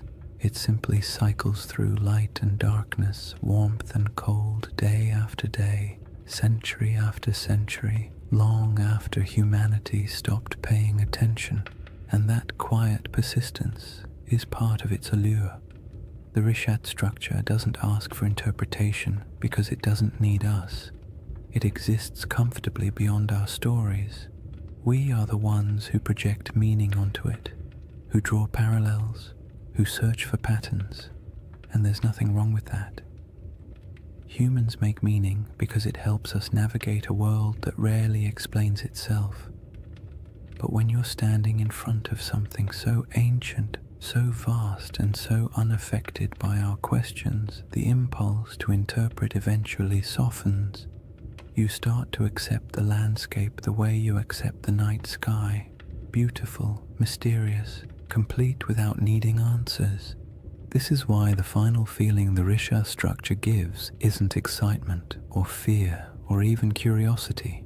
It's perspective, the kind of perspective that makes you realize how temporary human history is compared to geological time. Civilizations rise, cities flourish, myths form, and then everything fades. But the land remains. The Sahara has been green, then brown, then green again, then sand, then grass, then dunes. The world shifts constantly, but overspans so long that it's easy to forget. Human history is only a blink in the Earth's memory. When you imagine the Eye of Africa remembering, it's not literal, of course. Rock doesn't hold memories the way we do, but landscapes preserve patterns, scars, layers, and echoes of what came before. The Risha structure remembers not through intention, but through endurance, through the way its rings hold the imprint of ancient forces, through the way it witnessed the Sahara's transformation without changing its own essential shape, through the way it stands in the middle of emptiness, still holding the quiet dignity of something older than our oldest stories. And as you let that perspective sink in, the idea of Atlantis becomes less about a place and more about a feeling that somewhere, sometime, a world existed that is now gone, a feeling that memory outlasts evidence, a feeling that not everything that disappears is lost forever. Some things simply fade into new forms, new landscapes, new interpretations. The Risha structure doesn't solve the Atlantis mystery, but it offers a gentle space where that mystery can rest, unpressured and unbothered. In the end, the most peaceful thought of all is this: maybe Atlantis was real, maybe it wasn't. Maybe it was a memory of a greener Sahara. Maybe it was an echo of rivers and lakes that vanished before history began. Or maybe it was just a story, a beautifully structured story passed down through generations. But somewhere out there in the quiet heart of the desert, the Eye of Africa is still watching. Not searching, not revealing, just watching. Watching the night sky turn. Watching the dunes shift. Watching time pass with the patience only the earth itself can hold. And there is something profoundly comforting about that. To know that long after questions fade and theories shift and stories evolve, the land remains silent, enduring, timeless. A slow, cosmic heartbeat in the middle of the Sahara, inviting you to breathe a little slower, to let your thoughts drift, and to fall gently into rest. If you've made it this far, awake, half asleep, or somewhere in that gentle in-between space where thoughts drift like sand across a desert floor, then you've journeyed through one of Earth's quietest mysteries. And maybe that's the real beauty of the Risha structure. Not that it holds answers, but that it encourages the kind of patient wondering that modern life rarely gives us time for. In a world full of noise, urgency, and constant stimulation, the Eye of Africa offers the opposite: silence, space, perspective, a slow reminder that the planet moves at a pace far older and far calmer than anything we build on its surface. When you think back to what we've explored, the green Sahara that once flourished with lakes and herds, the ancient river systems buried beneath dunes, the rock art carved by hands that lived in a world we can barely imagine, the geological forces that sculpted the Risha's rings millions of years before humans ever walked near them, it becomes clear that the story of this place isn't about a lost civilization. It's about a lost landscape, a world that once existed, quietly thrived, and then vanished not because of catastrophe, but because Earth itself shifted into a new rhythm. The Rishat structure is a witness to all of it, a memory in stone shaped not by human intention but by natural processes that unfold over spans of time far beyond our comprehension. And even though the Atlantis comparison has become part of its identity, the truth is you don't need a legend to appreciate this formation. You don't need Plato or myths of rings and cities or theories about ancient mariners. You only need the simple awareness that our planet contains places so strange and so beautiful that they feel like stories even before we start telling them. The Rishat structure is one of those places. Perfectly circular, timeless, a little unsettling, completely mesmerizing, the kind of formation that makes you pause and remember that the Earth was sculpting wonders long before anyone arrived to give them names. There's a quiet comfort in imagining the Eye of Africa as a presence rather than a puzzle, not a watcher in any mystical sense, but a symbol of endurance. It has seen the Sahara as a cradle of life, then as a wilderness, and now as a vast ocean of sand. It has seen climates shift, species migrate, and entire ecosystems vanish into memory. And through all of it, it stayed where it was, letting time carve every ridge, every basin, every curve. There's something almost meditative about that, the idea that some things don't chase meaning, they simply endure and allow us to come to them with whatever questions or stories we carry. As you settle into the final moments of this journey, imagine once more the Rishat structure under the stars, the rings around you fading into shadow, the sky stretching overhead like an ancient tapestry, the air cool, the sand carrying the day's warmth, the wind quiet enough to feel like the earth is holding its breath. In that moment, all the theories, all the debates, all the speculation falls away. What remains is just the land, unconcerned, immense, older than memory, a reminder that our place in the world is temporary but also meaningful in its own small way. And maybe that's the real gift of places like this. They allow us to step outside ourselves, to drift gently into perspective, to remember that not everything needs to be solved. Some mysteries are meant to rest, some landscapes are meant to simply be admired, and some stories, like the Sahara itself, are more soothing when left open, when allowed to breathe, when allowed to drift into the same soft silence that defines the desert at night. So as you drift towards sleep or into a deeper state of calm, let the Rishat structure fade into that quiet space behind your thoughts. Let the rings dissolve into darkness, the stars soften overhead, and the desert wind carry away whatever tension you brought with you. The earth has been here a long time, and it will be here long after the worries of today have faded. You are small compared to the scale of geological time, but that smallness is not a burden. It's a comfort, a reminder that it's okay to rest. Thank you for spending this time exploring one of the planet's most beautiful and enigmatic features.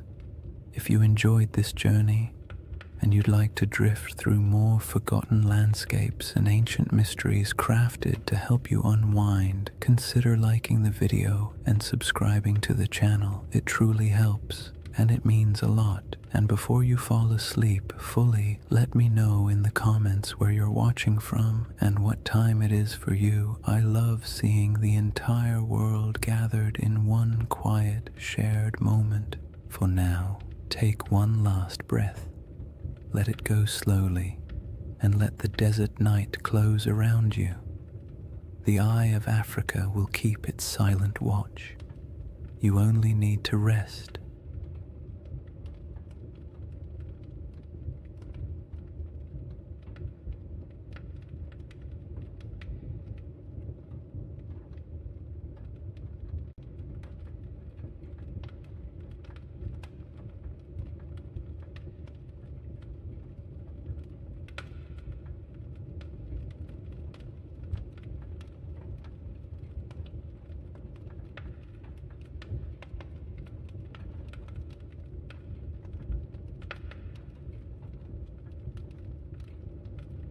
Hey guys, welcome back to the Sleep Atlas. Tonight, we're traveling back to one of history's strangest paradoxes, an army of monks, men who swore vows of poverty, chastity, and obedience, then marched into battle with swords gleaming in the sunlight and banners blazing red crosses against white, the Knights Templar. For the next 2 hours, you're not in the 21st century anymore. You're in the age of cathedrals and crusades, relics and rumors, faith and fear. And as always, if you enjoy these journeys through history that help you fall asleep, please subscribe for more nights like this one. It helps the channel, and it helps you find your way back when you need another story to drift away to. Now tell me in the comments, what's keeping you up tonight? Because tonight, we're going to talk about a brotherhood that was born in faith, drenched in blood, and consumed by legend. A story that begins not in a palace, but in silence. Imagine, a torch flickers in an underground chamber beneath Jerusalem. The year is 1119. The city still smells faintly of conquest, burned wood, incense, and the metallic tang of drying blood. 9 knights kneel in a circle. Their armor creaks as they bow their heads. One of them, Hugh de Payens, a French nobleman with eyes like chipped flint, swears an oath before God to live without wealth, without women, without fear, to protect the pilgrims traveling these deadly roads to the Holy Sepulchre. No music, no witnesses, just men and stone and the echo of words they can never unsay. That's how the Knights Templar began, or at least how history thinks they did. But as with most things that begin in the dark, the truth is more complicated. Chapter 1. The Secret Birth of a Holy Army. Jerusalem in 1119 was not a place of peace. The First Crusade had ended 20 years earlier, and what the Crusaders left behind wasn't holiness, it was chaos. The Holy City was technically Christian, ruled by a Latin king, but the streets were still littered with ghosts. Mosques had been turned into churches. Pilgrims from Europe wandered through the desert, barefoot and dazed, believing they were walking through the Bible itself. And everywhere, the tension between faiths hung thick as incense. The roads between the coast and the city were a nightmare. Bandits, raiders, and desert tribes preyed on travelers like wolves. Every year, hundreds of unarmed pilgrims set out from the ports of Jaffa or Acre to see the place where Christ had died, and many never arrived. It was a land where faith could get you killed faster than sin. Enter those 9 knights, poor, devout, and possibly bored noblemen from northern France. Their leader, Hugh de Payens, had fought in the Crusades and stayed behind when most went home. He and 8 companions approached King Baldwin II of Jerusalem with a strange request. They wanted permission to form a new order of knights, not to conquer, not to rule, but to guard. The king said yes. The church hesitated. Nobody quite knew what to do with these men. They were knights, yes, but they claimed to be monks too.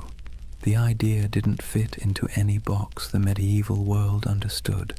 A soldier was supposed to fight, a monk was supposed to pray, and these men wanted to do both. Baldwin gave them quarters in a building that stood on the ruins of the Temple of Solomon, the most sacred and controversial ground in the world. And that's where their name came from. The poor fellow soldiers of Christ and of the Temple of Solomon, or more simply, the Knights Templar. Now here's where things start to shimmer with myth, because for nearly a decade, nobody heard much from them. No glorious battles, no public presence, just 9 knights living quietly in a half-ruined temple, claiming to protect pilgrims. And that's when the whispers began. What were they doing under the temple? Some said they were excavating. Others said they were searching for something buried deep beneath the stones, relics perhaps, or knowledge long hidden since the days of Solomon himself. Modern archaeologists will tell you this is nonsense, of course, but even they admit the Templars had access to the Temple Mount, a privilege almost no one else in Christendom enjoyed, and for years they dug there with the Church's blessing. When they finally emerged into public life, they were different, organized, wealthy, confident, almost as if they'd found something that changed everything. But let's step back for a moment. The early 11th century was an age of improvisation. The Crusader states were young, messy, and barely hanging on. Every kingdom was a patchwork of loyalties, half knights, half pilgrims, and a lot of wishful thinking. The Church was desperate for order, and the Templars offered exactly that, a blend of zeal and discipline that looked like divine intervention in armor. It was a brilliant pitch, and they sold it well. When Hugh de Payens traveled back to Europe in 1127 to seek official recognition, he met with kings, nobles, and eventually the Pope himself. The Church loved them, a holy army that required no payment, asked for no land, and swore absolute loyalty to God.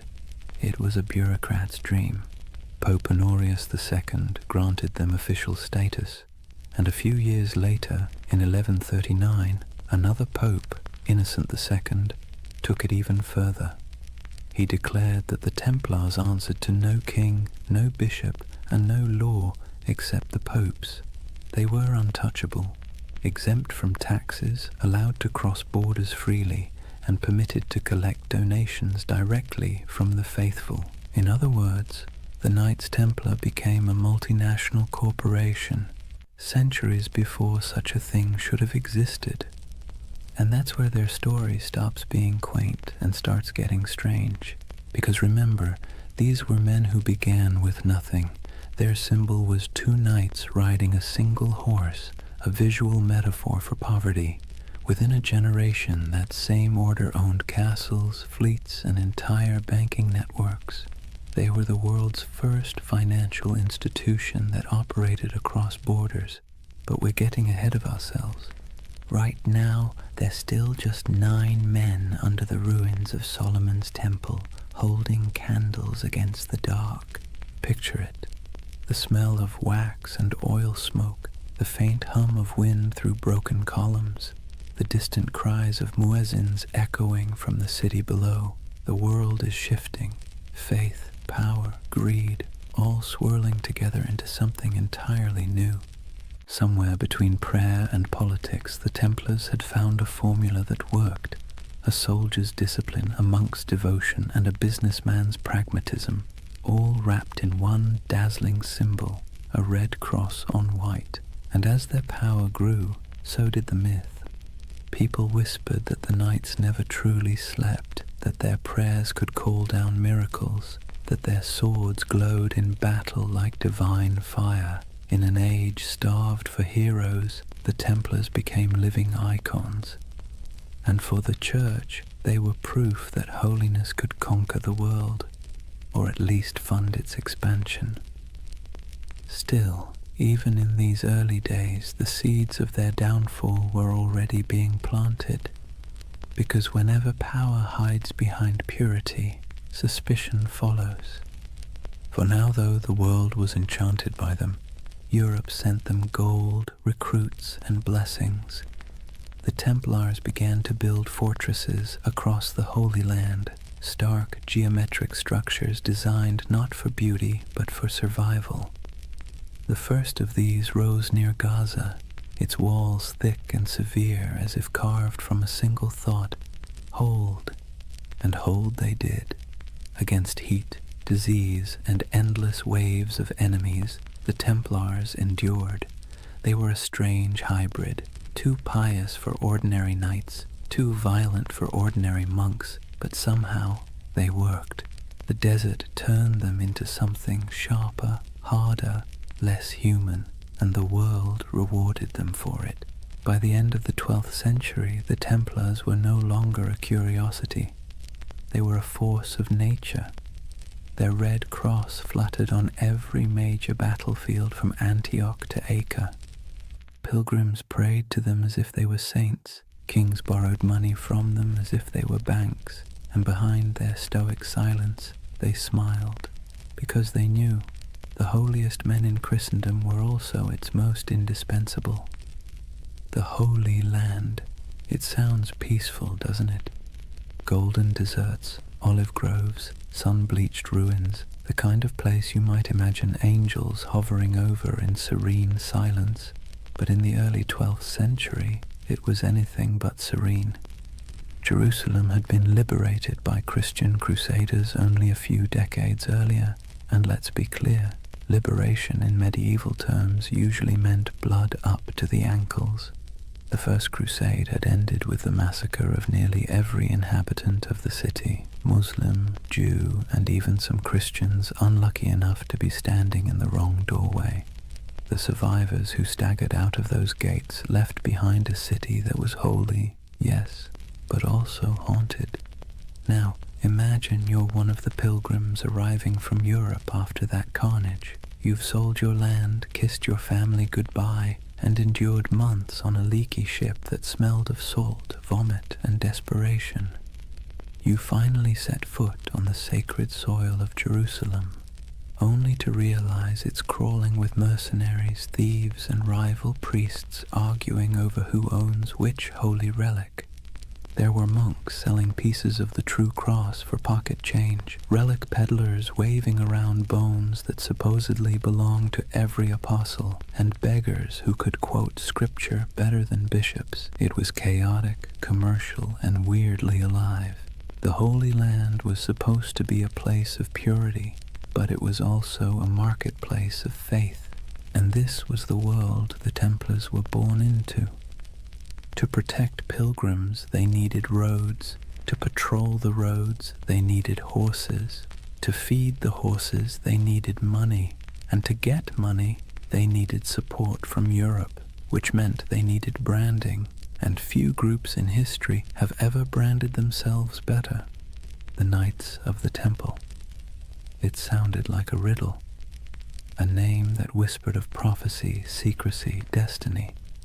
In an age addicted to relics and miracles, the idea of an army living on sacred ground was irresistible. Still, their mission was grimly practical. The routes from the ports to Jerusalem, Jaffa, Acre, Tyre, were treacherous. Travelers were robbed, murdered, or sold into slavery. The Templars became the bodyguards of faith itself, escorting caravans of believers through the desert, fighting off raiders who saw pilgrims as walking coin purses. Picture it, a long line of weary travelers trudging beneath a white-hot sun, sandals kicking up dust, and ahead of them a small band of armored men on horseback, faces hidden behind helms, silent except for the creak of leather and the dull thud of hooves. To see that Red Cross approaching must have felt like salvation made visible. But Jerusalem wasn't the only concern. Beyond the city walls, the Crusader states were fracturing. Christian lords squabbled like children over territory they barely controlled.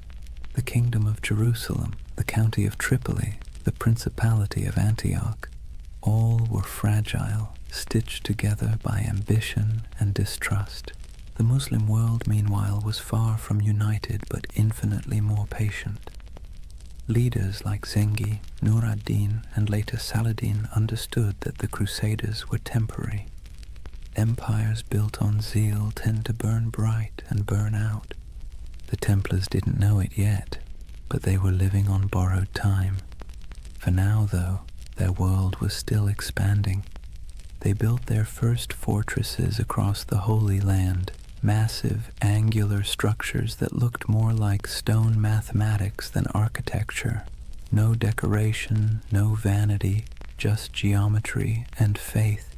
These weren't castles meant to impress. They were meant to survive. Thick walls, narrow gates, cisterns for water, hidden staircases for escape.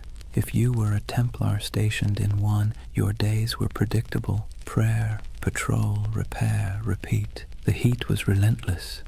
Armor became ovens. Horses collapsed from thirst. And yet, they endured. They believed every drop of sweat was a prayer, every scar a kind of devotion. The Templar life was monastic but also militarized. They rose before dawn, prayed, trained, rode, and ate simple meals in silence. Even at the table they sat in pairs, sharing food from a single bowl, just as they once shared horses when they were poor. That duality, poverty and power, humility and dominance, defined them. To outsiders it made the Templars look almost supernatural. They were disciplined in a world that thrived on chaos. They didn't drink, gamble, or chase women. They didn't hoard gold for themselves, but for the order. Compared to the average Crusader knight, who often behaved like a drunk tourist with a sword, the Templars seemed godlike. But discipline has its price. Their strictness made them feared, but it also made them cold. And in a land that worshipped stories, coldness was suspicious. Rumors spread that they worshipped strange idols, that their prayers were not quite Christian, that beneath their white mantles they bore symbols not approved by Rome. None of it was true, yet, but you can see why people started to talk. The Templars were always apart. They answered to no king, no priest, and no local authority. They were an army within an army, a church within the church. And whenever men form a power that stands outside all others, paranoia soon follows. Still, in the 1130s and 1140s, those fears were whispers drowned out by praise. Pilgrims wrote home about the silent, white-cloaked knights who saved them from bandits. Kings sent donations, nobles offered land. The Templar name spread across Europe like wildfire. Soon new recruits poured in, sons of minor lords, second brothers with no inheritance, men too proud to farm and too poor to rule. To join the Templars was to gain purpose, rank, and immortality of a kind. When they swore their vows, they gave up everything, property, family, even their names. They became one organism, and that made them terrifyingly efficient. Meanwhile, in Jerusalem, politics festered. The so-called Latin Kingdom looked glamorous from afar. Gleaming churches, processions of relics, knights shimmering in gold. But behind the spectacle lay disease, infighting, and endless debt. Maintaining an army in the desert cost a fortune, and Europe's appetite for holy war was already fading. That's where the Templars' financial genius quietly began. They developed systems for storing, transferring, and protecting wealth for pilgrims and crusaders alike. A traveler could deposit money at a Templar preceptory in London, receive a coded letter, and withdraw the funds safely in Jerusalem. It was medieval banking, and it worked. While the kings of the Crusader states struggled to feed their armies, the Templars were busy inventing international finance. It's a miracle they didn't invent the credit card. Their wealth, however, wasn't just monetary, it was reputational. In a world obsessed with honor, the Templar cross became a brand of trust.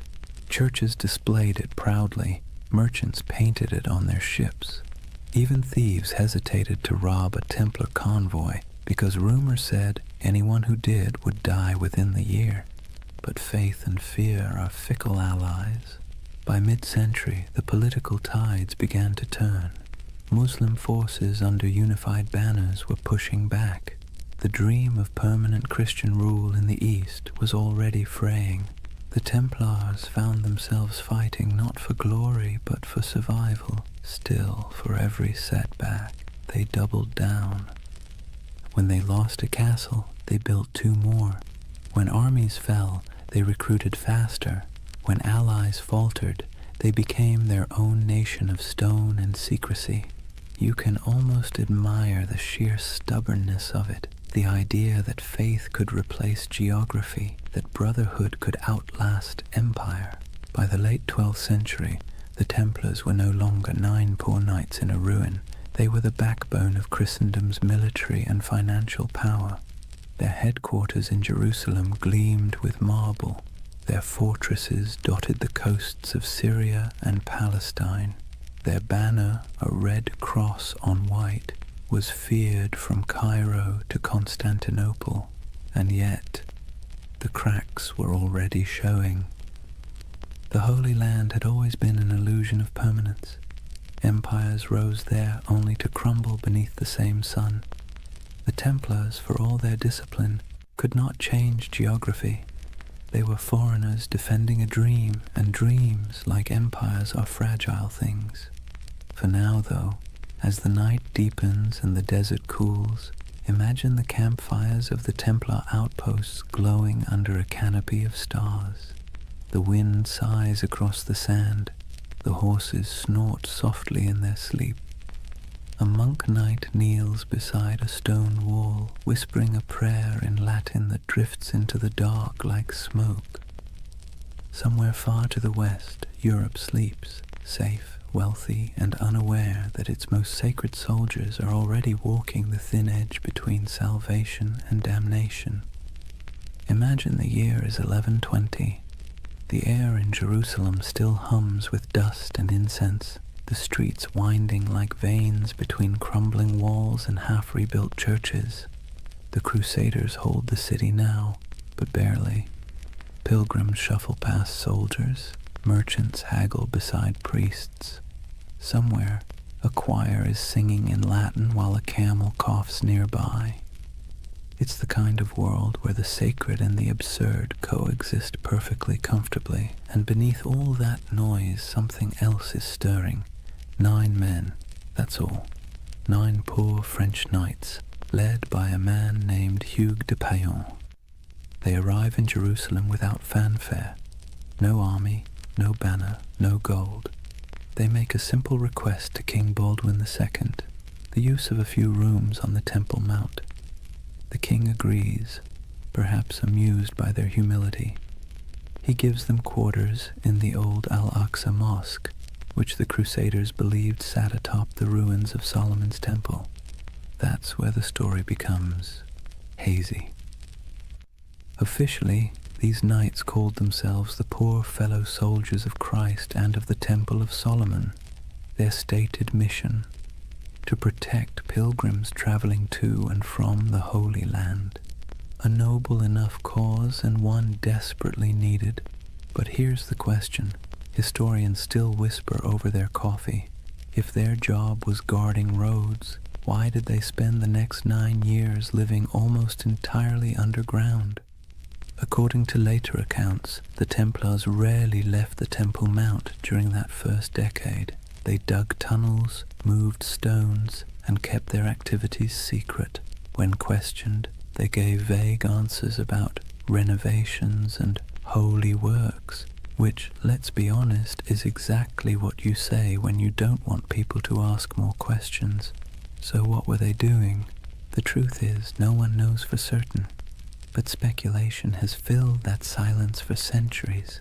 Some believe they were excavating ancient ruins, searching for relics buried since the days of Solomon.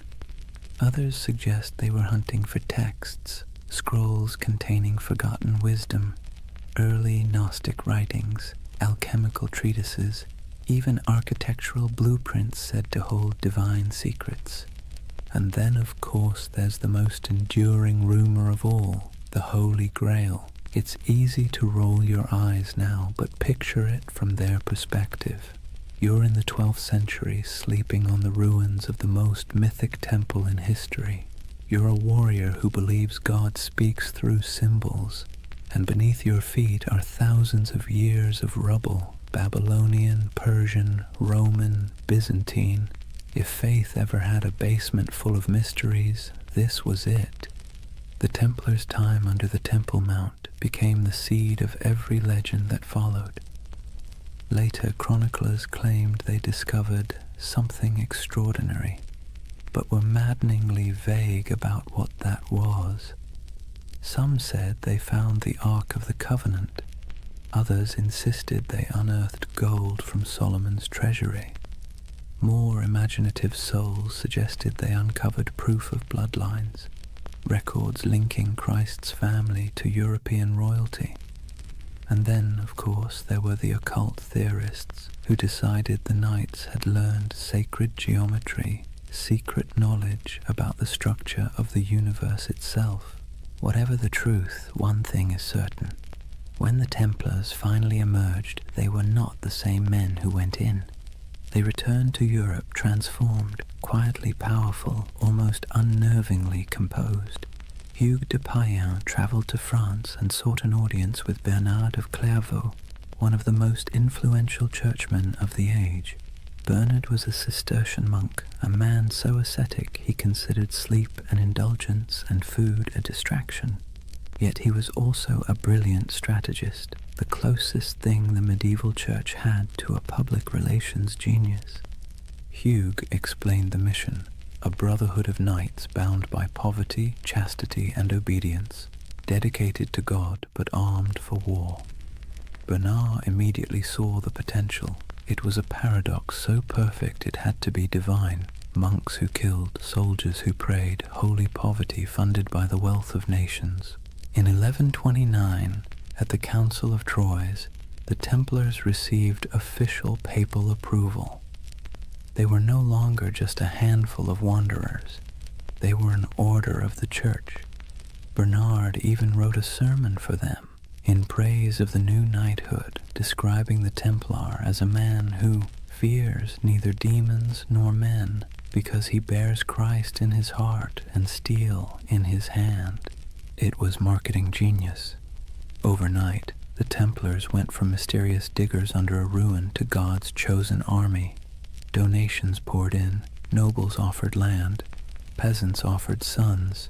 The Templar banner, white for purity, red for martyrdom, became one of the most recognized symbols in Christendom. But still, the whispers persisted. Even as they rose, people kept asking, what did they find beneath that temple? Why did they never speak of those 9 silent years? The truth, if there is one, is probably less cinematic and more bureaucratic. Archaeology as we know it didn't exist. Digging beneath ancient ruins wasn't about science. It was about faith and superstition. Maybe they really did find something sacred. Maybe they found nothing but stones. But it almost didn't matter. The mystery itself was more powerful than any treasure, and the Templars knew how to use that. You see, medieval Europe adored relics because relics made the invisible visible.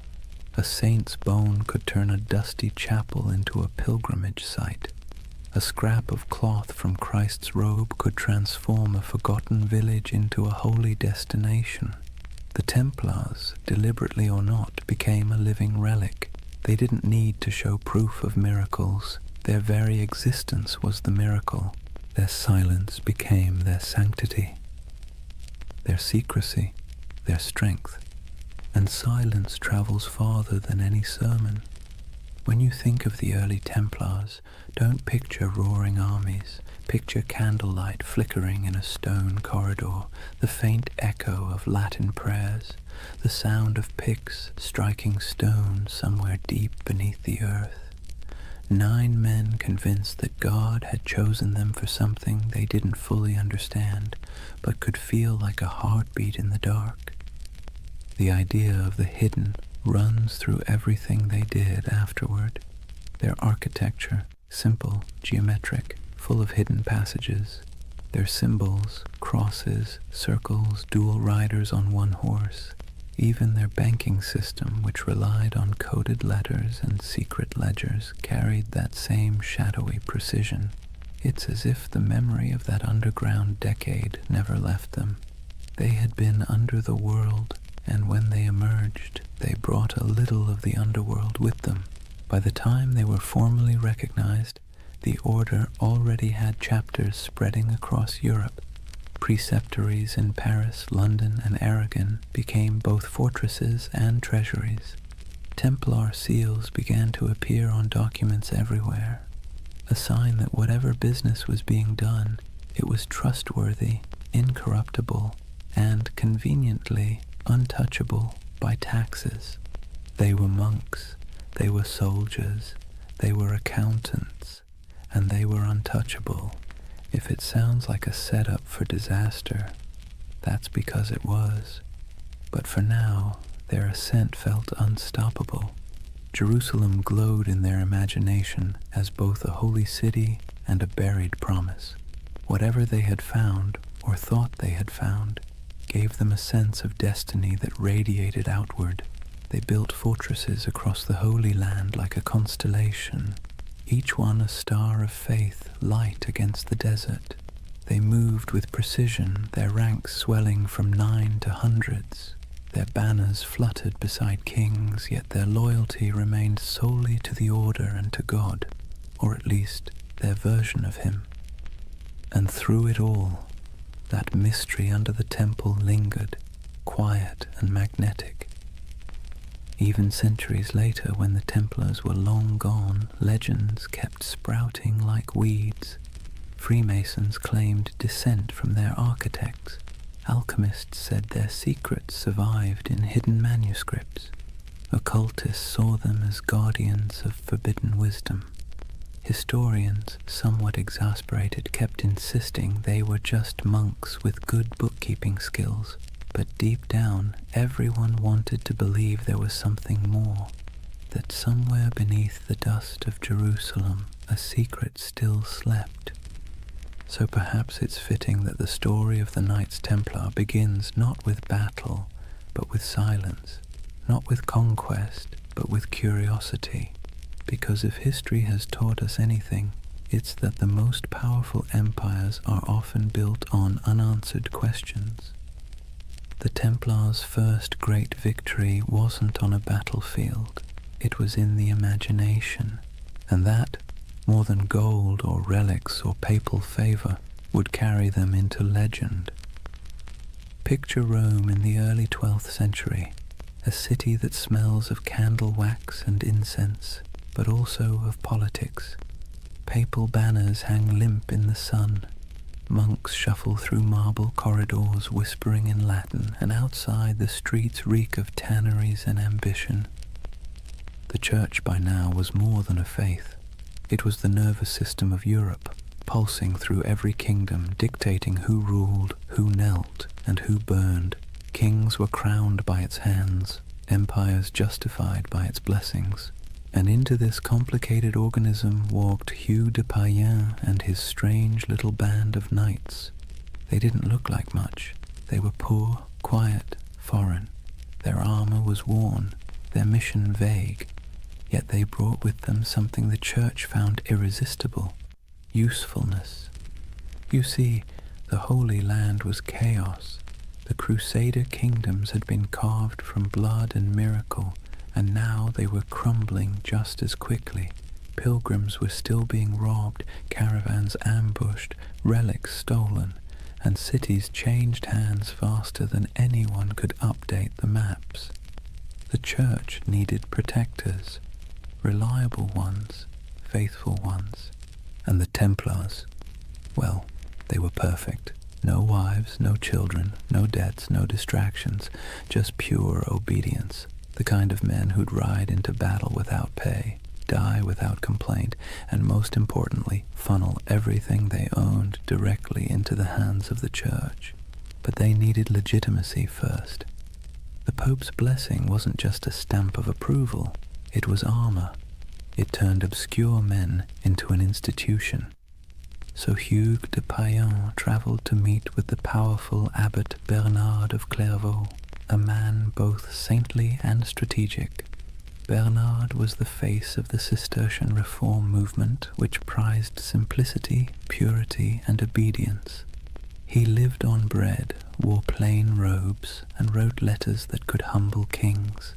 He was also, conveniently, the Pope's favorite monk. When Hugues explained the idea of warrior monks, men who prayed like monks but fought like crusaders, Bernard saw opportunity gleaming like gold leaf in a gospel. Think of it. Europe was overflowing with restless knights, violent men with nothing to do once the Crusades ended. They roamed the countryside, looting villages, feuding over puddles of land, and repenting on Sundays. The church couldn't stop them, but what if it could redirect them? The Templars were the perfect solution. Channel the chaos of knighthood into a holy purpose, sanctify violence, wrap war in prayer. Bernard became their champion. He wrote, in praise of the new knighthood, a sermon that would become their manifesto. In it, he drew a sharp line between ordinary knights and these new holy warriors. The Knight of Christ, he wrote, fights the battles of the Lord without fear, for he bears Christ in his heart and steel in his hand. It was genius, simple, poetic, dangerous. With those words, the Templars became the Church's favorite paradox. Men who could kill for peace, who could die for salvation, who could hold a sword and a rosary in the same hand and never feel the contradiction. At the Council of Troyes in 1129, the Templars were officially recognized as a religious order. Pope Honorius II approved their rule, a strict code of conduct modeled after monastic life but adapted for war. They took vows of poverty, chastity, and obedience. They ate in silence. They wore plain white mantles to symbolize purity, later marked by a red cross, the color of martyrdom. They slept in communal dormitories, their armor near at hand. They prayed 8 times a day. And yet they were also soldiers, men who trained for battle, guarded caravans, and fought with terrifying precision. It was an impossible combination, but that was the point. The contradiction itself was their mystique. The Church, always hungry for spectacle, adored it. Sermons across Europe began praising these poor knights of Christ as living saints. Relics were touched to their swords. Songs were written about their devotion. Donors poured gold into their coffers. Within a decade, they owned lands across France, England, and Iberia. Within 2, they controlled a network that stretched from London to Jerusalem, all under the cross, all under God. The irony, of course, was that their vow of poverty made them one of the richest organizations in Europe. Nobles who couldn't join gave donations instead. Merchants stored money in Templar houses for safekeeping, the world's first reliable banking network. Pilgrims could deposit coins in Paris and withdraw them in Acre. It was faith-based finance, centuries before anyone invented the word finance, and all of it tax-free. The papal bulls that followed granted them extraordinary privileges. Templars answered only to the Pope himself. They could cross borders freely, build their own churches, even collect tithes. Kings couldn't touch them. Bishops couldn't question them. They were a country within a country, a kingdom without a king. And perhaps most importantly, they believed their mission was divine. Every Templar fortress was built like a sermon in stone, simple, geometric, symmetrical. Their architecture rejected ornamentation, favoring clean lines and silent strength. Every chapel pointed east toward Jerusalem. Every wall was both defense and devotion. They didn't just build structures, they consecrated the landscape. Travelers who saw them described the order as unnervingly calm. They marched without shouting. They fought without looting. They prayed without hesitation. To their enemies they were terrifying. To their allies, indispensable. And to themselves, they were chosen. You can almost hear it in the rhythm of their days, the steady tolling of bells, the scraping of armor on stone floors, the murmured prayers before dawn, each man believing he was part of something eternal. But let's be clear, beneath the holiness there was also bureaucracy. For every knight who swung a sword, A dozen servants and scribes managed logistics, accounts, and correspondence. Templar commanderies became administrative hubs full of ledgers, seals, and shipments. They dealt in contracts as often as crusades. Still, their image remained pure. To medieval Europe, the Knights Templar were walking proof that heaven and earth could coexist, that spiritual discipline could be forged into literal steel. But to the cynical eye, they were something even more interesting, the Church's experiment in privatized holiness. They were what happens when faith becomes an organization, efficient, obedient, and profitable. By the mid-12th century, the Templars had become indispensable. Crusader kings relied on them for defense. Merchants trusted them with their fortunes. Popes used them as envoys and bankers. If you wanted something done quickly, quietly, and absolutely, you called the Templars. But with power came something more dangerous than sin, perception. People began to notice that the order's members rarely answered questions. They had their own language, their own symbols, their own rites.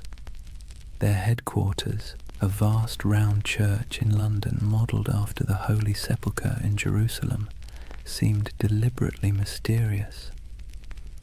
And then there were the rumours, always the rumours. Some said they still possessed what they found under Solomon's temple. Others claimed they performed secret ceremonies, that they whispered oaths in the dark, that they had seen things no mortal should.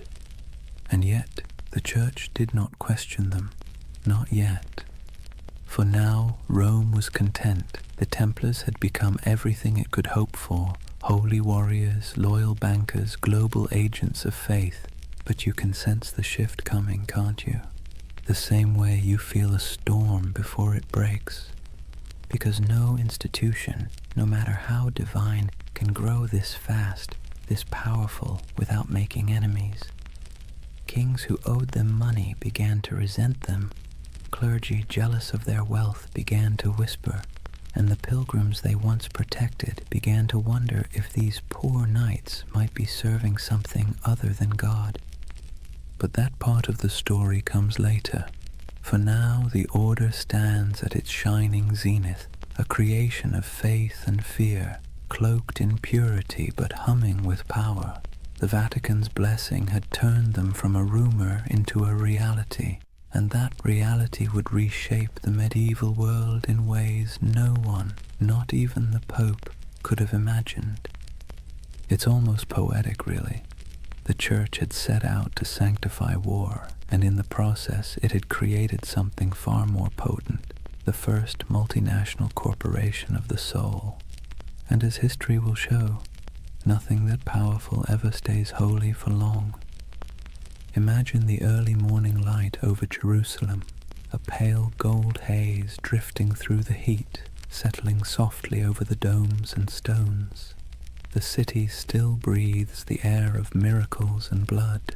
Pilgrims shuffle along narrow streets, whispering prayers in every language. Merchants haggle in the shadow of sacred ruins, and the sound of distant bells drifts through the desert wind like a memory that refuses to fade. And somewhere among the hills, a line of riders moves slowly, white mantles gleaming, swords at their sides, red crosses stitched over their hearts. The Knights of the Temple. They ride in silence, always in silence. To the people watching they seem otherworldly, not nobles, not monks, something in between. They do not laugh or boast. They rarely remove their helmets in public, and when they pass through a market, the crowd parts as if by instinct. It's said that a Templar's gaze could freeze a man, not with fear, but with the strange gravity of conviction. In that moment, the myth was already being born. The story spread faster than their horses could ride. Word of a brotherhood who answered only to God, men who took no wives, owned no lands, and gave everything to their order, soldiers who prayed before battle and confessed after killing, knights who marched under the sign of the cross but lived by a code sharper than any blade. Europe adored them. The Church, of course, encouraged it. Myths are good for business, and the Templars were perfect propaganda.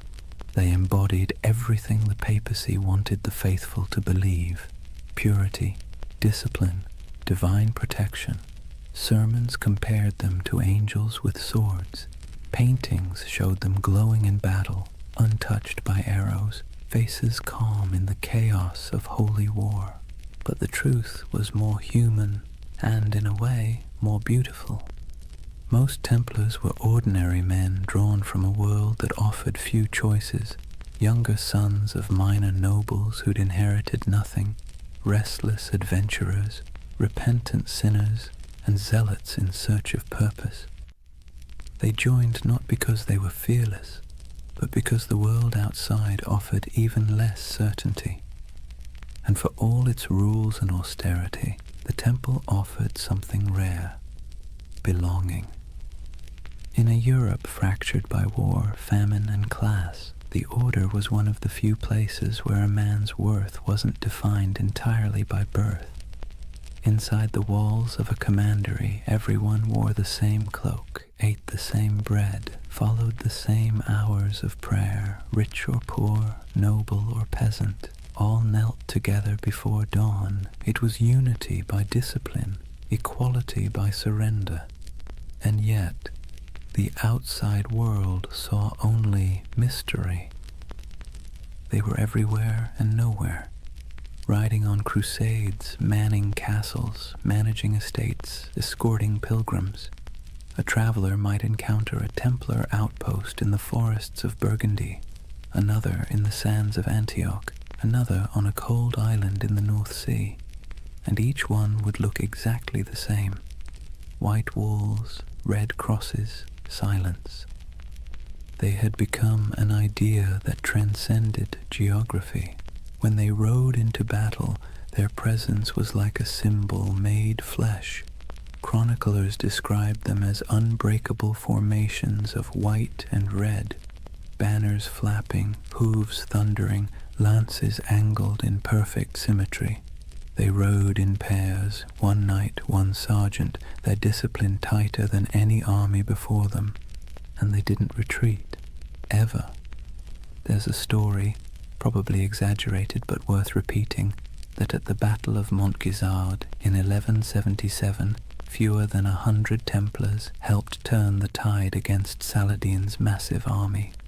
Outnumbered 20 to 1, they charged headlong into the desert heat, cutting through enemy lines in a frenzy of faith and exhaustion.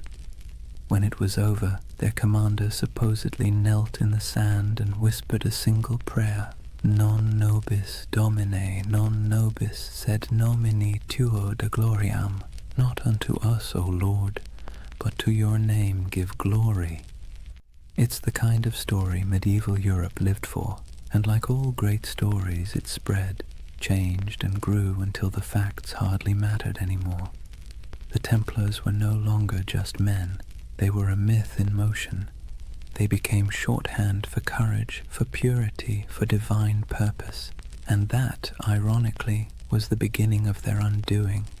Because the higher a legend rises, the further it has to fall. But for now, they stood at the edge of eternity. Their coffers swelled with donations. Their castles gleamed across Christendom like white stars on a dark sea. Their red cross was the most recognized symbol in Europe. Kings sought their loans. Bishops sought their blessing. Pilgrims sought their protection. It must have felt like destiny, a divine reward for faith and sacrifice. And yet, beneath the surface, something subtle was changing. The order that began with 9 men and a dream was turning into a machine.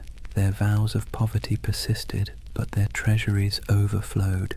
Their humility was genuine, but their power was growing beyond measure. Their lands stretched across thousands of miles. Their archives held contracts and secrets that kings would have killed to read. And because they answered only to the Pope, no monarch, no bishop, no secular court could touch them. They were untouchable, the Church's holy weapon, sharpened to perfection. But history, like the sea, is always shifting. The Crusader states were beginning to crumble. The Muslim world had learned from its defeats and was uniting under stronger leaders. Supply lines were long, morale was short, and faith, that delicate fuel, was flickering. The dream of permanent Christian dominion in the East was dying, and the Templars, who had built their identity on that dream, suddenly found themselves defending something that no longer existed. It's easy, centuries later, to imagine them as fanatics or villains, but maybe they were just men trapped in momentum, unable to stop the wheel they had helped set in motion. By the time their banners fluttered over the last surviving Crusader fortresses, their legend had already outgrown them. In Europe they were saints, in the East they were demons, and in their own hearts, who knows, perhaps a little of both. The ordinary knights must have felt it, the slow decay beneath the glory, the endless wars that achieved nothing, the heat, the sand, the weight of armor, the prayers whispered into silence, the feeling of being instruments of something divine, and yet increasingly something political. But legends don't need clarity, they need symbols, and the Templars had become the most powerful symbol in the medieval world, the perfect fusion of faith and violence. You can almost see it, a banner rippling against a stormy sky, red cross vivid against the white cloth, lightning flashing behind it. To a peasant in a church pew or a monk in a distant cloister, that image meant safety, devotion, and divine justice. To a king in debt, it meant something else entirely. The story of the Templars was no longer being written by saints or chroniclers. It was being rewritten by envy, fear, and ambition. But for now, the curtain hasn't fallen, the candles still burn, the chants still echo in stone halls. The world hasn't yet turned against them. The 9 knights who once huddled beneath the Temple Mount have become an army, a network, a myth. Their legacy has taken on a life of its own, glowing, untouchable, and slightly unreal. And like all myths, it has begun to blur the line between truth and dream. That's where Chapter 1 closes, not with an ending, but with a vision of a brotherhood standing on the edge of something vast and unknowable. Their swords gleam in the sun, their white cloaks ripple in the desert wind. Behind them, Jerusalem glows like a mirage, and before them, stretching into the horizon, lies the future, glittering, dangerous, inevitable, the dawn of a legend.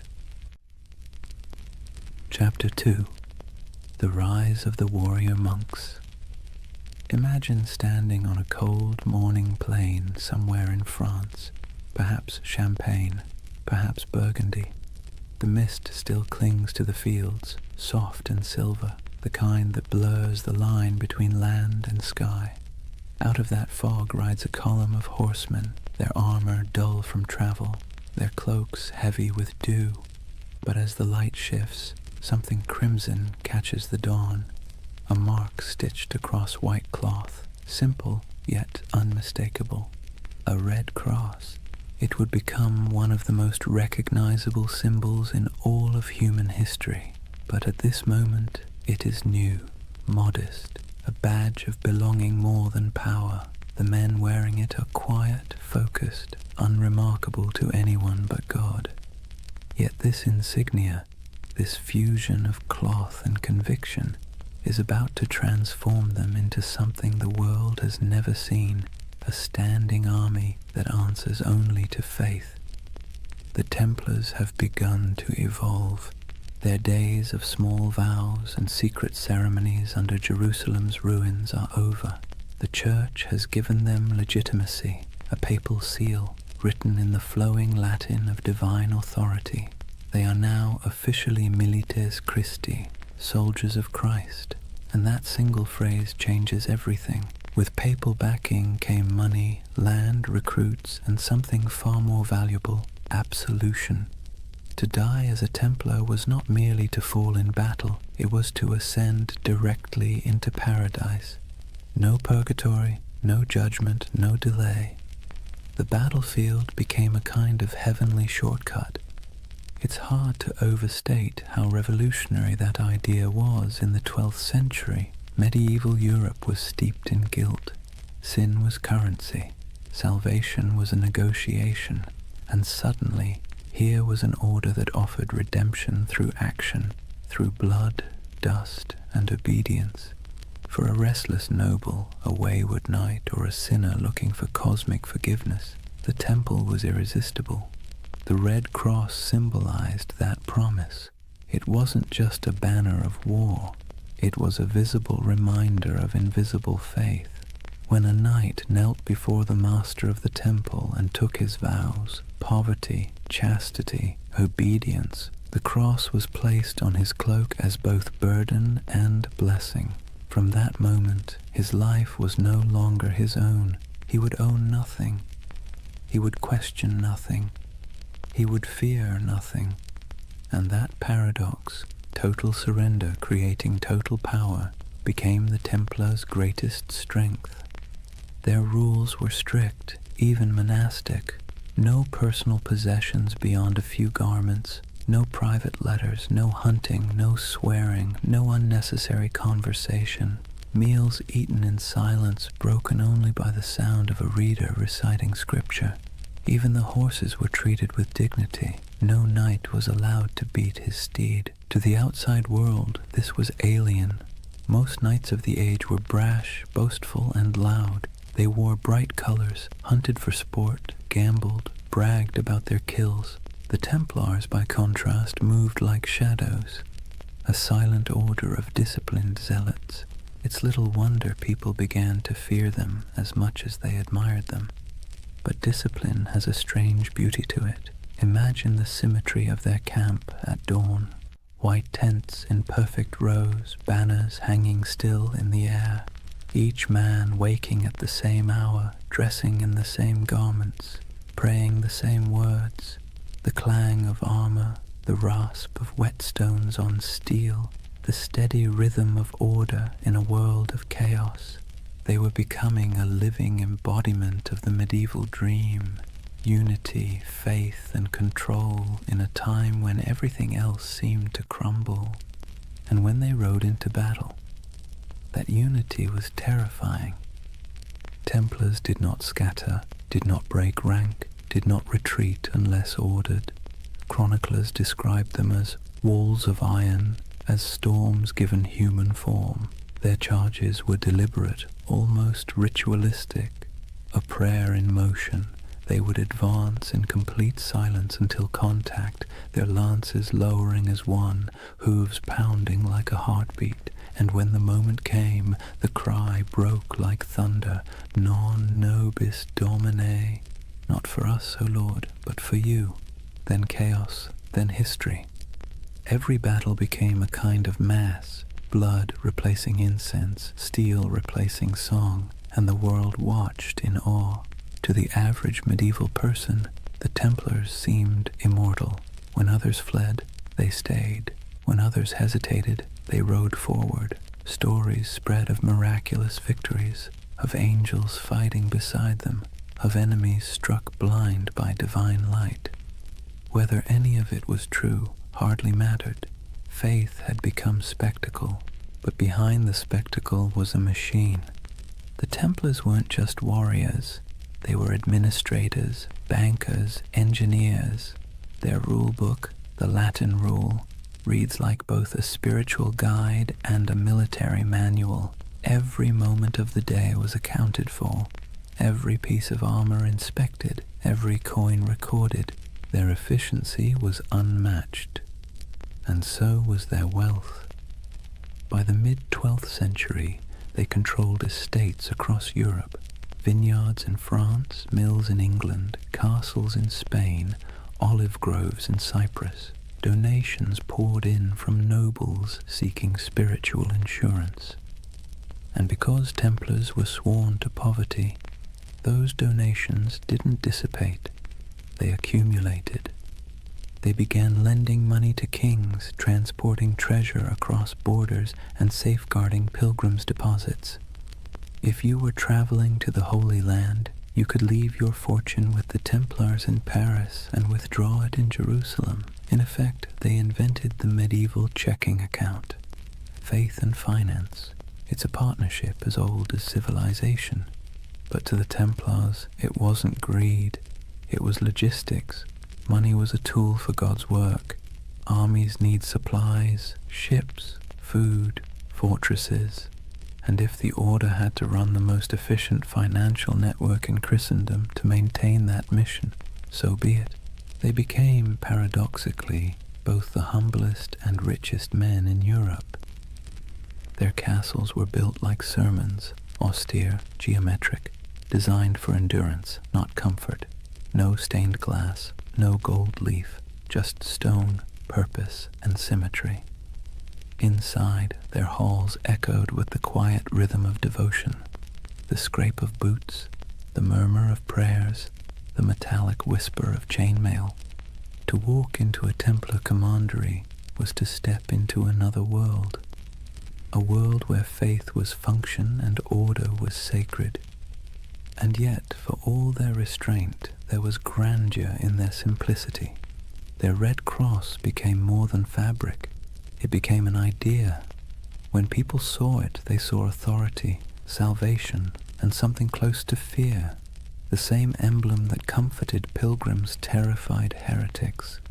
It's strange how power works. The more humble they appeared, the more unstoppable they became. In a way, that red cross marked the beginning of a new era, not just for the Templars, but for the medieval imagination itself. It was the age of symbols, when meaning outweighed truth. A knight's banner could terrify more effectively than his sword. A relic could justify a war. A prayer could bend kings. And no symbol was stronger than that cross. Bold, clean, impossible to ignore. It was faith simplified into geometry. When the sun hit it, it glowed like blood. Some chroniclers wrote that it frightened the enemy before the fighting even began. Others said it calmed the men who bore it. Maybe both were true. Maybe that's the real magic of symbols. They shape both sides of the story. Over the next century, that cross would ride on countless banners across the Holy Land. Through dust storms, over dunes, across shattered city gates, it would gleam under the desert sun and soak in the rain of 1,000 sieges. It would be seen by kings, slaves, monks, and merchants alike, and every time it appeared it carried the same quiet message: obedience, faith, inevitability. From 9 nights came hundreds, then thousands. From humble vows came armies, from silence came history, and still they prayed before battle, as they always had. Still they whispered the same words. Still they believed that death, if it came in service of God, was not an end, but a homecoming. It's easy, centuries later, to romanticize them, to picture gleaming armor, sacred banners, holy purpose. But beneath the poetry was exhaustion. They marched through deserts where the air shimmered like glass. They fought for cities that would fall again within a decade. They believed themselves instruments of divine will, yet the wars they waged often felt endless, abstract, and hollow. And that contradiction, devotion mixed with futility, is what makes their story so human. By the time the Red Cross became synonymous with power, its wearers had already begun to wonder what it meant. But for now, in this chapter of the story, there is still clarity, still unity, still purpose. The order of the temple stands at its peak, pure, confident, and unstoppable.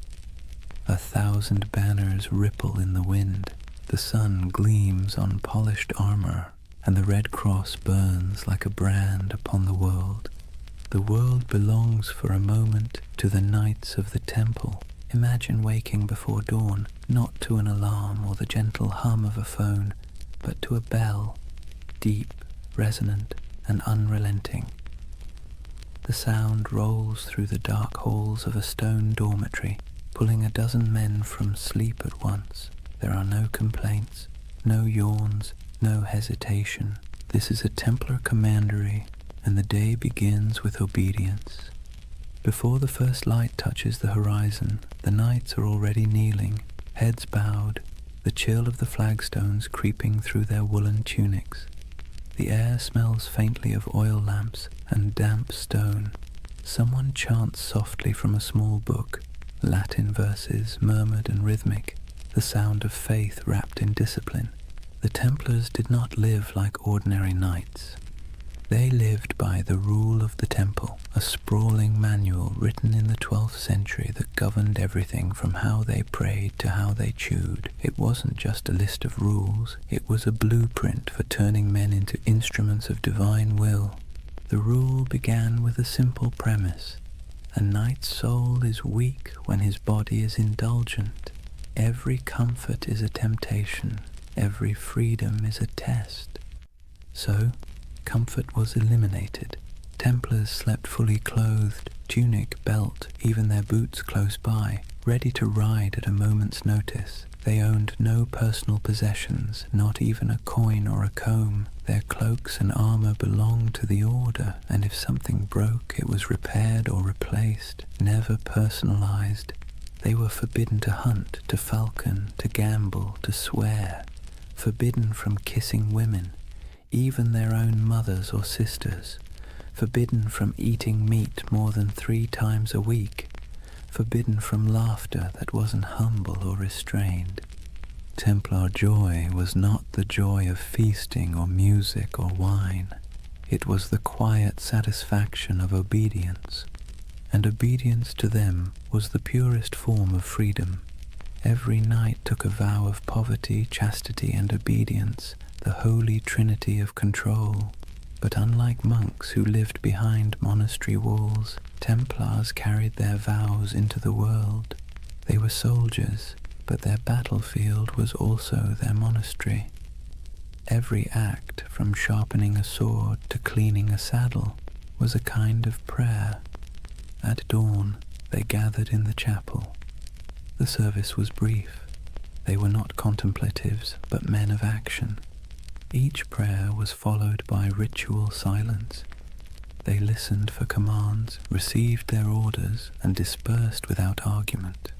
Theirs was a faith built on motion, not meditation. After prayers came breakfast, bread, sometimes cheese, and a cup of watered wine. Meals were eaten in near silence. As they ate, one brother stood at a lectern and read aloud from scripture or from the rule itself, reminding everyone that even the act of eating was a sacred task. The sound of chewing, the scrape of spoons, the droning Latin, it all blended into a rhythm of humility. When they weren't fighting, they worked. Some tended horses, rubbing down the flanks of massive destriers, checking hooves, repairing tack. Others mended chainmail, inspected swords, or organized provisions for long campaigns. A Templar's world was practical, full of physical labor, repetition, and readiness. And yet, beneath all this discipline, there was a strange comfort. The rule removed choice, and with it, uncertainty. A Templar didn't have to wonder what his purpose was.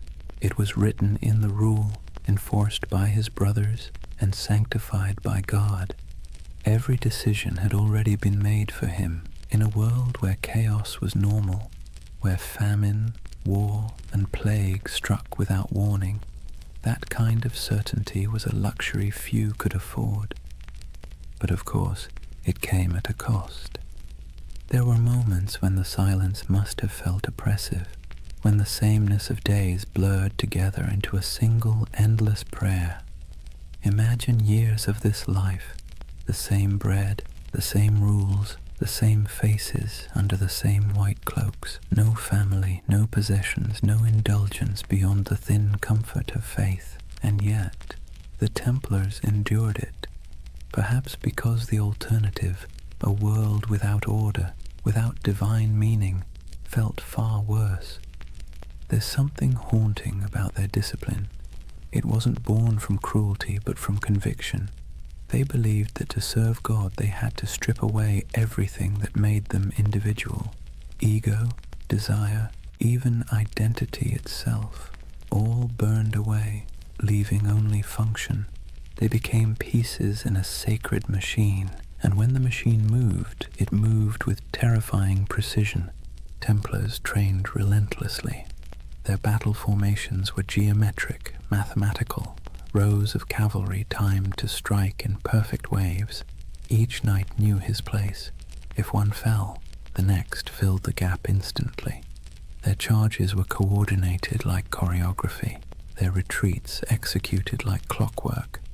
Their enemies called them demons in white. They didn't scream or taunt or show mercy. They advanced silently until the moment of impact, when they cried out only one phrase: Non nobis Domine, non nobis sed nomini tuo de gloriam. Not to us, O Lord, but to your name be the glory. It was their mantra, their battle hymn, their surrender to something larger than themselves. And yet, despite all this spiritual rigor, the Templars weren't monks lost in abstraction. They were engineers, architects, accountants. They ran farms, managed estates, built fortresses, and oversaw trade routes. Their castles were marvels of design, squat, symmetrical, designed to deflect siege engines and channel attackers into kill zones. But even in architecture, their aesthetic was austere. No ornamentation, no murals, no stained glass, just stone, perfectly aligned, perfectly useful. Templar castles didn't preach beauty, they preached order. Their lives mirrored that architecture. Functional, fortified, minimal. To outsiders, it looked like joyless fanaticism. To the Templars, it was discipline incarnate. Every stone placed, every word spoken, every moment endured was an offering to God. And yet, as centuries passed, cracks began to form. Subtle at first, then spreading. Because discipline without question breeds power, and power, even sacred power, invites suspicion. The Templars' strict hierarchy made them efficient, but it also made them secretive. Their rituals were closed to outsiders. Their vows of silence protected not only their faith, but their operations. Kings and bishops began to whisper, what did these warrior monks do behind closed doors? Did their oaths hide something darker? The rule of the temple, written to sanctify obedience, began to look like a veil. And the more power the order gained, the more castles, the more treasure, the more influence, the more that veil began to draw attention. It's a pattern as old as history. Purity breeds envy, secrecy breeds rumor, and strength breeds fear. But that comes later. For now, imagine one of those long Templar days near its end, the sun dipping low behind battlements, armor hung to dry, the smell of horse sweat and oil in the air. The chapel bells toll again, soft and steady. The knights gather one final time, kneeling in rows, their white cloaks ghost-like in the flickering candlelight. They pray not for victory, not for wealth, not even for peace. They pray for endurance, for the strength to obey again tomorrow and the day after until the end of their lives. Outside, the wind carries the smell of dust and salt. Somewhere beyond the horizon, enemies are gathering, empires are shifting, and history is already writing its next betrayal. But inside the chapel there is only the rhythm of prayer, the faint creak of chainmail, the murmur of Latin words fading into the night. And above them, carved into the stone arch of the temple wall, the red cross catches the last trace of sunlight, still, unchanging, eternal. For now, imagine the first thing that hits you isn't the sight, but the heat. The air itself feels alive, sharp with salt from the sea, heavy with dust from the desert, and tinged with the scent of oil, incense, and sweat. You've just stepped into the Holy Land sometime around the year 1140, and you're walking through a world where heaven and earth have been fighting for custody of the same patch of ground for generations. The Crusader kingdoms were born from blood and disbelief. After the First Crusade captured Jerusalem in 1099, waves of settlers, soldiers, and zealots streamed eastward, knights chasing absolution, merchants chasing profit, peasants chasing a miracle. What they found was a land older and more complicated than anything they'd been promised. Picture Jerusalem then, not the golden city of postcards, but a dense, sun-bleached labyrinth of limestone walls, narrow streets, and markets bursting with languages: Arabic, Greek, Latin, Armenian, Hebrew, all colliding in the same dusty air. Bells rang from churches while the call to prayer echoed from minarets. Frankish knights and Muslim merchants haggled over silk. Pilgrims shuffled barefoot past relics too sacred to question. The Holy Land was less a battlefield than a mosaic, fragile, shimmering, and always on the verge of breaking. For the Templars, this was both home and battleground. They arrived as guardians of faith but quickly became administrators of empire. They built massive fortresses to anchor the Crusader presence, stone giants rising from the desert like mirages made real. One of their most famous was Crac des Chevaliers, the castle of the knights. If you've ever stood on a cliff and felt the wind try to push you backward, you'll know the feeling of that place. Perched high above the Homs Gap in modern Syria, it was less a castle and more a declaration. Double walls, circular towers, arrow slits that could whisper death at 100 yards.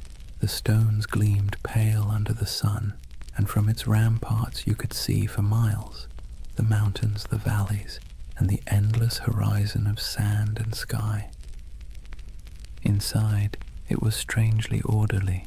Kitchens, chapels, barracks, even a bathhouse. You could live there for months without stepping outside, which was convenient, since stepping outside usually meant someone was trying to kill you. The Templars' castles weren't built to impress. They were built to endure. They were a theology of stone, faith expressed in geometry.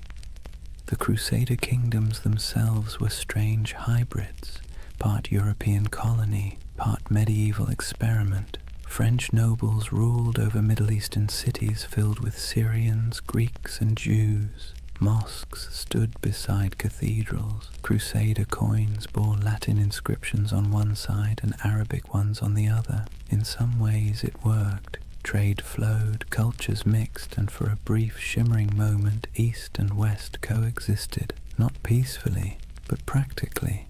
Templars thrived in that liminal space.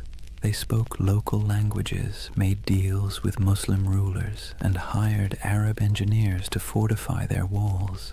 Despite their reputation as fanatics, the Templars were pragmatists. They had to be. The Holy Land wasn't a sermon, it was survival. Still, survival came at a price.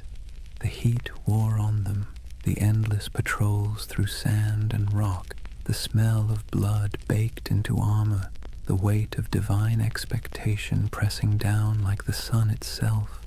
Every campaign was a pilgrimage of exhaustion. Imagine a Templar caravan winding across the desert.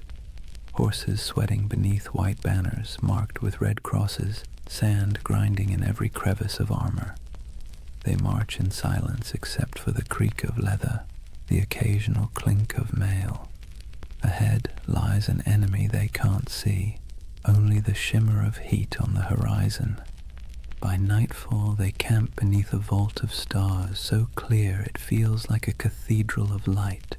Prayers are murmured, wounds are tended. The men sleep on bare ground, swords within reach, their faith both pillow and weapon. In this land even the air felt charged with contradiction, sacred and savage all at once, and nowhere was that clearer than in Jerusalem itself. For a brief century the city stood under Christian control, a jewel of Christendom wrapped in ancient dust. The Templars' headquarters was no ordinary building. It was the Al-Aqsa Mosque, believed at the time to stand on the ruins of Solomon's Temple. To the Muslim world it was one of Islam's holiest sites. To the Templars it was the very foundation of their identity, the Temple of Solomon, the birthplace of their name. They turned its halls into barracks, its courtyards into stables, its shadowed corners into places of prayer and secrecy. There, in the dim glow of oil lamps, the Templars trained, planned, and perhaps, as rumors later claimed, uncovered something ancient. Some said they found relics buried beneath the Temple Mount, the Ark of the Covenant, the Holy Grail, scrolls of forgotten wisdom. Others said they simply found nothing and invented mystery to fill the void. Whatever the truth, their presence in Jerusalem became mythic. The sight of their white mantles moving through the streets, calm, silent, immaculate, inspired awe and unease in equal measure. They were soldiers of God, but they moved like ghosts. Their faith was practical, but their reputation became supernatural. Pilgrims whispered that Templars could not be killed by ordinary men. Enemies swore they saw them fight after being struck down, and perhaps that was the point. In a land where death was daily and miracles were currency, a little fear was useful. Templar strategy was as psychological as it was martial. They fought not just with swords but with image, the cross on their chest, the silence in their ranks, the absolute certainty in their purpose. Their presence in battle could shift morale before a single blade was drawn. When the call to arms came, whether at Ascalon, Damascus, or Hattin, the Templars rode out not as individuals but as one unbroken will. Their discipline was terrifying. They charged in perfect formation, shields tight, lances lowered, red crosses blazing against white. They were often the first to enter and the last to retreat. In moments when other armies broke, the Templars held, and when they died where they stood. But for all their valor, their victories were temporary. The Crusader kingdoms were built on sand, politically, literally, and theologically. They could conquer cities, but they could never conquer geography. The further they stretched their lines, the thinner their strength became. And while Templars built walls of stone, their enemies built alliances. Muslim leaders like Zengi, Nur ad-Din, and eventually the great Saladin began to unify what had once been divided. The dream of Christian dominion over the East began to falter as reality, relentless and strategic, pressed back. Still, for nearly 2 centuries, the Templars endured. They were the spine of the Crusader world, a constant presence whether guarding pilgrims on dusty roads, escorting kings, or defending castles that seemed impossible to hold.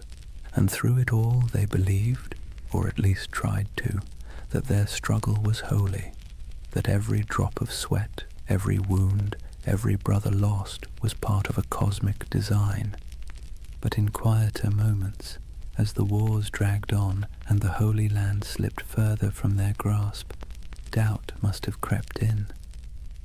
What happens when a holy mission stops feeling holy? When obedience begins to feel like futility? When you've spent your life serving God with sword and blood, and still the world refuses to be saved? History doesn't record their private thoughts. but you can imagine the silence inside those massive stone fortresses, the kind of silence that comes after years of praying into a void. The Templars' castles still stand in ruins across the Middle East, in Syria, in Israel, in Turkey, their stones sun-bleached, their halls open to the wind. Stand in one, and you can almost hear the echoes, hooves on cobblestone, the whisper of chainmail, the low murmur of prayer. Those walls remember. They remember a time when faith and empire shared the same heartbeat, when men rode into battle convinced they were defending heaven itself. And maybe, in their own way, they were. Because for all its contradictions, the Crusader dream wasn't just about conquest, it was about belief, belief so strong it reshaped landscapes, rewrote maps, and built fortresses that still defy time. The Templars were both its architects and its prisoners, bound by duty, by faith, by the unbearable beauty of purpose. And even as the Crusader kingdoms began to crumble, they didn't loosen their grip, they just prayed harder, fought longer, and built higher, until the day came when the walls themselves began to crack. But that's a story for the next night.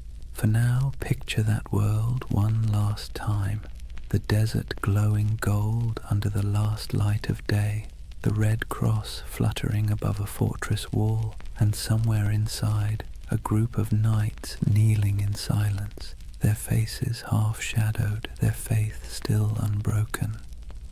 The wind moves through the stones like a sigh, the candles flicker, and the Holy Land sleeps, as it always has, torn between heaven and earth.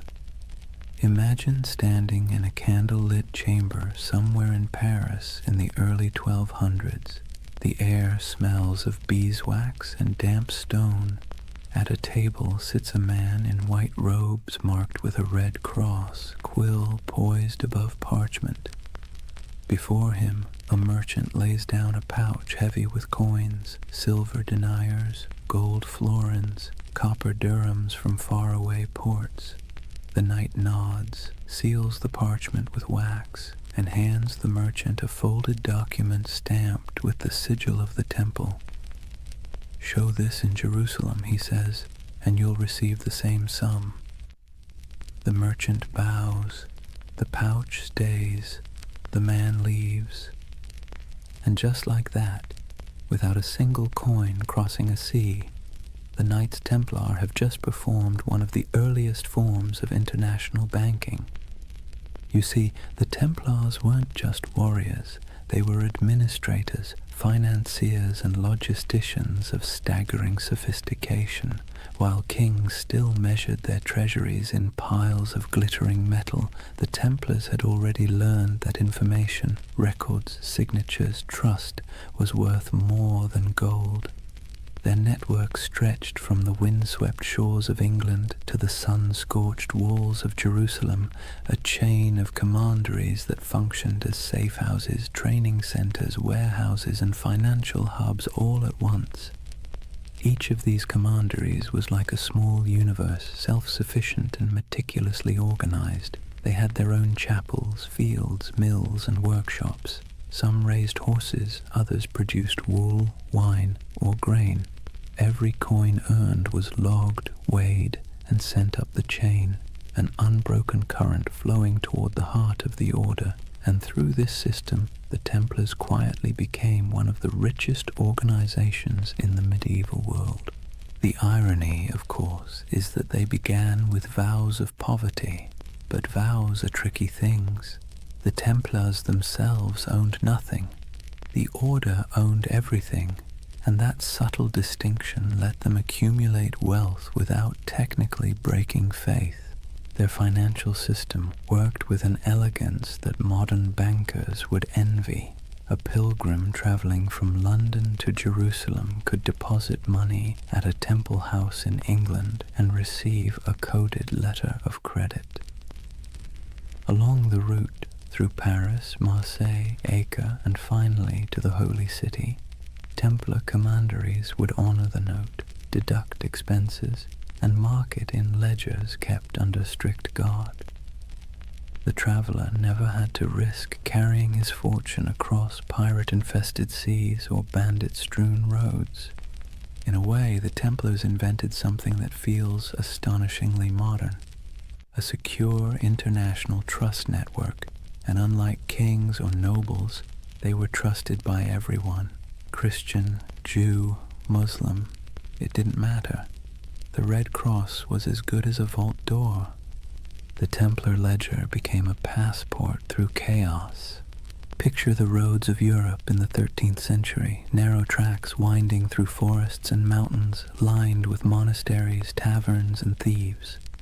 Now picture a convoy of Templar couriers riding fast, cloaked in white, armed but calm. They carried more than messages. They carried secrets, diplomatic letters, royal decrees, coded inventories, even treaties. A letter stamped with the seal of the temple traveled like lightning compared to anything else in the medieval world. And where there were secrets, there were suspicions. People whispered that the Templars had mastered cryptography, that their ledgers contained hidden symbols, that their archives were guarded by curses. In truth, it was discipline, not magic, that kept their system running. But to the medieval mind, efficiency itself felt supernatural. Each regional commandery reported to a central master, who in turn answered to the Grand Master in Jerusalem and later Paris. The chain of communication was ironclad, the discipline absolute. Orders passed down with the precision of a monastic liturgy. Every brother knew his rank, his duty, and the exact limits of his authority. Templar correspondence reveals a world that hummed like a machine. Cargoes of wheat, shipments of crossbow bolts, barrels of wine, all recorded, all accounted for. Even the smallest commandery in rural France or Scotland was part of a vast, synchronized network, a medieval multinational that existed centuries before the word corporation would be invented. And yet, for all this order, there was mystery. The Templar headquarters in Paris, known simply as La Maison du Temple, was a fortress of stone walls and tall towers surrounded by gardens and workshops. Inside lay one of the greatest treasuries in Europe, a glittering hoard of gold, silver, jewels, and documents so valuable that kings themselves stored their wealth there. King Louis VII did. So did Henry III of England. Even the Pope trusted the Templars to manage funds for crusades. When monarchs needed loans, it was often the temple that provided them. When nobles needed to transfer land, the temple served as intermediary. They were accountants of God, and for a time it seemed even heaven owed them interest. But power has a way of creating shadows. As their influence spread, so did envy. Clergy whispered that the Templars had grown too rich, too independent. Kings resented being indebted to monks with swords. Rumors began to drift through Europe like incense, that the Templars worshipped idols, that their rituals were secret and profane, that the cross they bore was not a sign of purity, but of blasphemy. Still, in their heyday, those whispers were little more than background noise. Outwardly, the Templars thrived. Their fortresses dotted Europe and the Levant, solid, silent, identical in style, as if each had been built from the same blueprint. Stone geometry repeating across continents. They didn't just build castles, they built infrastructure, bridges, ports, farms. They managed trade routes that linked the Mediterranean to northern Europe. They established supply lines for crusading armies that stretched across thousands of miles. Without them, the very logistics of holy war might have collapsed. It's easy to forget that behind every knight charging into battle was a chain of bakers, blacksmiths, and scribes keeping the machine running. The Order's power didn't come from miracles. It came from ledgers, but not all their wealth was material. the Templars also held something far more dangerous: information. Through their far-flung network, they gathered intelligence about politics, trade, and warfare from every corner of Christendom. They knew which kings were broke, which roads were unsafe, which alliances were shifting. In an age before newspapers, that knowledge was gold. Their reach was so vast that you could travel from Scotland to Syria and never truly leave their shadow. Every few days' journey, you'd find another Templar house, white walls, red cross, the same rhythm of prayer and order. Their presence was both reassuring and unnerving, like a vast skeleton under the skin of medieval Europe. To ordinary people, they must have seemed immortal. Their discipline never wavered, their symbols never changed. Generations rose and fell, and still the Templars endured, unmoved, unstoppable. Even their dress added to the myth. While nobles flaunted velvet and jewels, Templars wore plain wool, dyed white for purity. Their only ornament was the red cross, a reminder of both sacrifice and authority. When they moved through a town, heads bowed, they looked less like men than like an idea, one that walked and breathed and collected rent. And it wasn't only men. Though the order itself was male, its network included women, nuns, widows, and lay sisters who worked in the commanderies, managing estates, caring for pilgrims, brewing ale, and keeping the wheels turning. History rarely mentions them, but without them, the Temple's empire of faith would have faltered. By the mid-13th century, the Templars had reached their zenith. Their ships carried goods across the Mediterranean. Their estates covered vast tracts of Europe. Their influence seeped into every court, every treasury, every crusade, and yet, like all empires, they had already sown the seeds of their own decline. The Holy Land, their reason for existing, was slipping away. Muslim forces were reclaiming city after city. The Crusader states were shrinking, and with them the spiritual justification for the Temple's existence. But the Templars adapted. They shifted their focus westward, becoming less of a crusading order and more of a financial and political one. Their castles became banks, their swords gathered dust, their prayers became ledgers, and with each ledger their power grew. But so did resentment. Imagine being a king and realizing that the most efficient, trustworthy, and wealthy organization in your realm doesn't answer to you. It answers to no one but God, and maybe the Pope. That unease was the first tremor before the fall. But for now, in the candlelit rooms of the 1200s, the world still looked stable. Templar scribes bent over parchment, quills scratched, coins clinked softly in wooden chests. Outside, the moonlight shimmered on stone, and the red cross of the order fluttered faintly in the night wind. It was a world of precision, discipline, and quiet ambition. A world that believed itself eternal. And perhaps, for a while, it was. Picture a long stone hall lit by morning light through narrow slits in the wall. The air smells faintly of straw and cold iron. Dozens of men kneel side by side, white mantles draped over their shoulders, red crosses stark against the fabric. No one speaks. The only sounds are the shuffle of boots, the whisper of breath, and the faint crackle of a torch. It's not a church exactly, not a barracks either. It's both, and that contradiction is the essence of the Knights Templar. Discipline was their creed.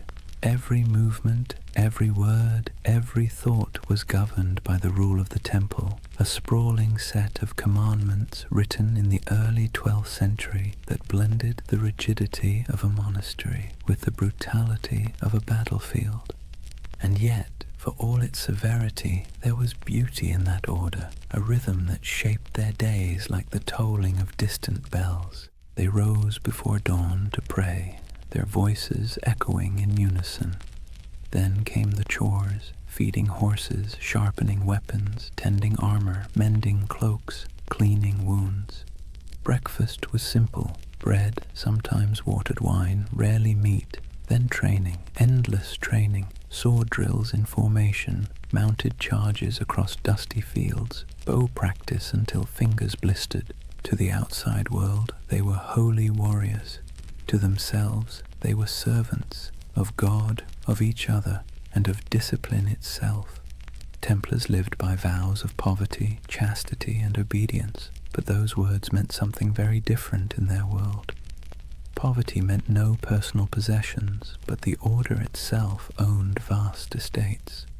Chastity meant avoiding women entirely, even in conversation, an easier rule to write than to live by. And obedience meant complete submission to one's commander, even unto death. That last vow was the hardest, and the one that defined them. A Templar didn't fight for victory. He fought to obey. If ordered to hold a line, he held it. If ordered to die, he died. There was no hesitation, no bargaining, no emotion. In battle, this made them terrifying. Other soldiers might panic, flee, or waver. The Templars never broke formation. Even when surrounded, they fought in silence, red crosses vanishing one by one into the dust. It's tempting to romanticize that kind of devotion, but there was nothing romantic about it. It was hard, mechanical, and often lonely. Templars were forbidden to embrace their own brothers without permission, forbidden to joke or sing frivolously, forbidden to play games of chance. Even laughter was discouraged, except in moderation. Their armor too reflected that restraint, plain, functional, unadorned. No bright colors, no gilded crests, only the red cross sewn near the heart. It was said that when the Templars rode into battle, the sound of their charge was unlike anything else. Not the roar of chaos, but the low thunder of synchronized hooves, a kind of terrible harmony. They weren't the largest army in the Crusades, nor the most numerous, but they were the most feared, because the enemy knew they wouldn't stop. Every Templar learned to fight and die as part of something greater, and that mindset extended beyond the battlefield. Inside their commanderies, every task, no matter how small, was done with the same ritual precision. From the folding of cloaks to the cleaning of armor, everything had its method. The order saw chaos as the devil's playground, and order as divine. Imagine the life of a young recruit, a sergeant or a serving brother, joining the temple. He would begin as an associate, working the stables, tending the fields, carrying water. He'd sleep on straw, wake before dawn, pray, eat little, speak less. The nights might seem distant, stoic men of few words, but in truth everyone shared the same weight of silence. Templar silence wasn't emptiness, it was control. They believed words carried danger, pride, gossip, temptation. So they learned to communicate through gestures and glances, through efficiency rather than expression. Meals were eaten in near silence, a monk reading scripture aloud while others chewed. If you wanted salt, you didn't ask, you pointed. If you needed bread, you waited your turn. Over time, that silence became a kind of language, a pulse that connected them more deeply than speech ever could. And perhaps that's why their discipline bordered on the sacred. Their punishments were severe but predictable. A brother who broke his vows, who stole, lied, or behaved pridefully, might be stripped of his cloak, forced to eat on the floor, or made to lie face down during Mass while others stepped over him. For grave offenses, he could be expelled entirely, his red cross torn away like a soul in exile. But for most, it never came to that. The Templar mind was trained like a blade, sharp, steady, and resigned.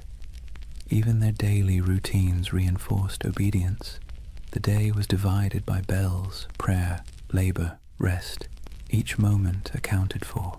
They prayed before battle, after battle, before eating, before sleeping. Every act was sanctified, every breath a form of worship. And yet, for all their austerity, there was a quiet humanity beneath it. The rule allowed small comforts, wine on holy days, the company of brothers during feasts, laughter when earned. They kept dogs and falcons. They played music sometimes, though always solemnly. Their lives weren't joyless, just measured. To outsiders, that restraint looked inhuman. To insiders, it was peace. Because here's the thing, medieval life was unpredictable, dangerous, and filthy. Plague, famine, war, it was all chaos. The Templars built a life where everything made sense, a world of routine, duty, and clear purpose. That order was their sanctuary. And yet, there's a strange irony in that. For all their vows of humility, the Templars radiated pride. Not arrogance exactly, but a certainty that they were different, chosen. While other knights fought for lords, women, or glory, the Templars fought for eternity. Their enemy wasn't just flesh and blood, it was sin itself. That certainty gave them strength, but it also made them untouchable. When they marched through cities, people stepped aside. Their white mantles glowed in the sun. Children watched them pass in awe. Priests blessed them. Merchants envied them. Kings tolerated them. And slowly, without realizing it, they became what they were sworn to resist, powerful, privileged, and proud. Their discipline, once spiritual armor, became something colder, a mask. By the late 13th century, the Templar ideal had begun to crack. The Holy Land was lost, the Crusades had soured, and yet the Order still trained, still prayed, still obeyed, as if nothing had changed. It's almost haunting, that image. An army without a war, marching in perfect silence toward a future that no longer needed them. They kept their rituals alive even as their purpose faded. The morning prayers, the vows, the cold meals, the endless drills, like monks in armor performing the same liturgy long after the congregation had gone home. If you had visited a Templar stronghold, then, say, Tomar in Portugal, or the great fortress of Crac de Chevalier, you'd have seen perfection on the surface, polished discipline, unbroken ranks, but beneath it, something else was stirring, uncertainty. What happens to an order built for holy war when holiness itself goes out of fashion? The Templars didn't have an answer. They just kept obeying. And maybe that's the tragedy.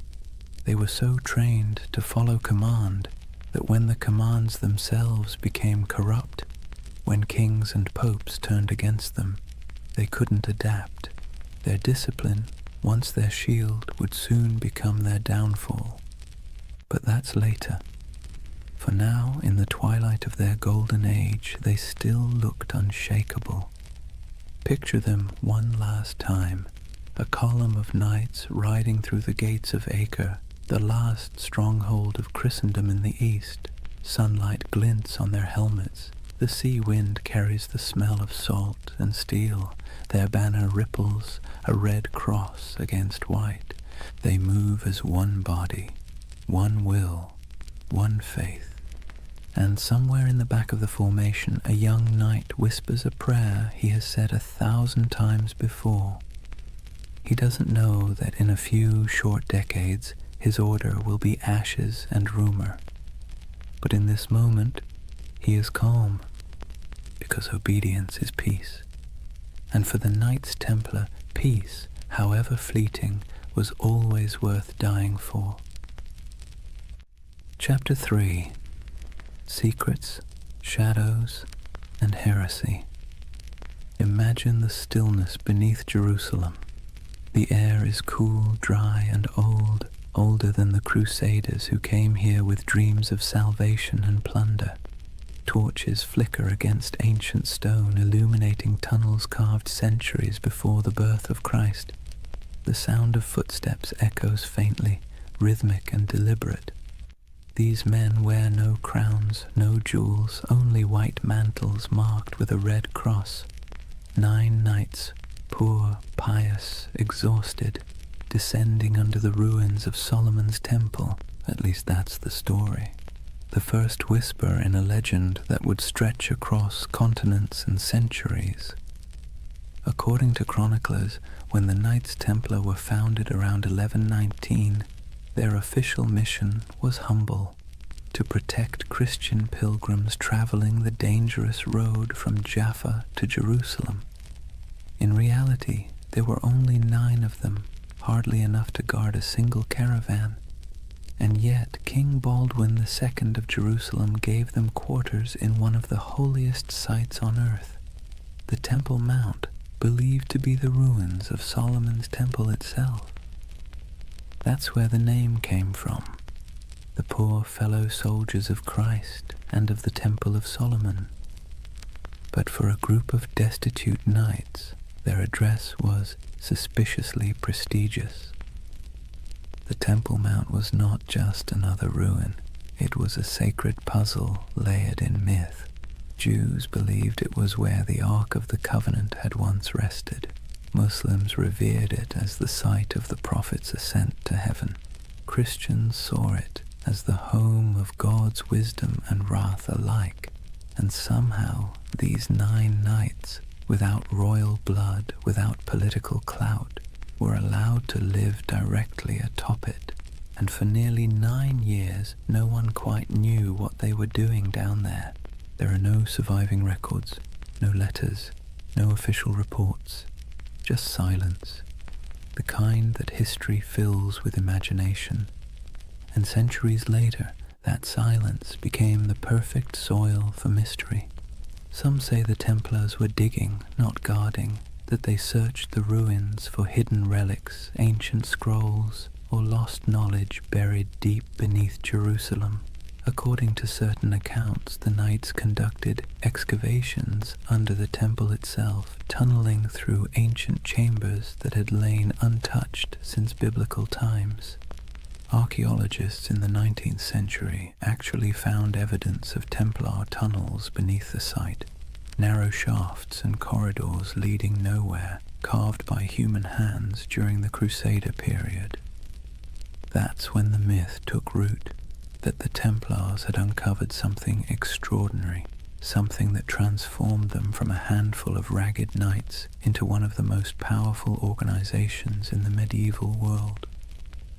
What was it? The Ark of the Covenant? The Holy Grail? Secret knowledge from King Solomon himself? Or perhaps something less tangible? A myth so potent it didn't need to exist to be believed. It's easy to see why the story stuck. The Templars' rise defied logic. They appeared out of nowhere, impoverished, under-equipped and obscure. Then, almost overnight, they became legends. Their fame spread through Europe like wildfire. Popes blessed them. Kings donated land. The church gave them privileges no other order had ever held. They could collect tithes, build fortresses, even run their own banks. Within decades, they were richer and more influential than most monarchies. How does that happen unless you've found something powerful? Of course, the historian in us can explain it rationally. Europe was full of eager donors. The Crusades were romanticized as a holy cause.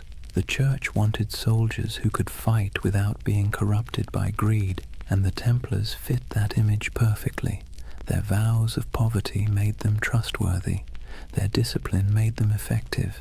Their myth was self-reinforcing, but reason rarely wins the imagination. And so the legend persisted that beneath the stones of the Temple Mount, they discovered secrets the church itself feared. Hidden teachings, forbidden wisdom, proof that faith was not as simple as it seemed. You can almost hear the whispers, a flicker of torchlight in the dark, the scrape of metal against stone, the muttered Latin of a prayer or a spell. It's nonsense, of course, probably, but beautiful nonsense. That's the curious power of the Templar myth. It lives in the gap between faith and doubt, between the seen and the unseen. Take the idea of the Grail, for instance. In medieval Europe, the word didn't mean a chalice at first. It meant a vessel of divine mystery, something that contained the essence of truth. The connection between the Templars and the Grail only appeared centuries later, in 12th and 13th century romances, when poets like Chrétien de Troyes began weaving stories of knights, purity, and hidden relics. Those tales weren't history. They were dreams, but dreams with staying power. To the medieval mind, it made perfect sense that the holiest warriors would be the keepers of the holiest object. And to the modern mind, still restless in the dark, it makes perfect sense that an empire's rise must hide a secret. Maybe that's why the Templars continue to haunt us, because we can't resist the idea that someone, somewhere, found the truth and kept it to themselves. But beneath the mystique, there's something more mundane and more fascinating. The real secret of the Templars wasn't gold or relics. It was organization. While other crusader groups floundered in chaos, the Templars built a system. They turned faith into logistics. They mastered record-keeping, finance, communication, and property management at a level Europe had never seen before. Their commanderies stretched from Scotland to Syria, forming a network that could move money, men, and messages faster than any king's court. They were medieval globalists, an early blueprint for the international corporation. That was their real treasure, their true grail, not buried under Jerusalem, but written in ledgers and sealed with wax. Still, it's fun to imagine the other version, the one where those 9 knights, by flickering torchlight, brushed away centuries of dust and found something that made them more than soldiers, something that whispered of destiny, because that's the romantic engine of the Templar myth, that somewhere in their cold discipline and rigid faith, they touched a kind of forbidden light. Maybe it wasn't treasure, maybe it was understanding. The Church would later accuse them of heresy, of denying Christ, of spitting on the cross, of worshipping strange idols, all of which sound absurd, until you remember how much they changed between those first 9 nights and the empire they became. Power always transforms faith, sometimes subtly, sometimes completely, and perhaps in those long tunnels beneath the temple, the transformation began. There's a moment halfway between legend and history when we can almost see it. 9 men on their knees, torches flickering, the stones around them whispering echoes of the past. They think they're praying, but maybe in that silence something ancient is listening. And maybe that's why the myth still holds us, because even if the Templars never found the Ark or the Grail or any secret knowledge at all, they still uncovered something remarkable, the power of belief itself. They discovered how mystery can move empires. Imagine a candle-lit chapel deep in the hills of France. The walls are rough stone, the air thick with incense and dust. In the dim light, the symbol of the Red Cross flickers faintly across banners and shields stacked neatly against the wall. A handful of knights kneel in silence before an altar, not before the crucifix, but before something older, stranger, covered in a cloth of deep red. No one speaks, only the low chant of prayer, rhythmic and hypnotic, filling the space like the hum of bees in a summer field. This is the image that has haunted storytellers for centuries. The idea that the Knights Templar possessed secret knowledge, perhaps even a relic of impossible power. And like all the best myths, it's never quite clear whether we want it to be true or whether we enjoy believing it's hidden. The legend of the Holy Grail, for instance, didn't actually begin with the Bible. It began with poets. Around the late 12th century, when the Templars were at their most powerful, A French poet named Chrétien de Troyes wrote of a mysterious grail, a shining vessel carried in a sacred procession, capable of granting eternal nourishment and divine wisdom. He never called it holy, nor said it was a cup. Later, writers turned it into the chalice of Christ, the cup of the Last Supper, or the vessel that caught his blood at the crucifixion. But in Chrétien's day, the Grail was simply something too sacred to name directly. And in that ambiguity, the Templars found a shadow, because who else fit the image better?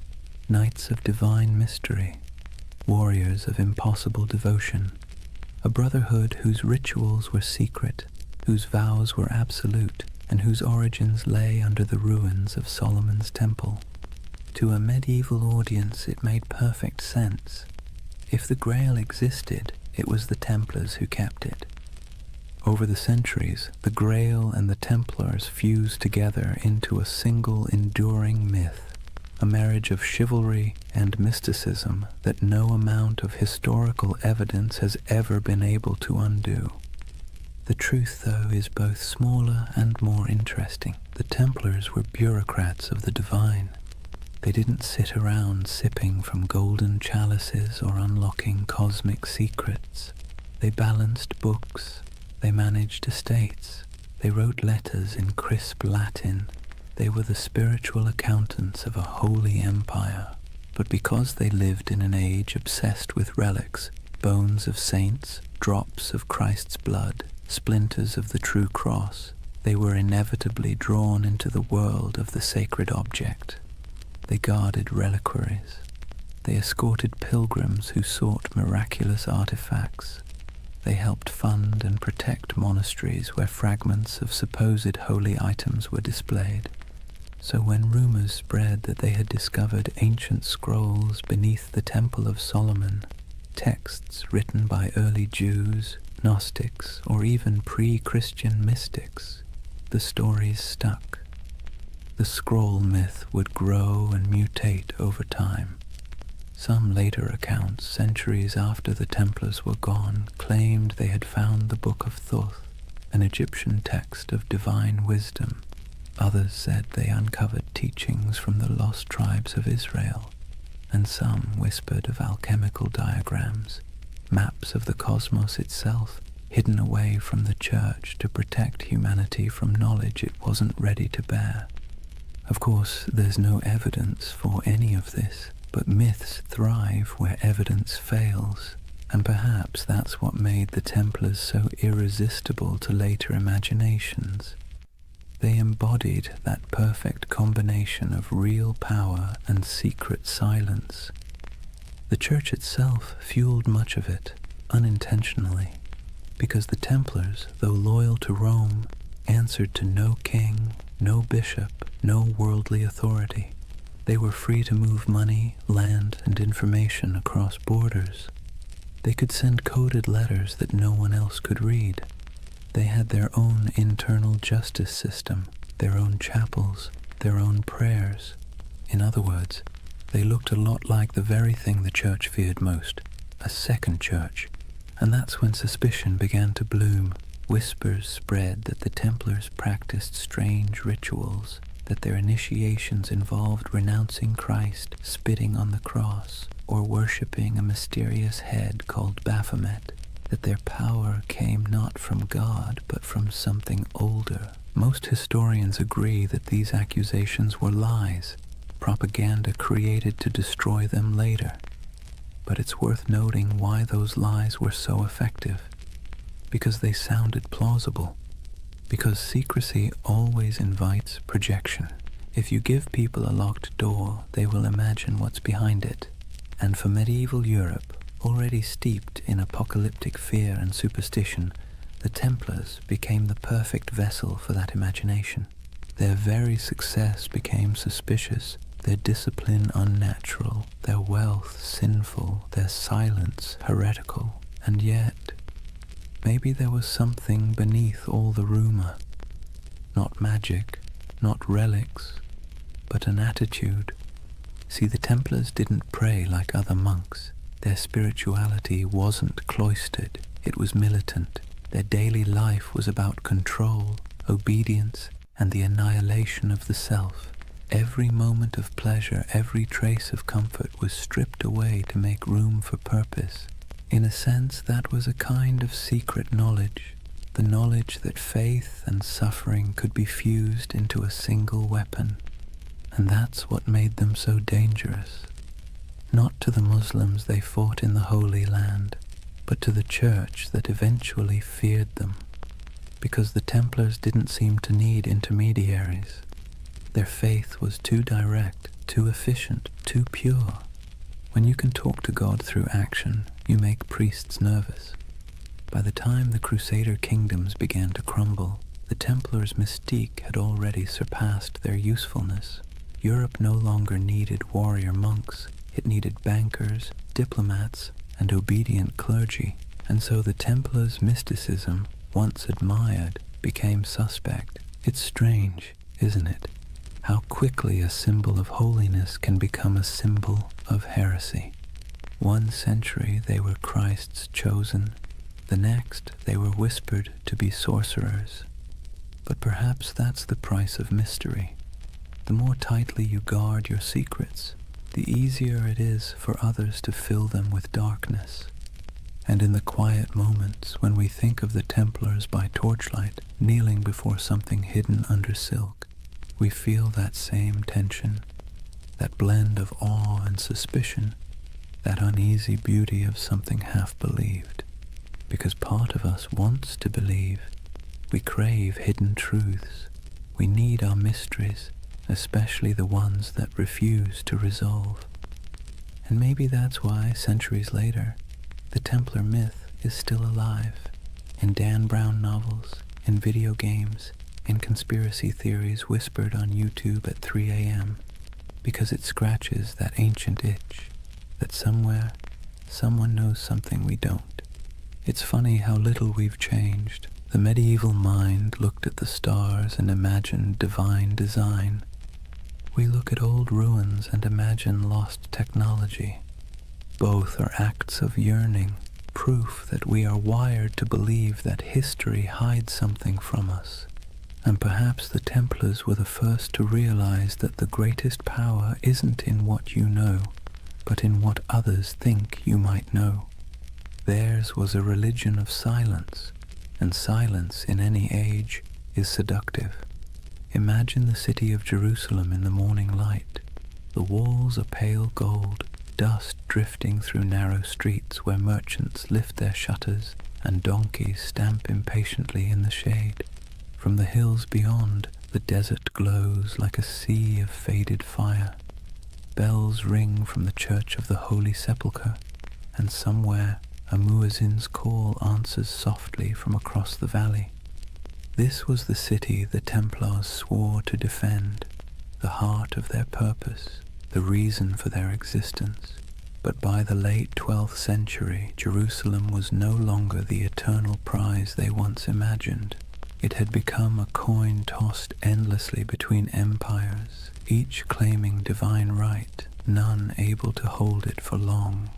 The cracks began, as they so often do, with pride. The Crusader kingdoms, those fragile Latin states carved out after the First Crusade, had grown decadent and divided.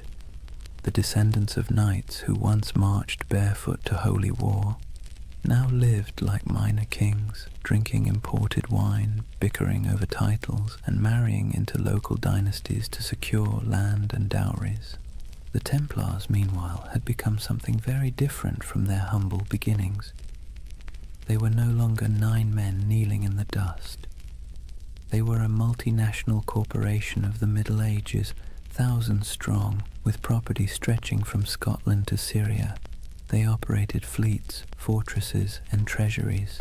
They could lend money to kings and fund crusades outright.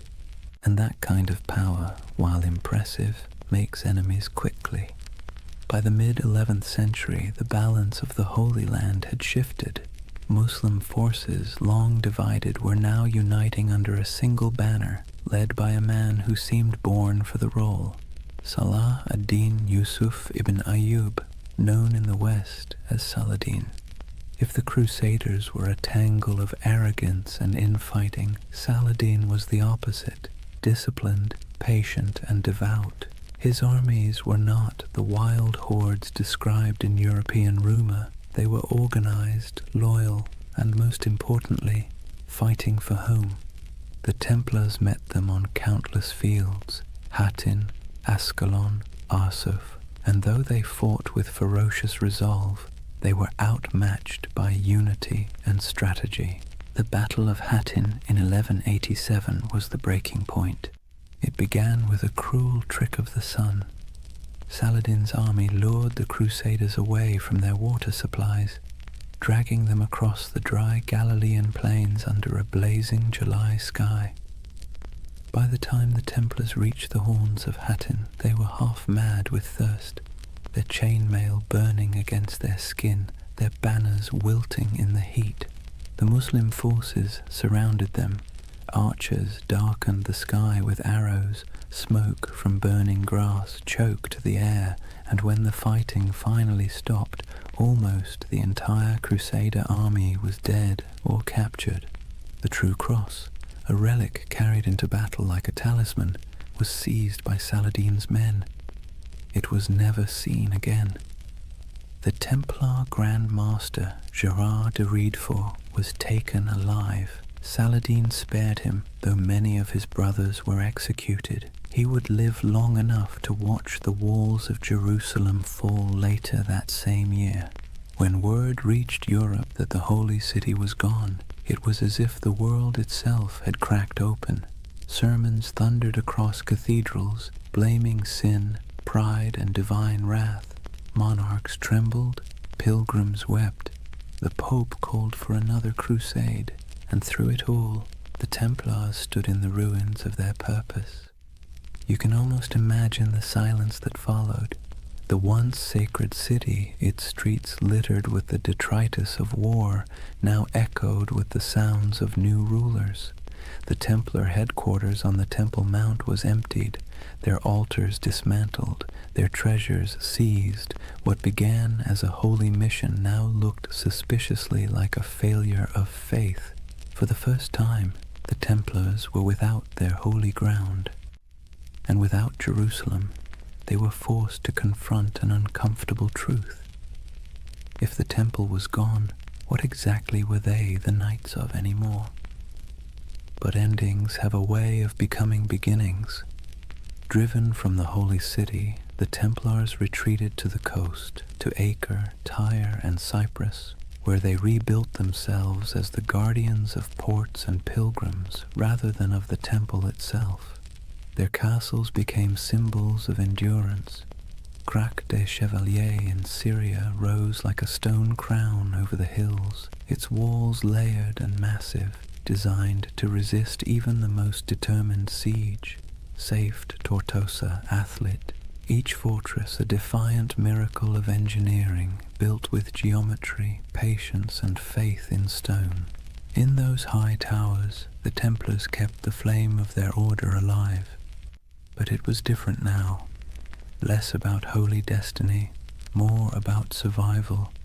Their discipline hardened into something colder. Their prayers became shorter, their eyes sharper. They trained recruits not to imagine glory, but to endure isolation, hunger, and the dull ache of endless duty. And yet, despite all this loss, their legend somehow grew. Europe romanticized them even as the Holy Land slipped away. Chroniclers back home painted the Templars as holy martyrs, holding back the tide of heathens. Donations poured in. New recruits arrived from noble families eager for redemption. It's one of history's great ironies. The worse they failed in the East, the more powerful they became in the West. But under the surface, something had changed. Their order was no longer about the sacred geography of Jerusalem. It was about the machinery of power. And in that subtle shift from spiritual to financial, the seeds of their downfall were already being sown. When the Crusades began, the Templars fought for the soul of Christendom. By the 13th century, They were its bankers. They lent to kings and nobles, secured transport for crusading armies, and managed estates that rivaled monasteries in wealth. Their temples in Paris, London, and Aragon became repositories for gold and secrets. Some said their vaults held the lost relics of the East. Others whispered that beneath their churches, tunnels led to rooms where initiates swore oaths in candlelight, swearing not to crown or cross, but to something older. In truth, those basements probably held nothing more exotic than ledgers and coin chests, but perception, as always, was more dangerous than reality. To kings in debt, the Templars' wealth was an insult. To the Church, their independence was heresy. And so, while the Templars rebuilt their fortresses and continued their crusading vows, the world around them quietly changed. New powers rose, old faiths fractured. Europe began to turn inward, to trade, to politics, to profit. The dream of Jerusalem faded like smoke on the horizon. The Templars became relics themselves, living fossils of an age of faith that no longer fit the world they helped create. And perhaps that's the tragedy at the heart of their story. They were men who built a system so efficient, so disciplined, that it outlasted their original purpose. Their creed was supposed to die with Jerusalem, but it didn't. It calcified. It spread through Europe's veins, into its banks, its armies, its bureaucracies. Even as they prayed for salvation, they were laying the groundwork for capitalism, for modern finance, for the idea that faith could be managed like currency. When you think about it, that might be their most heretical legacy of all. In the distance, though, back on those coastal walls, you can almost still hear the wind off the sea whistling through the battlements of Acre. The Templar banners still flutter there in imagination, crimson crosses fading against the salt air. They never stopped believing they could reclaim the Holy Land. They never stopped waiting for the day the horns would sound again. But faith, like empire, has tides, and the tide was already receding. Imagine standing on the ramparts of Acre at twilight. The sea stretches endlessly westward, glowing copper beneath the dying sun. Seagulls drift above the harbor where broken ships list in the water, their masts creaking softly. Behind you, the wind carries the scent of smoke and salt, and the low, steady hum of prayer from men who know the end is coming. This is the world of the final crusades, not the holy fire of the first generation, not the fevered marches of kings and saints, but a quieter, more desperate echo. The age of glory was over. What remained was a grim, bureaucratic persistence. Wars fought on borrowed faith, borrowed time, and borrowed money. By the late 13th century, the Kingdom of Jerusalem existed mostly on parchment and in memory. Its capital, if one could call it that, was Acre, a coastal city pressed between a restless sea and endless desert.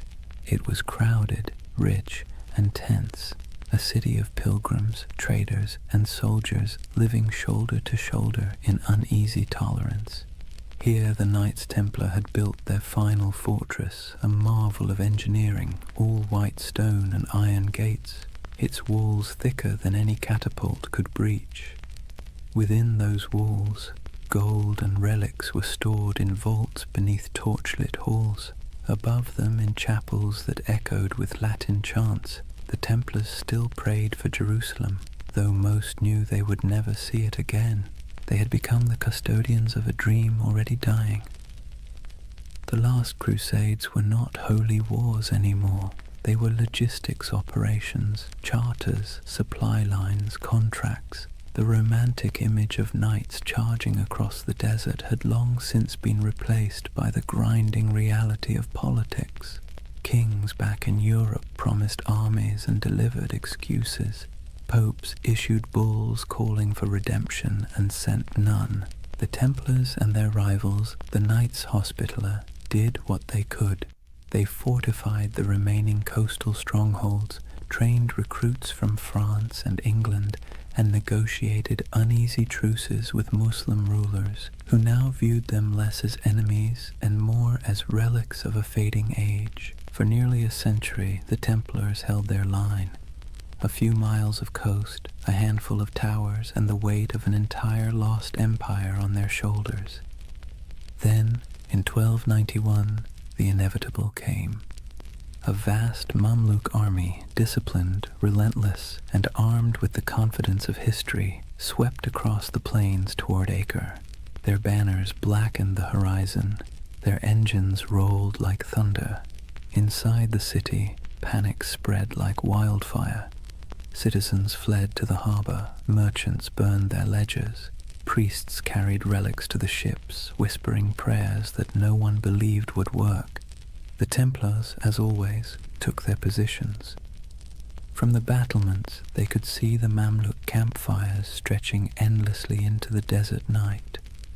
The siege began with drums, then fire, then days of unbroken assault. It was not the glorious last stand of legend. It was chaos. Stones crashed into the towers, arrows rained like iron hail, walls cracked and bled dust. The Templars fought with methodical silence, their discipline unbroken even as everything around them burned. Eyewitnesses would later write that when the outer wall finally collapsed, the sound was like a mountain giving way. Within days, Acre was gone. The Templar fortress fell piece by piece, and those who survived fled to their ships, carrying little more than their order's banner and the bitter taste of failure. When the city burned behind them, so did the last true Crusader stronghold in the Holy Land. It was over. The Crusades had lasted nearly 2 centuries, and now, after all the pilgrimages, sieges, and sermons, the Holy Land was once again entirely in Muslim hands. For the Templars, the loss was more than strategic, it was existential. They returned to Europe as an army without a battlefield, an order without a purpose. Their castles in the east were gone, their mission obsolete, but they were still wealthy, still disciplined, and still bound by vows that made them useful or dangerous, depending on who was watching. They settled mostly on the island of Cyprus, rebuilding their headquarters there. From its harbors, they continued to dream of returning to the Holy Land, though it was clear to everyone that the age of crusades had passed. But faith is a stubborn thing. The Templars still believed that their duty was not complete. They trained, prayed, and planned as if the next crusade was always just one papal decree away. And Europe for a while humored them. Popes still called them the sword of the church. Kings still borrowed their money. Peasants still whispered prayers for them. But under the surface, the world was changing. Trade was replacing war. Cities were replacing castles. Banks were replacing swords. And the Templars, with their vast holdings and network of treasuries, found themselves at the uncomfortable center of this transition.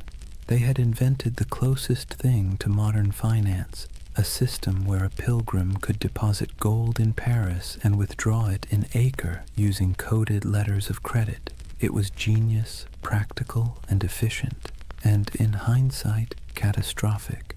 Because when the wars ended and the debts came due, kings looked at the Templars' wealth and saw temptation, not salvation. Especially one king in particular, Philip IV of France. Philip was a man both pious and paranoid. He owed the Templars enormous sums of money, loans for his wars, his court, his vanity. But he also saw their independence as an affront. They answered not to him, but to the Pope. Their fortresses in France were like miniature states, their archives sealed and secret, and the more Philip learned about them, the more their silence unnerved him. Rumors spread of strange initiation rites, of heretical symbols, of men kissing the cross in reverse. Nonsense, most likely, but for a monarch looking to erase his debts and consolidate power, nonsense can be weaponized. In the years after Acre, Philip began to scheme. He courted the Pope, then bullied him. He planted spies among the Templars. He listened to gossip and invented the rest. The Templars, perhaps naively, continued to operate as they always had, holding mass, training knights, managing estates. They trusted in their reputation, in their service, in their holy mission. They never realized that while they were guarding against heathens abroad, the real danger had been quietly gathering at home. In the fall of 1307, France was restless. Taxes were high, the treasury was strained, and the king's legitimacy was fragile. Philip needed an enemy. And what better villain than a secretive, wealthy brotherhood whose glory had long since faded into rumor? The Templars were about to learn a lesson the Romans once taught long ago, that power without narrative is just a target. Their story had begun with oaths whispered beneath the Temple of Solomon. It was about to end in the flicker of torches and the hiss of sealed orders. History, like the sea, has its own rhythm, rising, falling, devouring. The Templars, once masters of both faith and war, had finally drifted too far from shore. Their banners would not fall on the battlefield, but in the courts of kings. Their last enemy would not wield a sword, but a quill. The Crusades had ended, but the Inquisition was just beginning. Imagine Paris in the early morning of October 13th, 1307. The air is cold, the mist heavy. Bells toll softly from the towers of Notre Dame, their echo rolling over the Seine. Most Parisians are still asleep, unaware that within the hour history itself is about to shift. Across the city, a quiet army stirs. Royal messengers slip through fog-damp alleys, carrying sealed orders bearing the king's personal wax seal. Soldiers, sworn to secrecy, assemble at street corners and bridges. They don't yet know who they're hunting, only that the order comes directly from Philip IV, and that disobedience would mean ruin. When the sun finally breaks the horizon, the trap is sprung. Every Templar house in France, every fortress, every commandery, every quiet estate hidden among vineyards and fields is surrounded. Gates splinter, iron boots echo down stone halls. The knights of the temple, warriors who once faced Saracen armies in the blazing deserts of Palestine, are dragged from their beds half-dressed, bewildered, accused of crimes so grotesque they can barely comprehend them. Blasphemy, idolatry, heresy. The list reads like something pulled from a fever dream, but this was no dream. It was politics, dressed in the robes of faith. Let's be clear, Philip IV was not a fool. He was something more dangerous, clever, desperate, and convinced of his divine right to do whatever was necessary to hold his kingdom together. He had bled France dry with wars against England, then with his campaigns to tax the clergy. When the church resisted, he struck back, exiling the Pope from Rome, installing his own candidate, and essentially turning the papacy into a branch office of the French crown. That Pope was Clement V, a man whose spine was as soft as the velvet cushions he sat on. Officially, he ruled from Rome. In practice, he lived under the shadow of Philip's will, a papal puppet relocated to Avignon. And so, when the King of France whispered that the Templars were dangerous, heretics, maybe even satanic, Clement listened. But the real accusation wasn't spiritual, it was financial. The Templars held vast wealth, not in piles of coins, but in something far more threatening: records, ledgers, IOUs. They were Europe's most sophisticated bankers, managing royal treasuries, facilitating trade, and holding deposits from nobles who trusted their vaults more than their own castles. That included Philip himself, who now owed them so much that, if they called in their debts, France might collapse. And so, with one order, Philip did what every indebted man has dreamed of doing since time began. He erased the balance sheet. The raids were coordinated with surgical precision.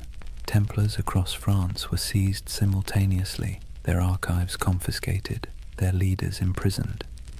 Jacques de Molay, the Grand Master, was arrested in Paris, along with his top commanders.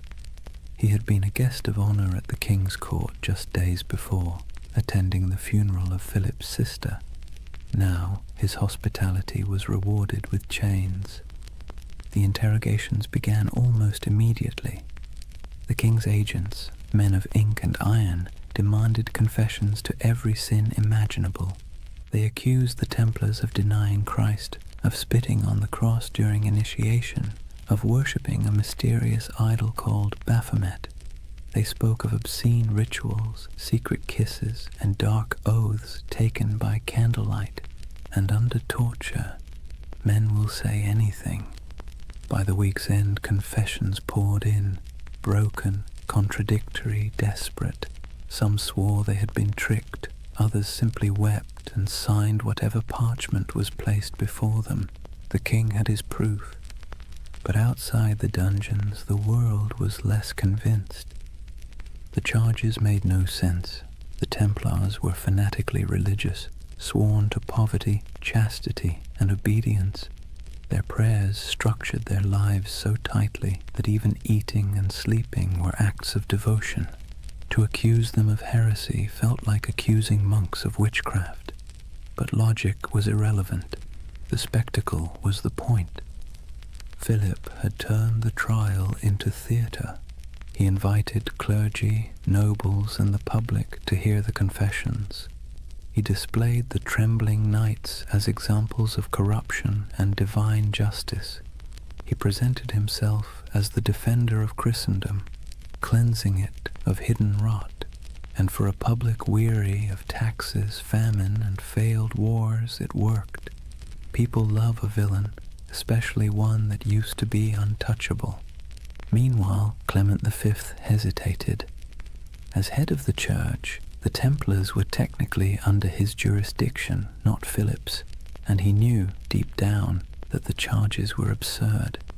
He issued cautious letters demanding the Templars be handed over to papal investigators, but Philip ignored him. France was already playing judge, jury, and executioner. When the Pope finally summoned his courage to intervene, the damage was done. Across Europe, the accusations had spread like wildfire. Other kings, seeing opportunity, followed Philip's lead. Why not confiscate a few Templar estates? Why not seize their gold, their horses, their lands? After all, if France was purging the heretics, who wanted to look soft on sin? One by one, Europe's monarchs turned on their former protectors. In England, Edward II hesitated at first. He actually liked the Templars, but papal pressure forced his hand. In Spain and Portugal, the order was dissolved and reborn under new names, with new insignia, to preserve their assets while appeasing the church. In Germany and Italy, their properties were quietly absorbed by the Hospitallers, rivals who had survived by being slightly less rich and slightly less suspicious. But in France, there was no mercy. The king's prisons overflowed with knights. Some recanted their forced confessions, and for that they were burned alive. Others were kept in darkness for years, their order formally disbanded by papal decree in 1312. As the walls closed in, Jacques de Molay remained calm. His life, by then, had been one long act of faith. He had fought in Outremer, negotiated with kings, and seen the fall of Acre. He knew what it was to lose everything. But this betrayal, this twisting of faith into a weapon, was something colder. He endured years of imprisonment, interrogation, and humiliation before being brought once more into public view. On March 18th, 1314, the king staged one final spectacle. Molay and 3 senior Templars were led onto a platform erected on the Ile de la Cité, a small island in the Seine, directly across from the royal palace. The crowd gathered in silence, expecting confessions and repentance. But instead the old man, gaunt, weary, his hair turned white in prison, stood tall and spoke words that would echo for centuries. He retracted every confession, declared the order innocent, condemned the lies, the cruelty, the injustice. The crowd gasped. The executioners hesitated. Even Philip's officials seemed unsure what to do. But the king, unmoved, ordered the fires lit immediately, and as the flames climbed, witnesses said Jacques de Molay did not scream. He stood, unmoving, until the smoke swallowed him. According to legend, with his final breath, he called down a curse, summoning the Pope and the King to meet him before God within a year. It sounds like myth, but here's the strange part. Both men did die within 12 months. Philip collapsed suddenly during a hunting trip. Clement succumbed to illness not long after. Their bodies, it was said, refused to rest peacefully. One burned, one desecrated by lightning. History, for once, indulged in poetic justice, and so ended the Knights Templar, at least on paper. Their castles were seized, their treasure vanished, their order dissolved, but their legend, that refused to die. Whispers began immediately, of ships slipping away from La Rochelle under cover of night, carrying gold, relics, and sacred texts, of surviving knights who fled north to Scotland or vanished into the Alps, of secret brotherhoods, the Freemasons, the Rosicrucians, who claimed descent from the last guardians of the temple. It's hard to tell where history ends and myth begins. Maybe they're the same thing now, a story too powerful to stay buried. The fires of Paris went out, the ashes scattered. But in the imagination of every generation since, the Templars never stopped riding. Their red crosses still gleam faintly in the dark corners of our collective memory, where faith and conspiracy meet like 2 mirrors reflecting forever. Chapter 4. The Fall, the Curse, and the Immortal Legend. Take a deep breath and picture it again. Paris, 1314. The sun setting behind the grey spires, the river glinting like a blade, the crowd dispersing after the execution, their murmurs fading into the wind. For a moment, the city feels hollow. The flames have gone out, the smoke has thinned, and all that remains of the Knights Templar is the faint scent of burning oak and the whisper of rumour. It should have ended there, but history, like fire, has a way of smouldering long after the last spark dies. They say Jacques de Molay's final words were a curse. He called out from the pyre, summoning Pope Clement and King Philip to appear before the judgment of God within a year. The legend says his voice did not tremble. It carried through the crowd, past the walls of Paris, past the gilded windows of the royal palace, carried by the smoke as if heaven itself were listening. And then, as the flames consumed him, something strange happened. The air shifted. The crowd fell silent. Even the guards who had lit the pyre looked uneasy, like men who had just seen something they shouldn't have. You can almost hear the echo, soft, defiant, and final. Within 1 year you will answer before God. It's the kind of line that sounds too neat to be true. And yet, history, either by coincidence or poetic design, obliged. Within a month, the Pope fell ill. Clement V's body gave out after years of stress, guilt, and compromise. His corpse was placed in a monastery awaiting burial, but as if on cue, the monastery caught fire. The flames consumed the chamber, and the papal body, already lifeless, was said to have sat upright in the coffin, engulfed in flames, as though the curse had come to collect. Not long after, King Philip went hunting in the forest of Fontainebleau.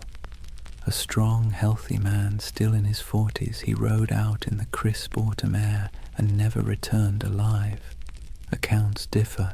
Some say he fell from his horse, struck his head, and lingered for days in agony.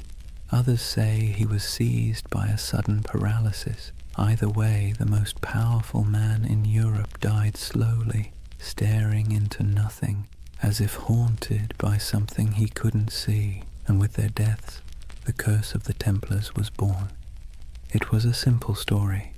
2 men destroyed by the vengeance of a martyred knight, but it grew quickly.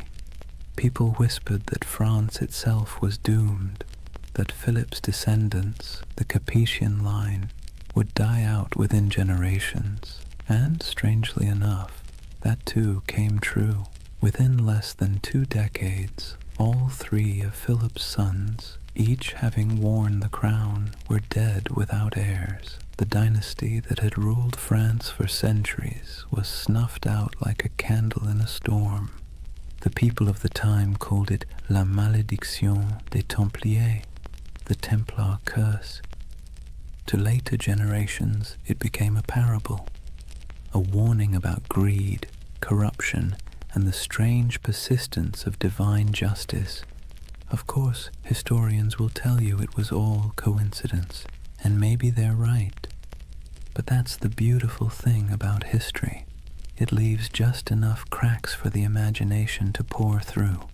When you close your eyes and think of those final days, it's not hard to believe that something larger was at work, a kind of cosmic balancing act, subtle and cruel. The Templars, who had built their order on discipline, loyalty, and faith, had been betrayed by those who claimed to uphold the same virtues. And perhaps, just perhaps, the universe took notice. Yet even as their bodies turned to ash, their legend began to breathe again. Within a generation, stories of the hidden treasure of the temple began to surface. Gold, relics, and ancient knowledge spirited away from France before the arrests. Ships loaded in secret at the port of La Rochelle, sailing west into the mist. Some claimed they vanished into Scotland, others into Portugal, and some said they crossed the ocean itself, centuries before Columbus, to lands unknown. The myth of the lost Templar fleet became the fuel for countless tales. Sailors swore that on stormy nights they'd seen ghost ships bearing red crosses on their sails, gliding silently across the waves. Monks whispered of secret vaults beneath cathedrals where the last Templars hid sacred relics, and among peasants and pilgrims alike a quiet belief took root. The Templars were not dead. They had merely gone underground, waiting for the world to be ready again. It was an idea too romantic, too mysterious to fade. The church had tried to erase the order's name, to burn their banners, melt their seals, and scrub their records. But the Templars had built something deeper than stone. They had built a story, one that couldn't be killed with fire or buried in royal decrees. And the story began to change shape. In the Middle Ages, people whispered that the Templars had discovered the Holy Grail beneath the ruins of Solomon's Temple, that the treasure they carried was not gold, but knowledge, secret doctrines, ancient scrolls, perhaps even relics of Christ himself. These weren't just bedtime stories, they were expressions of longing for a lost wisdom, a purer faith, a world where the sacred and the powerful were one and the same. It's strange, isn't it? The church destroyed them for being too secretive, too independent, and yet that very secrecy made them immortal. The less we knew, the more we wondered, and wonder, as every myth-maker knows, is the soil in which legends grow. By the 14th century, the Templars were ghosts. By the 15th, they were saints of imagination. By the 18th, they had been reborn entirely, absorbed into the rituals of the Freemasons, who borrowed their symbols, their oaths, and their mystique. Masonic lodges across Europe adopted the Red Cross, the sword, and the language of brotherhood. In their dimly lit halls, among candles and geometry, men in powdered wigs whispered oaths not unlike those once spoken in Jerusalem. And in those flickering moments, the Templars lived again, not as soldiers, but as symbols. Symbols of resistance, of hidden knowledge, of purity lost and truth buried beneath the weight of time. Somewhere along the way, their story stopped being about history at all. It became about us, about our hunger for mystery, our suspicion of power, our desire to believe that somewhere in the forgotten corners of time, the pure and the brave are still watching. And that brings us back to that fateful Friday, the 13th of October, 1307, the day that superstition itself was born. Before that morning, Friday the 13th meant nothing. It was just a date. But after the Templars were seized, tried, and condemned, it became a symbol of betrayal and bad luck. The day the innocent were destroyed by the powerful. The day faith was tested and justice mocked. The day one of the most disciplined brotherhoods in human history was wiped out in a single breath. Centuries later, we still flinch at that date without remembering why. Maybe that's the real curse, not divine vengeance, but cultural memory, a faint echo of injustice that hums quietly beneath the surface of modern life. Every time the calendar aligns and Friday falls on the 13th, we pass through that echo. Most of us shrug it off, but somewhere deep in the collective mind, a voice whispers, "Be careful." It's the whisper of a fire crackling on an island in the Seine.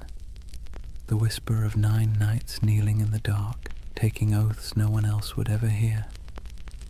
History loves to bury its ghosts, but ghosts, if nothing else, are patient, and so the legend of the Templars endures, not as a warning, not as dogma, but as a lullaby for the restless. A story that reminds us that even in corruption, there can be faith. Even in endings, there can be echoes.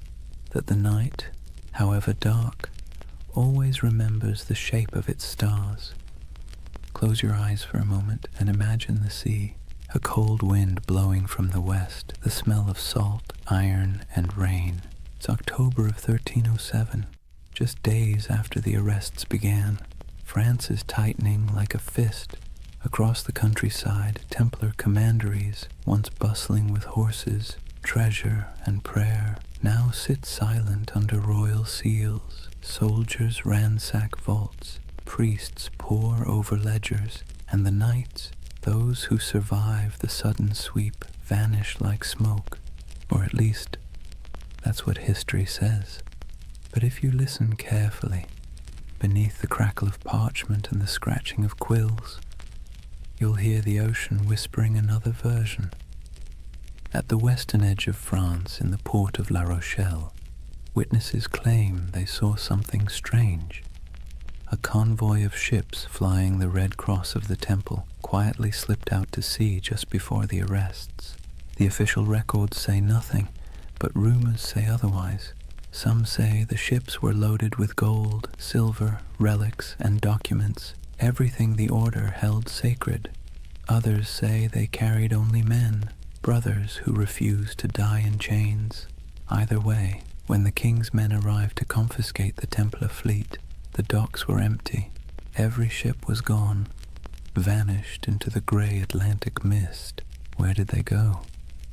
That question has haunted historians for centuries. Some claim they sailed north to Scotland, where King Robert the Bruce, excommunicated by the church, might have welcomed the outlawed knights. Scotland, after all, was in rebellion. Its land was cold, rugged, and far from papal reach. It's said that on the eve of Bannockburn in 1314, the same year Jacques de Molay was burned, a small band of armoured riders appeared on the battlefield, carrying the Red Cross. They turned the tide against the English, then disappeared as swiftly as they came. Is it true? Probably not, but as every good myth knows, plausibility is optional when the imagination takes hold. Others believe the Templars went west, farther than any Christian ship had gone, that they reached the shores of Portugal, and from there, the New World itself, centuries before Columbus. In Portugal, after all, the Templar legacy is easy to trace. King Denis, who admired the order's discipline and skill, quietly rebranded them as a new brotherhood, the Order of Christ. Same men, same property, same goals, different name. Under that new banner, they built fortresses, trained explorers, and financed voyages. Centuries later, one of their spiritual heirs, a man named Prince Henry the Navigator, would launch the Age of Exploration, and the Red Cross of the Templars would appear again, painted on the sails of caravels bound for Africa, India, and beyond. You've seen it before, even if you didn't notice it. The ships of Columbus, the sails of Vasco da Gama, the Red Cross fluttering against the wind. A silent inheritance, passed from the knights who once guarded pilgrims to the sailors who remapped the world. And so, some say, the Templars never truly vanished. They evolved. They traded swords for sextants and Jerusalem for the horizon. But there's another theory, quieter, stranger, almost tender in its melancholy, that many of the surviving Templars simply went home. Imagine them.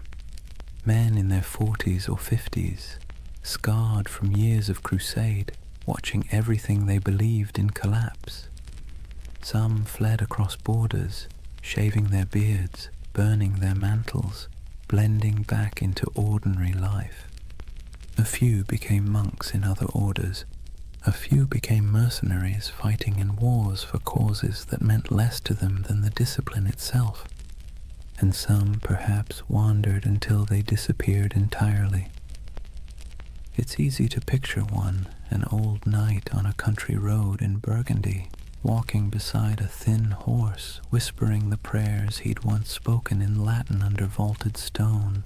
The world had moved on, but his habits hadn't. He still woke before dawn. He still ate in silence. He still believed that somewhere, somehow, the temple would rise again. History doesn't record their names, but you can almost feel their absence, like a missing note in a song. Meanwhile, in the cities, the myth began to grow. People whispered that the knights had gone underground, forming secret brotherhoods that passed their wisdom down through generations. Some pointed to the Freemasons, whose ceremonies echoed Templar oaths of loyalty and secrecy. Others to the Rosicrucians, the mystics of the Renaissance who claimed to guard ancient knowledge. And later still, to shadowy organizations whispered about in smoky taverns, societies of men who spoke in symbols, who wore rings marked with crosses, and who always seemed to know more than they should. Whether any of it was true didn't matter. What mattered was that the idea felt true, because deep down, humanity hates endings. We don't like to believe that things simply stop, that great movements vanish overnight. We'd rather imagine that somewhere, beneath the surface, the story continues. And maybe it does. In Scotland, legends grew of hidden lodges beneath cathedrals, where descendants of the Templars met by candlelight. In Spain and Portugal, old families claimed to possess relics from the temple, swords, seals, and parchments that no historian could trace. And in France the ghost stories began. Peasants said that on stormy nights they saw riders in white cloaks galloping through the woods near old commanderies, their torches flickering like stars. No hoofbeats, no voices, just the wind, the rain, and the sound of metal brushing against metal. The church called it superstition, but the peasants knew better. They said it was the Templars, still keeping watch. Centuries later, during the French Revolution, when mobs looted churches and burned archives, strange things were found. Stone carvings of Templar crosses hidden behind altars, letters sealed with wax bearing the order's symbol, and cryptic diagrams suggesting that not everything had been destroyed. Even Napoleon, the great skeptic, was rumored to have been fascinated by them. When he invaded Egypt in 1798, he brought with him not just soldiers, but scholars, engineers, and, oddly enough, men obsessed with the Templar myth. They saw the pyramids, the ruins of ancient Alexandria, and believed they were walking in the same footsteps as those mysterious knights who had once dug beneath Solomon's temple. It was as if every century rediscovered the Templars anew, each generation projecting its own dreams onto their ghost.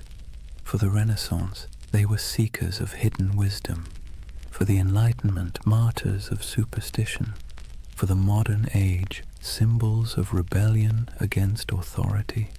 And through it all, their image never changed. White cloaks, red crosses, silent resolve. The perfect blend of purity and menace. That's the strange paradox of the Knights Templar. They began as humble monks sworn to poverty and ended as eternal figures of power. They were meant to defend faith but became symbols of doubt. They were destroyed for secrecy, and yet secrecy is what keeps them alive. When you trace their story from the ruins of Jerusalem to the myths of modernity, you realize that the Templars have become less a chapter of history and more a kind of mirror. Every age sees itself in them. Every conspiracy, every spiritual revival, every lost cause finds its reflection in their legend. Even today, their name is everywhere.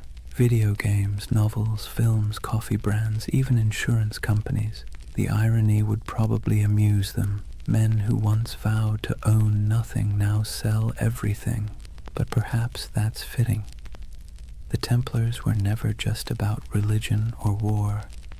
They were about the human need to believe in something that endures. And maybe that's why we can't stop imagining where they went. Not because we need the facts, but because we need the comfort of knowing that ideals, courage, loyalty, sacrifice, don't just die with men. They drift, they adapt, they survive. So when you think of those ships sailing out of La Rochelle into the fog, try not to see them as fugitives. See them as dreamers, as the embodiment of a simple, quiet truth.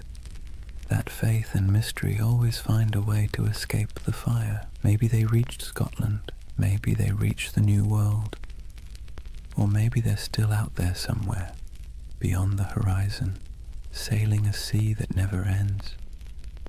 Imagine a cold dawn in Paris, 1307. The streets smell of smoke and fear. Bells toll somewhere in the distance, slow, heavy, deliberate. The king's guards march through the mist, their armor clattering like a death knell. Inside the stone halls of the royal fortress, a handful of exhausted men kneel before a tribunal. Their white mantles, once symbols of divine purpose, are now stained with dirt and tears. The red cross across their chests looks almost like a wound. These are the Knights Templar, the once unbreakable brotherhood now accused of heresy, blasphemy, and witchcraft. Their Grand Master, Jacques de Molay, stands among them. His face is gaunt, his hands tremble, but not from fear, from disbelief. Only a few years earlier, kings had begged for the Templars' loans, popes had blessed their missions, and merchants had trusted their vaults cults with fortunes. And now, the same powers that exalted them call them servants of the devil. Let's be clear, the charges were absurd. The Templars were accused of spitting on the cross during secret initiations, of worshipping a mysterious idol named Baphomet, a bearded head that supposedly whispered prophecies, of kissing each other's backsides as oaths of loyalty. It sounds like something invented by a drunk gossip trying to impress a tavern full of bored clerks. But in medieval Europe, rumor and heresy were as lethal as swords. Under torture, men confessed to anything. And King Philip IV of France, buried in debt to the Templars, knew that pain was cheaper than repayment. He wanted their treasure and their silence. So he ordered confession after confession until even the strongest broke. It's strange to imagine these were men trained to endure battle, to ride through sieges, to fight without sleep. And yet here they were, chained in dungeons, whispering prayers that turned into pleas. Some recanted immediately, others held firm until their bodies gave out. But through it all, one question pulsed beneath the surface like a heartbeat. Where is the treasure? Because according to legend, the Templars had amassed unimaginable wealth. Gold from Jerusalem, silver from Europe, relics from the Holy Land. They were bankers to kings, landlords to half of France, and custodians of secrets no one dared write down. When their order collapsed, that treasure simply disappeared. The official records show nothing.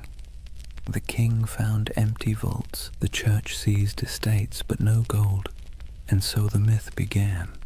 The missing Templar treasure has been called the most enduring unsolved mystery in medieval history.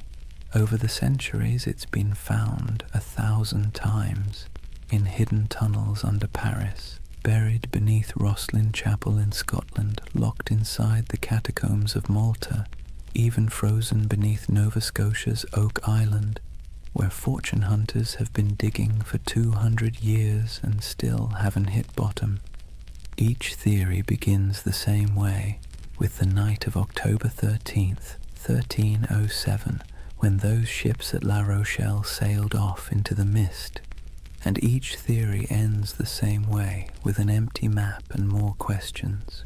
But maybe the treasure wasn't gold at all. Maybe what they protected wasn't wealth, but knowledge.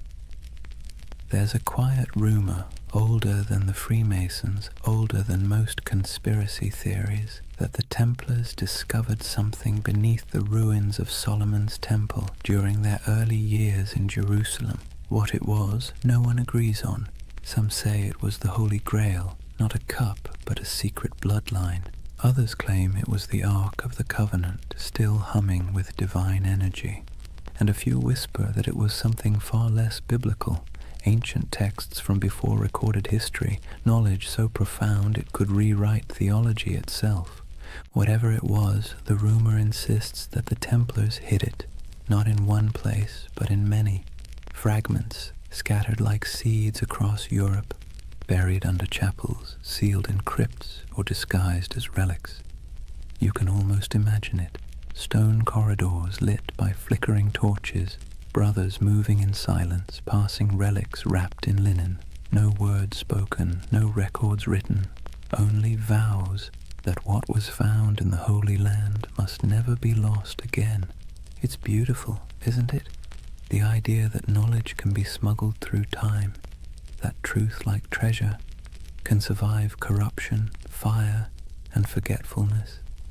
But let's pause, because the historian's mind has a way of ruining poetry. The truth is, most of what the Templars had was painfully ordinary. Farms, mills, vineyards, warehouses. Their treasure was bookkeeping. Still, the legend persists, because it speaks to something deeper, a yearning for meaning behind mystery. We want to believe that somewhere beneath the dust, something sacred still waits to be uncovered, and maybe, in a way, it does. Because even stripped of myth, The story of the Templar trials is a perfect reflection of how power consumes its own creation.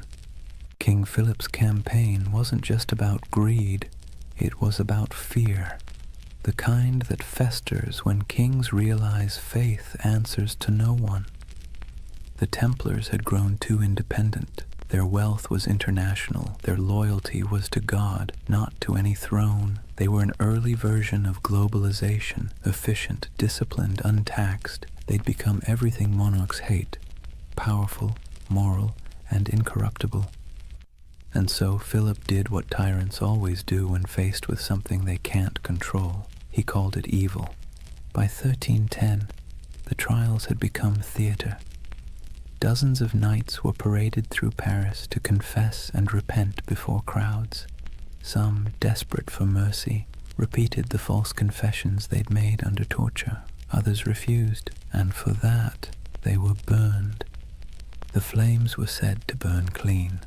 No black smoke, only white. People whispered it was the Holy Spirit taking their souls. Others said it was the wind carrying away the last truth the church dared not hear. But one man's death would outlive them all. Jacques de Molay, the Grand Master. In 1314, after 7 years of imprisonment, he was led to a small island on the Seine. The executioner tied him to the stake as the king's men watched. When asked for a final confession, de Molay refused. He looked at the crowd and spoke instead to the heavens. He declared that both the king and the pope, Philip and Clement, would soon answer before God for what they had done. It was less a curse than a statement of cosmic bookkeeping, but it landed like a thunderclap. Within a year, both men were dead, and so legend turned to prophecy. The curse of Jacques de Molay was born. In taverns, people whispered that the Templars had struck back from beyond the grave, that the king's line was doomed, and when Philip's dynasty collapsed within a few generations, the myth grew stronger. History remembers it as coincidence, but myth doesn't care for coincidence. It prefers poetry, and in that poetry, the Templars became immortal. Their treasure, whatever it was, became eternal. Their curse became their revenge. You can see echoes of it everywhere, in novels about secret codes and grail quests, in stories of lost bloodlines and hidden orders, in the fascination that still surrounds their name. Because deep down, the story of the Templars isn't just about power or faith. It's about loss. The loss of certainty, of purity, of something once believed to be incorruptible. And perhaps that's why it still hums beneath our collective imagination, because when we stare into history long enough, we start to see ourselves. The way faith becomes ambition, ambition becomes greed, and greed becomes legend. So maybe the real Templar treasure isn't buried in stone or sealed in vaults. Maybe it's the myth itself, the part of human nature that refuses to stop believing, even when reason tells it to. The belief that something holy might still be hidden under all this noise and dust, that even in ruin there's a secret worth protecting, and somewhere, under moonlight or memory, a ship still drifts through fog, carrying not gold, but the weight of a promise, the promise that no truth ever really disappears. It just waits to be rediscovered. Picture this, the flames dying down on that island in the Seine, the crowd dispersing into the night, their faces glowing with the reflected orange of what they'd just witnessed, and above it all, the black smoke curling toward the spires of Paris, drifting into legend. Jacques de Molay was dead, but his curse, if you believe in such things, had already taken root. The chroniclers of the time, even the cautious ones, couldn't ignore what happened next. Within months, Pope Clement V was dead of illness. Within a year, King Philip IV was thrown from his horse and died suddenly. No heirs, no fortune, no redemption. It was as if the fire had leapt from de Molay's pyre into the royal bloodline itself. Whispered superstition turned to conviction. The Templars had called down divine justice. And that's where history ends and myth truly begins, because after that day the Knights Templar ceased to exist in the record. Their castles were seized, their lands divided, their members absorbed into other orders or driven into hiding. But their name, their symbol, only grew stronger. You can destroy a building, you can hang a man, but you can't kill an idea that has already become a myth. Let's be honest, the world loves a good mystery wrapped in moral ambiguity. The Templars were the perfect storm, part saint, part sinner, disciplined yet secretive, blessed yet cursed. And so, century after century, their shadow kept resurfacing in new disguises. In medieval Germany, people whispered that the Templars had gone underground, literally tunneling beneath mountains to guard their hidden treasure. In Scotland, they were said to have joined Robert the Bruce at the Battle of Bannockburn, their white mantles glowing like ghosts as they charged across the misty fields. In Portugal, they supposedly rebranded as the Order of Christ, quietly sailing under new banners as Europe's age of exploration began. Everywhere they vanished, stories bloomed like ivy over old stone. By the Renaissance, artists painted them into allegories. By the Enlightenment, philosophers invoked them as symbols of reason suppressed by superstition. By the 18th century, they'd re-emerged again, this time whispered to be the ancestors of the Freemasons, the supposed keepers of ancient wisdom and architects of secret societies that shaped revolutions and empires alike. No proof, of course, but when has lack of proof ever stopped a good story? And then came the 19th century, a perfect breeding ground for myth. Romantics were obsessed with lost causes, fallen knights, and tragic purity. The Templars became literary gold. Poets wrote of their courage, novelists embroidered their rituals, and painters gave them halos of melancholy light. They became a mirror for every generation's anxieties. The pure few against the corrupt many, the dream of spiritual order in a chaotic world. And that's the secret ingredient to their immortality. Each age reshapes them to fit its own fears and fantasies. For the Victorians, they were noble martyrs. For the mystics, guardians of sacred geometry and alchemical truth. For the modern internet, they're either ancient aliens or early bankers. The spectrum runs from the sublime to the ridiculous, and somehow the Knights Templar fit perfectly into both. But why? Why them and not some other crusading order lost to time? Maybe it's because they sit right on the fault line between faith and doubt. They were monks with swords, believers who killed, poor men who became rich, holy men who served kings. Their contradictions make them endlessly recyclable, adaptable to whatever mystery you want them to represent. And let's be clear, people love contradictions. They feel human, they feel possible. The Templars are not gods or demons. They're a reflection of how ambition twists faith, how purity curdles into power, and how power always inevitably invites its own destruction. It's almost poetic that they were accused of worshipping a severed head, because in a way, that's what their legend became, a body without a leader, kept alive by imagination, headless but somehow still breathing. Let's drift for a moment to one of those places still whispered about, Rosslyn Chapel, Scotland. Built in the 1400s, long after the Templars' supposed end, it's a riot of stone carvings, angels, vines, strange geometric knots, and figures that seem oddly ancient.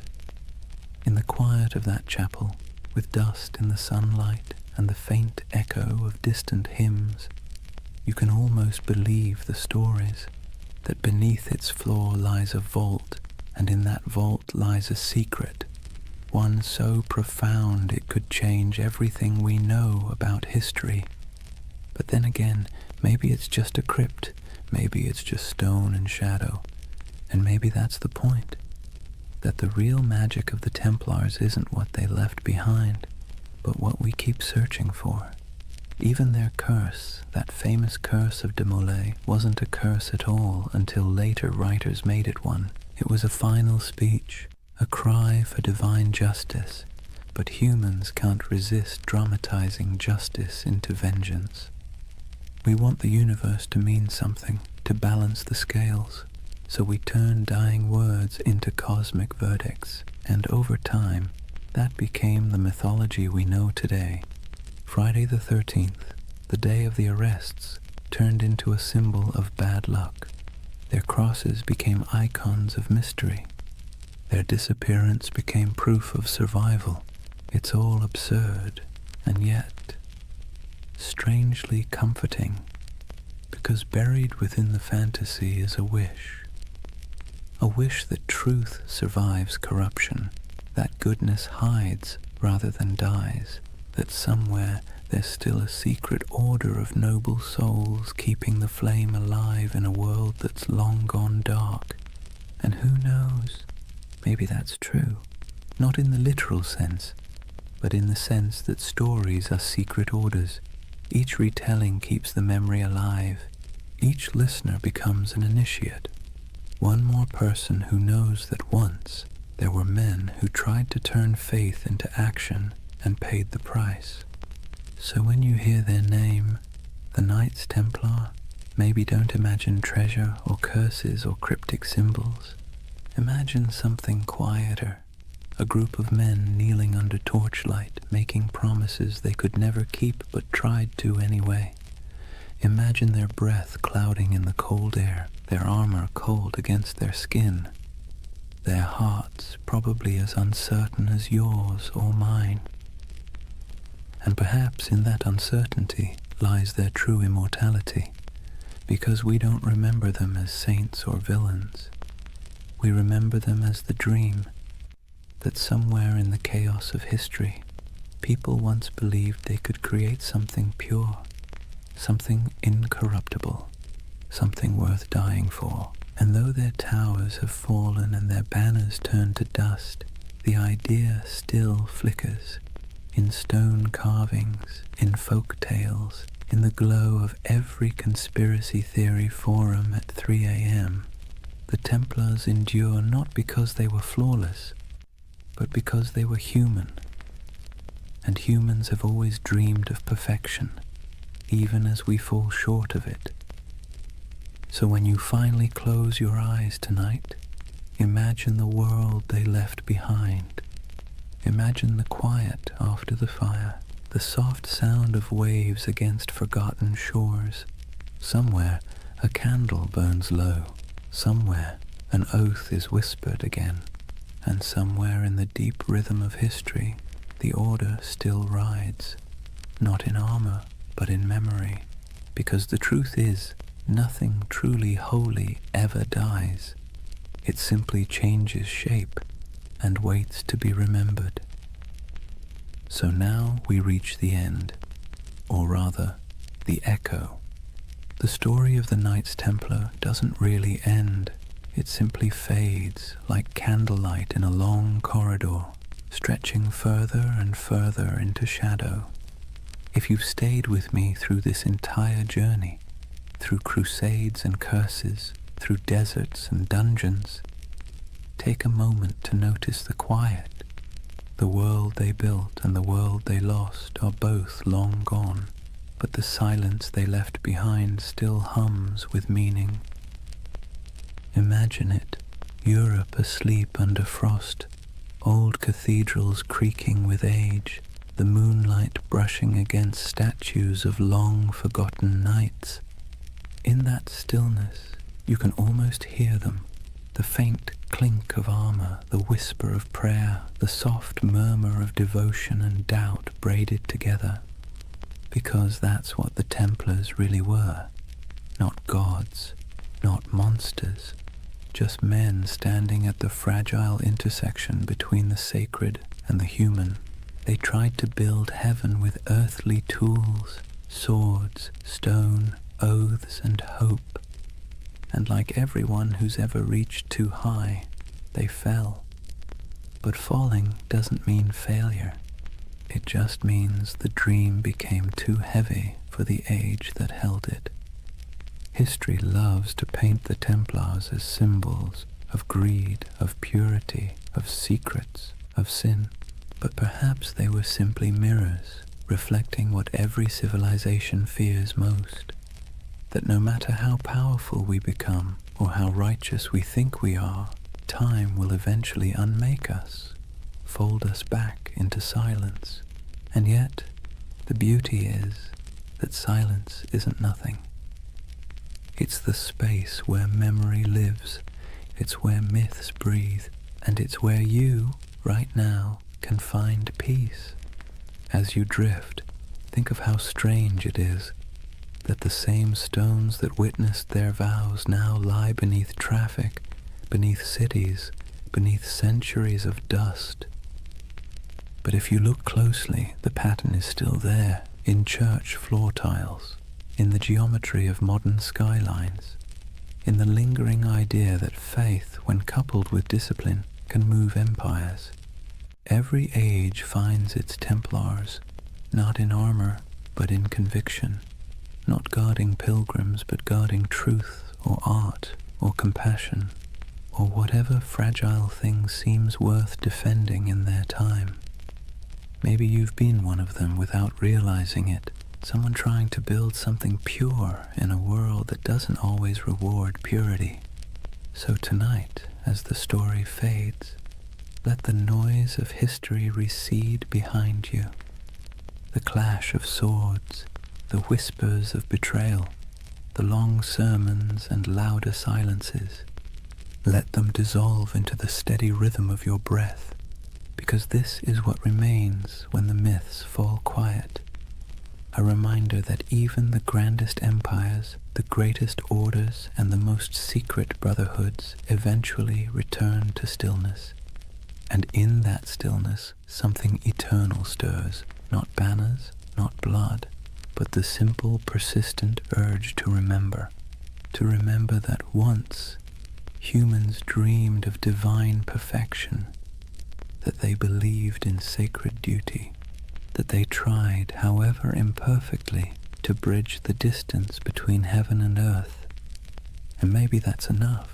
If you close your eyes now, you might see them one last time, riding slowly into the horizon, the sun setting behind them, their white mantles glowing faintly in the fading light. No words, no music, just the sound of hooves in the sand, steady as a heartbeat. And then, quiet, the kind of quiet that carries centuries. So let the world of the Templars drift away. The wars, the treasures, the secrets, what's left is only peace, soft, steady, endless peace. Thank you for joining this journey through time, for wandering through cathedrals, deserts, and dreams. If you enjoyed this story and want to hear more journeys through history to help you sleep, please subscribe. And before you drift off completely, tell me what's keeping you up tonight. Maybe next time we'll dream through that too. For now, rest easy. You're safe. History will keep its secrets until morning. Good night.